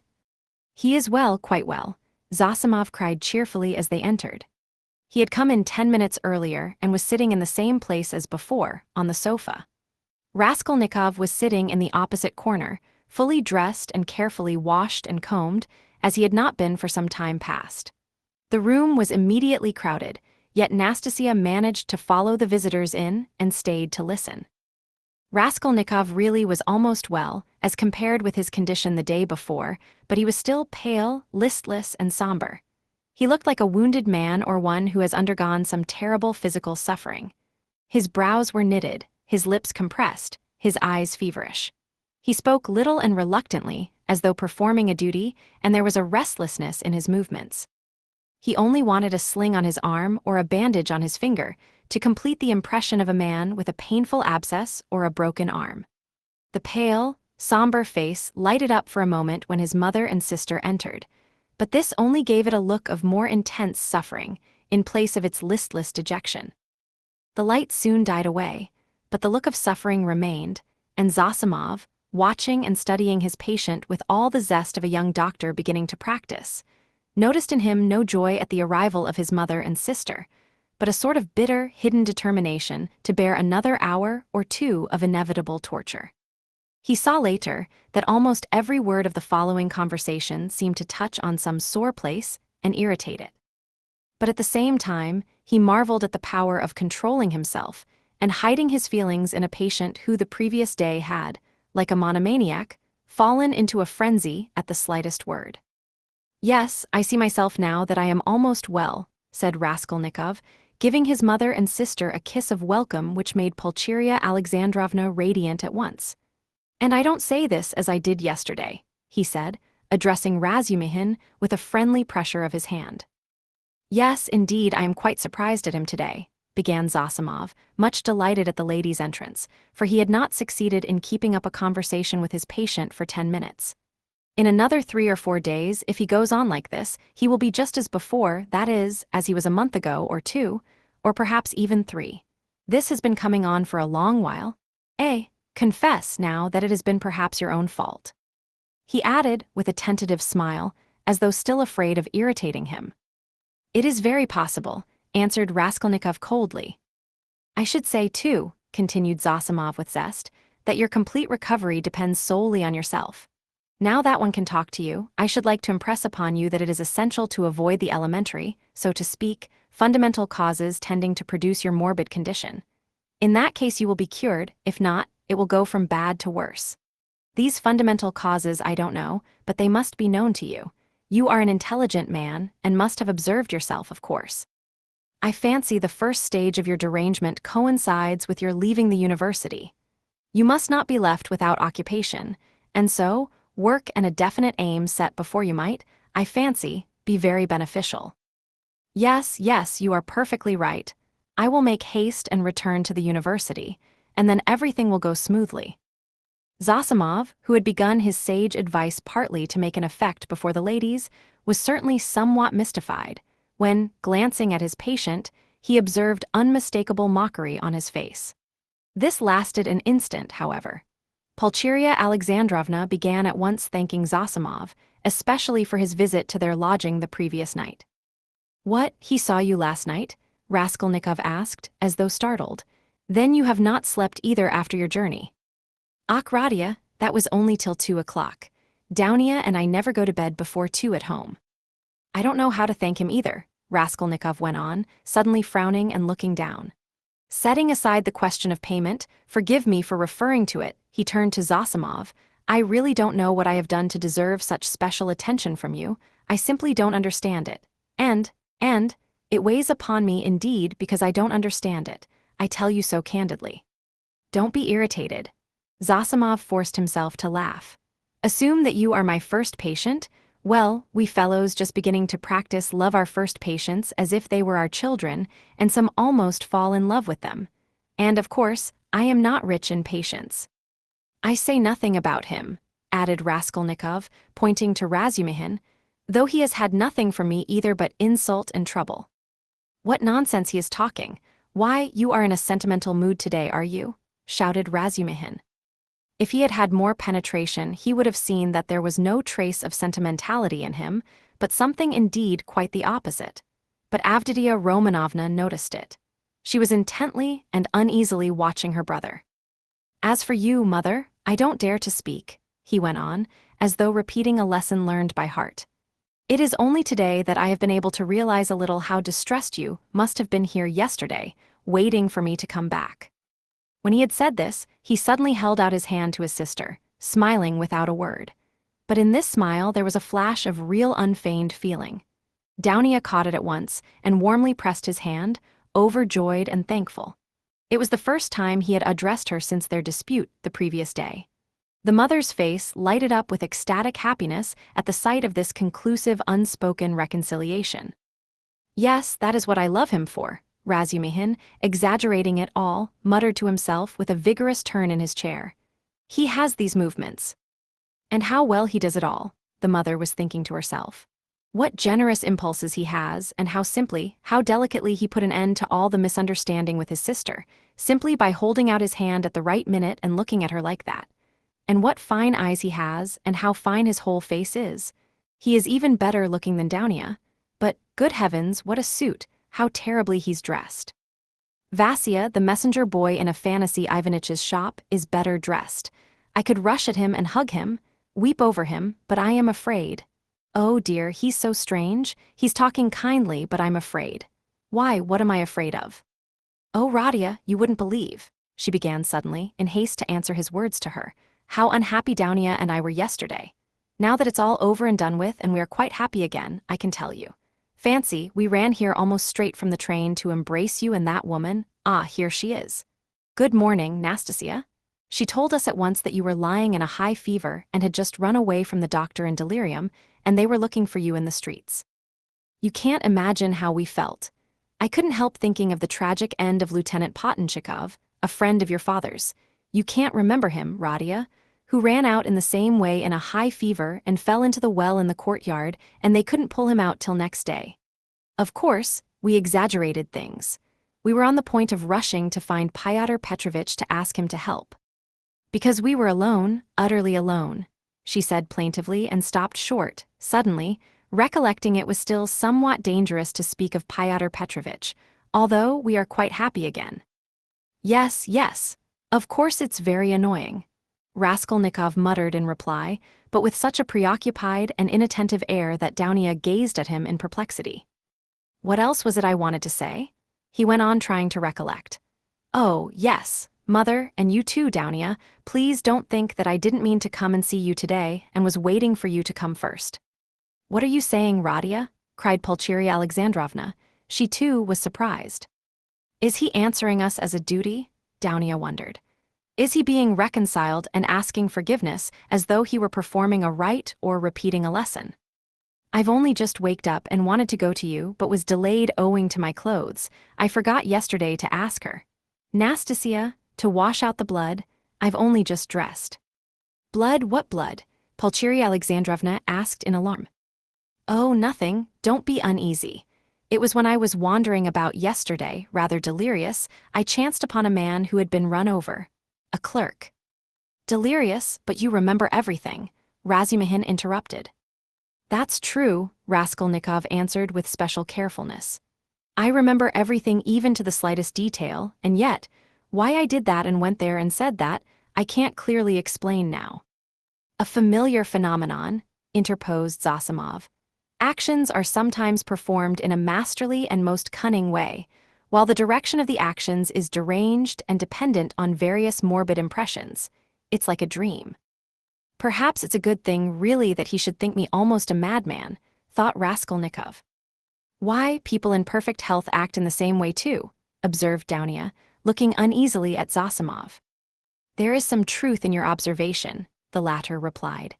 In that sense, we are certainly all not infrequently like madmen, but with the slight difference that the deranged are somewhat madder, for we must draw a line. A normal man, it is true, hardly exists. Among dozens, perhaps hundreds of thousands, hardly one is to be met with. At the word madman, carelessly dropped by Zosimov in his chatter on his favorite subject, everyone frowned. Raskolnikov sat seeming not to pay attention, plunged in thought with a strange smile on his pale lips. He was still meditating on something. Well, what about the man who was run over? I interrupted you, Razumihin cried hastily. What? Raskolnikov seemed to wake up. Oh, I got spattered with blood helping to carry him to his lodging. By the way, Mama, I did an unpardonable thing yesterday. I was literally out of my mind. I gave away all the money you sent me to his wife for the funeral. She's a widow now in consumption, a poor creature. 3 little children, starving, nothing in the house. There's a daughter, too. Perhaps you'd have given it yourself if you'd seen them. But I had no right to do it, I admit, especially as I knew how you needed the money yourself. To help others, one must have the right to do it, or else creves chines, si vous n'êtes pas contents. He laughed. That's right, isn't it, Dounia? No, it's not, answered Dounia firmly. Bah, you too have ideals, he muttered, looking at her almost with hatred and smiling sarcastically. I ought to have considered that. Well, that's praiseworthy and it's better for you, and if you reach a line you won't overstep, you will be unhappy. And if you overstep it, maybe you will be still unhappier. But all that's nonsense, he added irritably, vexed at being carried away. I only meant to say that I beg your forgiveness, Mother, he concluded, shortly and abruptly. That's enough, Rodia. I am sure that everything you do is very good, said his mother, delighted. Don't be too sure, he answered, twisting his mouth into a smile. A silence followed. There was a certain constraint in all this conversation, and in the silence, and in the reconciliation, and in the forgiveness, and all were feeling it. It is as though they were afraid of me, Raskolnikov was thinking to himself, looking askance at his mother and sister. Pulcheria Alexandrovna was indeed growing more timid the longer she kept silent. Yet in their absence I seem to love them so much, flashed through his mind. Do you know, Rodia, Marfa Petrovna is dead, Pulcheria Alexandrovna suddenly blurted out. What Marfa Petrovna? Oh, mercy on us, Marfa Petrovna Svidrigailov. I wrote you so much about her. Yes, I remember. So she's dead. Oh, really? He roused himself suddenly, as if waking up. What did she die of? Only imagine, quite suddenly, Pulcheria Alexandrovna answered hurriedly, encouraged by his curiosity. On the very day I was sending you that letter. Would you believe it, that awful man seems to have been the cause of her death. They say he beat her dreadfully. Why were they on such bad terms? He asked, addressing his sister. Not at all, quite the contrary indeed. With her, he was always very patient, considerate even. In fact, all those 7 years of their married life he gave way to her, too much so indeed in many cases. All of a sudden he seems to have lost patience. Then he could not have been so awful if he controlled himself for 7 years. You seem to be defending him, Dounia. No, he's an awful man. I can imagine nothing more awful, Dounia answered, almost with a shudder, knitting her brows and sinking into thought. That had happened in the morning, Pulcheria Alexandrovna went on hurriedly. And directly afterwards, she ordered the horses to be harnessed to drive to the town immediately after dinner. She always used to drive to the town in such cases. She ate a very good dinner, I am told. After the beating. That was always her habit, and immediately after dinner, so as not to be late in starting, she went to the bathhouse. You see, she was undergoing some treatment with baths. They have a cold spring there, and she used to bathe in it regularly every day, and no sooner had she got into the water when she suddenly had a stroke. I should think so, said Zosimov. And did he beat her badly? What does that matter? Put in Dounia. But I don't know why you want to tell us such gossip, Mother, said Raskolnikov irritably, as it were in spite of himself. Ah, my dear, I don't know what to talk about. broke from Pulcheria Alexandrovna. "Why are you all afraid of me?" he asked with a constrained smile. "That's certainly true," said Dounia, looking directly and sternly at her brother. Mother was crossing herself with terror as she came up the stairs. His face worked, as though in convulsion. "Ach, what are you saying, Dounia? Don't be angry, please, Radia. Why did you say that, Dounia?" Pulcheria Alexandrovna began, overwhelmed. "You see, coming here, I was dreaming all the way in the train how we should meet, how we should talk over everything together. And I was so happy I did not notice the journey. But what am I saying? I am happy now. You should not, Dounia. I am happy now, simply in seeing you, Radia." "Hush, mother," he muttered in confusion, not looking at her but pressing her hand. "We shall have time to speak freely of everything." As he said this, he was suddenly overwhelmed with confusion and turned pale. Again that awful sensation he had known of late passed with deadly chill over his soul. Again it became suddenly plain and perceptible to him that he had just told a fearful lie, that he would never now be able to speak freely of everything, that he would never again be able to speak of anything to anyone. The anguish of this thought was such that for a moment he almost forgot himself. He got up from his seat, and not looking at anyone walked towards the door. "What are you about?" cried Razumihin, clutching him by the arm. He sat down again and began looking about him, in silence. They were all looking at him in perplexity. "But what are you all so dull for?" he shouted, suddenly and quite unexpectedly. "Do say something. What's the use of sitting like this? Come, do speak. Let us talk. We meet together and sit in silence. Come, anything." "Thank God, I was afraid the same thing as yesterday was beginning again," said Pulcheria Alexandrovna, crossing herself. "What is the matter, Radia?" asked Avditia Romanovna distrustfully. "Oh, nothing, I remembered something," he answered and suddenly laughed. "Well, if you remembered something, that's all right. I was beginning to think," muttered Zosimov, getting up from the sofa. "It is time for me to be off. I will look in again perhaps, if I can." He made his bows and went out. "What an excellent man," observed Pulcheria Alexandrovna. "Yes, excellent, splendid, well-educated, intelligent," Raskolnikov began, suddenly speaking with surprising rapidity and a liveliness he had not shown till then. "I can't remember where I met him before my illness. I believe I have met him somewhere. And this is a good man, too," he nodded at Razumihin. "Do you like him, Dounia?" he asked her, and suddenly, for some unknown reason, laughed. "Very much," answered Dounia. "Phoo, what a pig you are!" Razumihin protested, blushing in terrible confusion, and he got up from his chair. Pulcheria Alexandrovna smiled faintly, but Raskolnikov laughed aloud. "Where are you off to?" "I must go." "You need not at all, stay. Zosimov has gone, so you don't go. What's the time? Is it 12 o'clock? What a pretty watch you have got, Dounia. But why are you all silent again? I do all the talking." "It was a present from Marfa Petrovna," answered Dounia. "And a very expensive one," added Pulcheria Alexandrovna. What a big one, hardly like a lady's." "I like that sort," said Dounia. "So it is not a present from her fiancé," thought Razumihin, and was unreasonably delighted. "I thought it was Luzhin's present," observed Raskolnikov. "No, he has not made Dounia any presents yet." And do you remember, mother, I was in love and wanted to get married," he said suddenly, looking at his mother, who was disconcerted by the sudden change of subject and the way he spoke of it. "Oh yes, my dear." Pulcheria Alexandrovna exchanged glances with Dounia and Razumihin. Yes, what shall I tell you? I don't remember much indeed. She was such a sickly girl," he went on, growing dreamy and looking down again. "Quite an invalid. She was fond of giving alms to the poor and was always dreaming of a nunnery, and once she burst into tears when she began talking to me about it. Yes, I remember. I remember very well. She was an ugly little thing. I really don't know what drew me to her then. I think it was because she was always ill. If she had been lame or hunchback, I believe I should have liked her better still," he smiled dreamily. "Yes, it was a sort of spring delirium." "No, it was not only spring delirium," said Dounia with warm feeling. He fixed a strained, intent look on his sister, but did not hear or did not understand her words. Then, completely lost in thought, he got up, went up to his mother, kissed her, went back to his place and sat down. "You love her even now," said Pulcheria Alexandrovna, touched. Her now, oh yes, you ask about her? No, that's all now as it were in another world, and so long ago, and indeed everything happening here seems somehow far away.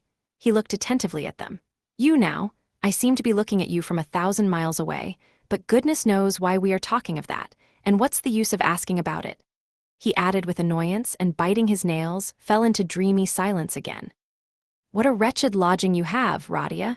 It's like a tomb, said Pulcheria Alexandrovna, suddenly breaking the oppressive silence. I am sure it's quite half through your lodging you have become so melancholy. My lodging, he answered listlessly. Yes, the lodging had a great deal to do with it. I thought that too. If only you knew, though, what a strange thing you said just now, mother, he said, laughing strangely. A little more, and their companionship, this mother and this sister, with him after 3 years' absence, this intimate tone of conversation, in face of the utter impossibility of really speaking about anything, would have been beyond his power of endurance. But there was one urgent matter which must be settled one way or the other that day, so he had decided when he woke. Now he was glad to remember it, as a means of escape. Listen, Downia, he began, gravely and dryly. Of course I beg your pardon for yesterday, but I consider it my duty to tell you again that I do not withdraw from my chief point. It is me or Luzhin. If I am a scoundrel, you must not be. One is enough. If you marry Luzhin, I cease at once to look on you as a sister. Rodia, it is the same as yesterday again, Pulcheria Alexandrovna cried mournfully. And why do you call yourself a scoundrel? I can't bear it. You said the same yesterday. Brother, Downia answered firmly and with the same dryness. In all this there is a mistake on your part. I thought it over at night and found out the mistake. It is all because you seem to fancy I am sacrificing myself to someone and for someone. That is not the case at all. I am simply marrying for my own sake, because things are hard for me. Though, of course, I shall be glad if I succeed in being useful to my family. But that is not the chief motive for my decision. She is lying, he thought to himself, biting his nails vindictively. Proud creature, she won't admit she wants to do it out of charity. Too haughty, oh, base characters, they even love as though they hate. Oh, how I hate them all. In fact, continued Downia, I am marrying Pyotr Petrovitch because of 2 evils I choose the less. I intend to do honestly all he expects of me, so I am not deceiving him. Why did you smile just now? She, too, flushed, and there was a gleam of anger in her eyes. All, he asked with a malignant grin. Within certain limits. Both the manner and form of Pyotr Petrovitch's courtship showed me at once what he wanted. He may, of course, think too well of himself, but I hope he esteems me, too. Why are you laughing again? And why are you blushing again? You are lying, sister. You are intentionally lying, simply from feminine obstinacy, simply to hold your own against me. You cannot respect Luzhin. I have seen him and talked with him. So you are selling yourself for money, and so in any case you are acting basely, and I am glad at least that you can blush for it. It is not true. I am not lying, cried Downia, losing her composure. I would not marry him if I were not convinced that he esteems me and thinks highly of me. I would not marry him if I were not firmly convinced that I can respect him. Fortunately, I can have convincing proof of it this very day. And such a marriage is not a vileness, as you say. And even if you were right, if I really had determined on a vile action, is it not merciless on your part to speak to me like that? Why do you demand of me a heroism that perhaps you have not either? It is despotism. It is tyranny. If I ruin anyone, it is only myself. I am not committing a murder. Why do you look at me like that? Why are you so pale? Rodia, darling, what's the matter? Good heavens, you have made him faint, cried Pulcheria Alexandrovna. No, nonsense, it's nothing. A little giddiness, not fainting. You have fainting on the brain. Yes, what was I saying? Oh, yes. In what way will you get convincing proof today that you can respect him, and that he esteems you, as you said, I think you said today? Mother, show Rodia Pyotr Petrovitch's letter, said Downia. With trembling hands, Pulcheria Alexandrovna gave him the letter. He took it with great interest, but before opening it, he suddenly looked with a sort of wonder at Downia. It is strange, he said slowly, as though struck by a new idea. What am I making such a fuss for? What is it all about? Marry whom you like. He said this as though to himself, but said it aloud, and looked for some time at his sister, as though puzzled. He opened the letter at last, still with the same look of strange wonder on his face. Then, slowly and attentively, he began reading and read it through twice. Pulcheria Alexandrovna showed marked anxiety, and all indeed expected something particular. "What surprises me," he began, after a short pause, handing the letter to his mother, but not addressing anyone in particular, "is that he is a businessman, a lawyer, and his conversation is pretentious indeed, and yet he writes such an uneducated letter." They all started. They had expected something quite different. "But they all write like that, you know," Razumihin observed abruptly. "Have you read it?" "Yes. We showed him, Rodia. We consulted him just now," Pulcheria Alexandrovna began, embarrassed. "That's just the jargon of the courts," Razumihin put in. "Legal documents are written like that to this day." "Legal? Yes, it's just legal business language. Not so very uneducated and not quite educated business language." Fyodor Petrovitch makes no secret of the fact that he had a cheap education. He is proud indeed of having made his own way, Avditia Romanovna observed, somewhat offended by her brother's tone. "Well, if he's proud of it, he has reason, I don't deny it. You seem to be offended, sister, at my making only such a frivolous criticism on the letter, and to think that I speak of such trifling matters on purpose to annoy you. It is quite the contrary. An observation apropos of the style occurred to me that is by no means irrelevant as things stand. There is one expression, blame yourselves, put in very significantly and plainly, and there is besides a threat that he will go away at once if I am present. That threat to go away is equivalent to a threat to abandon you both if you are disobedient, and to abandon you now after summoning you to Petersburg. Well, what do you think? Can one resent such an expression from Luzhin, as we should if he pointed to Razumihin, had written it, or Zosimov, or one of us?" "And no," answered Dounia, with more animation. "I saw clearly that it was too naively expressed, and that perhaps he simply has no skill in writing. That is a true criticism, brother. I did not expect, indeed. It is expressed in legal style, and sounds coarser than perhaps he intended. But I must disillusion you a little. There is one expression in the letter, one slander about me, and rather a contemptible one. I gave the money last night to the widow, a woman in consumption, crushed with trouble, and not on the pretext of the funeral, but simply to pay for the funeral, and not to the daughter, a young woman, as he writes, of notorious behavior, whom I saw last night for the first time in my life, but to the widow. In all this I see a too hasty desire to slander me and to raise dissension between us. It is expressed again in legal jargon, that is to say, with a too obvious display of the aim, and with a very naive eagerness. He is a man of intelligence, but to act sensibly, intelligence is not enough. It all shows the man, and I don't think he has a great esteem for you. I tell you this simply to warn you, because I sincerely wish for your good." Dounia did not reply. Her resolution had been taken. She was only awaiting the evening. "Then what is your decision, Rodia?"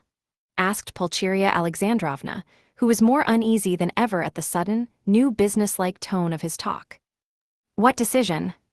You see, Fyodor Petrovitch writes that you are not to be with us this evening, and that he will go away if you come. So will you come? That, of course, is not for me to decide, but for you first, if you are not offended by such a request, and secondly, by Dounia, if she too is not offended.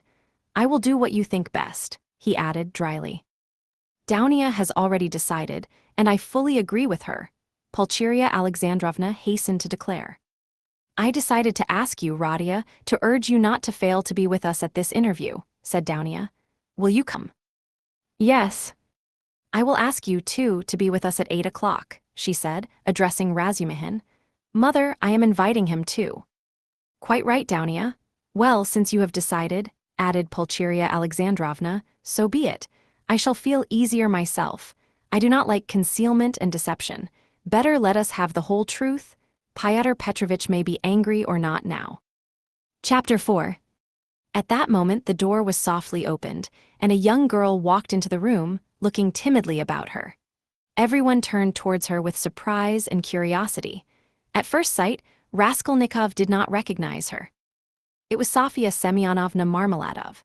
He had seen her yesterday for the first time, but at such a moment, in such surroundings and in such a dress, that his memory retained a very different image of her. Now she was a modestly and poorly dressed young girl, very young indeed, almost like a child, with a modest and refined manner, with a candid but somewhat frightened-looking face. She was wearing a very plain indoor dress, and had on a shabby old-fashioned hat, but she still carried a parasol.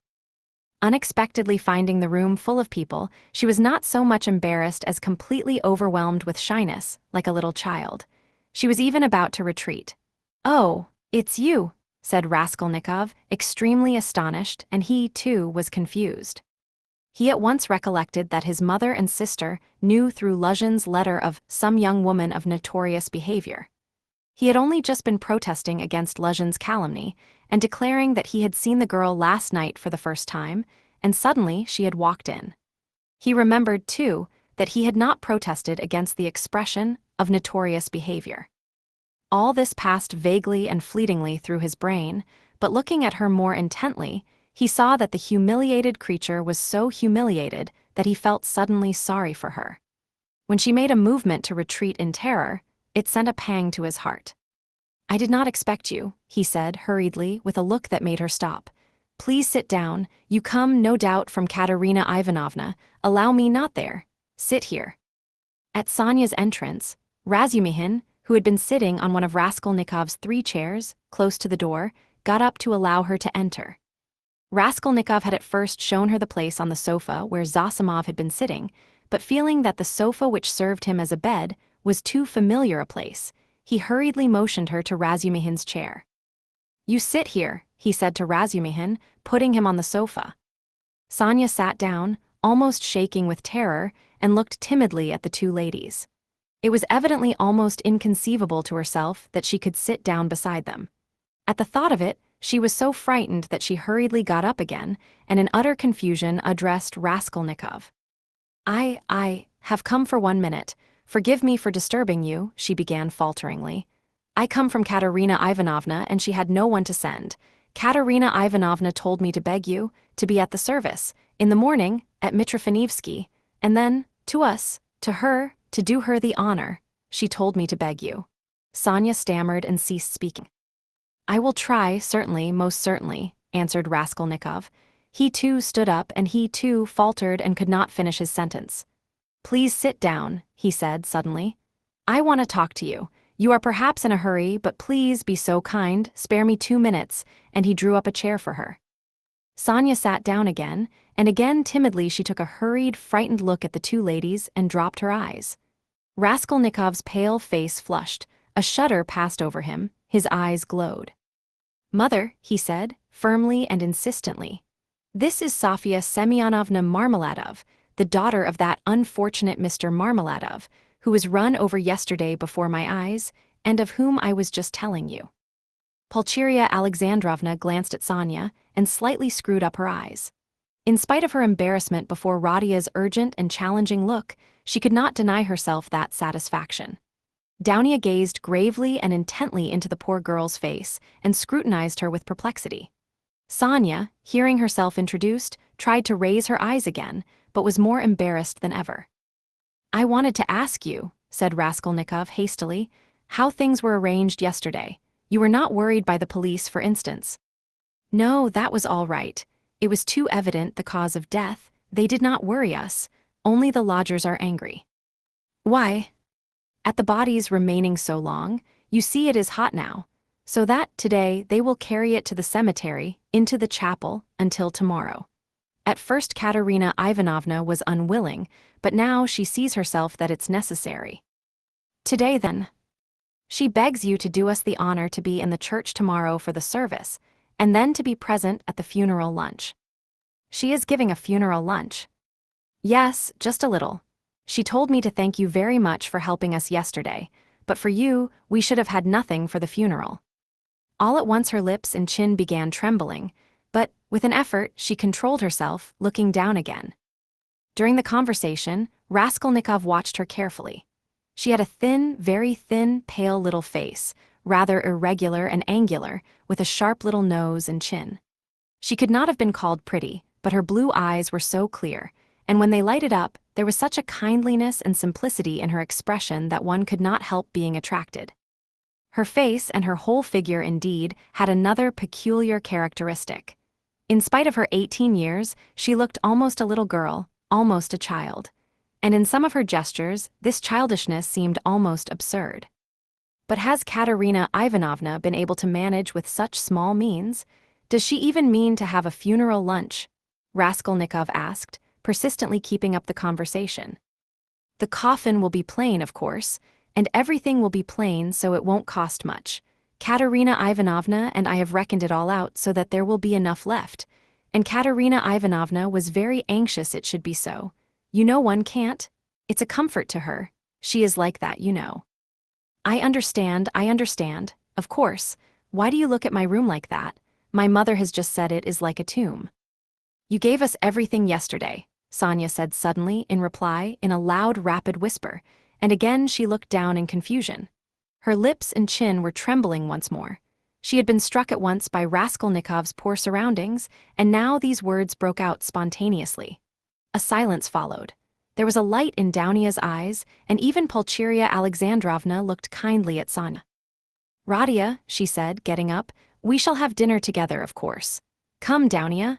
And you, Radia, had better go for a little walk, and then rest and lie down before you come to see us. I am afraid we have exhausted you. Yes, I'll come, he answered, getting up fussily, but I have something to see to. But surely you will have dinner together? Cried Razumihin, looking in surprise at Raskolnikov. What do you mean? Yes, I am coming. Of course. And you stay a minute. You do not want him just now, do you, mother? Or perhaps I am taking him from you. Oh, no.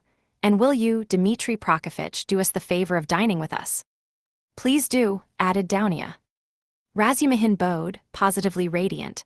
For one moment, they were all strangely embarrassed. Goodbye, Radia, that is till we meet. I do not like saying goodbye. Goodbye, Nastasia. Ah, I have said goodbye again. Pulcheria Alexandrovna meant to greet Sonia, too, but it somehow failed to come off, and she went in a flutter out of the room. But Avditia Romanovna seemed to await her turn, and following her mother out, gave Sonia an attentive, courteous bow. Sonia, in confusion, gave a hurried, frightened curtsy. There was a look of poignant discomfort in her face, as though Avditia Romanovna's courtesy and attention were oppressive and painful to her. Daunia, goodbye, called Raskolnikov in the passage. Give me your hand. Why, I did give it to you. Have you forgot? Said Daunia, turning warmly and awkwardly to him. Never mind, give it to me again. And he squeezed her fingers warmly. Daunia smiled, flushed, pulled her hand away and went off quite happy. Come, that's capital, he said to Sonia, going back and looking brightly at her. God give peace to the dead, the living have still to live. That is right, isn't it? Sonia looked surprised at the sudden brightness of his face. He looked at her for some moments in silence. The whole history of the dead father floated before his memory in those moments. Heavens, Daunia, Pulcheria Alexandrovna began, as soon as they were in the street. I really feel relieved myself at coming away, more at ease. How little did I think yesterday in the train that I could ever be glad of that. I tell you again, mother, he is still very ill, don't you see it? Perhaps worrying about us upset him. We must be patient, and much can be forgiven. Well, you were not very patient. Pulcheria Alexandrovna caught her up, hotly and jealously. Do you know, Daunia, I was looking at you too. You are the very portrait of him, and not so much in face as in soul. You are both melancholy, both morose and hot-tempered, both haughty and both generous. Surely he can't be an egoist, Daunia. When I think of what is in store for us this evening, my heart sinks. Don't be uneasy, mother. What must be will be. Daunia, only think what a position we are in. What if Pyotr Petrovitch breaks it off? Poor Pulcheria Alexandrovna blurted out, incautiously. He won't be worth much if he does, answered Daunia, sharply and contemptuously. We did well to come away, Pulcheria Alexandrovna hurriedly broke in. He was in a hurry about some business or other. If he gets out and has a breath of air, it is fearfully close in his room. But where is one to get a breath of air here? The very streets here feel like shut-up rooms. Good heavens, what a town! Stay, this side. They will crush you carrying something. Why, it is a piano they have got, I declare. How they push! I am very much afraid of that young woman, too. What young woman, mother? Why, that Sofya Semyonovna, who was there just now. Why? I have a presentiment, Daunia. Well, you may believe it or not, but as soon as she came in, that very minute, I felt that she was the chief cause of the trouble. Nothing of the sort, cried Downia in vexation. What nonsense with your presentiments, mother. He only made her acquaintance the evening before, and he did not know her when she came in. Well, you will see. She worries me, but you will see, I was so frightened. She was gazing at me with those eyes. I could scarcely sit still in my chair when he began introducing her. Do you remember? It seems so strange, but Fyodor Petrovitch writes like that about her, and he introduces her to us, to you, so he must think a great deal of her. People will write anything. We were talked about and written about, too. Have you forgotten? I am sure that she is a good girl, and that it is all nonsense. God grant it may be. And Fyodor Petrovitch is a contemptible slanderer, Downia snapped out, suddenly. Pulcheria Alexandrovna was crushed. The conversation was not resumed. I will tell you what I want with you, said Raskolnikov, drawing Razumihin to the window. Then I will tell Katerina Ivanovna that you are coming, Sonia said hurriedly, preparing to depart. 1 minute, Sofya Semyonovna, we have no secrets. You are not in our way. I want to have another word or two with you. Listen. He turned suddenly to Razumihin again. You know that, what's his name? Porfiry Petrovitch. I should think so, he is a relation. Why? Added the latter with interest. Is not he managing that case? You know, about that murder. You were speaking about it yesterday. Yes, well, Razumihin's eyes opened wide. He was inquiring for people who had pawned things, and I have some pledges there, 2 trifles. A ring my sister gave me as a keepsake when I left home, and my father's silver watch. They are only worth 5 or 6 rubles altogether. But I value them. So what am I to do now? I do not want to lose the things, especially the watch. I was quaking just now, for fear Mother would ask to look at it when we spoke of Downia's watch. It is the only thing of Father's left us. She would be ill if it were lost. You know what women are, so tell me what to do. I know I ought to have given notice at the police station, but would it not be better to go straight to Porfiry? What do you think? The matter might be settled more quickly. You see, Mother may ask for it before dinner. Certainly not to the police station. Certainly to Porfiry, Razumihin shouted in extraordinary excitement. Well, how glad I am. Let us go at once. It is a couple of steps. We shall be sure to find him. Very well, let us go. And he will be very, very glad to make your acquaintance. I have often talked to him of you at different times. I was speaking of you yesterday. Let us go, so you knew the old woman, so that's it. It is all turning out splendidly. Oh, yes, Sofya Ivanovna. Sofya Semyonovna, corrected Raskolnikov. Sofya Semyonovna, this is my friend Razumihin, and he is a good man. If you have to go now, Sonia was beginning, not looking at Razumihin at all, and still more embarrassed. Let us go, decided Raskolnikov. I will come to you today, Sofya Semyonovna, only tell me where you live. He was not exactly ill at ease, but seemed hurried and avoided her eyes. Sonia gave her address and flushed as she did so. They all went out together. Don't you lock up? Asked Razumihin, following him on to the stairs. Never, answered Raskolnikov. I have been meaning to buy a lock for these 2 years. People are happy who have no need of locks, he said, laughing to Sonia. They stood still in the gateway. Do you go to the right, Sofya Semyonovna? How did you find me, by the way? He added, as though he wanted to say something quite different. He wanted to look at her soft, clear eyes, but this was not easy. Why, you gave your address to Polenka yesterday. Polenka? Oh yes, Polenka, that is the little girl. She is your sister. Did I give her the address? Why had you forgot? No, I remember. I had heard my father speak of you, only I did not know your name, and he did not know it, and now I came. And as I had learnt your name, I asked today, where does Mr. Raskolnikov live? I did not know you had only a room too. Goodbye, I will tell Katerina Ivanovna. She was extremely glad to escape at last. She went away looking down, hurrying to get out of sight as soon as possible, to walk the 20 steps to the turning on the right and to be at last alone, and then moving rapidly along, looking at no one, noticing nothing, to think, to remember, to meditate on every word, every detail. Never, never had she felt anything like this. Dimly and unconsciously a whole new world was opening before her. She remembered suddenly that Raskolnikov meant to come to her that day, perhaps at once. Only not today, please, not today, she kept muttering with a sinking heart as though entreating someone like a frightened child. Mercy, to me, to that room, he will see, oh dear. She was not capable at that instant of noticing an unknown gentleman who was watching her and following at her heels. He had accompanied her from the gateway. At the moment when Raskolnikov and she stood still at parting on the pavement, this gentleman, who was just passing, started on hearing Sonia's words. And I asked where Mr. Raskolnikov lived. He turned a rapid but attentive look upon all three, especially upon Raskolnikov, to whom Sonia was speaking, then looked back and noted the house. All this was done in an instant as he passed, and trying not to betray his interest, he walked on more slowly as though waiting for something. He was waiting for Sonia. He saw that they were parting, and that Sonia was going home. Home, where? I've seen that face somewhere, he thought. I must find out. At the turning he crossed over, looked round, and saw Sonia coming the same way, noticing nothing. She turned the corner. He followed her on the other side. After about 50 paces he crossed over again, overtook her and kept 2 or 3 yards behind her. He was a man about 50, rather tall and thickly set, with broad high shoulders which made him look as though he stooped a little. He wore good and fashionable clothes and looked like a gentleman of position. He carried a handsome cane, which he tapped on the pavement at each step. His gloves were spotless. He had a broad, rather pleasant face with high cheekbones and a fresh color, not often seen in Petersburg. His flaxen hair was still abundant, and only touched here and there with gray, and his thick square beard was even lighter than his hair.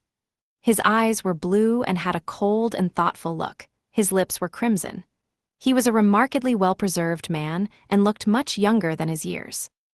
When Sonia came out on the canal bank, they were the only 2 persons on the pavement. He observed her dreaminess and preoccupation.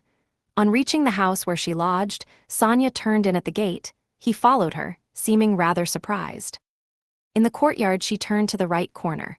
Bah! Muttered the unknown gentleman and mounted the stairs behind her. Only then Sonia noticed him.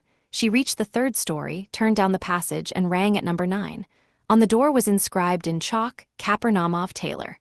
Bah! The stranger repeated again, wondering at the strange coincidence, and he rang next door at number 8. The doors were 2 or 3 yards apart. You lodge at Karamazov's, he said, looking at Sonia and laughing. He altered a waistcoat for me yesterday. I am staying close here at Madame Reslick's. How odd! Sonia looked at him attentively. We are neighbors, he went on gaily. I only came to town the day before yesterday. Goodbye for the present. Sonia made no reply. The door opened and she slipped in. She felt for some reason ashamed and uneasy. On the way to Porfiry's, Razumihin was obviously excited. That's capital, brother, he repeated several times, and I am glad, I am glad. What are you glad about? Raskolnikov thought to himself. I didn't know that you pledged things at the old woman's too, and, was it long ago? I mean, was it long since you were there? What a simple-hearted fool he is. When was it? Raskolnikov stopped still to recollect.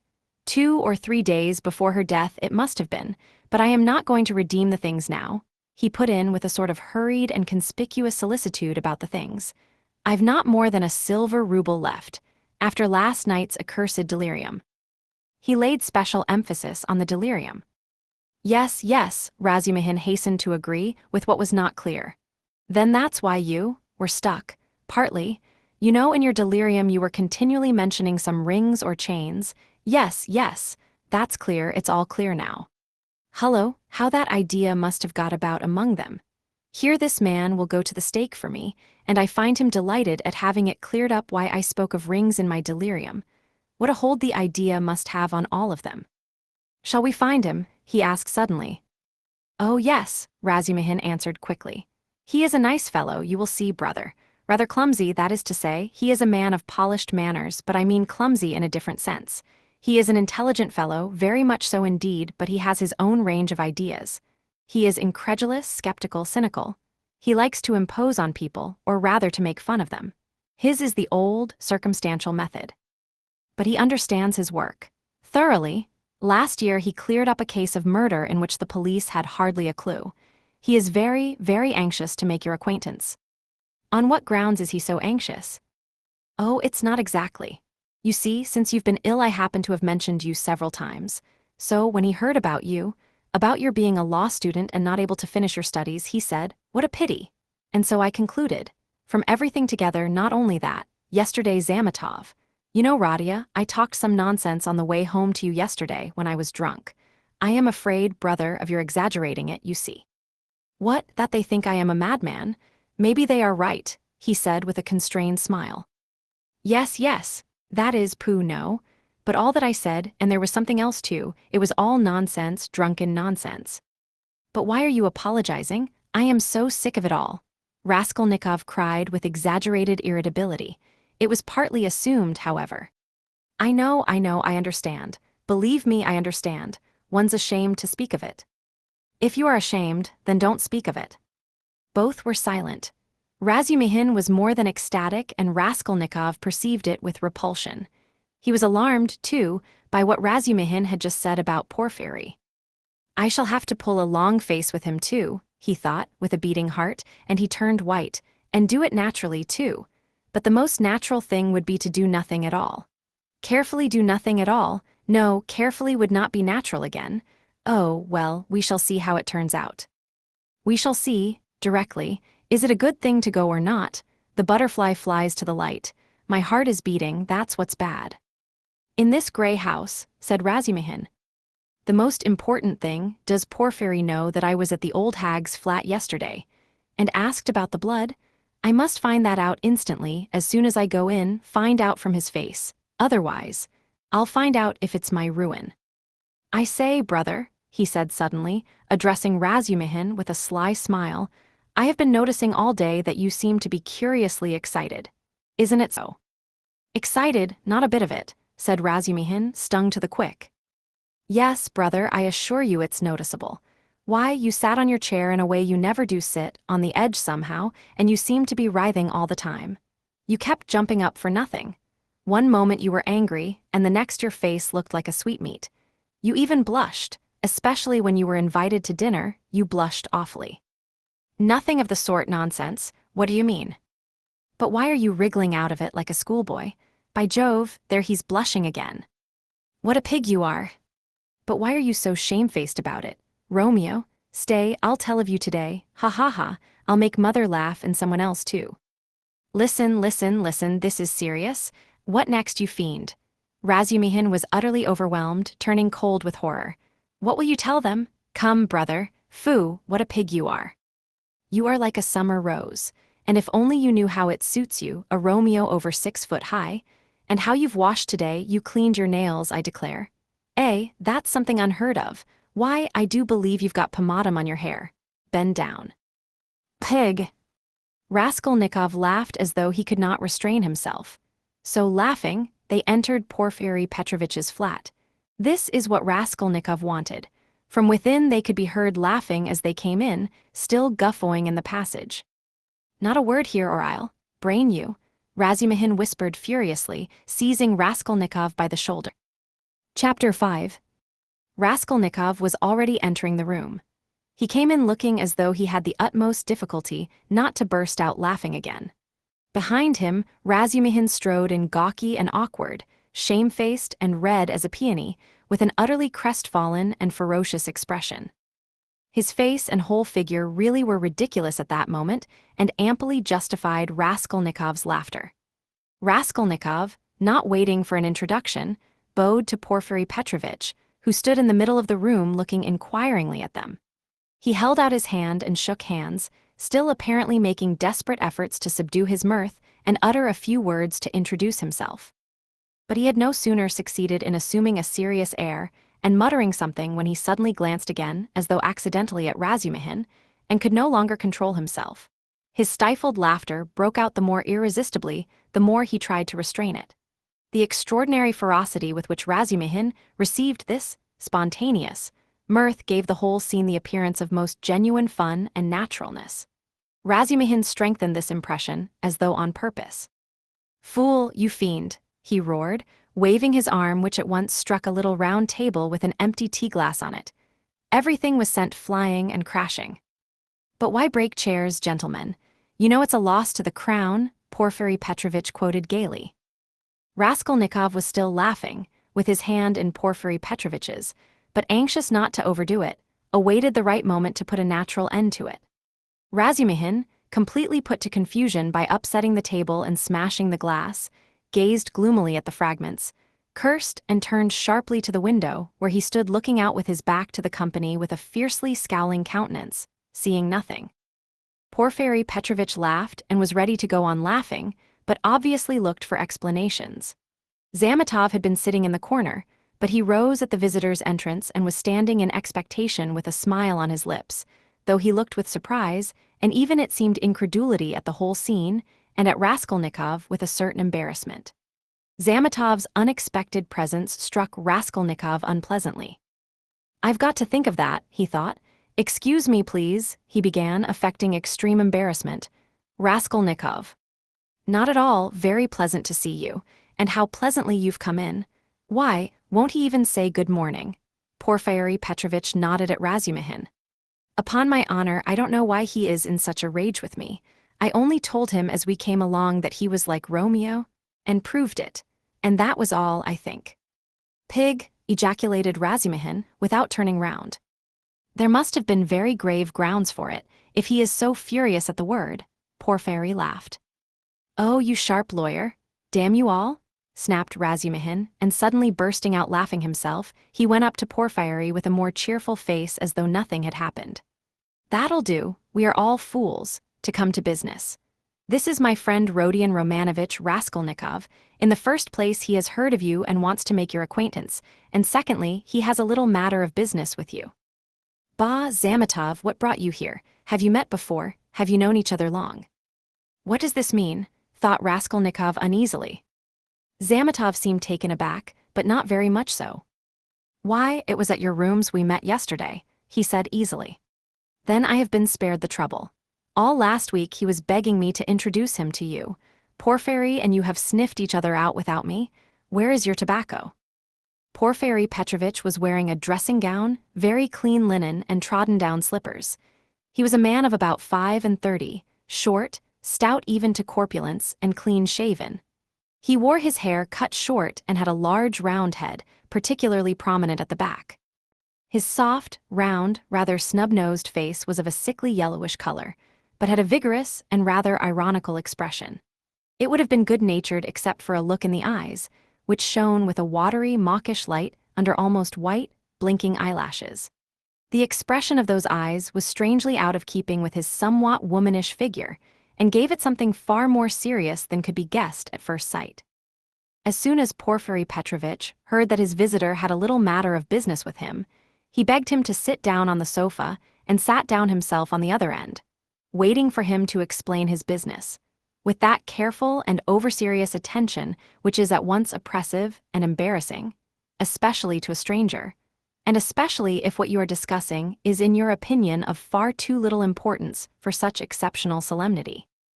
But in brief and coherent phrases, Raskolnikov explained his business clearly and exactly, and was so well satisfied with himself that he even succeeded in taking a good look at Porfiry. Porfiry Petrovitch did not once take his eyes off him. Razumihin, sitting opposite at the same table, listened warmly and impatiently, looking from one to the other every moment with rather excessive interest. "Fool," Raskolnikov swore to himself. "You have to give information to the police," Porfiry replied, with a most business-like air, "that having learnt of this incident, that is of the murder, you beg to inform the lawyer in charge of the case that such and such things belong to you, and that you desire to redeem them. But they will write to you." "That's just the point that at the present moment," Raskolnikov tried his utmost to feign embarrassment, "I am not quite in funds, and even this trifling sum is beyond me. I only wanted, you see, for the present to declare that the things are mine, and that when I have money." "That's no matter," answered Porfiry Petrovitch, receiving his explanation of his pecuniary position coldly.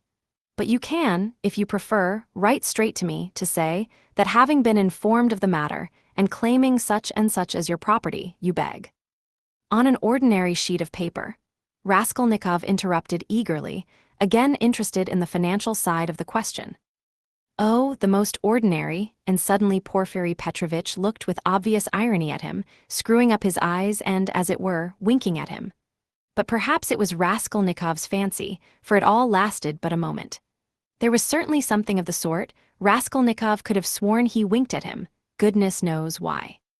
He knows, flashed through his mind like lightning. Forgive my troubling you about such trifles, he went on, a little disconcerted. The things are only worth 5 rubles, but I prize them particularly for the sake of those from whom they came to me, and I must confess that I was alarmed when I heard. That's why you were so much struck when I mentioned to Zosimov that Porfiry was inquiring for everyone who had pledges. Razumihin put in with obvious intention. This was really unbearable. Raskolnikov could not help glancing at him with a flash of vindictive anger in his black eyes, but immediately recollected himself. You seem to be jeering at me, brother, he said to him, with a well-feigned irritability. I dare say I do seem to you absurdly anxious about such trash, but you mustn't think me selfish or grasping for that, and these 2 things may be anything but trash in my eyes.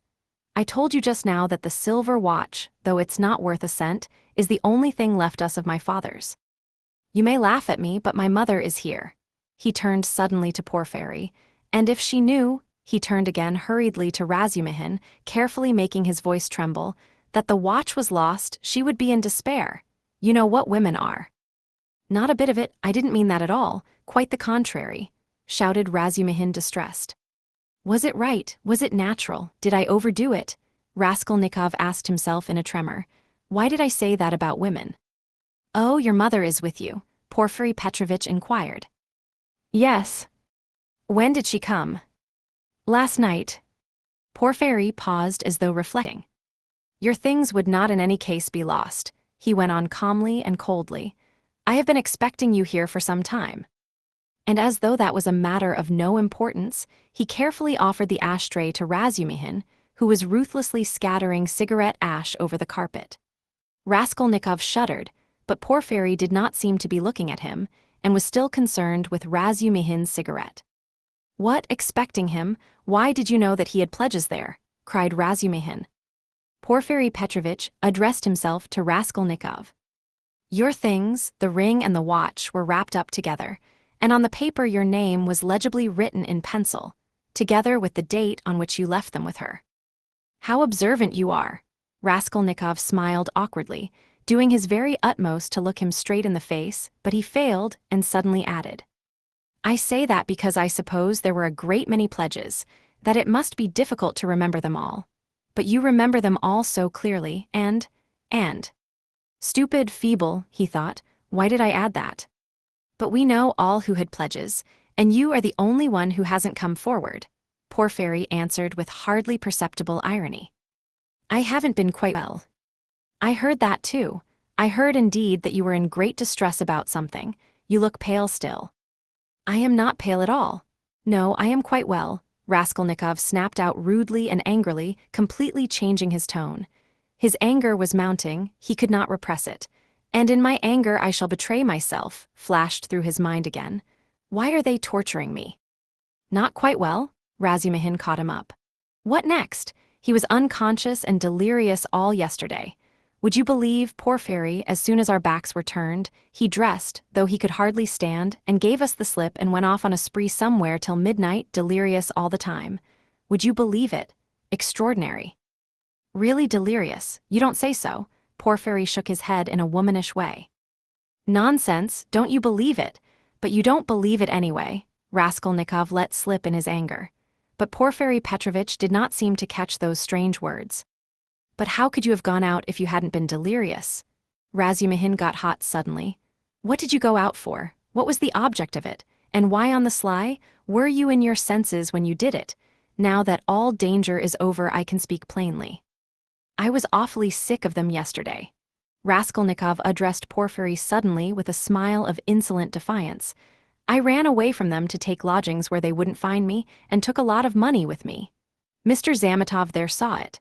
I say, Mr. Zametov, was I sensible or delirious yesterday? Settle our dispute. He could have strangled Zametov at that moment, so hateful were his expression and his silence to him. In my opinion you talked sensibly and even artfully, but you were extremely irritable, Zametov pronounced dryly. And Nikodim Fomitch was telling me today, put in Porfiry Petrovitch, that he met you very late last night in the lodging of a man who had been run over. And there, said Razumihin, weren't you mad then? You gave your last penny to the widow for the funeral. If you wanted to help, give 15 or 20 even, but keep 3 rubles for yourself at least, but he flung away all the 25 at once. Maybe I found a treasure somewhere and you know nothing of it.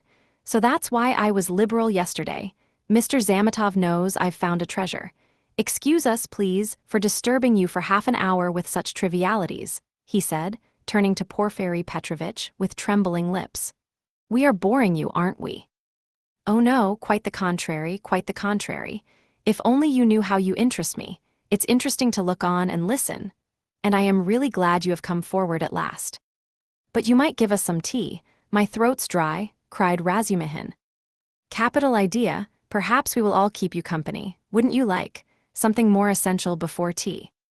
Get along with you. Porfiry Petrovitch went out to order tea. Raskolnikov's thoughts were in a whirl. He was in terrible exasperation. The worst of it is they don't disguise it, they don't care to stand on ceremony. And how if you didn't know me at all did you come to talk to Nikodim Fomitch about me? So they don't care to hide that they are tracking me like a pack of dogs. They simply spit in my face. He was shaking with rage.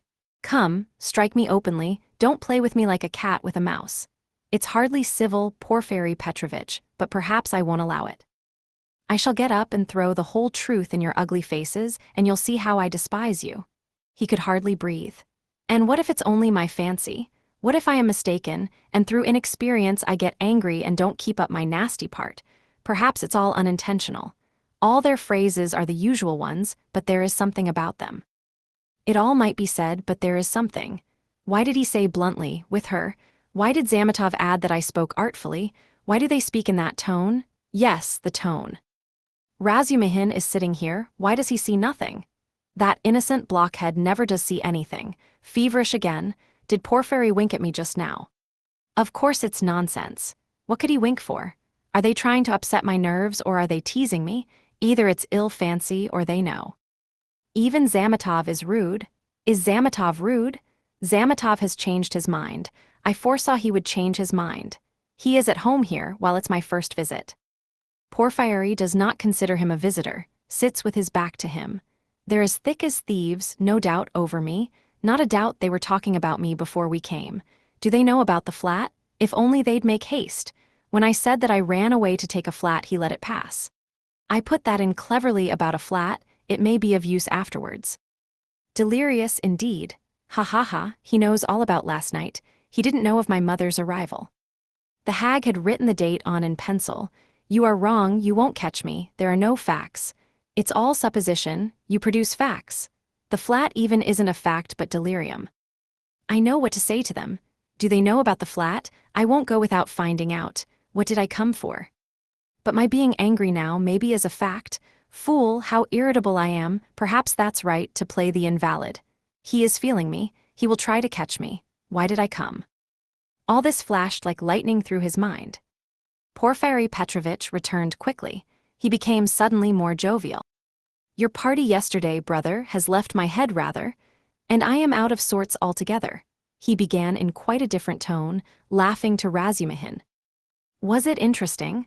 I left you yesterday at the most interesting point. Who got the best of it? Oh, no one, of course. They got on to everlasting questions, floated off into space. Only fancy, Rodia, what we got on to yesterday, whether there is such a thing as crime. I told you that we talked our heads off. What is there strange? It's an everyday social question, Raskolnikov answered casually. The question wasn't put quite like that, observed Porfiry. Not quite, that's true, Razumihin agreed at once, getting warm and hurried as usual. Listen, Rodion, and tell us your opinion, I want to hear it.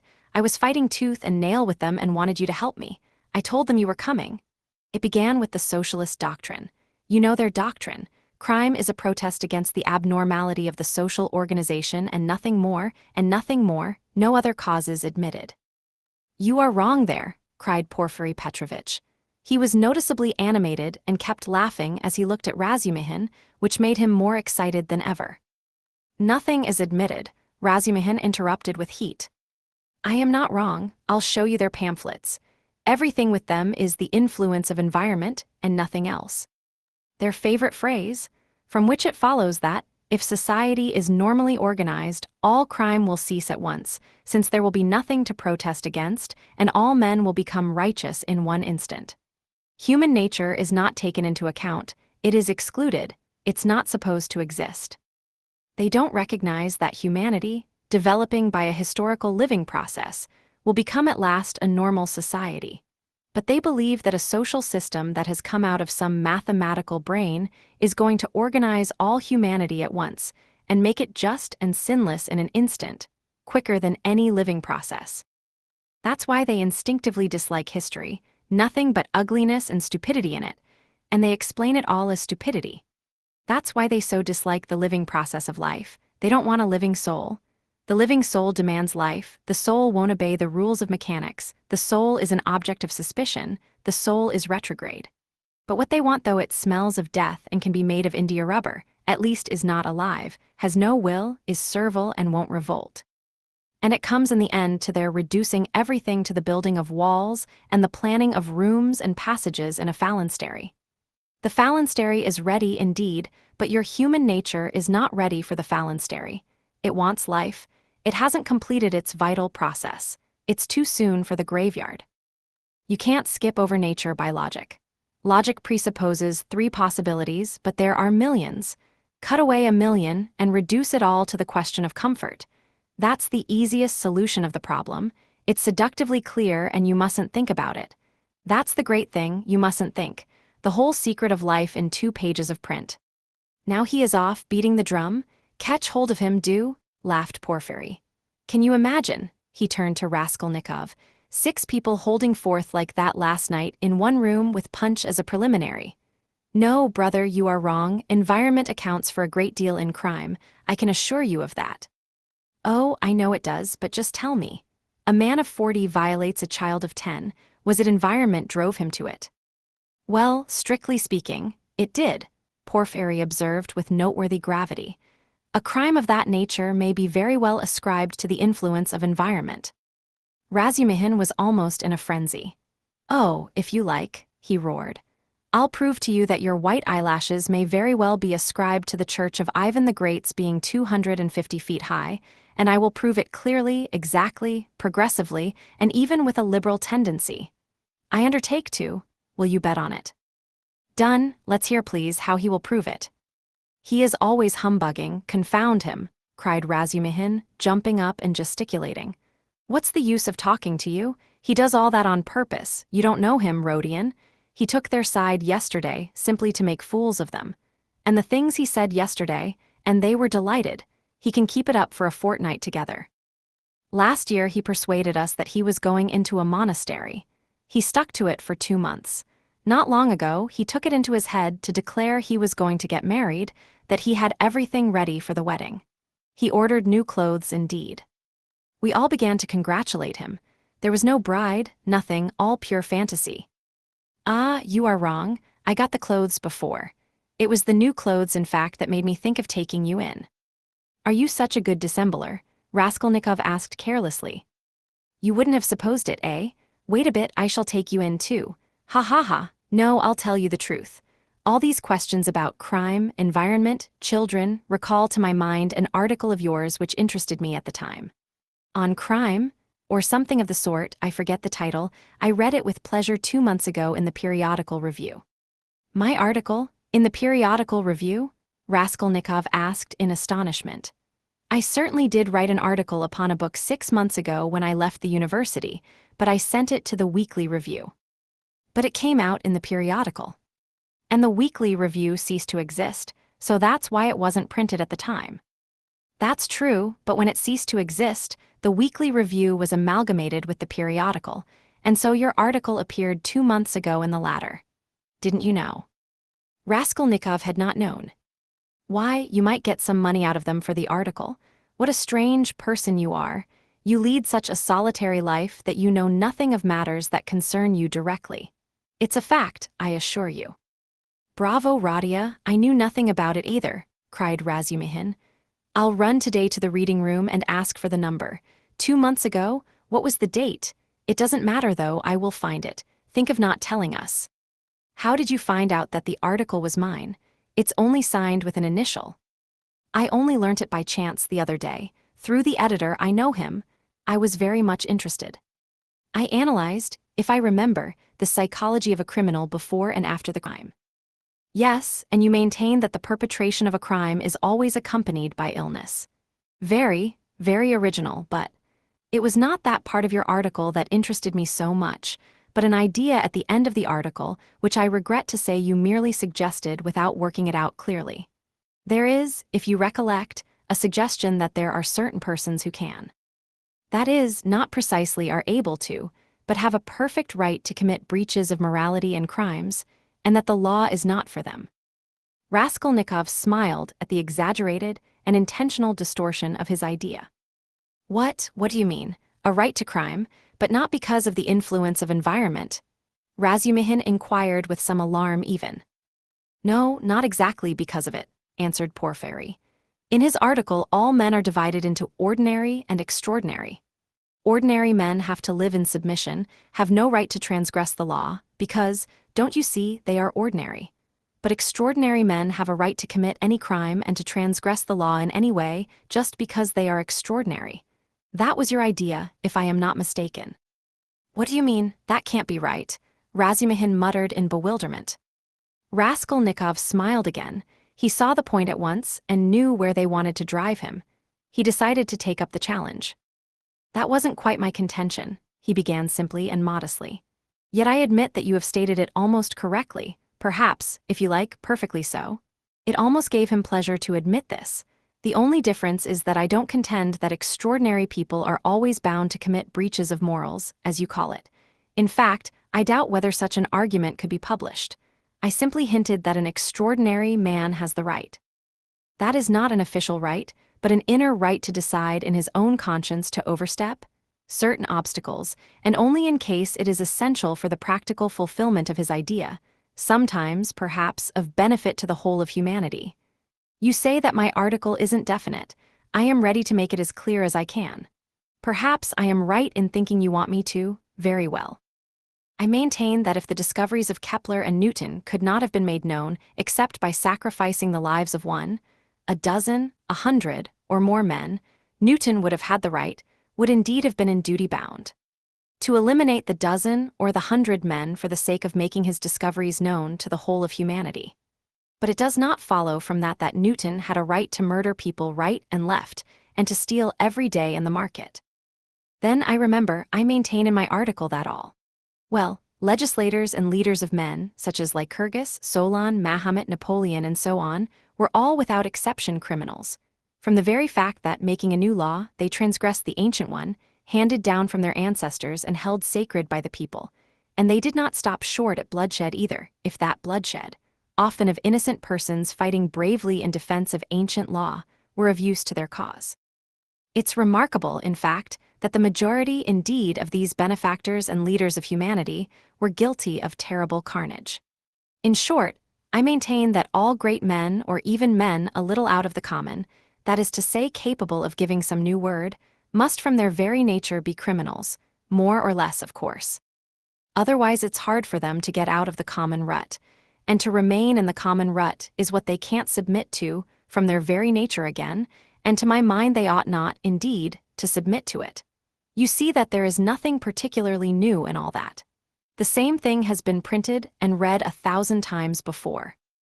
As for my division of people into ordinary and extraordinary, I acknowledge that it's somewhat arbitrary, but I don't insist upon exact numbers. I only believe in my leading idea that men are in general divided by a law of nature into two categories, inferior, ordinary.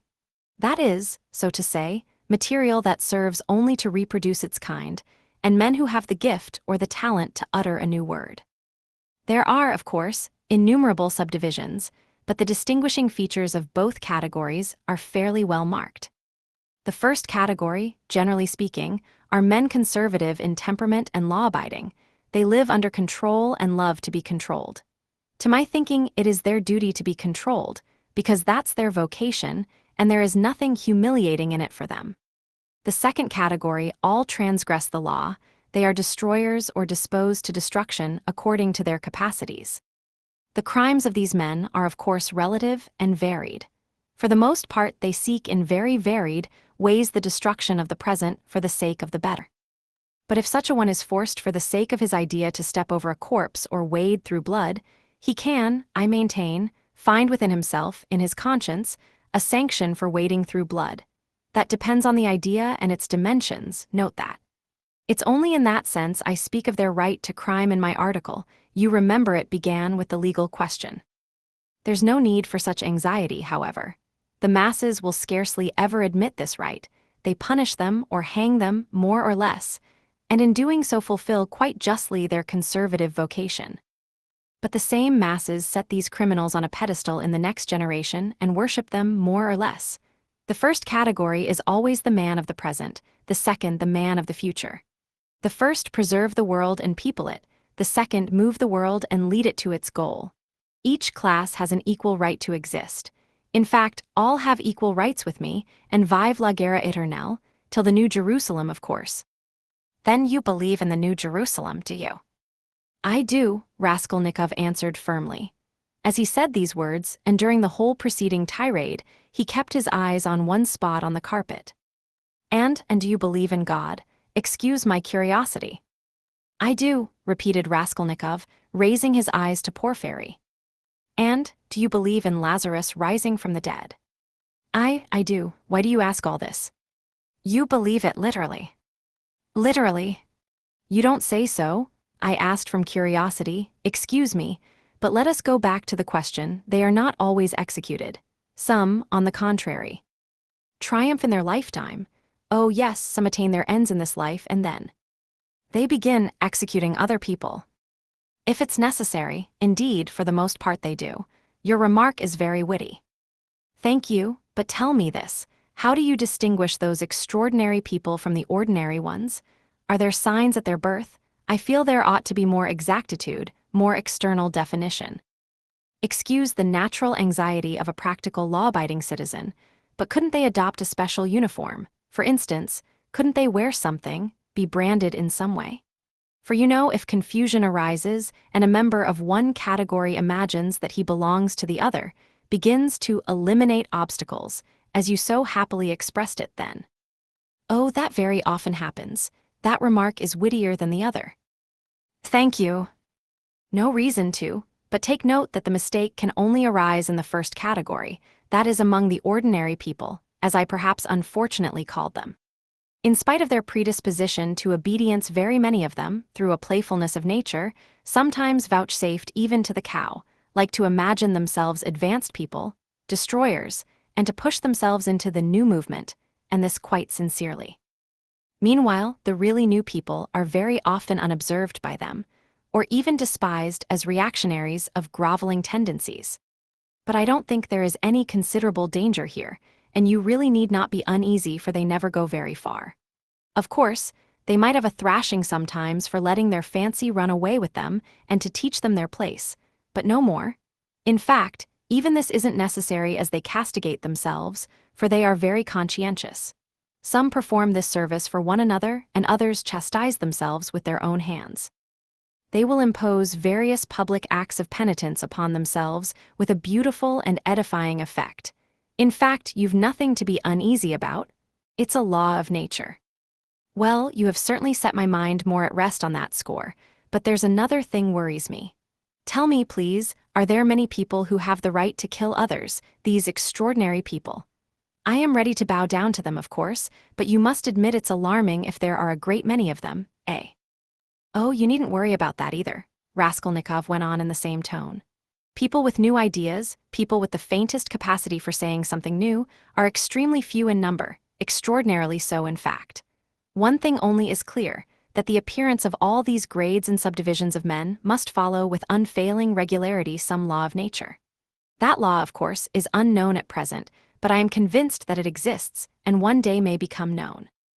The vast mass of mankind is mere material, and only exists in order by some great effort, by some mysterious process, by means of some crossing of races and stocks, to bring into the world at last perhaps one man out of 1,000 with a spark of independence. 1 in 10,000 perhaps, I speak roughly, approximately, is born with some independence, and with still greater independence 1 in 100,000. The man of genius is one of millions, and the great geniuses, the crown of humanity, appear on earth perhaps 1 in many thousand millions. In fact, I have not peeped into the retort in which all this takes place. But there certainly is, and must be a definite law, it cannot be a matter of chance. Why are you both joking? Razumihin cried at last. There you sit, making fun of one another. Are you serious, Rodion? Raskolnikov raised his pale and almost mournful face, and made no reply. And the unconcealed, persistent, nervous and discourteous sarcasm of Porfiry seemed strange to Razumihin beside that quiet and mournful face. Well, brother, if you are really serious. You are right, of course, in saying that it's not new, that it's like what we've read and heard 1,000 times already. But what is really original in all this, and is exclusively your own to my horror, is that you sanction bloodshed in the name of conscience, and excuse my saying so, with such fanaticism. That, I take it, is the point of your article. But that sanction of bloodshed by conscience is, to my mind, more terrible than the official, legal sanction of bloodshed. You are quite right, it is more terrible, Porfiry agreed. Yes, you must have exaggerated. There is some mistake, I shall read it. You can't think that, I shall read it. All that is not in the article, there's only a hint of it, said Raskolnikov. Yes, yes, Porfiry couldn't sit still. Your attitude to crime is pretty clear to me now, but, excuse me for my impertinence, I am really ashamed to be worrying you like this. You see, you've removed my anxiety as to the two grades getting mixed, but there are various practical possibilities that make me uneasy. What if some man or youth imagines that he is a Lycurgus or Mahomet, a future one of course, and suppose he begins to remove all obstacles? He has some great enterprise before him and needs money for it, and tries to get it. Do you see? Zametov gave a sudden guffaw in his corner. Raskolnikov did not even raise his eyes to him. I must admit, he went on calmly, that such cases certainly must arise. The vain and foolish are particularly apt to fall into that snare, young people especially.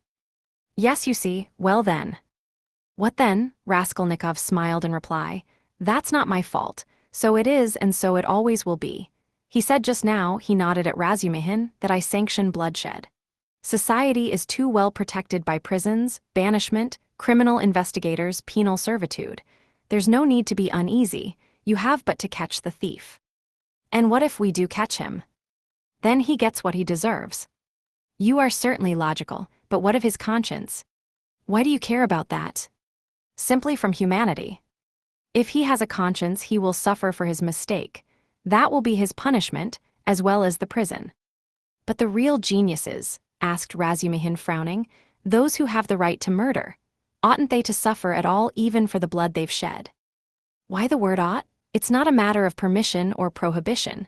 He will suffer if he is sorry for his victim. Pain and suffering are always inevitable for a large intelligence and a deep heart. The really great men must, I think, have great sadness on earth, he added dreamily, not in the tone of the conversation. He raised his eyes, looked earnestly at them all, smiled, and took his cap. He was too quiet by comparison with his manner at his entrance, and he felt this. Everyone got up. Well, you may abuse me, be angry with me if you like, Porfiry Petrovitch began again, but I can't resist. Allow me one little question. I know I am troubling you. There is just one little notion I want to express, simply that I may not forget it. Very good, tell me your little notion. Raskolnikov stood waiting, pale and grave before him. Well, you see, I really don't know how to express it properly. It's a playful, psychological idea.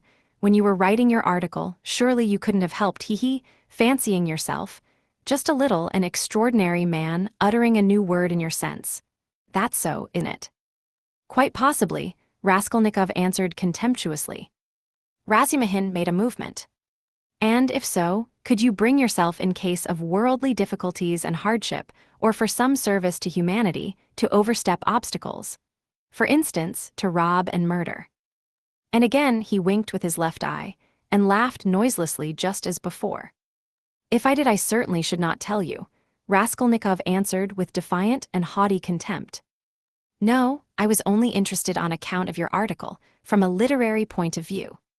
Phew, how obvious and insolent that is, Raskolnikov thought with repulsion. Allow me to observe, he answered dryly, that I don't consider myself a Mahomet or a Napoleon, nor any personage of that kind, and not being one of them, I cannot tell you how I should act. Oh, come, don't we all think ourselves Napoleons now in Russia?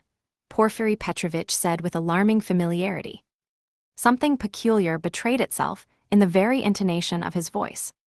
Perhaps it was one of these future Napoleons who did for Alyona Ivanovna last week. Zametov blurted out from the corner. Raskolnikov did not speak, but looked firmly and intently at Porfiry. Razumihin was scowling gloomily. He seemed before this to be noticing something. He looked angrily around. There was a minute of gloomy silence. Raskolnikov turned to go. Are you going already? Porfiry said amiably, holding out his hand with excessive politeness. Very, very glad of your acquaintance. As for your request, have no uneasiness, write just as I told you, or better still, come to me there yourself in a day or two. Tomorrow, indeed. I shall be there at 11 o'clock for cert. We'll arrange it all, we'll have a talk. As one of the last to be there, you might perhaps be able to tell us something, he added with a most good-natured expression.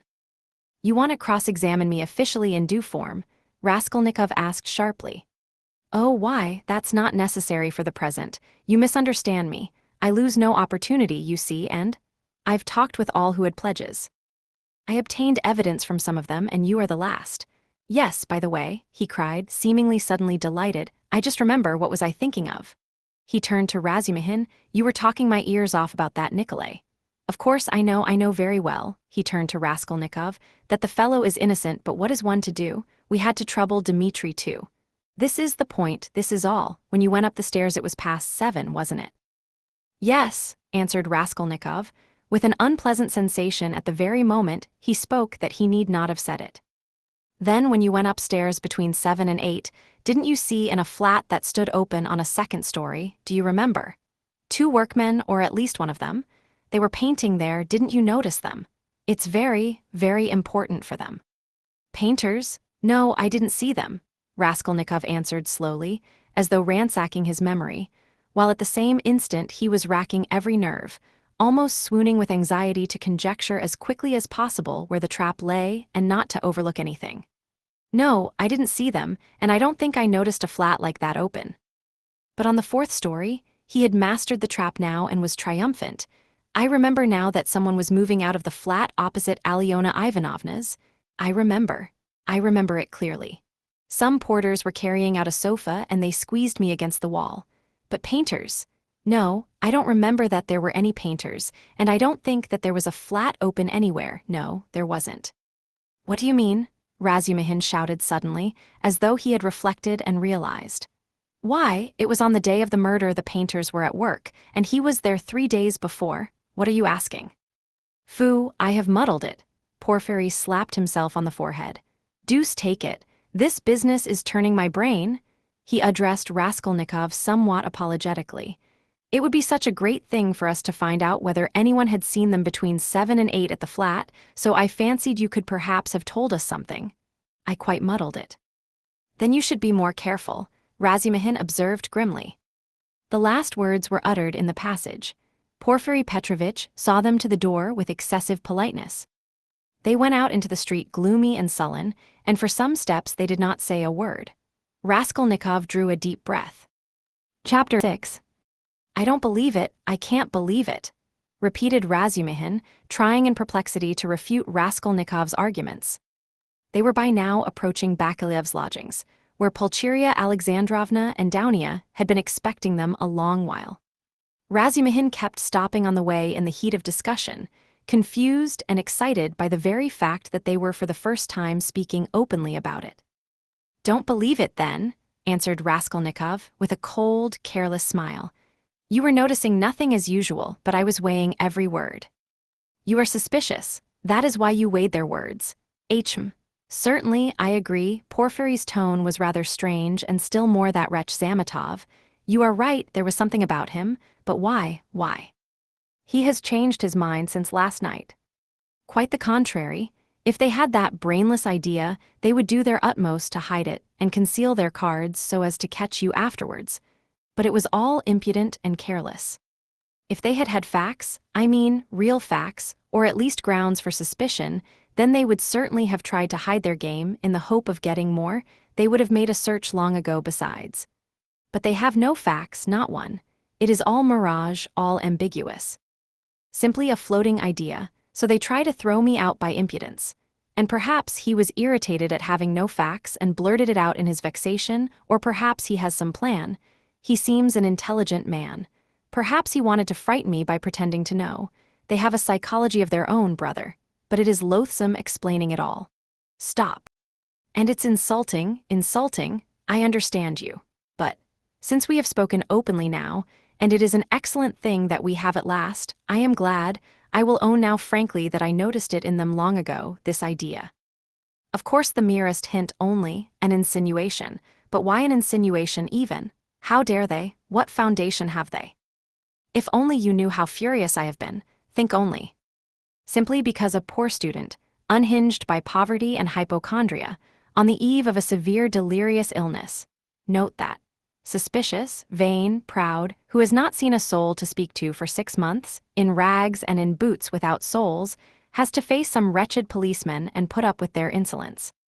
And the unexpected debt thrust under his nose, the IOU presented by Tchebarov, the new paint, 30 degrees Ryommer and a stifling atmosphere, a crowd of people, the talk about the murder of a person where he had been just before, and all that on an empty stomach, he might well have a fainting fit. And that is what they found it all on. Damn them. I understand how annoying it is, but in your place, Rodia, I would laugh at them, or better still, spit in their ugly faces, and spit a dozen times in all directions. I'd hit out in all directions, neatly too, and so I'd put an end to it.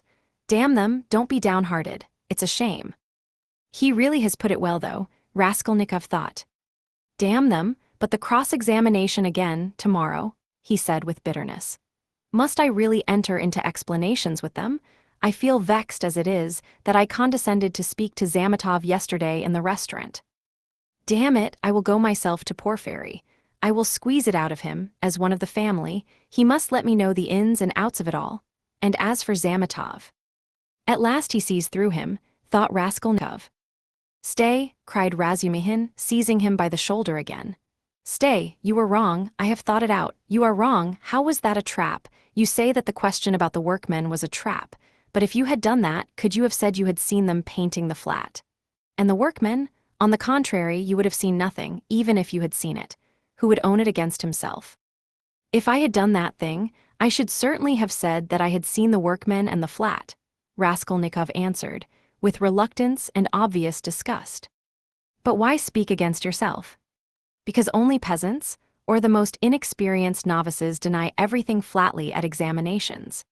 If a man is ever so little developed and experienced, he will certainly try to admit all the external facts that can't be avoided, but will seek other explanations of them, will introduce some special, unexpected turn that will give them another significance and put them in another light. Porfiry might well reckon that I should be sure to answer so, and say I had seen them to give an air of truth, and then make some explanation. But he would have told you at once that the workmen could not have been there 2 days before, and that therefore you must have been there on the day of the murder at 8 o'clock. And so, he would have caught you over a detail. Yes, that is what he was reckoning on, that I should not have time to reflect, and should be in a hurry to make the most likely answer, and so would forget that the workmen could not have been there 2 days before. But how could you forget it? Nothing easier. It is in just such stupid things clever people are most easily caught. The more cunning a man is, the less he suspects that he will be caught in a simple thing. The more cunning a man is, the simpler the trap he must be caught in. Porfiry is not such a fool as you think. He is a knave then, if that is so. Raskolnikov could not help laughing. But at the very moment, he was struck by the strangeness of his own frankness, and the eagerness with which he had made this explanation, though he had kept up all the preceding conversation with gloomy repulsion, obviously with a motive, from necessity.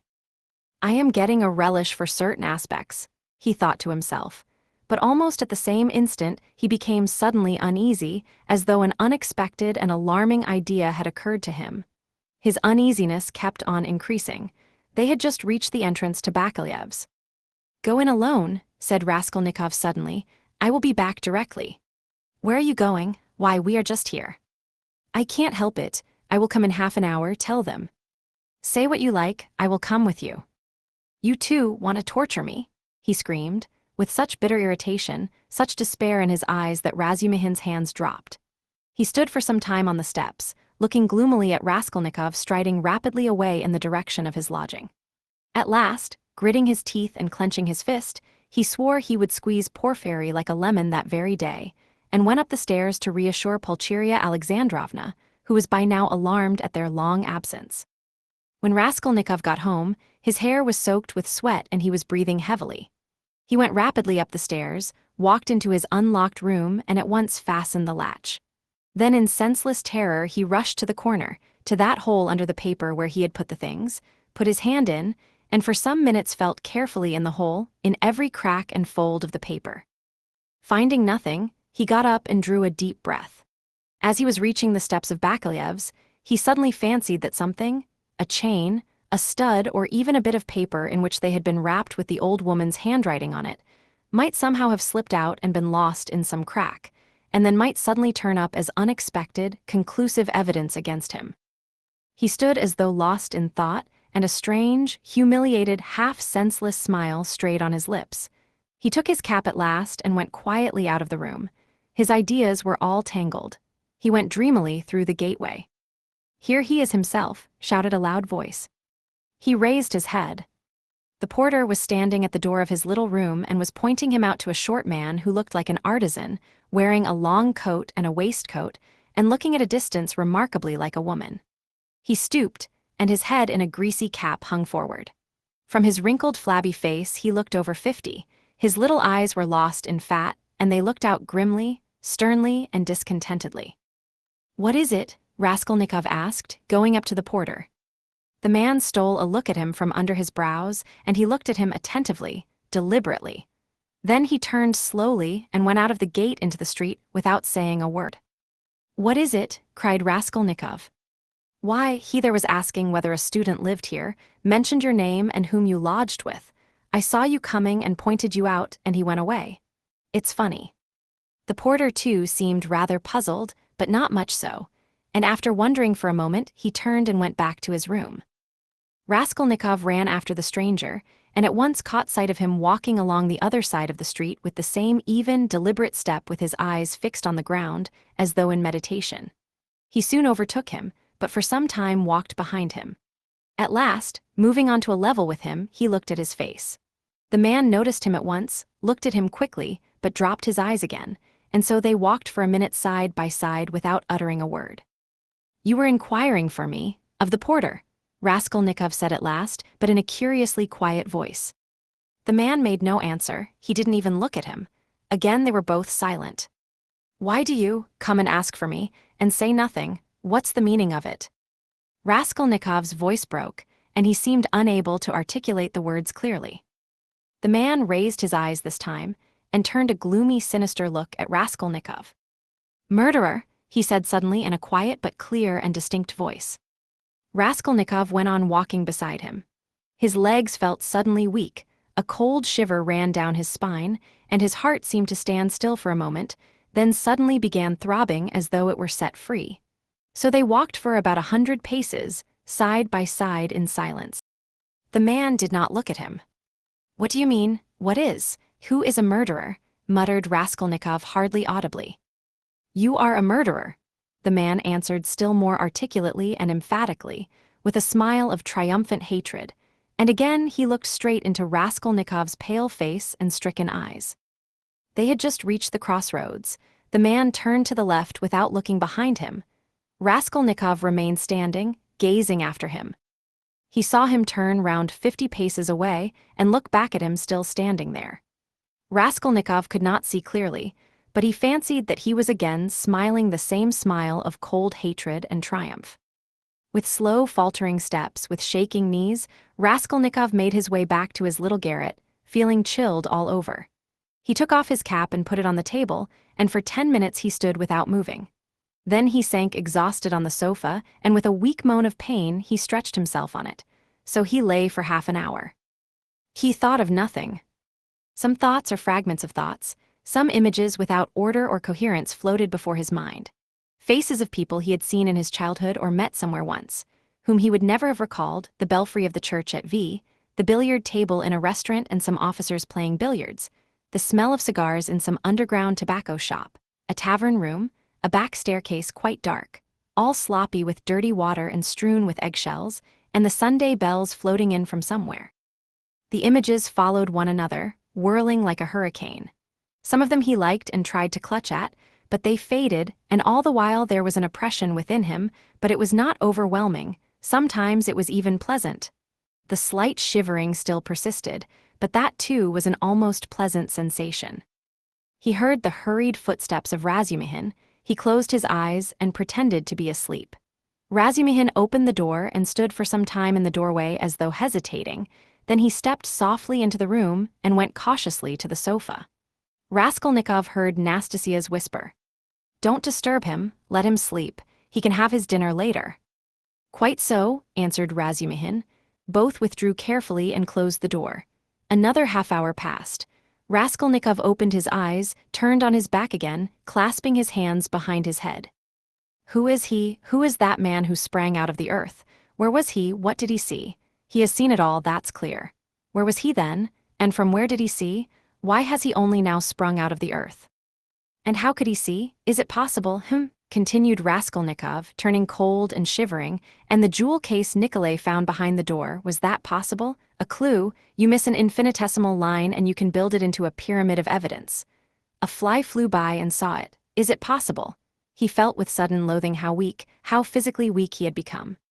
I ought to have known it, he thought with a bitter smile. And how dared I, knowing myself, knowing how I should be, take up an axe and shed blood? I ought to have known beforehand. Ah, but I did know, he whispered in despair. At times he came to a standstill at some thought. No, those men are not made so. The real master to whom all is permitted storms Toulon, makes a massacre in Paris, forgets an army in Egypt, wastes 500,000 men in the Moscow expedition and gets off with a jest at Vilna. And altars are set up to him after his death, and so all is permitted. No, such people, it seems, are not of flesh but of bronze. One sudden irrelevant idea almost made him laugh.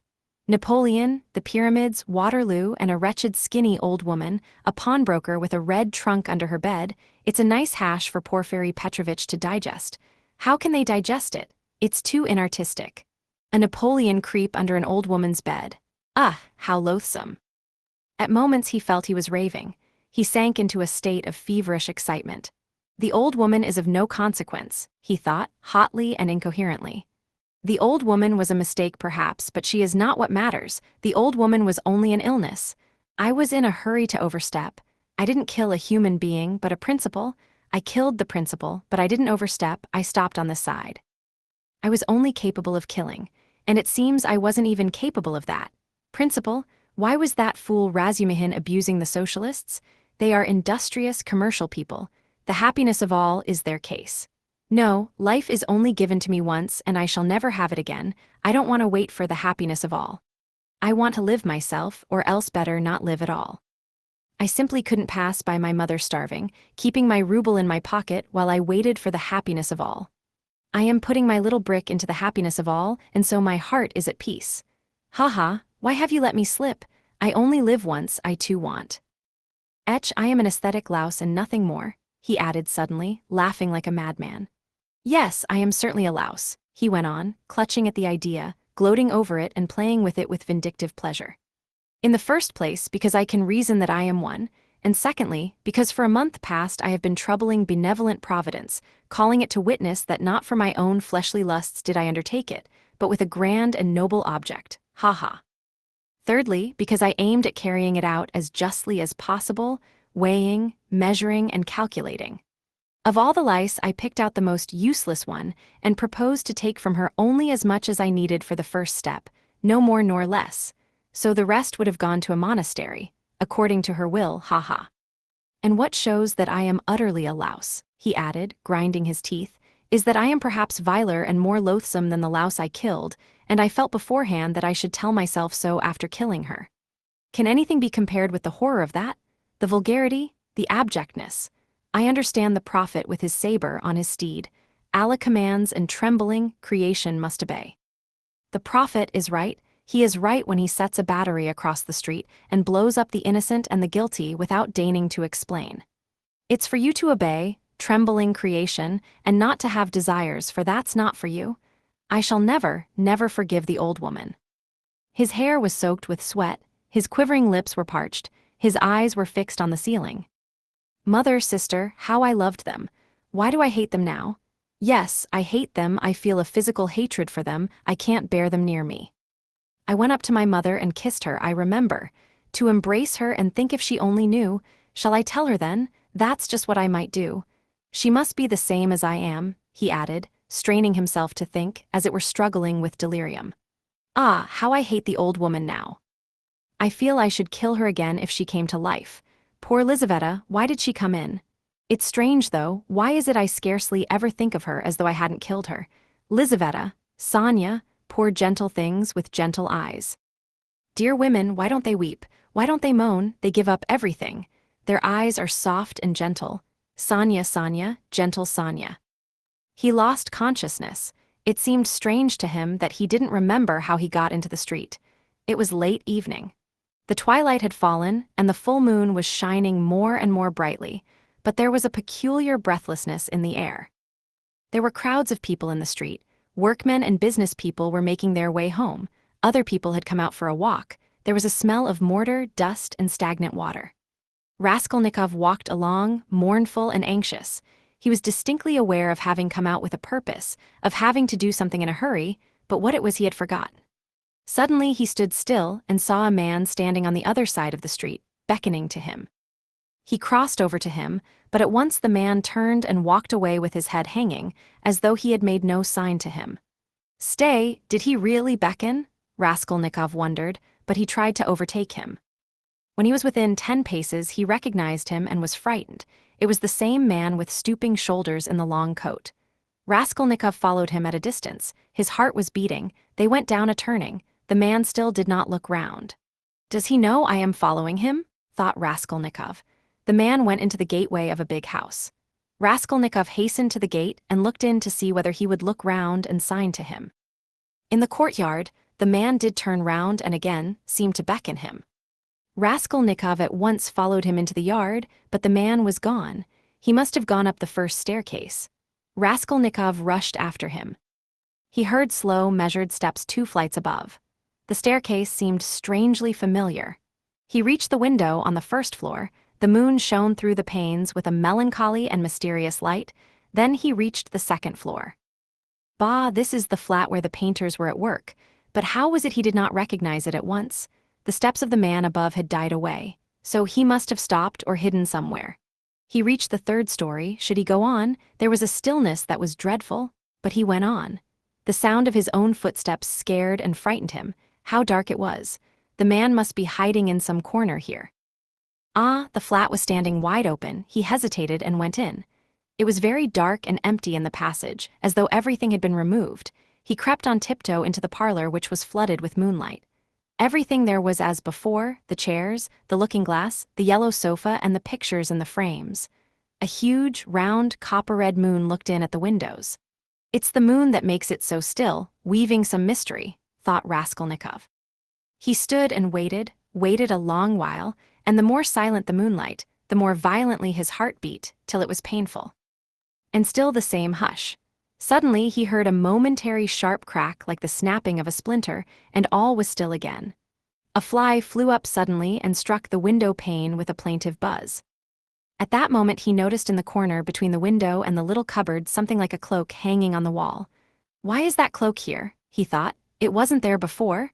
He went up to it quietly and felt that there was someone hiding behind it. He cautiously moved the cloak and saw, sitting on a chair in the corner, the old woman bent double so that he couldn't see her face, but it was she. He stood over her. She is afraid, he thought. He stealthily took the axe from the noose and struck her one blow, then another on the skull. But strange to say, she did not stir, as though she were made of wood. He was frightened, bent down nearer and tried to look at her, but she too bent her head lower. He bent right down to the ground and peeped up into her face from below. He peeped and turned cold with horror. The old woman was sitting and laughing, shaking with noiseless laughter, doing her utmost that he should not hear it.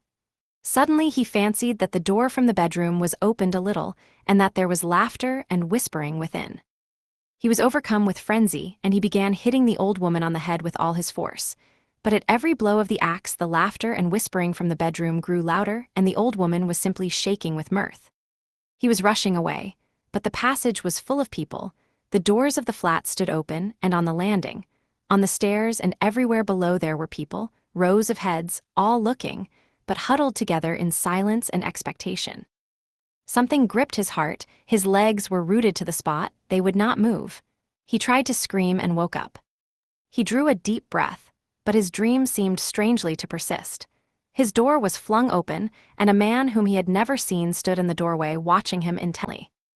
Raskolnikov had hardly opened his eyes, and he instantly closed them again. He lay on his back without stirring.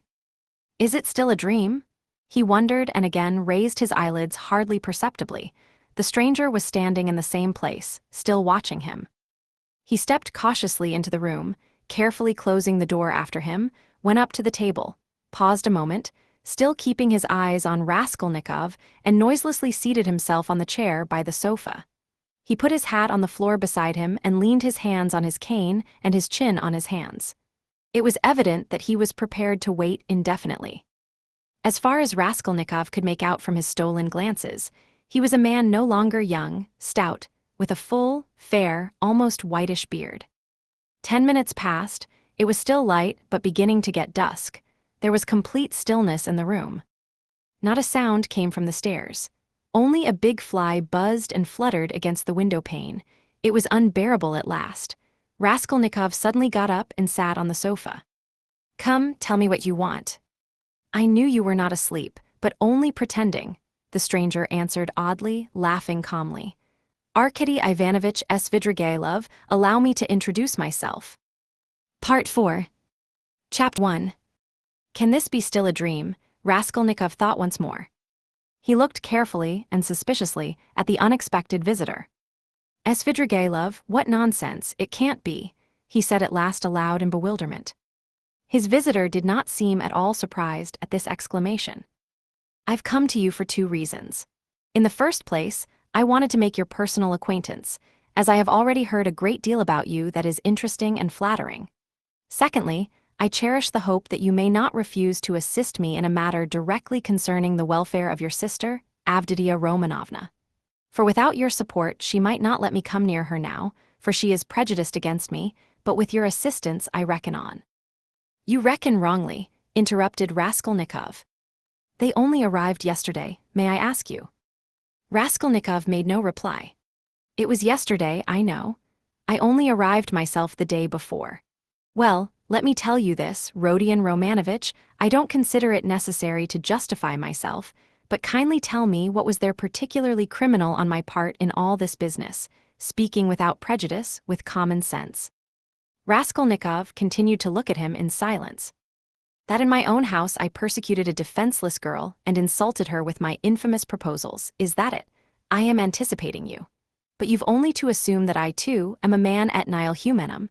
In a word, that I am capable of being attracted and falling in love, which does not depend on our will, then everything can be explained in the most natural manner. The question is, am I a monster, or am I myself a victim? And what if I am a victim? In proposing to the object of my passion to elope with me to America or Switzerland, I may have cherished the deepest respect for her, and may have thought that I was promoting our mutual happiness. Reason is the slave of passion, you know. Why, probably, I was doing more harm to myself than anyone. But that's not the point, Raskolnikov interrupted with disgust. It's simply that whether you are right or wrong, we dislike you. We don't want to have anything to do with you. We show you the door. Go out. Svidrigailov broke into a sudden laugh. But there's no getting round you, he said, laughing in the frankest way. I hoped to get round you, but you took up the right line at once. But you are trying to get round me still. What of it, what of it? Cried Svidrigailov, laughing openly. But this is what the French call bonne guerre and the most innocent form of deception. But still you have interrupted me. One way or another, I repeat again, there would never have been any unpleasantness except for what happened in the garden. Marfa Petrovna. You have got rid of Marfa Petrovna, too, so they say. Raskolnikov interrupted rudely.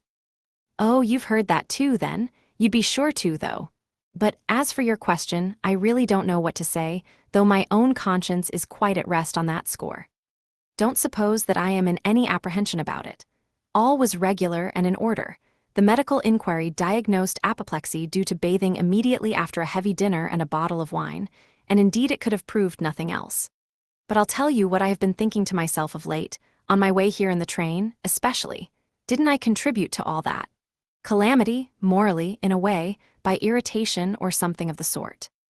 But I came to the conclusion that that, too, was quite out of the question. Raskolnikov laughed. I wonder you trouble yourself about it. But what are you laughing at? Only consider I struck her just twice with a switch, there were no marks even. Don't regard me as a cynic, please. I am perfectly aware how atrocious it was of me and all that. But I know for certain, too, that Marfa Petrovna was very likely pleased at my, so to say, warmth. The story of your sister had been wrung out to the last drop. For the last 3 days Marfa Petrovna had been forced to sit at home. She had nothing to show herself within the town. Besides, she had bored them so with that letter. You heard about her reading the letter. And all of a sudden, those 2 switches fell from heaven. Her first act was to order the carriage to be got out. Not to speak of the fact that there are cases when women are very, very glad to be insulted in spite of all their show of indignation. There are instances of it with everyone. Human beings in general, indeed, greatly love to be insulted. Have you noticed that? But it's particularly so with women. One might even say it's their only amusement. At one time, Raskolnikov thought of getting up and walking out, and so finishing the interview. But some curiosity, and even a sort of prudence, made him linger for a moment. You are fond of fighting? He asked carelessly. No, not very, Svidrigailov answered calmly. And Marfa Petrovna and I scarcely ever fought. We lived very harmoniously, and she was always pleased with me. I only used the whip twice in all our 7 years, not counting a third occasion of a very ambiguous character. The first time, 2 months after our marriage, immediately after we arrived in the country, and the last time was that of which we are speaking. Did you suppose I was such a monster, such a reactionary, such a slave driver? Ha ha! By the way, do you remember Rodion Romanovich, how a few years ago, in those days of beneficent publicity, a nobleman, I've forgotten his name, was put to shame everywhere in all the papers for having thrashed a German woman in the railway train? You remember. It was in those days, that very year I believe, the disgraceful action of the age took place. You know, the Egyptian Nights, that public reading, you remember. The dark eyes, you know. Ah, the golden days of our youth, where are they? Well, as for the gentleman who thrashed the German, I feel no sympathy with him, because after all, what need is there for sympathy? But I must say that there are sometimes such provoking Germans that I don't believe there is a progressive who could quite answer for himself. No one looked at the subject from that point of view then, but that's the truly humane point of view, I assure you. After saying this, Svidrigailov broke into a sudden laugh again. Raskolnikov saw clearly that this was a man with a firm purpose in his mind and able to keep it to himself. I expect you've not talked to anyone for some days, he asked. Scarcely anyone. I suppose you are wondering at my being such an adaptable man. No, I am only wondering at your being too adaptable a man. Because I am not offended at the rudeness of your questions. Is that it? But why take offense? As you asked, so I answered, he replied, with a surprising expression of simplicity. You know, there's hardly anything I take interest in, he went on, as it were dreamily, especially now, I've nothing to do. You are quite at liberty to imagine, though, that I am making up to you with a motive, particularly as I told you I want to see your sister about something. But I'll confess frankly, I am very much bored. The last 3 days especially, so I am delighted to see you. Don't be angry, Rodion Romanovich, but you seem to be somehow awfully strange yourself. Say what you like, there's something wrong with you, and now too. Not this very minute, I mean, but now generally. Well, I won't, don't scowl. I am not such a bear, you know, as you think. Raskolnikov looked gloomily at him. You are not a bear, perhaps, at all, he said. I fancy indeed that you are a man of very good breeding, or at least know how on occasion to behave like one. I am not particularly interested in anyone's opinion, Svidrigailov answered, dryly, and even with a shade of haughtiness. And therefore why not be vulgar at times when vulgarity is such a convenient cloak for our climate? And especially if one has a natural propensity that way, he added, laughing again. But I've heard you have many friends here. You are, as they say, not without connections. What can you want with me then, unless you've some special object? That's true that I have friends here, Svidrigailov admitted, not replying to the chief point. I've met some already. I've been lounging about for the last 3 days and I've seen them or they've seen me. That's a matter of course. I am well dressed and reckon not a poor man. The emancipation of the serfs hasn't affected me. My property consists chiefly of forests and water meadows. The revenue has not fallen off, but I am not going to see them. I was sick of them long ago. I've been here 3 days and have called on no one. What a town it is. How has it come into existence among us, tell me that? A town of officials and students of all sorts. Yes, there's a great deal I didn't notice when I was here 8 years ago, kicking up my heels. My only hope now is in anatomy, by Jove it is. Anatomy. But as for these clubs, dusouts, parades, or progress, indeed, maybe, well, all that can go on without me, he went on, again without noticing the question. Besides, who wants to be a card sharper? Why, have you been a card sharper then? How could I help being? There was a regular set of us, men of the best society, 8 years ago. We had a fine time. And all men of breeding, poets, men of property. And indeed, as a rule in our Russian society, the best manners are found among those who have been thrashed. Have you noticed that?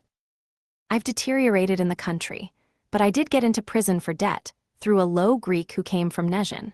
Then Marfa Petrovna turned up. She bargained with him and bought me off for 30,000 silver pieces. I owed 70,000. We were united in lawful wedlock, and she bore me off into the country like a treasure. She was 5 years older than I. She was very fond of me. For 7 years I never left the country. And take note that all my life she held a document over me, the IOU for 30,000 rubles, so if I were to elect to be restive about anything I should be trapped at once. And she would have done it. Women find nothing incompatible in that. If it hadn't been for that, would you have given her the slip? I don't know what to say. It was scarcely the document restrained me. I didn't want to go anywhere else. Marfa Petrovna herself invited me to go abroad, seeing I was bored, but I've been abroad before and always felt sick there. For no reason, but the sunrise, the Bay of Naples, the sea, you look at them and it makes you sad. What's most revolting is that one is really sad. No, it's better at home. Here at least one blames others for everything and excuses oneself. I should have gone perhaps on an expedition to the North Pole, because I levin movies and hate drinking, and there's nothing left but wine. I have tried it, but I say, I've been told Berg is going up in a great balloon next Sunday from the Yusupov garden and will take up passengers at a fee. Is it true? Why would you go up? No, oh no, muttered Svidrigailov, really seeming to be deep in thought. What does he mean? Is he in earnest? Raskolnikov wondered. No, the document didn't restrain me, Svidrigailov went on, meditatively. It was my own doing, not leaving the country, and nearly a year ago Marfa Petrovna gave me back the document on my name day and made me a present of a considerable sum of money, too. She had a fortune, You see how I trust you, Arkady Ivanovitch? That was actually her expression. You don't believe she used it, but do you know I managed the estate quite decently? They know me in the neighborhood. I ordered books, too. Marfa Petrovna at first approved, but afterwards she was afraid of my overstudying. You seem to be missing Marfa Petrovna very much. Missing her, perhaps. Really, perhaps I am. And by the way, do you believe in ghosts? What ghosts? Why, ordinary ghosts. Do you believe in them? Perhaps not, poor vous plaire. I wouldn't say no exactly. Do you see them then? Svidrigailov looked at him, rather oddly. Marfa Petrovna is pleased to visit me, he said, twisting his mouth into a strange smile. How do you mean, she is pleased to visit you? She has been 3 times. I saw her first on the very day of the funeral, an hour after she was buried. It was the day before I left to come here. The second time was the day before yesterday, at daybreak, on the journey at the station of Malaya Vishera, and the third time was 2 hours ago in the room where I am staying. I was alone. Were you awake? Quite awake. I was wide awake every time. She comes, speaks to me for a minute and goes out at the door, always at the door. I can almost hear her. What made me think that something of the sort must be happening to you? Raskolnikov said suddenly. At the same moment, he was surprised at having said it. He was much excited. What, did you think so? Svidrigailov asked in astonishment.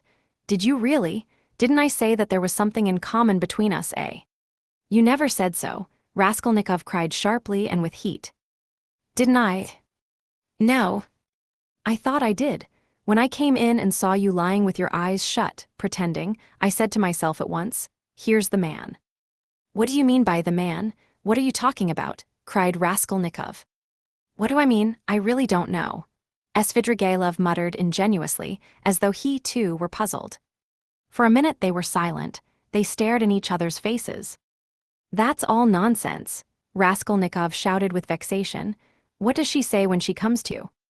She, would you believe it, she talks of the silliest trifles, and man is a strange creature. It makes me angry. The first time she came in I was tired, you know. The funeral service, the funeral ceremony, the lunch afterwards. At last I was left alone in my study. I lighted a cigar and began to think. She came in at the door. You've been so busy today, Arkady Ivanovitch, you have forgotten to wind the dining room clock, she said. All those 7 years I've wound that clock every week, and if I forgot it, she would always remind me. The next day, I set off on my way here. I got out at the station at daybreak. I'd been asleep, tired out, with my eyes half open. I was drinking some coffee. I looked up and there was suddenly Marfa Petrovna sitting beside me with a pack of cards in her hands. Shall I tell your fortune for the journey, Arkady Ivanovitch? She was a great hand at telling fortunes. I shall never forgive myself for not asking her to. I ran away in a fright, and besides, the bell rang. I was sitting today, feeling very heavy after a miserable dinner from a cookshop. I was sitting smoking, all of a sudden Marfa Petrovna again. She came in very smart in a new green silk dress with a long train. Good day, Arkady Ivanovitch. How do you like my dress? Aniska can't make like this. Aniska was a dressmaker in the country, one of our former serf girls who had been trained in Moscow, a pretty wench. She stood turning round before me. I looked at the dress, and then I looked carefully, very carefully, at her face. I wonder you trouble to come to me about such trifles, Marfa Petrovna.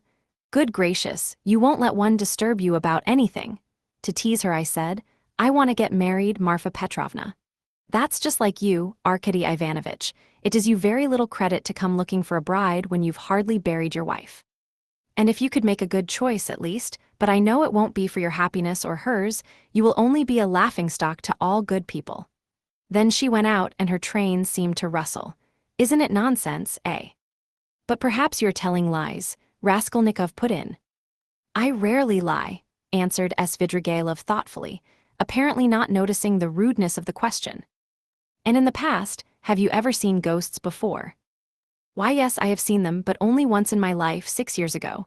I had a serf, Filka. Just after his burial I called out forgetting Filka my pipe. He came in and went to the cupboard where my pipes were. I sat still and thought, he is doing it out of revenge, because we had a violent quarrel just before his death. How dare you come in with a hole in your elbow? I said. Go away, you scamp. He turned and went out and never came again. I didn't tell Marfa Petrovna at the time. I wanted to have a service sung for him, but I was ashamed. You should go to a doctor. I know I am not well, without your telling me, though I don't know what's wrong. I believe I am 5 times as strong as you are. I didn't ask you whether you believe that ghosts are seen, but whether you believe that they exist. No, I won't believe it, Raskolnikov cried with positive anger. What do people generally say? Muttered Svidrigailov as though speaking to himself, looking aside and bowing his head. They say, you are ill, so what appears to you is only unreal fantasy. But that's not strictly logical. I agree that ghosts only appear to the sick, but that only proves that they are unable to appear except to the sick, not that they don't exist. Nothing of the sort, Raskolnikov insisted irritably. No, you don't think so? Svidrigailov went on, looking at him deliberately. But what do you say to this argument? Help me with it. Ghosts are, as it were, shreds and fragments of other worlds, the beginning of them. A man in health has, of course, no reason to see them, because he is above all a man of this earth, and is bound for the sake of completeness and order to live only in this life. But as soon as one is ill, as soon as the normal earthly order of the organism is broken, one begins to realize the possibility of another world. And the more seriously ill one is, the closer becomes one's contact with that other world, so that as soon as the man dies, he steps straight into that world. I thought of that long ago. If you believe in a future life, you could believe in that too. I don't believe in a future life, said Raskolnikov. Svidrigailov sat lost in thought. And what if there are only spiders there, or something of that sort, he said suddenly. He is a madman, thought Raskolnikov. We always imagine eternity as something beyond our conception, something vast, vast. But why must it be vast? Instead of all that, what if it's one little room, like a bathhouse in the country, black and grimy and spiders in every corner, and that's all eternity is? I sometimes fancy it like that. Can it be you can imagine nothing juster and more comforting than that? Raskolnikov cried, with a feeling of anguish. Juster, and how can we tell? Perhaps that is just, and do you know it's what I would certainly have made it, answered Svidrigailov, with a vague smile. This horrible answer sent a cold chill through Raskolnikov. Svidrigailov raised his head, looked at him, and suddenly began laughing. Only think, he cried. Half an hour ago we had never seen each other, we regarded each other as enemies. There is a matter unsettled between us, we've thrown it aside, and away we've gone into the abstract. Wasn't I right in saying that we were birds of a feather? Kindly allow me, Raskolnikov went on irritably, to ask you to explain why you have honored me with your visit. And I am in a hurry, I have no time to waste. I want to go out. By all means, by all means. Your sister, Avditia Romanovna, is going to be married to Mr. Luzhin, Pyotr Petrovitch. Can you refrain from any question about my sister, and from mentioning her name? I can't understand how you dare utter her name in my presence, if you really are Svidrigailov. Why, but I've come here to speak about her. How can I avoid mentioning her? Very good, speak, but make haste. I am sure that you must have formed your own opinion of this Mr. Luzhin, who is a connection of mine through my wife, if you have only seen him for half an hour, or heard any facts about him. He is no match for Avditia Romanovna. I believe Avditia Romanovna is sacrificing herself generously and imprudently for the sake of her family. I fancied from all I had heard of you that you would be very glad if the match could be broken off without the sacrifice of worldly advantages. Now I know you personally, I am convinced of it. All this is very naive. Excuse me, I should have said impudent on your part, said Raskolnikov. You mean to say that I am seeking my own ends. Don't be uneasy, Rodion Romanovich. If I were working for my own advantage, I would not have spoken out so directly. I am not quite a fool. I will confess something psychologically curious about that. Just now, defending my love for Avditia Romanovna, I said I was myself the victim. Well, let me tell you that I've no feeling of love now, not the slightest, so that I wonder myself indeed, for I really did feel something. Through idleness and depravity, Raskolnikov put in. I certainly am idle and depraved, but your sister has such qualities that even I could not help being impressed by them. But that's all nonsense, as I see myself now. Have you seen that long? I began to be aware of it before, but was only perfectly sure of it the day before yesterday, almost at the moment I arrived in Petersburg. I still fancied in Moscow, though, that I was coming to try to get Avditia Romanovna's hand and to cut out Mr. Luzhin. Excuse me for interrupting you. Kindly be brief and come to the object of your visit. I am in a hurry, I want to go out. With the greatest pleasure. On arriving here and determining on a certain journey, I should like to make some necessary preliminary arrangements. I left my children with an aunt, they are well provided for, and they have no need of me personally. And a nice father I should make too. I have taken nothing but what Marfa Petrovna gave me a year ago. That's enough for me. Excuse me, I am just coming to the point. Before the journey which may come off, I want to settle Mr. Luzhin too. It's not that I detest him so much, but it was through him I quarreled with Marfa Petrovna when I learned that she had dished up this marriage. I want now to see Avditia Romanovna through your mediation, and if you like in your presence, to explain to her that in the first place she will never gain anything but harm from Mr. Luzhin. Then, begging her pardon for all past unpleasantness, to make her a present of 10,000 rubles, and so assist the rupture with Mr. Luzhin. A rupture to which I believe she is herself not disinclined, if she could see the way to it. "You are certainly mad," cried Raskolnikov, not so much angered as astonished. "How dare you talk like that? I knew you would scream at me. But in the first place, though I am not rich, this 10,000 rubles is perfectly free. I have absolutely no need for it. If Avditia Romanovna does not accept it, I shall waste it in some more foolish way. That's the first thing. Secondly, my conscience is perfectly easy. I make the offer with no ulterior motive. You may not believe it, but in the end Avditia Romanovna and you will know. The point is that I did actually cause your sister, whom I greatly respect, some trouble and unpleasantness, and so, sincerely regretting it, I want, not to compensate, not to repay her for the unpleasantness, but simply to do something to her advantage, to show that I am not, after all, privileged to do nothing but harm. If there were a millionth fraction of self-interest in my offer, I should not have made it so openly. And I should not have offered her 10,000 only, when 5 weeks ago I offered her more. Besides, I may, perhaps, very soon marry a young lady, and that alone ought to prevent suspicion of any design on Avditia Romanovna. In conclusion, let me say that in marrying Mr. Luzhin, she is taking money just the same, only from another man. Don't be angry, Rodion Romanovich, think it over coolly and quietly. Svidrigailov himself was exceedingly cool and quiet as he was saying this. "I beg you to say no more," said Raskolnikov. "In any case this is unpardonable impertinence." "Not in the least. Then a man may do nothing but harm to his neighbor in this world, and is prevented from doing the tiniest bit of good by trivial conventional formalities. That's absurd.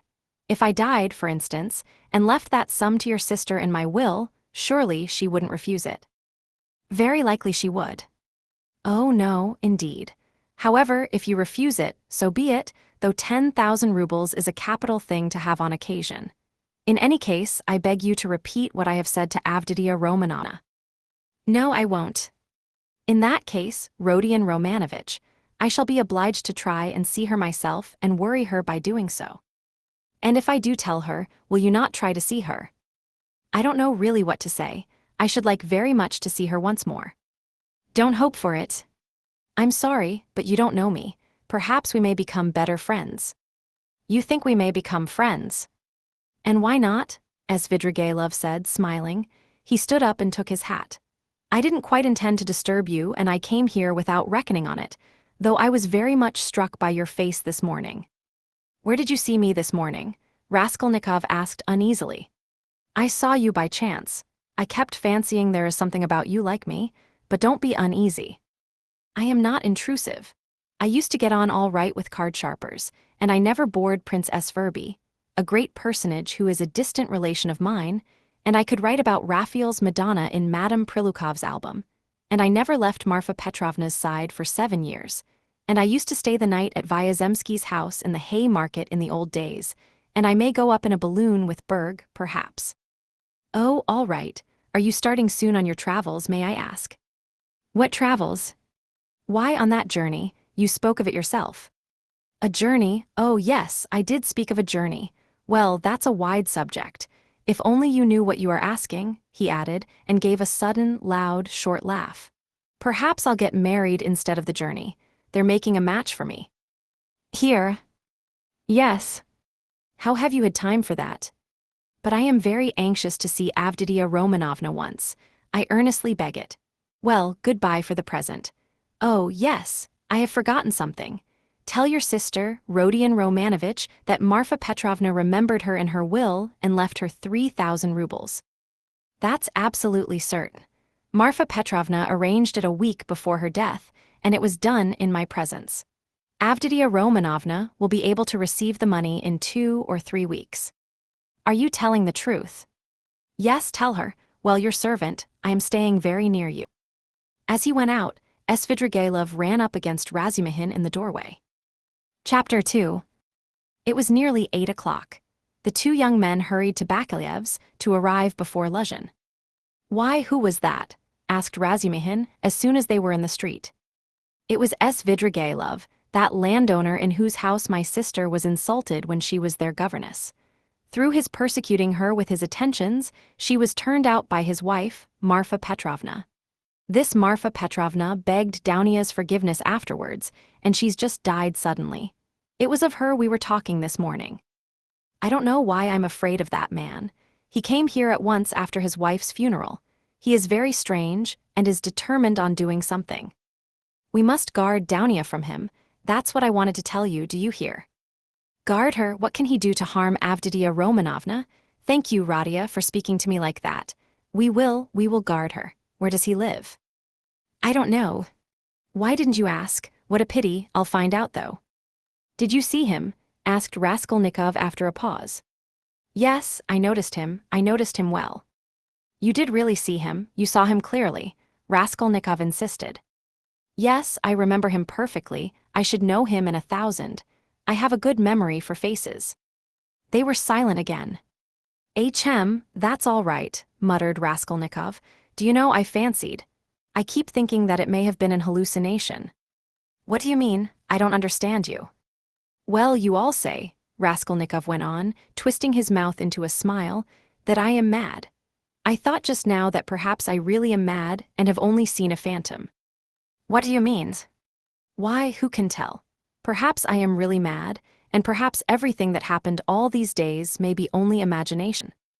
Ach, Radia, you have been upset again. But what did he say? What did he come for? Raskolnikov did not answer. Razumihin thought a minute. Now let me tell you my story, he began. I came to you, you were asleep. Then we had dinner and then I went to Porfiry's. Zametov was still with him. I tried to begin, but it was no use. I couldn't speak in the right way. They don't seem to understand and can't understand, but are not a bit ashamed. I drew Porfiry to the window and began talking to him, but it was still no use. He looked away and I looked away. At last, I shook my fist in his ugly face and told him as a cousin I'd brain him. He merely looked at me, I cursed and came away. That was all, it was very stupid. To Zametov I didn't say a word. But you see, I thought I'd made a mess of it, but as I went downstairs, a brilliant idea struck me. Why should we trouble? Of course if you were in any danger or anything, but why need you care? You needn't care a hang for them. We shall have a laugh at them afterwards, and if I were in your place, I'd mystify them more than ever. How ashamed they'll be afterwards. Hang them, we can thrash them afterwards, but let's laugh at them now. To be sure, answered Raskolnikov. But what will you say tomorrow? He thought to himself. Strange to say, till that moment it had never occurred to him to wonder what Razumihin would think when he knew. As he thought it, Raskolnikov looked at him. Razumihin's account of his visit to Porfiry had very little interest for him, so much had come and gone since then. In the corridor they came upon Luzhin. He had arrived punctually at 8, and was looking for the number, so that all three went in together without greeting or looking at one another. The young men walked in first, while Fyodor Petrovitch, for good manners, lingered a little in the passage, taking off his coat. Pulcheria Alexandrovna came forward at once to greet him in the doorway. Daunia was welcoming her brother. Fyodor Petrovitch walked in and quite amiably, though with redoubled dignity, bowed to the ladies. He looked, however, as though he were a little put out and could not yet recover himself. Pulcheria Alexandrovna, who seemed also a little embarrassed, hastened to make them all sit down at the round table where a samovar was boiling. Daunia and Luzhin were facing one another on opposite sides of the table. Razumihin and Raskolnikov were facing Pulcheria Alexandrovna. Razumihin was next to Luzhin, and Raskolnikov was beside his sister. A moment's silence followed. Fyodor Petrovitch deliberately drew out a cambric handkerchief reeking of scent and blew his nose with an air of a benevolent man who felt himself slighted, and was firmly resolved to insist on an explanation. In the passage, the idea had occurred to him to keep on his overcoat and walk away, and so give the two ladies a sharp and emphatic lesson and make them feel the gravity of the position. But he could not bring himself to do this. Besides, he could not endure uncertainty, and he wanted an explanation. If his request had been so openly disobeyed, there was something behind it, and in that case it was better to find it out beforehand. It rested with him to punish them, and there would always be time for that. I trust you had a favorable journey, he inquired officially of Pulcheria Alexandrovna. Oh, very, Fyodor Petrovitch. I am gratified to hear it, and Avditia Romanovna is not overfatigued either. I am young and strong, I don't get tired, but it was a great strain for mother, answered Daunia. That's unavoidable. Our national railways are of terrible length. Mother Russia, as they say, is a vast country. In spite of all my desire to do so, I was unable to meet you yesterday. But I trust all passed off without inconvenience. Oh no, Pyotr Petrovitch, it was all terribly disheartening. Pulcheria Alexandrovna hastened to declare with peculiar intonation. And if Dmitri Prokofitch had not been sent us, I really believe by God himself, we should have been utterly lost. Here he is, Dmitri Prokofitch Razumihin, she added, introducing him to Luzhin. I had the pleasure. Yesterday, muttered Pyotr Petrovitch with a hostile glance sidelong at Razumihin, then he scowled and was silent. Pyotr Petrovitch belonged to that class of persons, on the surface very polite in society, who make a great point of punctiliousness, but who, directly they are crossed in anything, are completely disconcerted, and become more like sacks of flour than elegant and lively men of society. Again, all was silent. Raskolnikov was obstinately mute. Avditia Romanovna was unwilling to open the conversation too soon. Razumihin had nothing to say, so Pulcheria Alexandrovna was anxious again. Marfa Petrovna is dead, have you heard? She began having recourse to her leading item of conversation. To be sure, I heard so.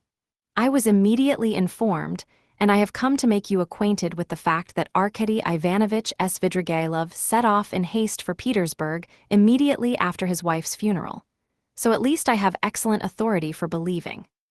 To Petersburg, here, Daunia asked in alarm and looked at her mother. Yes, indeed, and doubtless not without some design, having in view the rapidity of his departure and all the circumstances preceding it. Good heavens, won't he leave Daunia in peace even here? Cried Pulcheria Alexandrovna.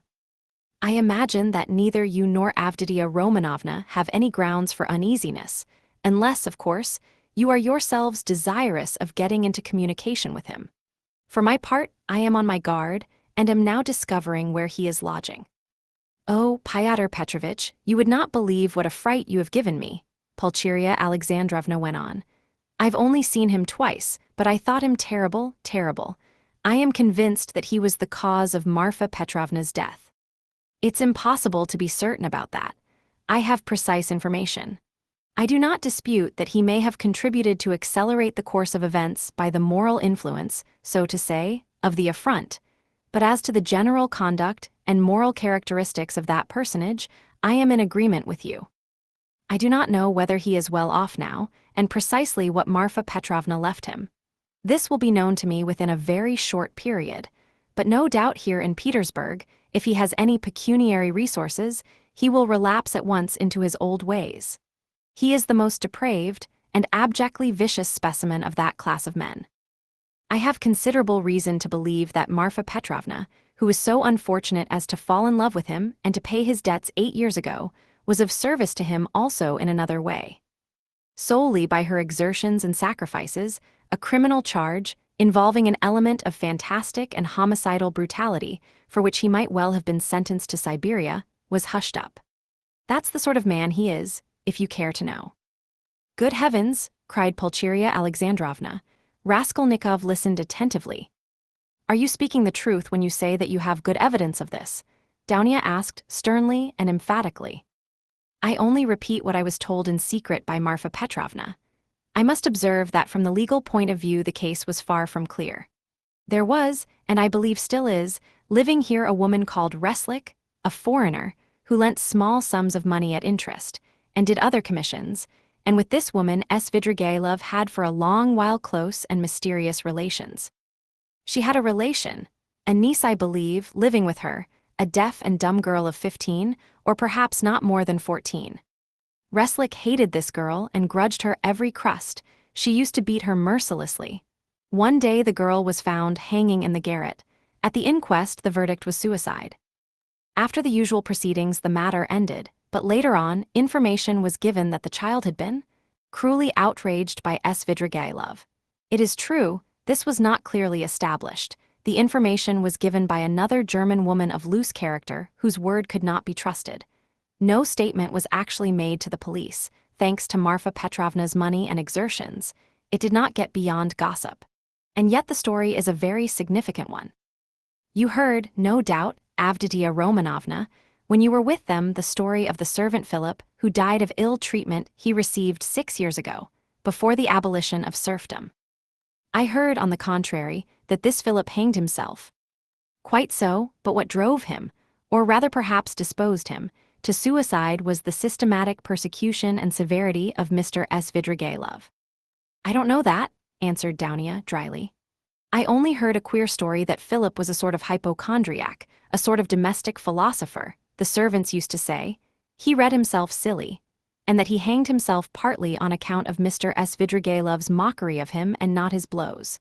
When I was there he behaved well to the servants, and they were actually fond of him, though they certainly did blame him for Philip's death. I perceive, Avditia Romanovna, that you seem disposed to undertake his defense all of a sudden, Luzhin observed, twisting his lips into an ambiguous smile. There's no doubt that he is an astute man, and insinuating where ladies are concerned, of which Marfa Petrovna, who has died so strangely, is a terrible instance. My only desire has been to be of service to you and your mother with my advice, in view of the renewed efforts which may certainly be anticipated from him. For my part, it's my firm conviction that he will end in a debtor's prison again. Marfa Petrovna had not the slightest intention of settling anything substantial on him, having regard for his children's interests, and, if she left him anything, it would only be the merest sufficiency, something insignificant and ephemeral, which would not last a year for a man of his habits. Pyotr Petrovitch, I beg you, said Dounia, say no more of Mr. Svidrigailov. It makes me miserable. He has just been to see me, said Raskolnikov, breaking his silence for the first time. There were exclamations from all, and they all turned to him. Even Pyotr Petrovitch was roused. An hour and a half ago he came in when I was asleep, waked me, and introduced himself, Raskolnikov continued. He was fairly cheerful and at ease, and quite hopes that we shall become friends. He is particularly anxious, by the way, Dounia, for an interview with you, at which he asked me to assist. He has a proposition to make to you, and he told me about it. He told me, too, that a week before her death Marfa Petrovna left you 3,000 rubles in her will, Dounia, and that you can receive the money very shortly. Thank God, cried Pulcheria Alexandrovna, crossing herself. Pray for her soul, Dounia. It's a fact, broke from Luzhin. Tell us what more, Dounia urged Raskolnikov. Then he said that he wasn't rich, and all the estate was left to his children, who are now with an aunt. Then that he was staying somewhere not far from me. But where? I don't know, I didn't ask. But what does he want to propose to Dounia? Cried Pulcheria Alexandrovna in a fright. Did he tell you? Yes. What was it? I'll tell you afterwards. Raskolnikov ceased speaking, and turned his attention to his tea. Pyotr Petrovitch looked at his watch. I am compelled to keep a business engagement, and so I shall not be in your way, he added with an air of some pique, and he began getting up. Don't go, Pyotr Petrovitch, said Dounia. You intended to spend the evening. Besides, you wrote yourself that you wanted to have an explanation with mother. Precisely so, Avditia Romanovna, Pyotr Petrovitch answered impressively, sitting down again, but still holding his hat. I certainly desired an explanation with you and your honored mother upon a very important point indeed. But as your brother cannot speak openly in my presence of some proposals of Mr. Svidrigailov, I too do not desire and am not able to speak openly, in the presence of others, of certain matters of the greatest gravity. Moreover, my most weighty and urgent request has been disregarded. Assuming an aggrieved air, Luzhin relapsed into dignified silence. Your request that my brother should not be present at our meeting was disregarded solely at my insistence, said Dounia. You wrote that you had been insulted by my brother. I think that this must be explained at once, and you must be reconciled. And if Rodion really has insulted you, then he should and will apologize. Pyotr Petrovitch took a stronger line. There are insults, Avditia Romanovna, which no goodwill can make us forget. There is a line in everything which it is dangerous to overstep, and when it has been overstepped, there is no return. That wasn't what I was speaking of exactly, Pyotr Petrovitch, Dounia interrupted with some impatience. Please understand that our whole future depends now on whether all this is explained and set right as soon as possible. I tell you frankly at the start that I cannot look at it in any other light, and if you have the least regard for me, all this business must be ended today, however hard that may be. I repeat that if my brother is to blame, he will ask your forgiveness." "I am surprised at your putting the question like that," said Rodion, getting more and more irritated. "Esteeming, and so to say, adoring you, I may at the same time, very well indeed, be able to dislike some member of your family. Though I lay claim to the happiness of your hand, I cannot accept duties incompatible with—" "Ah, don't be so ready to take offense, Fyodor Petrovitch," Dounia interrupted with feeling, "and be the sensible and generous man I have always considered and wish to consider you to be. I've given you a great promise, I am your betrothed. Trust me in this matter, and believe me, I shall be capable of judging impartially. My assuming the part of judge is as much a surprise for my brother as for you. When I insisted on his coming to our interview today after your letter, I told him nothing of what I meant to do. Understand that, if you are not reconciled, I must choose between you, it must be either you or he. That is how the question rests on your side and on his. I don't want to be mistaken in my choice, and I must not be. For your sake I must break off with my brother, for my brother's sake I must break off with you. I can find out for certain now whether he is a brother to me, and I want to know it. And of you, whether I am dear to you, whether you esteem me, whether you are the husband for me." "Avditia Romanovna," Rodion declared huffily, "your words are of too much consequence to me. I will say more, they are offensive in view of the position I have the honor to occupy in relation to you. To say nothing of your strange and offensive setting me on a level with an impertinent boy, you admit the possibility of breaking your promise to me. You say you or he, showing thereby of how little consequence I am in your eyes. I cannot let this pass considering the relationship and the obligations existing between us." "What?" cried Dounia, flushing. "I set your interest beside all that has hitherto been most precious in my life, what has made up the whole of my life, and here you are offended at my making too little account of you." Raskolnikov smiled sarcastically, Razumihin fidgeted, but Fyodor Petrovitch did not accept the reproof. On the contrary, at every word he became more persistent and irritable, as though he relished it. "Love for the future partner of your life, for your husband, ought to outweigh your love for your brother," he pronounced sententiously, "and in any case I cannot be put on the same level. Although I said so emphatically that I would not speak openly in your brother's presence, nevertheless, I intend now to ask your honored mother for a necessary explanation on a point of great importance closely affecting my dignity. Your son," he turned to Pulcheria Alexandrovna, "yesterday in the presence of Mr. Razsidkin, or, I think that's it. Excuse me, I have forgotten your surname." He bowed politely to Razumihin. "Insulted me by misrepresenting the idea I expressed to you in a private conversation, drinking coffee, that is, that marriage with a poor girl who has had experience of trouble is more advantageous from the conjugal point of view than with one who has lived in luxury, since it is more profitable for the moral character. Your son intentionally exaggerated the significance of my words and made them ridiculous, accusing me of malicious intentions, and, as far as I could see, relied upon your correspondence with him. I shall consider myself happy, Pulcheria Alexandrovna, if it is possible for you to convince me of an opposite conclusion, and thereby considerately reassure me. Kindly let me know in what terms precisely you repeated my words in your letter to Rodion Romanovich." "I don't remember," faltered Pulcheria Alexandrovna. "I repeated them as I understood them. I don't know how Rodia repeated them to you, perhaps he exaggerated." "He could not have exaggerated them, except at your instigation."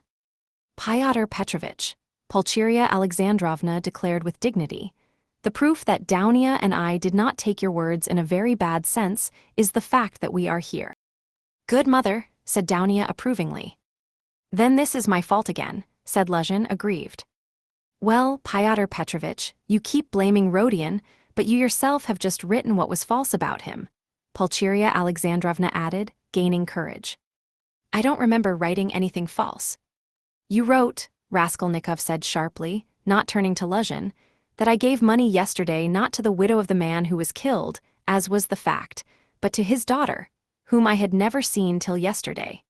You wrote this to make dissension between me and my family, and for that object added coarse expressions about the conduct of a girl whom you don't know.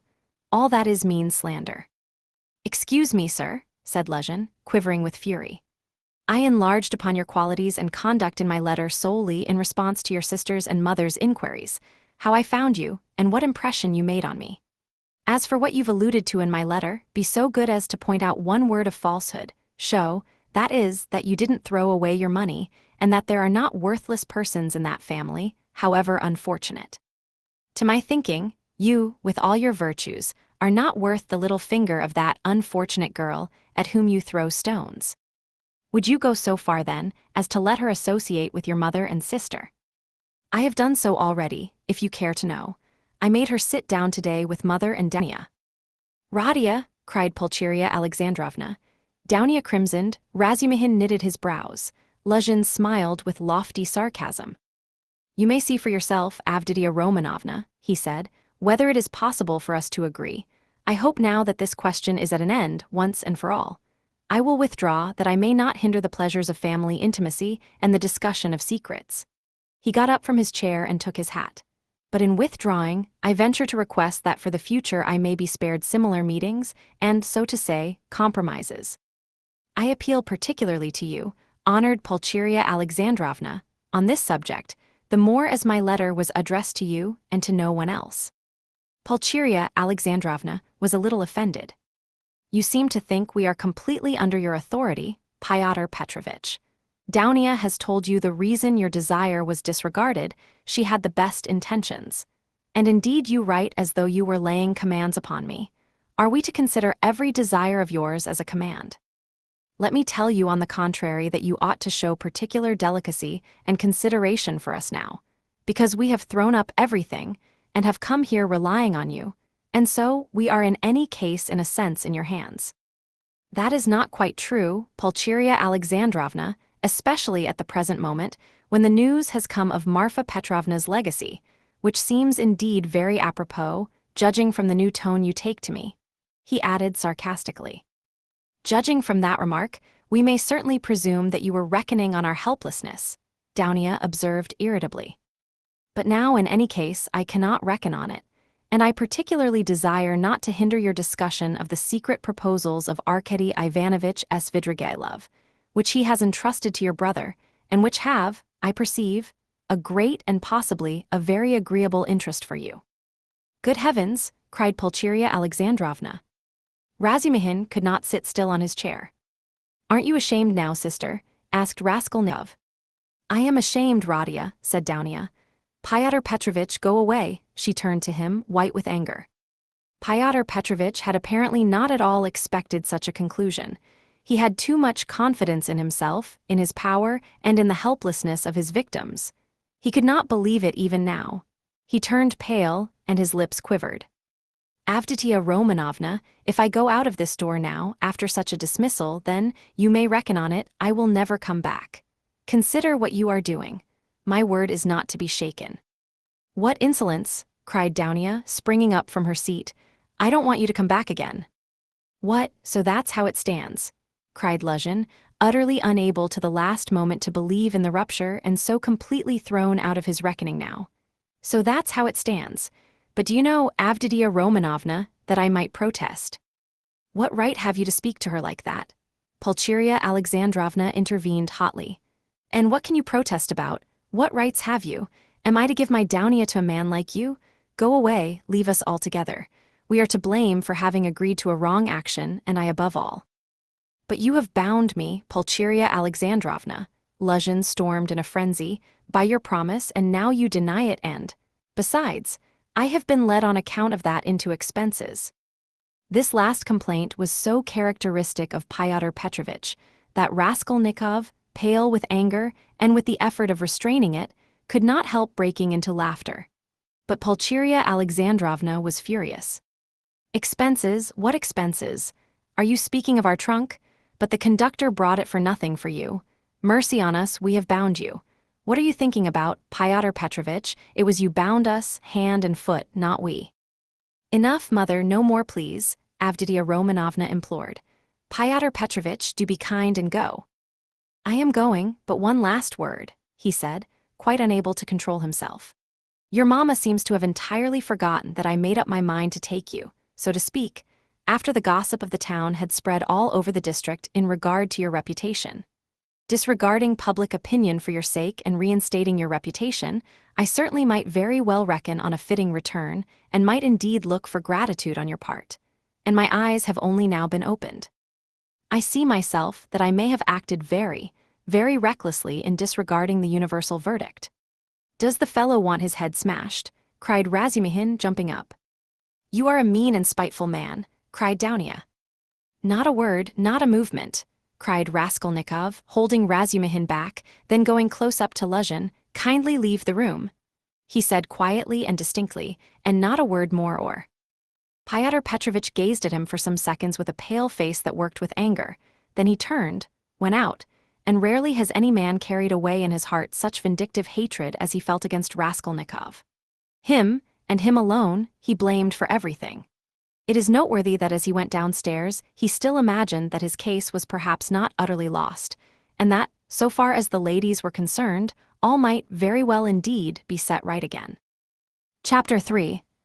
The fact was that up to the last moment he had never expected such an ending.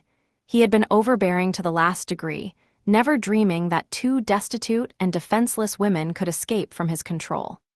This conviction was strengthened by his vanity and conceit, a conceit to the point of fatuity. Fyodor Petrovitch, who had made his way up from insignificance, was morbidly given to self-admiration, had the highest opinion of his intelligence and capacities, and sometimes even gloated in solitude over his image in the glass. But what he loved and valued above all was the money he had amassed by his labor, and by all sorts of devices. That money made him the equal of all who had been his superiors. When he had bitterly reminded Dounia that he had decided to take her in spite of evil report, Fyodor Petrovitch had spoken with perfect sincerity, and had indeed felt genuinely indignant at such black ingratitude.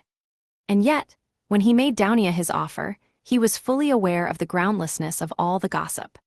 The story had been everywhere contradicted by Marfa Petrovna, and was by then disbelieved by all the townspeople, who were warm in Dounia's defense. And he would not have denied that he knew all that at the time. Yet he still thought highly of his own resolution in lifting Dounia to his level, and regarded it as something heroic. In speaking of it to Dounia, he had let out the secret feeling he cherished and admired, and he could not understand that others should fail to admire it too. He had called on Raskolnikov with the feelings of a benefactor who is about to reap the fruits of his good deeds and to hear agreeable flattery. And as he went downstairs now, he considered himself most undeservedly injured and unrecognized. Dounia was simply essential to him. To do without her was unthinkable. For many years he had had voluptuous dreams of marriage, but he had gone on waiting and amassing money. He brooded with relish in profound secret over the image of a girl, virtuous, poor, she must be poor. Very young, very pretty, of good birth and education, very timid, one who had suffered much and was completely humbled before him, one who would all her life look on him as her savior, worship him, admire him and only him. How many scenes, how many amorous episodes he had imagined on this seductive and playful theme when his work was over. And, behold, the dream of so many years was all but realized. The beauty and education of Avditia Romanovna had impressed him. Her helpless position had been a great allurement. In her he had found even more than he dreamed of. Here was a girl of pride, character, virtue, of education and breeding superior to his own. He felt that. And this creature would be slavishly grateful all her life for his heroic condescension, and would humble herself in the dust before him, and he would have absolute, unbounded power over her. Not long before, he had, too, after long reflection and hesitation, made an important change in his career, and was now entering on a wider circle of business. With this change, his cherished dreams of rising into a higher class of society seemed likely to be realized. He was, in fact, determined to try his fortune in Petersburg. He knew that women could do a very great deal. The fascination of a charming, virtuous, highly educated woman might make his way easier, might do wonders in attracting people to him, throwing an aureole round him, and now everything was in ruins. This sudden horrible rupture affected him like a clap of thunder. It was like a hideous joke, an absurdity. He had only been a tiny bit masterful, had not even time to speak out, had simply made a joke, been carried away, and it had ended so seriously. And of course, too, he did love Downia in his own way. He already possessed her in his dreams, and all at once. No, the next day, the very next day, it must all be set right, smoothed over, settled. Above all, he must crush that conceited milksop who was the cause of it all. With a sick feeling, he could not help recalling Razumihin too, but he soon reassured himself on that score, as though a fellow like that could be put on a level with him. The man he really dreaded in earnest was Svidrigailov. He had, in short, a great deal to attend to. "No, I am more to blame than anyone," said Downia, kissing and embracing her mother. "I was tempted by his money, but on my honor, brother, I had no idea he was such a base man. If I had seen through him before, nothing would have tempted me. Don't blame me, brother. God has delivered us, God has delivered us," Pulcheria Alexandrovna muttered, but half-consciously, as though scarcely able to realize what had happened. They were all relieved, and in 5 minutes they were laughing. Only now and then Downia turned white and frowned, remembering what had passed. Pulcheria Alexandrovna was surprised to find that she, too, was glad. She had only that morning thought rupture with Luzhin a terrible misfortune. Razumihin was delighted. He did not yet dare to express his joy fully, but he was in a fever of excitement, as though a ton-weight had fallen off his heart. Now, he had the right to devote his life to them, to serve them. Anything might happen now, but he felt afraid to think of further possibilities and dared not let his imagination range. But Raskolnikov sat still in the same place, almost sullen and indifferent. Though he had been the most insistent on getting rid of Luzhin, he seemed now the least concerned at what had happened. Downia could not help thinking that he was still angry with her, and Pulcheria Alexandrovna watched him timidly. "What did Svidrigailov say to you?" said Downia, approaching him. "Yes, yes," cried Pulcheria Alexandrovna. Raskolnikov raised his head.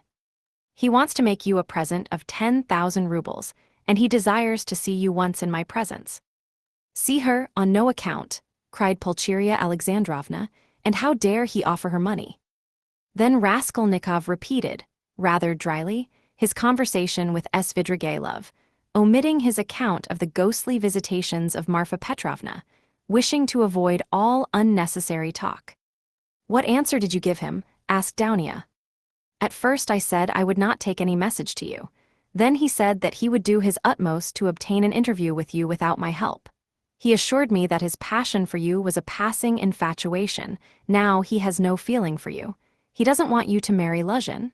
His talk was altogether rather muddled. "How do you explain him to yourself, Rodia? How did he strike you?" "I must confess I don't quite understand him. He offers you 10,000 and yet says he is not well off. He says he is going away, and in 10 minutes he forgets he has said it. Then he says he is going to be married and has already fixed on the girl. No doubt he has a motive, and probably a bad one. But it's odd that he should be so clumsy about it if he had any designs against you. Of course, I refused this money on your account, once for all. Altogether, I thought him very strange. One might almost think he was mad. But I may be mistaken, that may only be the part he assumes. The death of Marfa Petrovna seems to have made a great impression on him." "God rest her soul," exclaimed Pulcheria Alexandrovna. "I shall always, always pray for her. Where should we be now, Downia, without this 3,000? It's as though it had fallen from heaven. Why, Rodia, this morning we had only 3 rubles in our pocket, and Downia and I were just planning to pawn her watch, so as to avoid borrowing from that man until he offered help." Downia seemed strangely impressed by Svidrigailov's offer. She still stood meditating. "He has got some terrible plan," she said in a half-whisper to herself, almost shuddering. Raskolnikov noticed this disproportionate terror. "I fancy I shall have to see him more than once again," he said to Downia. "We will watch him, I will track him out," cried Razumihin vigorously. "I won't lose sight of him. Rodia has given me leave, he said to me himself just now. Take care of my sister. Will you give me leave too, Avditia Romanovna?" Downia smiled and held out her hand, but the look of anxiety did not leave her face. Pulcheria Alexandrovna gazed at her timidly, but the 3,000 rubles had obviously a soothing effect on her. A quarter of an hour later, they were all engaged in a lively conversation. Even Raskolnikov listened attentively for some time, though he did not talk. Razumihin was the speaker. And why? Why should you go away? He flowed on ecstatically. And what are you to do in a little town? The great thing is, you are all here together and you need one another. You do need one another, believe me. For a time, anyway. Take me into partnership, and I assure you we'll plan a capital enterprise. Listen, I'll explain it all in detail to you, the whole project. It all flashed into my head this morning before anything had happened. I tell you what, I have an uncle, I must introduce him to you, a most accommodating and respectable old man. This uncle has got a capital of 1,000 rubles, and he lives on his pension and has no need of that money. For the last 2 years, he has been bothering me to borrow it from him and pay him 6%. Interest. I know what that means, he simply wants to help me. Last year I had no need of it, but this year I resolved to borrow it as soon as he arrived. Then you lend me another 1,000 of your 3, and we have enough for a start, so we'll go into partnership, and what are we going to do? Then Razumihin began to unfold his project, and he explained at length that almost all our publishers and booksellers know nothing at all of what they are selling, and for that reason they are usually bad publishers, and that any decent publications pay as a rule and give a profit, sometimes a considerable one. Razumihin had indeed been dreaming of setting up as a publisher. For the last 2 years he had been working in publishers' offices, and knew 3 European languages well, though he had told Raskolnikov 6 days before that he was Schwach in German, with an object of persuading him to take half his translation and half the payment for it. He had told a lie then, and Raskolnikov knew he was lying. Why should we let our chance slip when we have one of the chief means of success, money of our own? Cried Razumihin warmly. Of course there will be a lot of work, but we will work, you, Avditia Romanovna, I, Rodion. You get a splendid profit on some books nowadays. And the great point of the business is that we shall know just what wants translating, and we shall be translating, publishing, learning all at once. I can be of use because I have experience.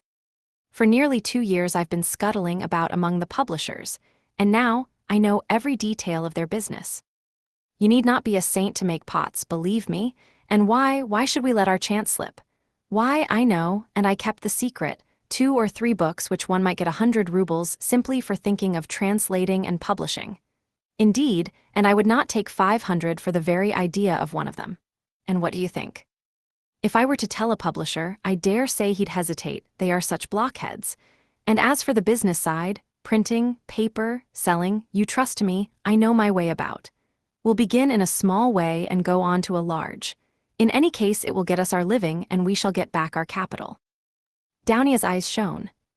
I like what you are saying, Dmitri Prokofitch, she said. I know nothing about it, of course, put in Pulcheria Alexandrovna. It may be a good idea, but again God knows.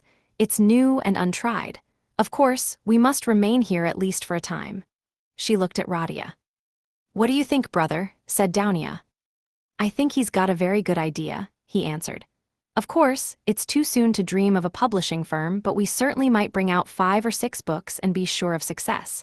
I know of one book myself which would be sure to go well, and as for his being able to manage it, there's no doubt about that either. He knows the business, but we can talk it over later. Hurrah, cried Razumihin. Now stay, there's a flat here in this house belonging to the same owner. It's a special flat apart, not communicating with these lodgings. It's furnished, rent moderate, 3 rooms. Suppose you take them to begin with. I'll pawn your watch tomorrow and bring you the money, and everything can be arranged then. You can all 3 live together, and Radia will be with you. But where are you off to, Radia? What, Radia, you're going already? Pulcheria Alexandrovna asked in dismay. At such a minute, cried Razumihin. Downia looked at her brother with incredulous wonder. He held his cap in his hand, he was preparing to leave them. One would think you were burying me or saying goodbye forever, he said somewhat oddly. He attempted to smile, but it did not turn out a smile. But who knows, perhaps it is the last time we shall see each other. He let slip accidentally. It was what he was thinking, and it somehow was uttered aloud. What is the matter with you? Cried his mother. Where are you going, Radia? Asked Downia rather strangely. Oh, I'm quite obliged to, he answered vaguely, as though hesitating what he would say. But there was a look of sharp determination in his white face. I meant to say, as I was coming here, I meant to tell you, mother, and you, Downia, that it would be better for us to part for a time. I feel ill, I am not at peace. I will come afterwards, I will come of myself. When it's possible, I remember you and love you. Leave me alone. I decided this even before. I'm absolutely resolved on it. Whatever may come to me, whether I come to ruin or not, I want to be alone. Forget me altogether, it's better. Don't inquire about me. When I can, I'll come of myself or I'll send for you. Perhaps it will all come back, but now if you love me, give me up. Else I shall begin to hate you, I feel it. Goodbye. Good God, cried Pulcheria Alexandrovna.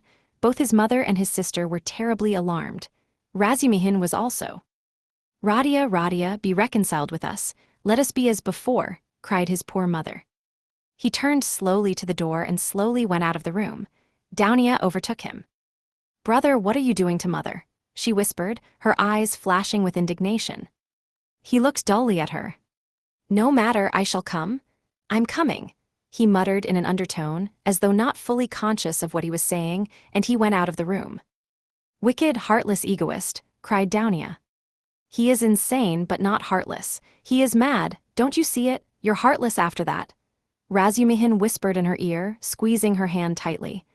I shall be back directly, he shouted to the horror-stricken mother, and he ran out of the room. Raskolnikov was waiting for him at the end of the passage. I knew you would run after me, he said. Go back to them, be with them. Be with them tomorrow and always. Perhaps I shall come, if I can, goodbye. And without holding out his hand, he walked away. But where are you going? What are you doing? What's the matter with you? How can you go on like this? Razumihin muttered at his wit's end. Raskolnikov stopped once more. Once for all, never ask me about anything.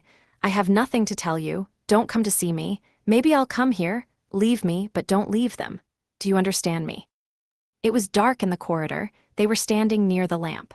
For a minute they were looking at one another in silence. Razumihin remembered that minute all his life.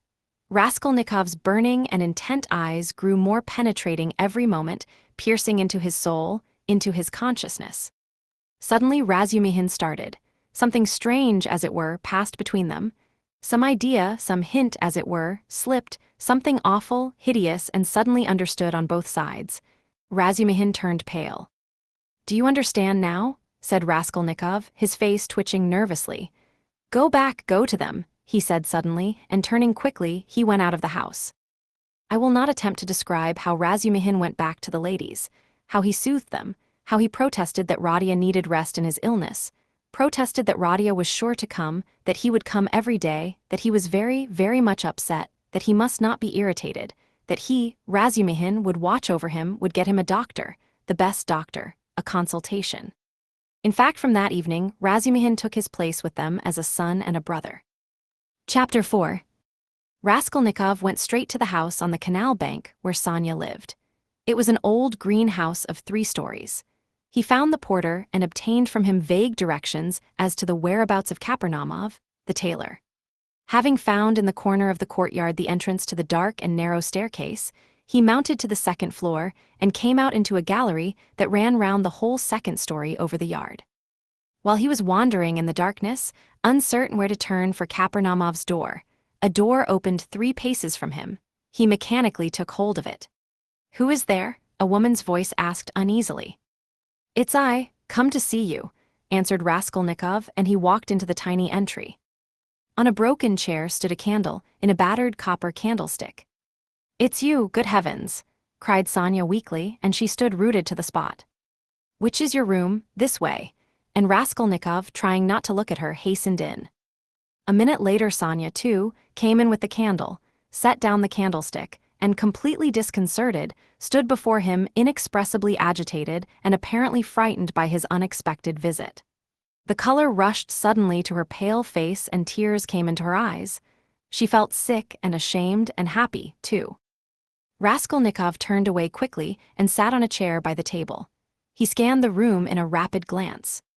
It was a large but exceedingly low-pitched room, the only one let by the Karamazovs, to whose rooms a closed door led in the wall on the left. In the opposite side on the right-hand wall was another door, always kept locked. That led to the next flat, which formed a separate lodging. Sonya's room looked like a barn. It was a very irregular quadrangle, and this gave it a grotesque appearance. A wall with 3 windows looking out onto the canal ran aslant so that one corner formed a very acute angle, and it was difficult to see in it without very strong light. The other corner was disproportionately obtuse. There was scarcely any furniture in the big room. In the corner on the right was a bedstead, beside it, nearest the door, a chair.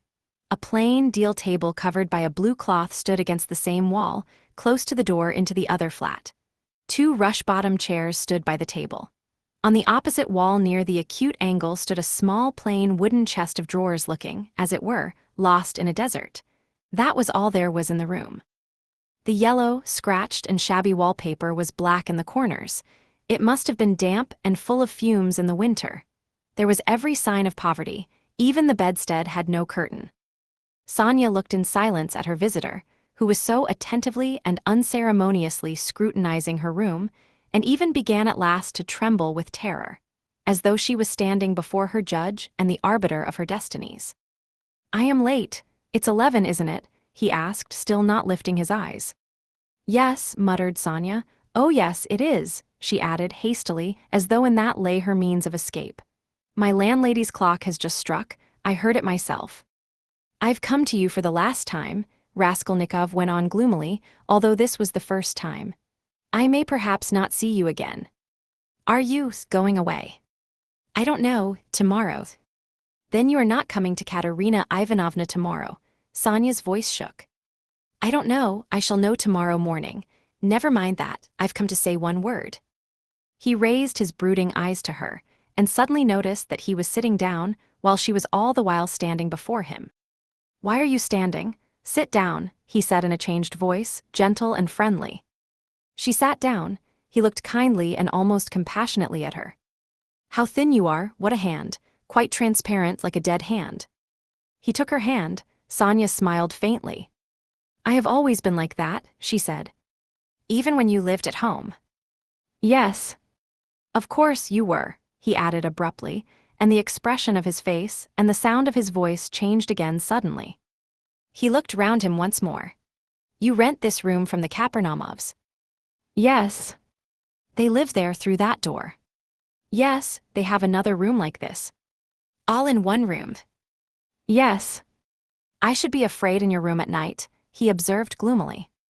"They are very good people, very kind," answered Sonia, who still seemed bewildered, "and all the furniture, everything is theirs.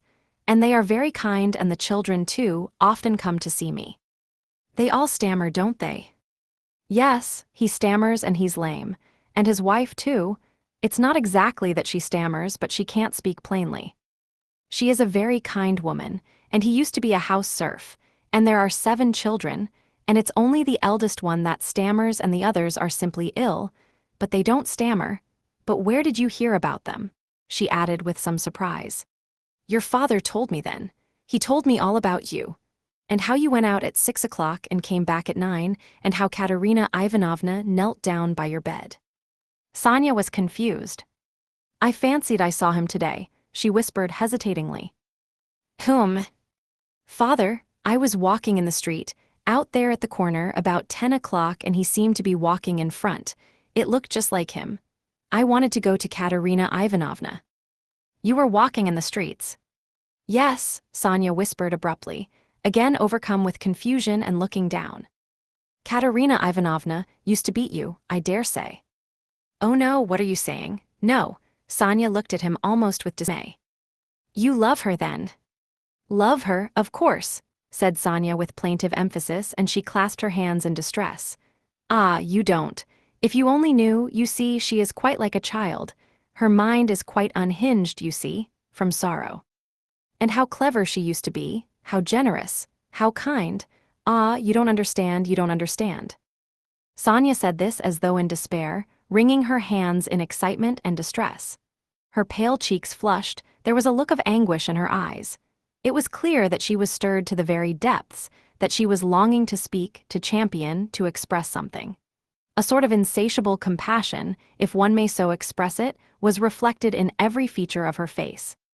"Beat me, how can you? Good heavens, beat me. And if she did beat me, what then? What of it? You know nothing about it. She is so unhappy. Ah, how unhappy and ill. She is seeking righteousness, she is pure. She has such faith that there must be righteousness everywhere and she expects it. And if you were to torture her, she wouldn't do wrong. She doesn't see that it's impossible for people to be righteous and she is angry at it. Like a child, like a child. She is good. And what will happen to you? Sonia looked at him inquiringly. They are left on your hands, you see. They were all on your hands before, though, and your father came to you to beg for drink.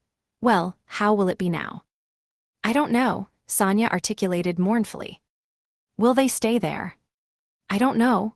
They are in debt for the lodging, but the landlady, I hear, said today that she wanted to get rid of them, and Katerina Ivanovna says that she won't stay another minute. How is it she is so bold? She relies upon you. Oh no, don't talk like that. We are one, we live like one. Sonia was agitated again and even angry, as though a canary or some other little bird were to be angry. And what could she do? What could she do? She persisted, getting hot and excited. And how she cried today, her mind is unhinged, haven't you noticed it? At 1 minute she is worrying like a child that everything should be right tomorrow, the lunch and all that. Then she is wringing her hands, spitting blood, weeping, and all at once she will begin knocking her head against the wall, in despair. Then she will be comforted again. She builds all her hopes on you. She says that you will help her now, and that she will borrow a little money somewhere and go to her native town with me, and set up a boarding school for the daughters of gentlemen, and take me to superintend it, and we will begin a new splendid life. And she kisses and hugs me, comforts me, and you know she has such faith in her fancies. One can't contradict her. And all the day long she has been washing, cleaning, mending. She dragged the wash tub into the room with her feeble hands and sank on the bed, gasping for breath. We went this morning to the shops to buy shoes for Polenka and Lida, for theirs are quite worn out. Only the money we'd reckoned wasn't enough, not nearly enough. And she picked out such dear little boots, for she has taste, you don't know. And there in the shop, she burst out crying before the shopmen because she hadn't enough. Ah, it was sad to see her. Well, after that I can understand your living like this, Raskolnikov said with a bitter smile. And aren't you sorry for them? Aren't you sorry? Sonia flew at him again.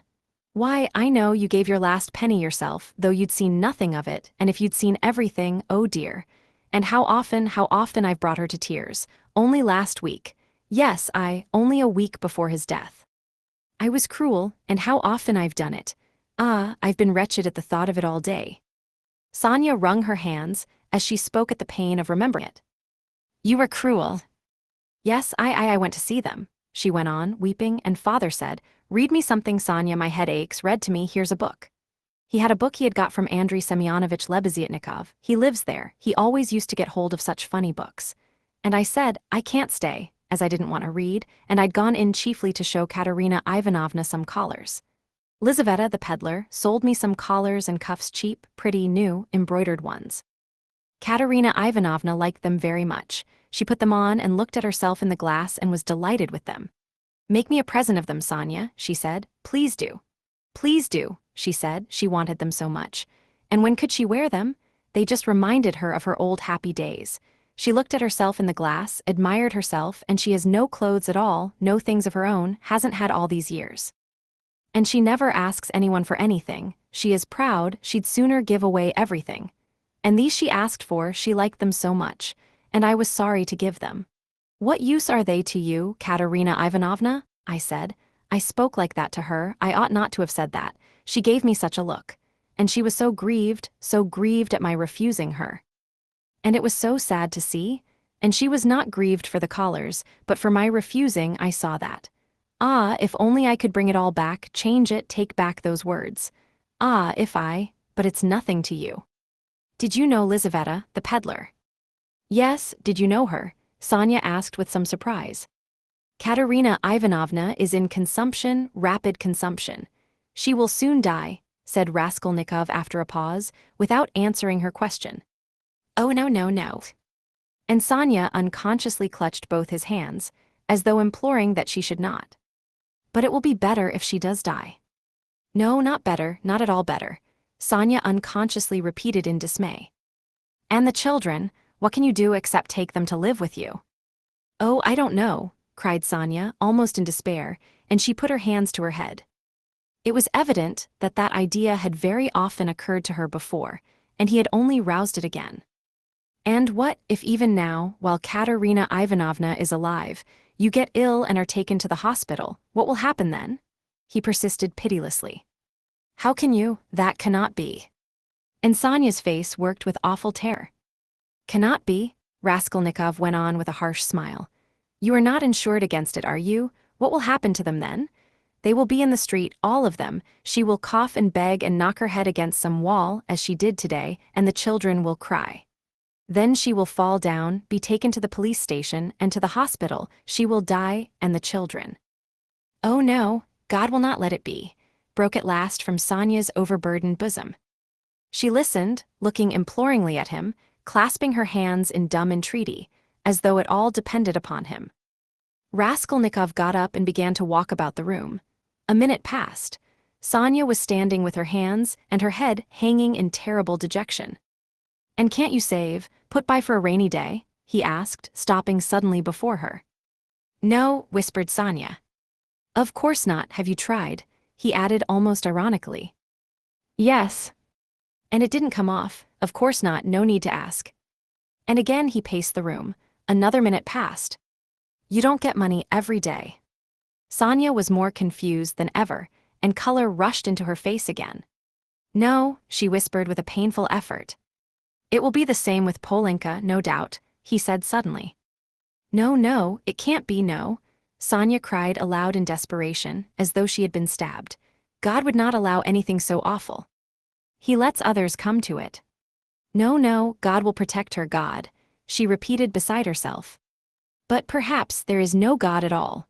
Raskolnikov answered with a sort of malignance, laughed and looked at her. Sonya's face suddenly changed. A tremor passed over it.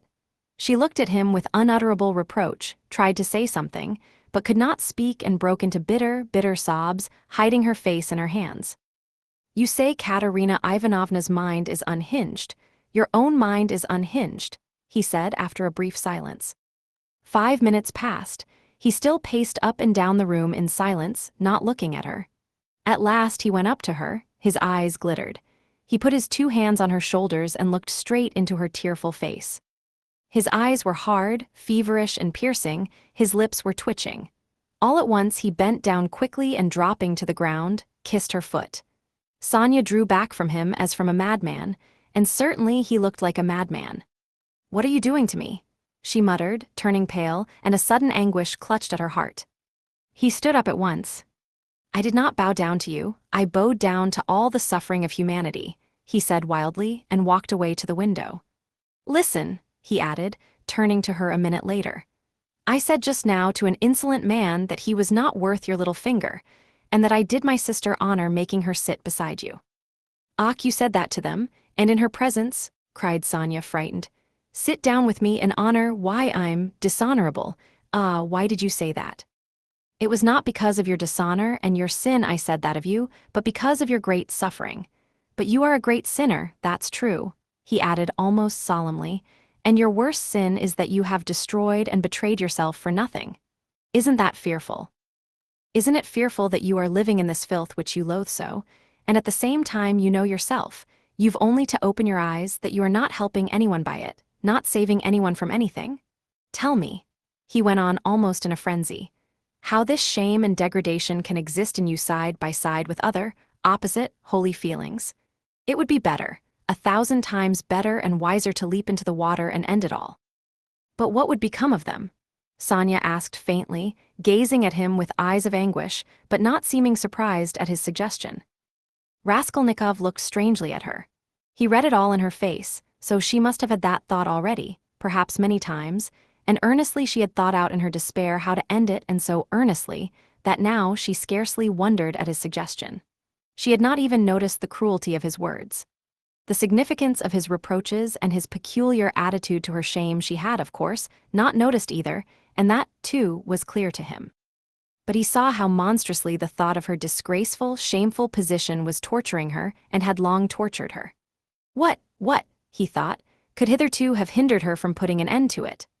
Only then he realized what those poor little orphan children and that pitiful half-crazy Katerina Ivanovna, knocking her head against the wall in her consumption, meant for Sonya. But nevertheless, it was clear to him again that with her character and the amount of education she had after all received, she could not in any case remain so. He was still confronted by the question, how could she have remained so long in that position without going out of her mind, since she could not bring herself to jump into the water? Of course he knew that Sonya's position was an exceptional case, though unhappily not unique and not infrequent indeed, but that very exceptionalness, her tinge of education, her previous life might, one would have thought, have killed her at the first step on that revolting path. What held her up? Surely not depravity. All that infamy had obviously only touched her mechanically, not one drop of real depravity had penetrated to her heart. He saw that. He saw through her as she stood before him. There are 3 ways before her, he thought, the canal, the madhouse, or, at last to sink into depravity which obscures the mind and turns the heart to stone. The last idea was the most revolting, but he was a skeptic. He was young, abstract, and therefore cruel, and so he could not help believing that the last end was the most likely. But can that be true? He cried to himself. Can that creature who has still preserved the purity of her spirit be consciously drawn at last into that sink of filth and iniquity? Can the process already have begun? Can it be that she has only been able to bear it till now, because vice has begun to be less loathsome to her? No, no, that cannot be, he cried, as Sonya had just before. No, what has kept her from the canal till now is the idea of sin and they, the children. And if she has not gone out of her mind, but who says she has not gone out of her mind? Is she in her senses? Can one talk, can one reason as she does? How can she sit on the edge of the abyss of loathsomeness into which she is slipping and refuse to listen when she is told of danger? Does she expect a miracle? No doubt she does. Doesn't that all mean madness? He stayed obstinately at that thought. He liked that explanation indeed better than any other. He began looking more intently at her. So you pray to God a great deal, Sonya? He asked her. Sonya did not speak. He stood beside her waiting for an answer. What should I be without God? She whispered rapidly, forcibly, glancing at him with suddenly flashing eyes and squeezing his hand. Ah, so that is it, he thought. And what does God do for you? He asked, probing her further. Sonya was silent a long while, as though she could not answer. Her weak chest kept heaving with emotion. Be silent, don't ask, you don't deserve, she cried suddenly, looking sternly and wrathfully at him. That's it, he repeated to himself. He does everything, she whispered quickly, looking down again. That's the way out, that's the explanation, he decided, scrutinizing her with eager curiosity with a new, strange, almost morbid feeling. He gazed at that pale, thin, irregular, angular little face, those soft blue eyes, which could flash with such fire, such stern energy, that little body still shaking with indignation and anger, and it all seemed to him more and more strange, almost impossible. She is a religious maniac, he repeated to himself. There was a book lying on the chest of drawers. He had noticed it every time he paced up and down the room. Now he took it up and looked at it. It was the New Testament in the Russian translation. It was bound in leather, old and worn. Where did you get that? He called to her across the room. She was still standing in the same place, 3 steps from the table. It was brought me, she answered, as it were unwillingly, not looking at him. Who brought it? Lizaveta, I asked her for it. Lizaveta, strange, he thought. Everything about Sonya seemed to him stranger and more wonderful every moment. He carried the book to the candle and began to turn over the pages. Where is the story of Lazarus? He asked suddenly. Sonya looked obstinately at the ground and would not answer. She was standing sideways to the table. Where is the raising of Lazarus? Find it for me, Sonya. She stole a glance at him. You are not looking in the right place. It's in the 4th Gospel, she whispered sternly, without looking at him. Find it and read it to me, he said. He sat down with his elbow on the table, leaned his head on his hand and looked away sullenly, prepared to listen. In 3 weeks' time they'll welcome me in the madhouse. I shall be there if I am not in a worse place, he muttered to himself. Sonya heard Raskolnikov's request distrustfully and moved hesitatingly to the table. She took the book, however. Haven't you read it? She asked, looking up at him across the table. Her voice became sterner and sterner.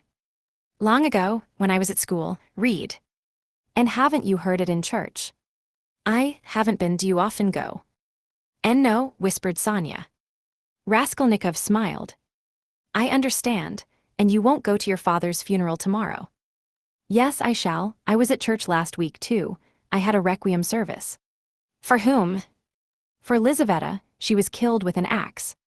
His nerves were more and more strained. His head began to go round. Were you friends with Lizaveta? Yes, she was good. She used to come, not often, she couldn't.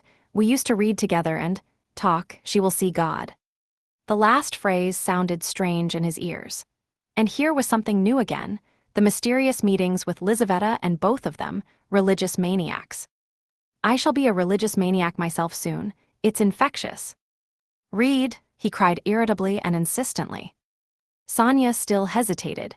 Her heart was throbbing. She hardly dared to read to him. He looked almost with exasperation at the unhappy lunatic. What for, you don't believe? She whispered softly and as it were breathlessly. Read, I want you to, he persisted. You used to read to Lizaveta. Sonya opened the book and found the place. Her hands were shaking, her voice failed her. Twice she tried to begin and could not bring out the first syllable. Now a certain man was sick named Lazarus of Bethany. She forced herself at last to read, but at the third word her voice broke like an overstrained string. There was a catch in her breath. Raskolnikov saw in part why Sonya could not bring herself to read to him, and the more he saw this, the more roughly and irritably he insisted on her doing so. He understood only too well how painful it was for her to betray and unveil all that was her own. He understood that these feelings really were her secret treasure, which she had kept perhaps for years, perhaps from childhood, while she lived with an unhappy father and a distracted stepmother crazed by grief, in the midst of starving children and unseemly abuse and reproaches. But at the same time, he knew now and knew for certain that, although it filled her with dread and suffering, yet she had a tormenting desire to read and to read to him that he might hear it, and to read now whatever might come of it. He read this in her eyes, he could see it in her intense emotion. She mastered herself, controlled the spasm in her throat, and went on reading the 11th chapter of St. John. She went on to the 19th verse. And many of the Jews came to Martha and Mary to comfort them concerning their brother. Then Martha, as soon as she heard that Jesus was coming, went and met him, but Mary sat still in the house. Then said Martha unto Jesus, Lord, if thou hadst been here, my brother had not died. But I know that even now whatsoever thou wilt ask of God, God will give it thee. Then she stopped again, with a shamefaced feeling that her voice would quiver and break again. Jesus said unto her, Thy brother shall rise again. Martha saith unto him, I know that he shall rise again in the resurrection, at the last day. Jesus said unto her, I am the resurrection and the life. He that believeth in me, though he were dead, yet shall he live. And whosoever liveth and believeth in me shall never die. Believest thou this? She saith unto him. And drawing a painful breath, Sonya read distinctly and forcibly, as though she were making a public confession of faith. Yea, Lord, I believe that thou art the Christ, the Son of God, which should come into the world. She stopped and looked up quickly at him, but controlling herself went on reading. Raskolnikov sat without moving, his elbows on the table and his eyes turned away. She read to the 32nd verse. Then when Mary was come where Jesus was and saw him, she fell down at his feet, saying unto him, Lord, if thou hadst been here, my brother had not died. When Jesus therefore saw her weeping, and the Jews also weeping which came with her, he groaned in the spirit and was troubled. And said, Where have ye laid him? They said unto him, Lord, come and see. Jesus wept. Then said the Jews, Behold how he loved him. And some of them said, Could not this man which opened the eyes of the blind have caused that even this man should not have died? Raskolnikov turned and looked at her with emotion. Yes, he had known it. She was trembling in a real physical fever. He had expected it. She was getting near the story of the greatest miracle, and a feeling of immense triumph came over her. Her voice rang out like a bell. Triumph and joy gave it power. The lines danced before her eyes, but she knew what she was reading by heart. At the last verse, could not this man which opened the eyes of the blind. Dropping her voice, she passionately reproduced the doubt, the reproach and censure of the blind, disbelieving Jews, who in another moment would fall at his feet as though struck by thunder, sobbing and believing. And he too, is blinded and unbelieving. He too will hear, he too will believe, yes, yes. At once now, was what she was dreaming, and she was quivering with happy anticipation. Jesus therefore again groaning in himself cometh to the grave. It was a cave, and a stone lay upon it. Jesus said, Take ye away the stone. Martha, the sister of him that was dead, saith unto him, Lord, by this time he stinketh, for he hath been dead 4 days. She laid emphasis on the word 4. Jesus saith unto her, Said I not unto thee that if thou wouldest believe, thou shouldest see the glory of God? Then they took away the stone from the place where the dead was laid. And Jesus lifted up his eyes and said, Father, I thank thee that thou hast heard me. And I knew that thou hearest me always. But because of the people which stand by I said it, that they may believe that thou hast sent me. And when he thus had spoken, he cried with a loud voice, Lazarus, come forth. And he that was dead came forth.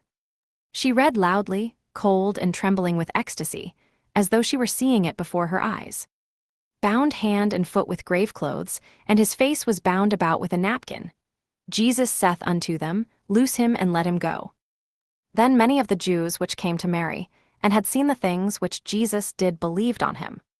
She could read no more, closed the book, and got up from her chair quickly. That is all about the raising of Lazarus, she whispered severely and abruptly, and turning away she stood motionless, not daring to raise her eyes to him. She still trembled feverishly. The candle end was flickering out in the battered candlestick, dimly lighting up in the poverty-stricken room the murderer and the harlot who had so strangely been reading together the eternal book. 5 minutes or more passed. I came to speak of something, Raskolnikov said aloud, frowning. He got up and went to Sonya. She lifted her eyes to him in silence. His face was particularly stern, and there was a sort of savage determination in it. I have abandoned my family today, he said. My mother and sister, I am not going to see them. I've broken with them completely. What for? Asked Sonya, amazed. Her recent meeting with his mother and sister had left a great impression which she could not analyze. She heard his news almost with horror. I have only you now, he added. Let us go together.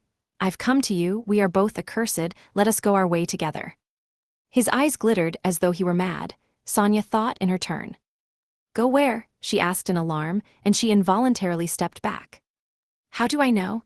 I only know it's the same road, I know that and nothing more. It's the same goal. She looked at him and understood nothing. She knew only that he was terribly, infinitely unhappy. No one of them will understand if you tell them, but I have understood. I need you, that is why I have come to you. I don't understand, whispered Sonya. You'll understand later. Haven't you done the same? You too have transgressed, have had the strength to transgress. You have laid hands on yourself, you have destroyed a life. Your own, it's all the same. You might have lived in spirit and understanding, but you'll end in the hay market. But you won't be able to stand it, and if you remain alone you'll go out of your mind like me. You are like a mad creature already, so we must go together on the same road. Let us go. What for? What's all this for? Said Sonya, strangely and violently agitated by his words. What for? Because you can't remain like this, that's why. You must look things straight in the face at last, and not weep like a child and cry that God won't allow it. What will happen if you should really be taken to the hospital tomorrow? She is mad and in consumption, she'll soon die, and the children. Do you mean to tell me Polenka won't come to grief? Haven't you seen children here at the street corners sent out by their mothers to beg? I've found out where those mothers live and in what surroundings. Children can't remain children there. At 7 the child is vicious and a thief. Yet children, are the image of Christ. Theirs is the kingdom of heaven. He bade us honor and love them. They are the humanity of the future. What's to be done? What's to be done? Repeated Sonya, weeping hysterically and wringing her hands. What's to be done? Break what must be broken once for all, that's all, and take the suffering on oneself. What you don't understand, you'll understand later. Freedom and power, and above all power. Over all trembling creation and all the ant-heap. That's the goal, remember that. That's my farewell message. Perhaps it's the last time I shall speak to you. If I don't come tomorrow, you'll hear of it all and then remember these words. And some day later on, in years to come, you'll understand perhaps what they meant. If I come tomorrow, I'll tell you who killed Lizaveta. Goodbye.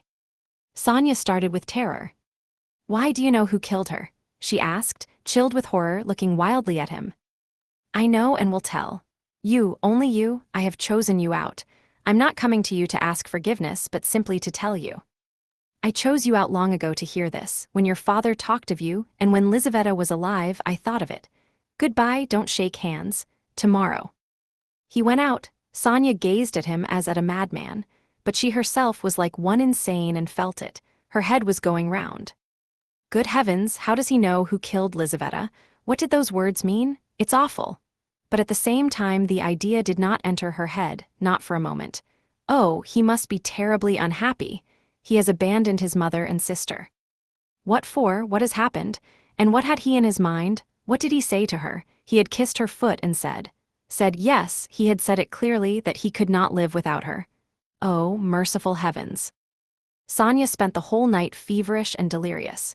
She jumped up from time to time, wept and wrung her hands, then sank again into feverish sleep and dreamt of Polenka, Katerina Ivanovna and Lizaveta, of reading the gospel and him with pale face, with burning eyes, kissing her feet, weeping. On the other side of the door on the right, which divided Sonia's room from Madame Reslick's flat, was a room which had long stood empty. A card was fixed on the gate, and a notice stuck in the windows over the canal advertising it to let. Sonia had long been accustomed to the rooms being uninhabited, but all that time Mr. Svidrigailov had been standing, listening at the door of the empty room. When Raskolnikov went out he stood still, thought a moment, went on tiptoe to his own room which adjoined the empty one, brought a chair and noiselessly carried it to the door that led to Sonia's room. The conversation had struck him as interesting and remarkable, and he had greatly enjoyed it. So much so that he brought a chair that he might not in the future, tomorrow, for instance, have to endure the inconvenience of standing a whole hour, but might listen in comfort. Chapter 5. When next morning at 11 o'clock punctually Raskolnikov went into the Department of the Investigation of Criminal Causes and sent his name in to Porfiry Petrovitch, he was surprised at being kept waiting so long. It was at least 10 minutes before he was summoned. He had expected that they would pounce upon him. But he stood in the waiting room, and people, who apparently had nothing to do with him, were continually passing to and fro before him. In the next room, which looked like an office, several clerks were sitting writing, and obviously they had no notion who or what Raskolnikov might be.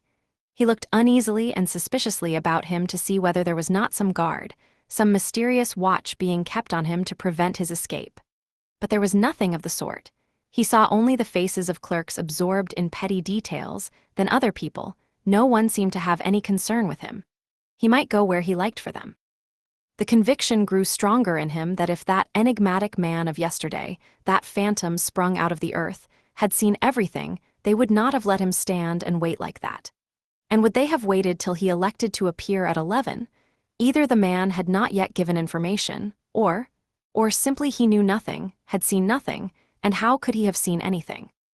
And so all that had happened to him the day before was again a phantom, exaggerated by his sick and overstrained imagination.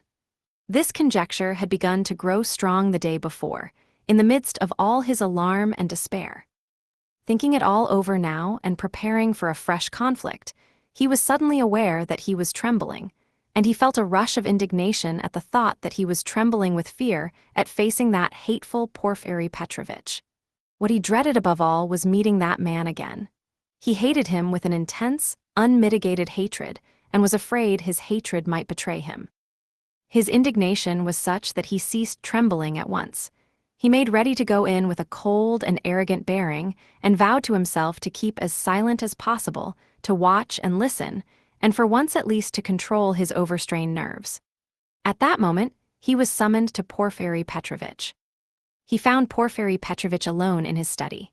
His study was a room neither large nor small, furnished with a large writing table that stood before a sofa, upholstered in checked material, a bureau, a bookcase in the corner, and several chairs, all government furniture, of polished yellow wood. In the further wall there was a closed door. Beyond it there were no doubt other rooms. On Raskolnikov's entrance Porfiry Petrovitch had at once closed the door by which he had come in, and they remained alone. He met his visitor with an apparently genial and good-tempered air, and it was only after a few minutes that Raskolnikov saw signs of a certain awkwardness in him, as though he had been thrown out of his reckoning or caught in something very secret. "Ah, my dear fellow, here you are, in our domain," began Porfiry, holding out both hands to him. "Come, sit down, old man, or perhaps you don't like to be called my dear fellow, an old man. Tout court, please don't think it too familiar. Here, on the sofa." Raskolnikov sat down, keeping his eyes fixed on him. In our domain, the apologies for familiarity, the French phrase tout court, were all characteristic signs. He held out both hands to me, but he did not give me one. He drew it back in time, struck him suspiciously.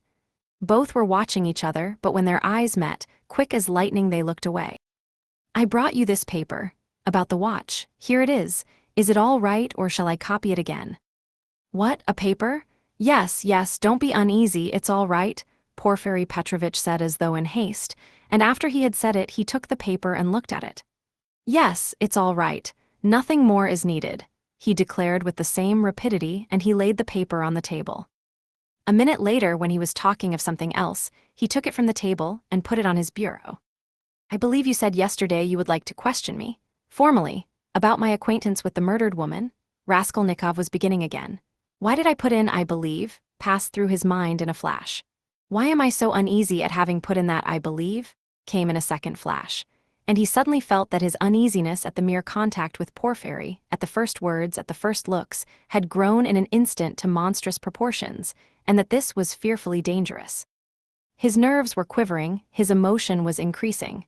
It's bad, I shall say too much again." "Yes, yes, yes. There's no hurry, muttered Porfiry Petrovitch, moving to and fro about the table without any apparent aim, as it were making dashes towards the window, the bureau and the table, at one moment avoiding Raskolnikov's suspicious glance, then again standing still and looking him straight in the face. His fat round little figure looked very strange, like a ball rolling from one side to the other and rebounding back. "We've plenty of time. Do you smoke? Have you your own? Here, a cigarette," he went on, offering his visitor a cigarette. "You know I am receiving you here, but my own quarters are through there, you know, my government quarters. But I am living outside for the time, I had to have some repairs done here. It's almost finished now. Government quarters, you know, are a capital thing. What do you think?" "Yes, a capital thing," answered Raskolnikov, looking at him almost ironically. A capital thing," repeated Porfiry Petrovitch, as though he had just thought of something quite different. "Yes, a capital thing," he almost shouted at last, suddenly staring at Raskolnikov and stopping short 2 steps from him. This stupid repetition was too incongruous in its ineptitude with the serious, brooding and enigmatic glance he turned upon his visitor. But this stirred Raskolnikov's spleen more than ever, and he could not resist an ironical and rather incautious challenge. "Tell me, please," he asked suddenly, looking almost insolently at him and taking a kind of pleasure in his own insolence.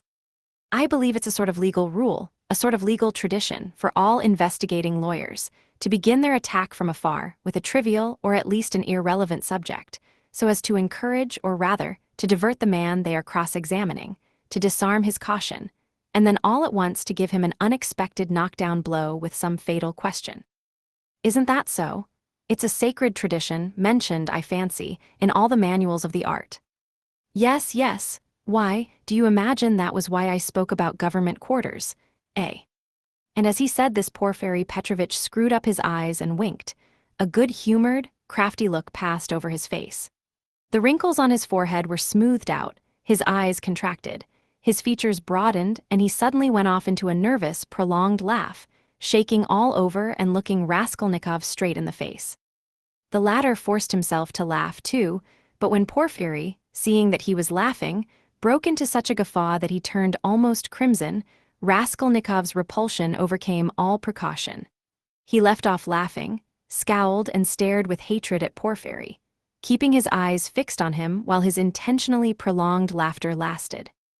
There was lack of precaution on both sides, however, for Porfiry Petrovitch seemed to be laughing in his visitor's face, and to be very little disturbed at the annoyance with which the visitor received it. The latter fact was very significant in Raskolnikov's eyes. He saw that Porfiry Petrovitch had not been embarrassed just before either, but that he, Raskolnikov, had perhaps fallen into a trap, that there must be something, some motive here unknown to him, that, perhaps, everything was in readiness and in another moment would break upon him. He went straight to the point at once, rose from his seat and took his cap. "Porfiry Petrovitch," he began resolutely, though with considerable irritation, "yesterday you expressed a desire that I should come to you for some inquiries." He laid special stress on the word inquiries. "I have come, and if you have anything to ask me, ask it, and if not, allow me to withdraw. I have no time to spare. I have to be at the funeral of that man who was run over, of whom you know also," he added, feeling angry at once at having made this addition and more irritated at his anger. "I am sick of it all, do you hear? And have long been. It's partly what made me ill. In short," he shouted, feeling that the phrase about his illness was still more out of place, "in short, kindly examine me or let me go at once. And if you must examine me, do so in the proper form. I will not allow you to do so otherwise, and so meanwhile, goodbye, as we have evidently nothing to keep us now." "Good heavens, what do you mean? What shall I question you about?" cackled Porfiry Petrovitch with a change of tone, instantly leaving off laughing. "Please don't disturb yourself." He began fidgeting from place to place and fussily making Raskolnikov sit down. There's no hurry, it's all nonsense. Oh no, I'm very glad you've come to see me at last. I look upon you simply as a visitor. And as for my confounded laughter, please excuse it, Rodion Romanovitch. Rodion Romanovitch. That is your name. It's my nerves, you tickled me so with your witty observation. I assure you, sometimes I shake with laughter like an India rubber ball for half an hour at a time. I'm often afraid of an attack of paralysis. Do sit down, please do, or I shall think you are angry." Raskolnikov did not speak. He listened, watching him, still frowning angrily. He did sit down, but still held his cap. "I must tell you one thing about myself, my dear Rodion Romanovitch," Porfiry Petrovitch continued, moving about the room and again avoiding his visitor's eyes. "You see, I'm a bachelor, a man of no consequence and not used to society. Besides, I have nothing before me, I'm set, I'm running to seed and have you noticed, Rodion Romanovitch, that in our Petersburg circles, if two clever men meet who are not intimate, but respect each other like you and me, it takes them half an hour before they can find a subject for conversation. They are dumb, they sit opposite each other and feel awkward. Everyone has subjects of conversation, ladies for instance. People in high society always have their subjects of conversation, say de rigueur, but people of the middle sort like us, thinking people that is, are always tongue-tied and awkward. What is the reason of it? Whether it is the lack of public interest, or whether it is we are so honest we don't want to deceive one another, I don't know. What do you think? Do put down your cap, it looks as if you were just going, it makes me uncomfortable. I am so delighted. Raskolnikov put down his cap, and continued listening in silence with a serious frowning face to the vague and empty chatter of Porfiry Petrovitch. Does he really want to distract my attention with his silly babble? "I can't offer you coffee here, but why not spend 5 minutes with a friend?" Porfiry pattered on, "and you know all these official duties. Please don't mind my running up and down, excuse it, my dear fellow, I am very much afraid of offending you, but exercise is absolutely indispensable for me. I'm always sitting and so glad to be moving about for 5 minutes. I suffer from my sedentary life. I always intend to join a gymnasium.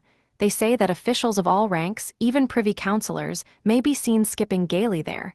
There you have it, modern science. Yes, yes. But as for my duties here, inquiries and all such formalities, you mentioned inquiries yourself just now. I assure you these interrogations are sometimes more embarrassing for the interrogator than for the interrogated. You made the observation yourself just now very aptly and wittily." Raskolnikov had made no observation of the kind. One gets into a muddle, a regular muddle. One keeps harping on the same note like a drum. There is to be a reform and we shall be called by a different name, at least, he. And as for our legal tradition, as you so wittily called it, I thoroughly agree with you. Every prisoner on trial, even the rudest peasant, knows that they begin by disarming him with irrelevant questions, as you so happily put it, and then deal him a knockdown blow, he. Your felicitous comparison, he. So you really imagine that I meant by government quarters? You are an ironical person. Come, I won't go on. Ah, by the way, yes. One word leads to another. You spoke of formality just now, apropos of the inquiry, but what's the use of formality? In many cases, it's nonsense. Sometimes one has a friendly chat and gets a good deal more out of it. One can always fall back on formality, allow me to assure you. And after all, what does it amount to? An examining lawyer cannot be bounded by formality at every step. The work of investigation is, so to speak, a free art in its own way, Porfiry Petrovitch took breath a moment. He had simply babbled on, uttering empty phrases, letting slip a few enigmatic words, and again reverting to incoherence. He was almost running about the room, moving his fat little legs quicker and quicker, looking at the ground, with his right hand behind his back, while with his left making gesticulations that were extraordinarily incongruous with his words. Raskolnikov suddenly noticed that as he ran about the room, he seemed twice to stop for a moment near the door, as though he were listening. Is he expecting anything? You are certainly quite right about it, Porfiry began gaily, looking with extraordinary simplicity at Raskolnikov, which startled him and instantly put him on his guard. Certainly quite right in laughing so wittily at our legal forms, Some of these elaborate psychological methods are exceedingly ridiculous and perhaps useless if one adheres too closely to the forms. Yes, I am talking of forms again. Well, if I recognize, or more strictly speaking, if I suspect someone or other to be a criminal in any case entrusted to me. You're reading for the law, of course, Rodion Romanovich. Yes, I was. Well, then it is a precedent for you for the future, though don't suppose I should venture to instruct you after the articles you publish about crime. No, I simply make bold to state it by way of fact. If I took this man or that for a criminal, why, I ask, should I worry him prematurely, even though I had evidence against him? In one case I may be bound, for instance, to arrest a man at once, but another may be in quite a different position, so why shouldn't I let him walk about the town a bit? But I see you don't quite understand, so I'll give you a clearer example. If I put him in prison too soon, I may very likely give him, so to speak, moral support. You're laughing. Raskolnikov had no idea of laughing. He was sitting with compressed lips, his feverish eyes fixed on Porfiry Petrovitch's. Yet that is the case with some types especially, for men are so different. You say evidence. Well, there may be evidence, but evidence, can generally be taken two ways. I am an examining lawyer and a weak man, I confess it. I should like to make a proof, so to say, mathematically clear. I should like to make a chain of evidence such as twice two are four. It ought to be a direct, irrefutable proof. And if I shut him up too soon, even though I might be convinced he was the man, I should very likely be depriving myself of the means of getting further evidence against him. And how? By giving him, so to speak, a definite position, I shall put him out of suspense and set his mind at rest, so that he will retreat into his shell. They say that at Sevastopol, soon after Alma, the clever people were in a terrible fright that the enemy would attack openly and take Sevastopol at once. But when they saw that the enemy preferred a regular siege, they were delighted, I am told and reassured, for the thing would drag on for 2 months at least. You're laughing, you don't believe me again? Of course, you're right, too. You're right. These are special cases, I admit. But you must observe this, my dear Rodion Romanovich. The general case, the case for which all legal forms and rules are intended, for which they are calculated and laid down in books, does not exist at all. For the reason that every case, every crime, for instance, so soon as it actually occurs, at once becomes a thoroughly special case, and sometimes a case unlike any that's gone before. Very comic cases of that sort sometimes occur. If I leave one man quite alone, if I don't touch him and don't worry him, but let him know or at least suspect every moment that I know all about it and am watching him day and night, and if he is in continual suspicion and terror, he'll be bound to lose his head. He'll come of himself, or maybe do something which will make it as plain as twice two are four. It's delightful. It may be so with a simple peasant, but with one of our sort, an intelligent man cultivated on a certain side, it's a dead certainty. For, my dear fellow, it's a very important matter to know on what side a man is cultivated. And then there are nerves, you have overlooked them. Why, they are all sick, nervous, and irritable. And then how they all suffer from spleen, that I assure you is a regular gold mine for us. And it's no anxiety to me, his running about the town free. Let him walk about for a bit. I know well enough that I've caught him and that he won't escape me. Where could he escape to, he? Abroad, perhaps. A Pole will escape abroad, but not here, especially as I am watching and have taken measures. Will he escape into the depths of the country, perhaps? But you know, peasants live there, real rude Russian peasants. A modern cultivated man would prefer prison to living with such strangers as our peasants. But that's all nonsense and on the surface. It's not merely that he has nowhere to run to, he is psychologically unable to escape me. What an expression. Through a law of nature he can't escape me if he had anywhere to go. Have you seen a butterfly round a candle? That's how he will keep circling and circling round me. Freedom will lose its attractions. He'll begin to brood, he'll weave a tangle round himself, he'll worry himself to death. What's more, he will provide me with a mathematical proof, if I only give him long enough interval. And he'll keep circling round me, getting nearer and then, flop. He'll fly straight into my mouth and I'll swallow him, and that will be very amusing, You don't believe me. Raskolnikov made no reply. He sat pale and motionless, still gazing with the same intensity into Porfiry's face. It's a lesson, he thought, turning cold. This is beyond the cat playing with a mouse, like yesterday. He can't be showing off his power with no motive, prompting me. He is far too clever for that. He must have another object. What is it?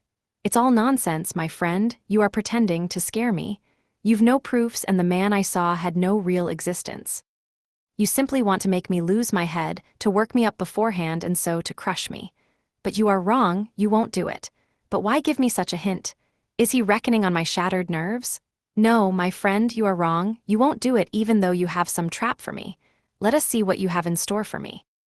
And he braced himself to face a terrible and unknown ordeal. At times he longed to fall on Porfiry and strangle him. This anger was what he dreaded from the beginning. He felt that his parched lips were flecked with foam, his heart was throbbing. But he was still determined not to speak till the right moment. He realized that this was the best policy in his position, because instead of saying too much he would be irritating his enemy by his silence and provoking him into speaking too freely. Anyhow, this was what he hoped for. No, I see you don't believe me. You think I am playing a harmless joke on you. Porfiry began again, getting more and more lively, chuckling at every instant and again pacing round the room. And to be sure you're right. God has given me a figure that can awaken none but comic ideas in other people, a buffoon.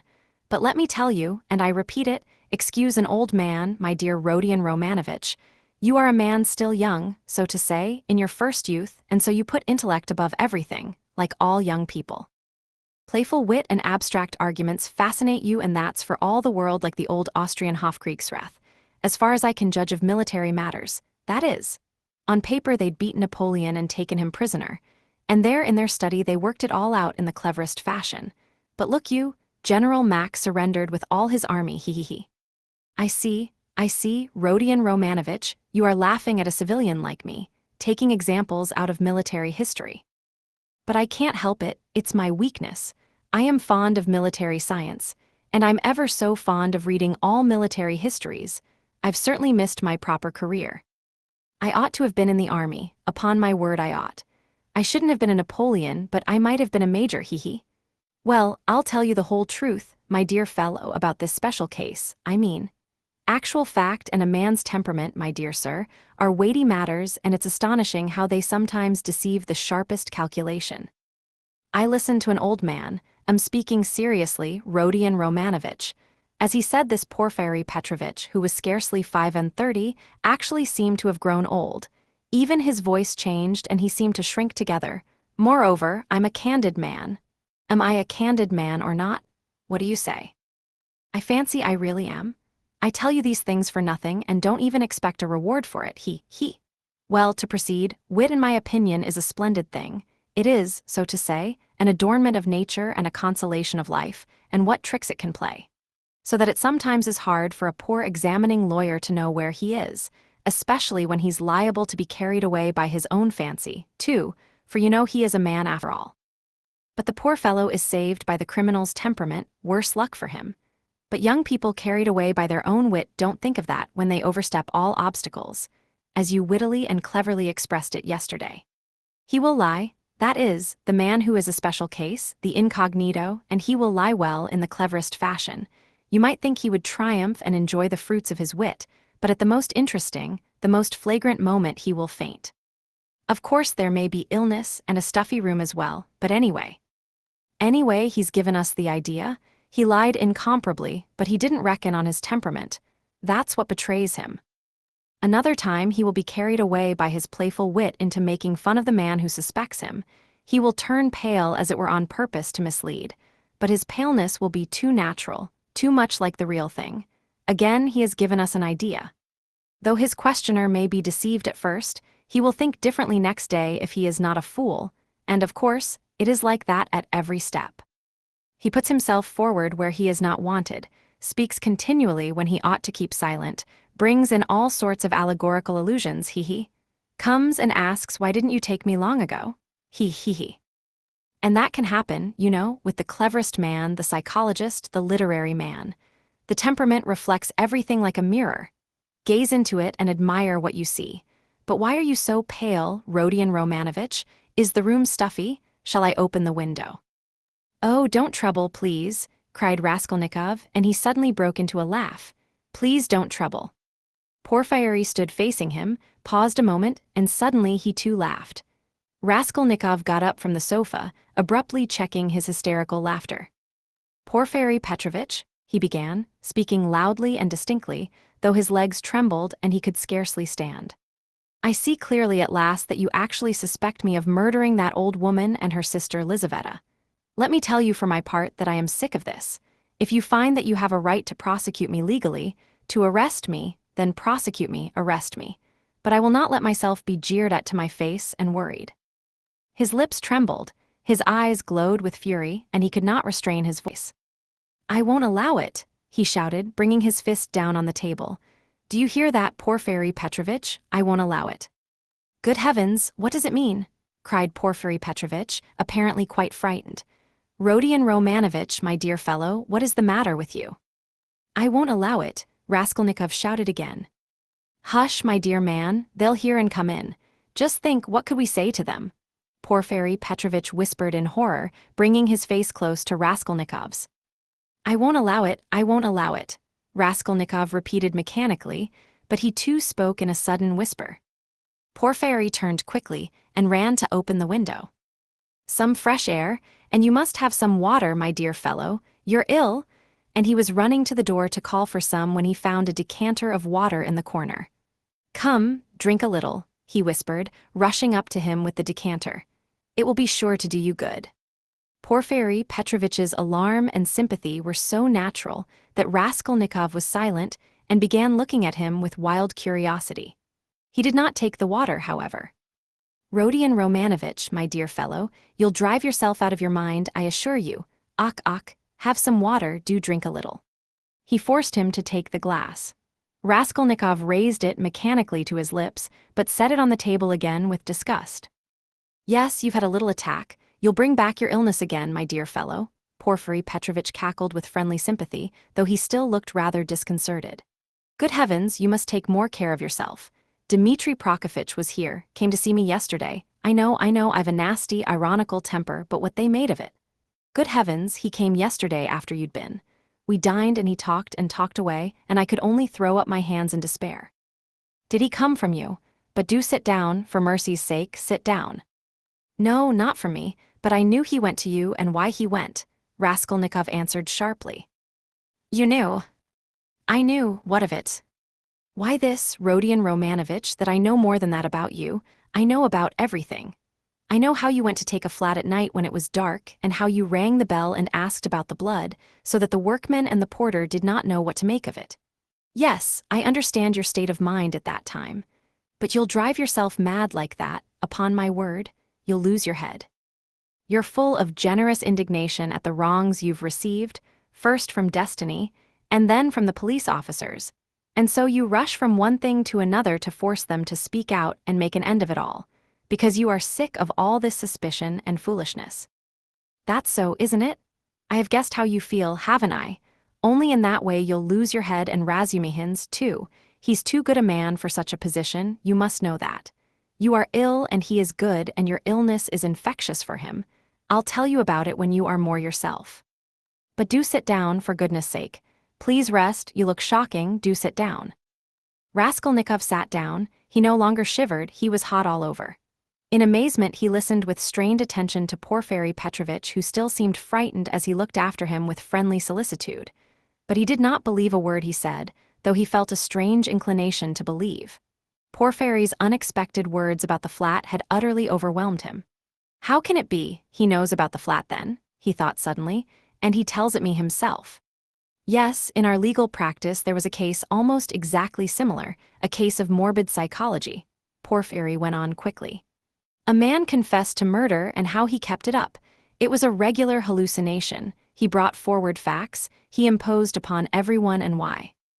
He had been partly, but only partly, unintentionally the cause of a murder, and when he knew that he had given the murderers the opportunity, he sank into dejection. It got on his mind and turned his brain. He began imagining things, and he persuaded himself that he was the murderer. But at last the High Court of Appeal went into it, and the poor fellow was acquitted and put under proper care. Thanks to the Court of Appeal? Tut tut tut. Why, my dear fellow, you may drive yourself into delirium if you have the impulse to work upon your nerves, to go ringing bells at night and asking about blood. I've studied all this morbid psychology in my practice. A man is sometimes tempted to jump out of a window or from a belfry. Just the same with bell ringing. It's all illness, Rodion Romanovich. You have begun to neglect your illness. You should consult an experienced doctor. What's the good of that, fat fellow? You are lightheaded. You were delirious when you did all this. For a moment, Raskolnikov felt everything going round. Is it possible, flashed through his mind, that he is still lying? He can't be. He rejected that idea, feeling to what a degree of fury it might drive him, feeling that that fury might drive him mad. I was not delirious. I knew what I was doing, he cried, straining every faculty to penetrate Porfiry's game. I was quite myself, do you hear? Yes, I hear and understand. You said yesterday you were not delirious, you were particularly emphatic about it. I understand all you can tell me. Ach, listen, Rodion Romanovich, my dear fellow. If you were actually a criminal, or were somehow mixed up in this damnable business, would you insist that you were not delirious but in full possession of your faculties? And so emphatically and persistently, would it be possible, quite impossible to my thinking, if you had anything on your conscience, you certainly ought to insist that you were delirious. That's so, isn't it? There was a note of slyness in this inquiry. Raskolnikov drew back on the sofa as Porfiry bent over him and stared in silent perplexity at him. Another thing about Razumihin, you certainly ought to have said that he came of his own accord, to have concealed your part in it. But you don't conceal it. You lay stress on his coming at your instigation. Raskolnikov had not done so. A chill went down his back. You keep telling lies, he said slowly and weakly, twisting his lips into a sickly smile. You are trying again to show that you know all my game, that you know all I shall say beforehand, he said, conscious himself that he was not weighing his words as he ought. You want to frighten me? Or you are simply laughing at me? He still stared at him as he said this, and again, there was a light of intense hatred in his eyes. You keep lying, he said. You know perfectly well that the best policy for the criminal is to tell the truth as nearly as possible, to conceal as little as possible. I don't believe you. What a wily person you are, Porfiry tittered. There's no catching you, you've a perfect monomania. So you don't believe me? But still you do believe me, you believe a quarter. I'll soon make you believe the whole, because I have a sincere liking for you and genuinely wish you good. Raskolnikov's lips trembled. Yes, I do, went on Porfiry, touching Raskolnikov's arm genially. You must take care of your illness. Besides, your mother and sister are here now, you must think of them. You must soothe and comfort them, and you do nothing but frighten them. What has that to do with you? How do you know it? What concern is it of yours? You are keeping watch on me and want to let me know it. Good heavens, why, I learned it all from you yourself. You don't notice that in your excitement you tell me and others everything. From Razumihin, too, I learned a number of interesting details yesterday. No, you interrupted me, but I must tell you that, for all your wit, your suspiciousness makes you lose the common-sense view of things. To return to bell ringing, for instance.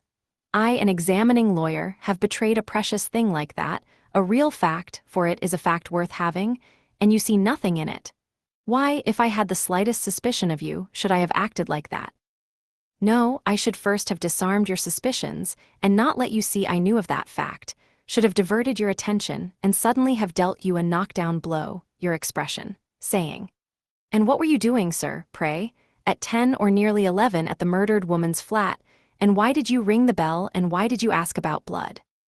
And why did you invite the porters to go with you to the police station, to the lieutenant? That's how I ought to have acted if I had a grain of suspicion of you. I ought to have taken your evidence in due form, searched your lodging and perhaps have arrested you, too. So I have no suspicion of you, since I have not done that. But you can't look at it normally and you see nothing, I say again." Raskolnikov started so that Porfiry Petrovitch could not fail to perceive it. "You are lying all the while," he cried.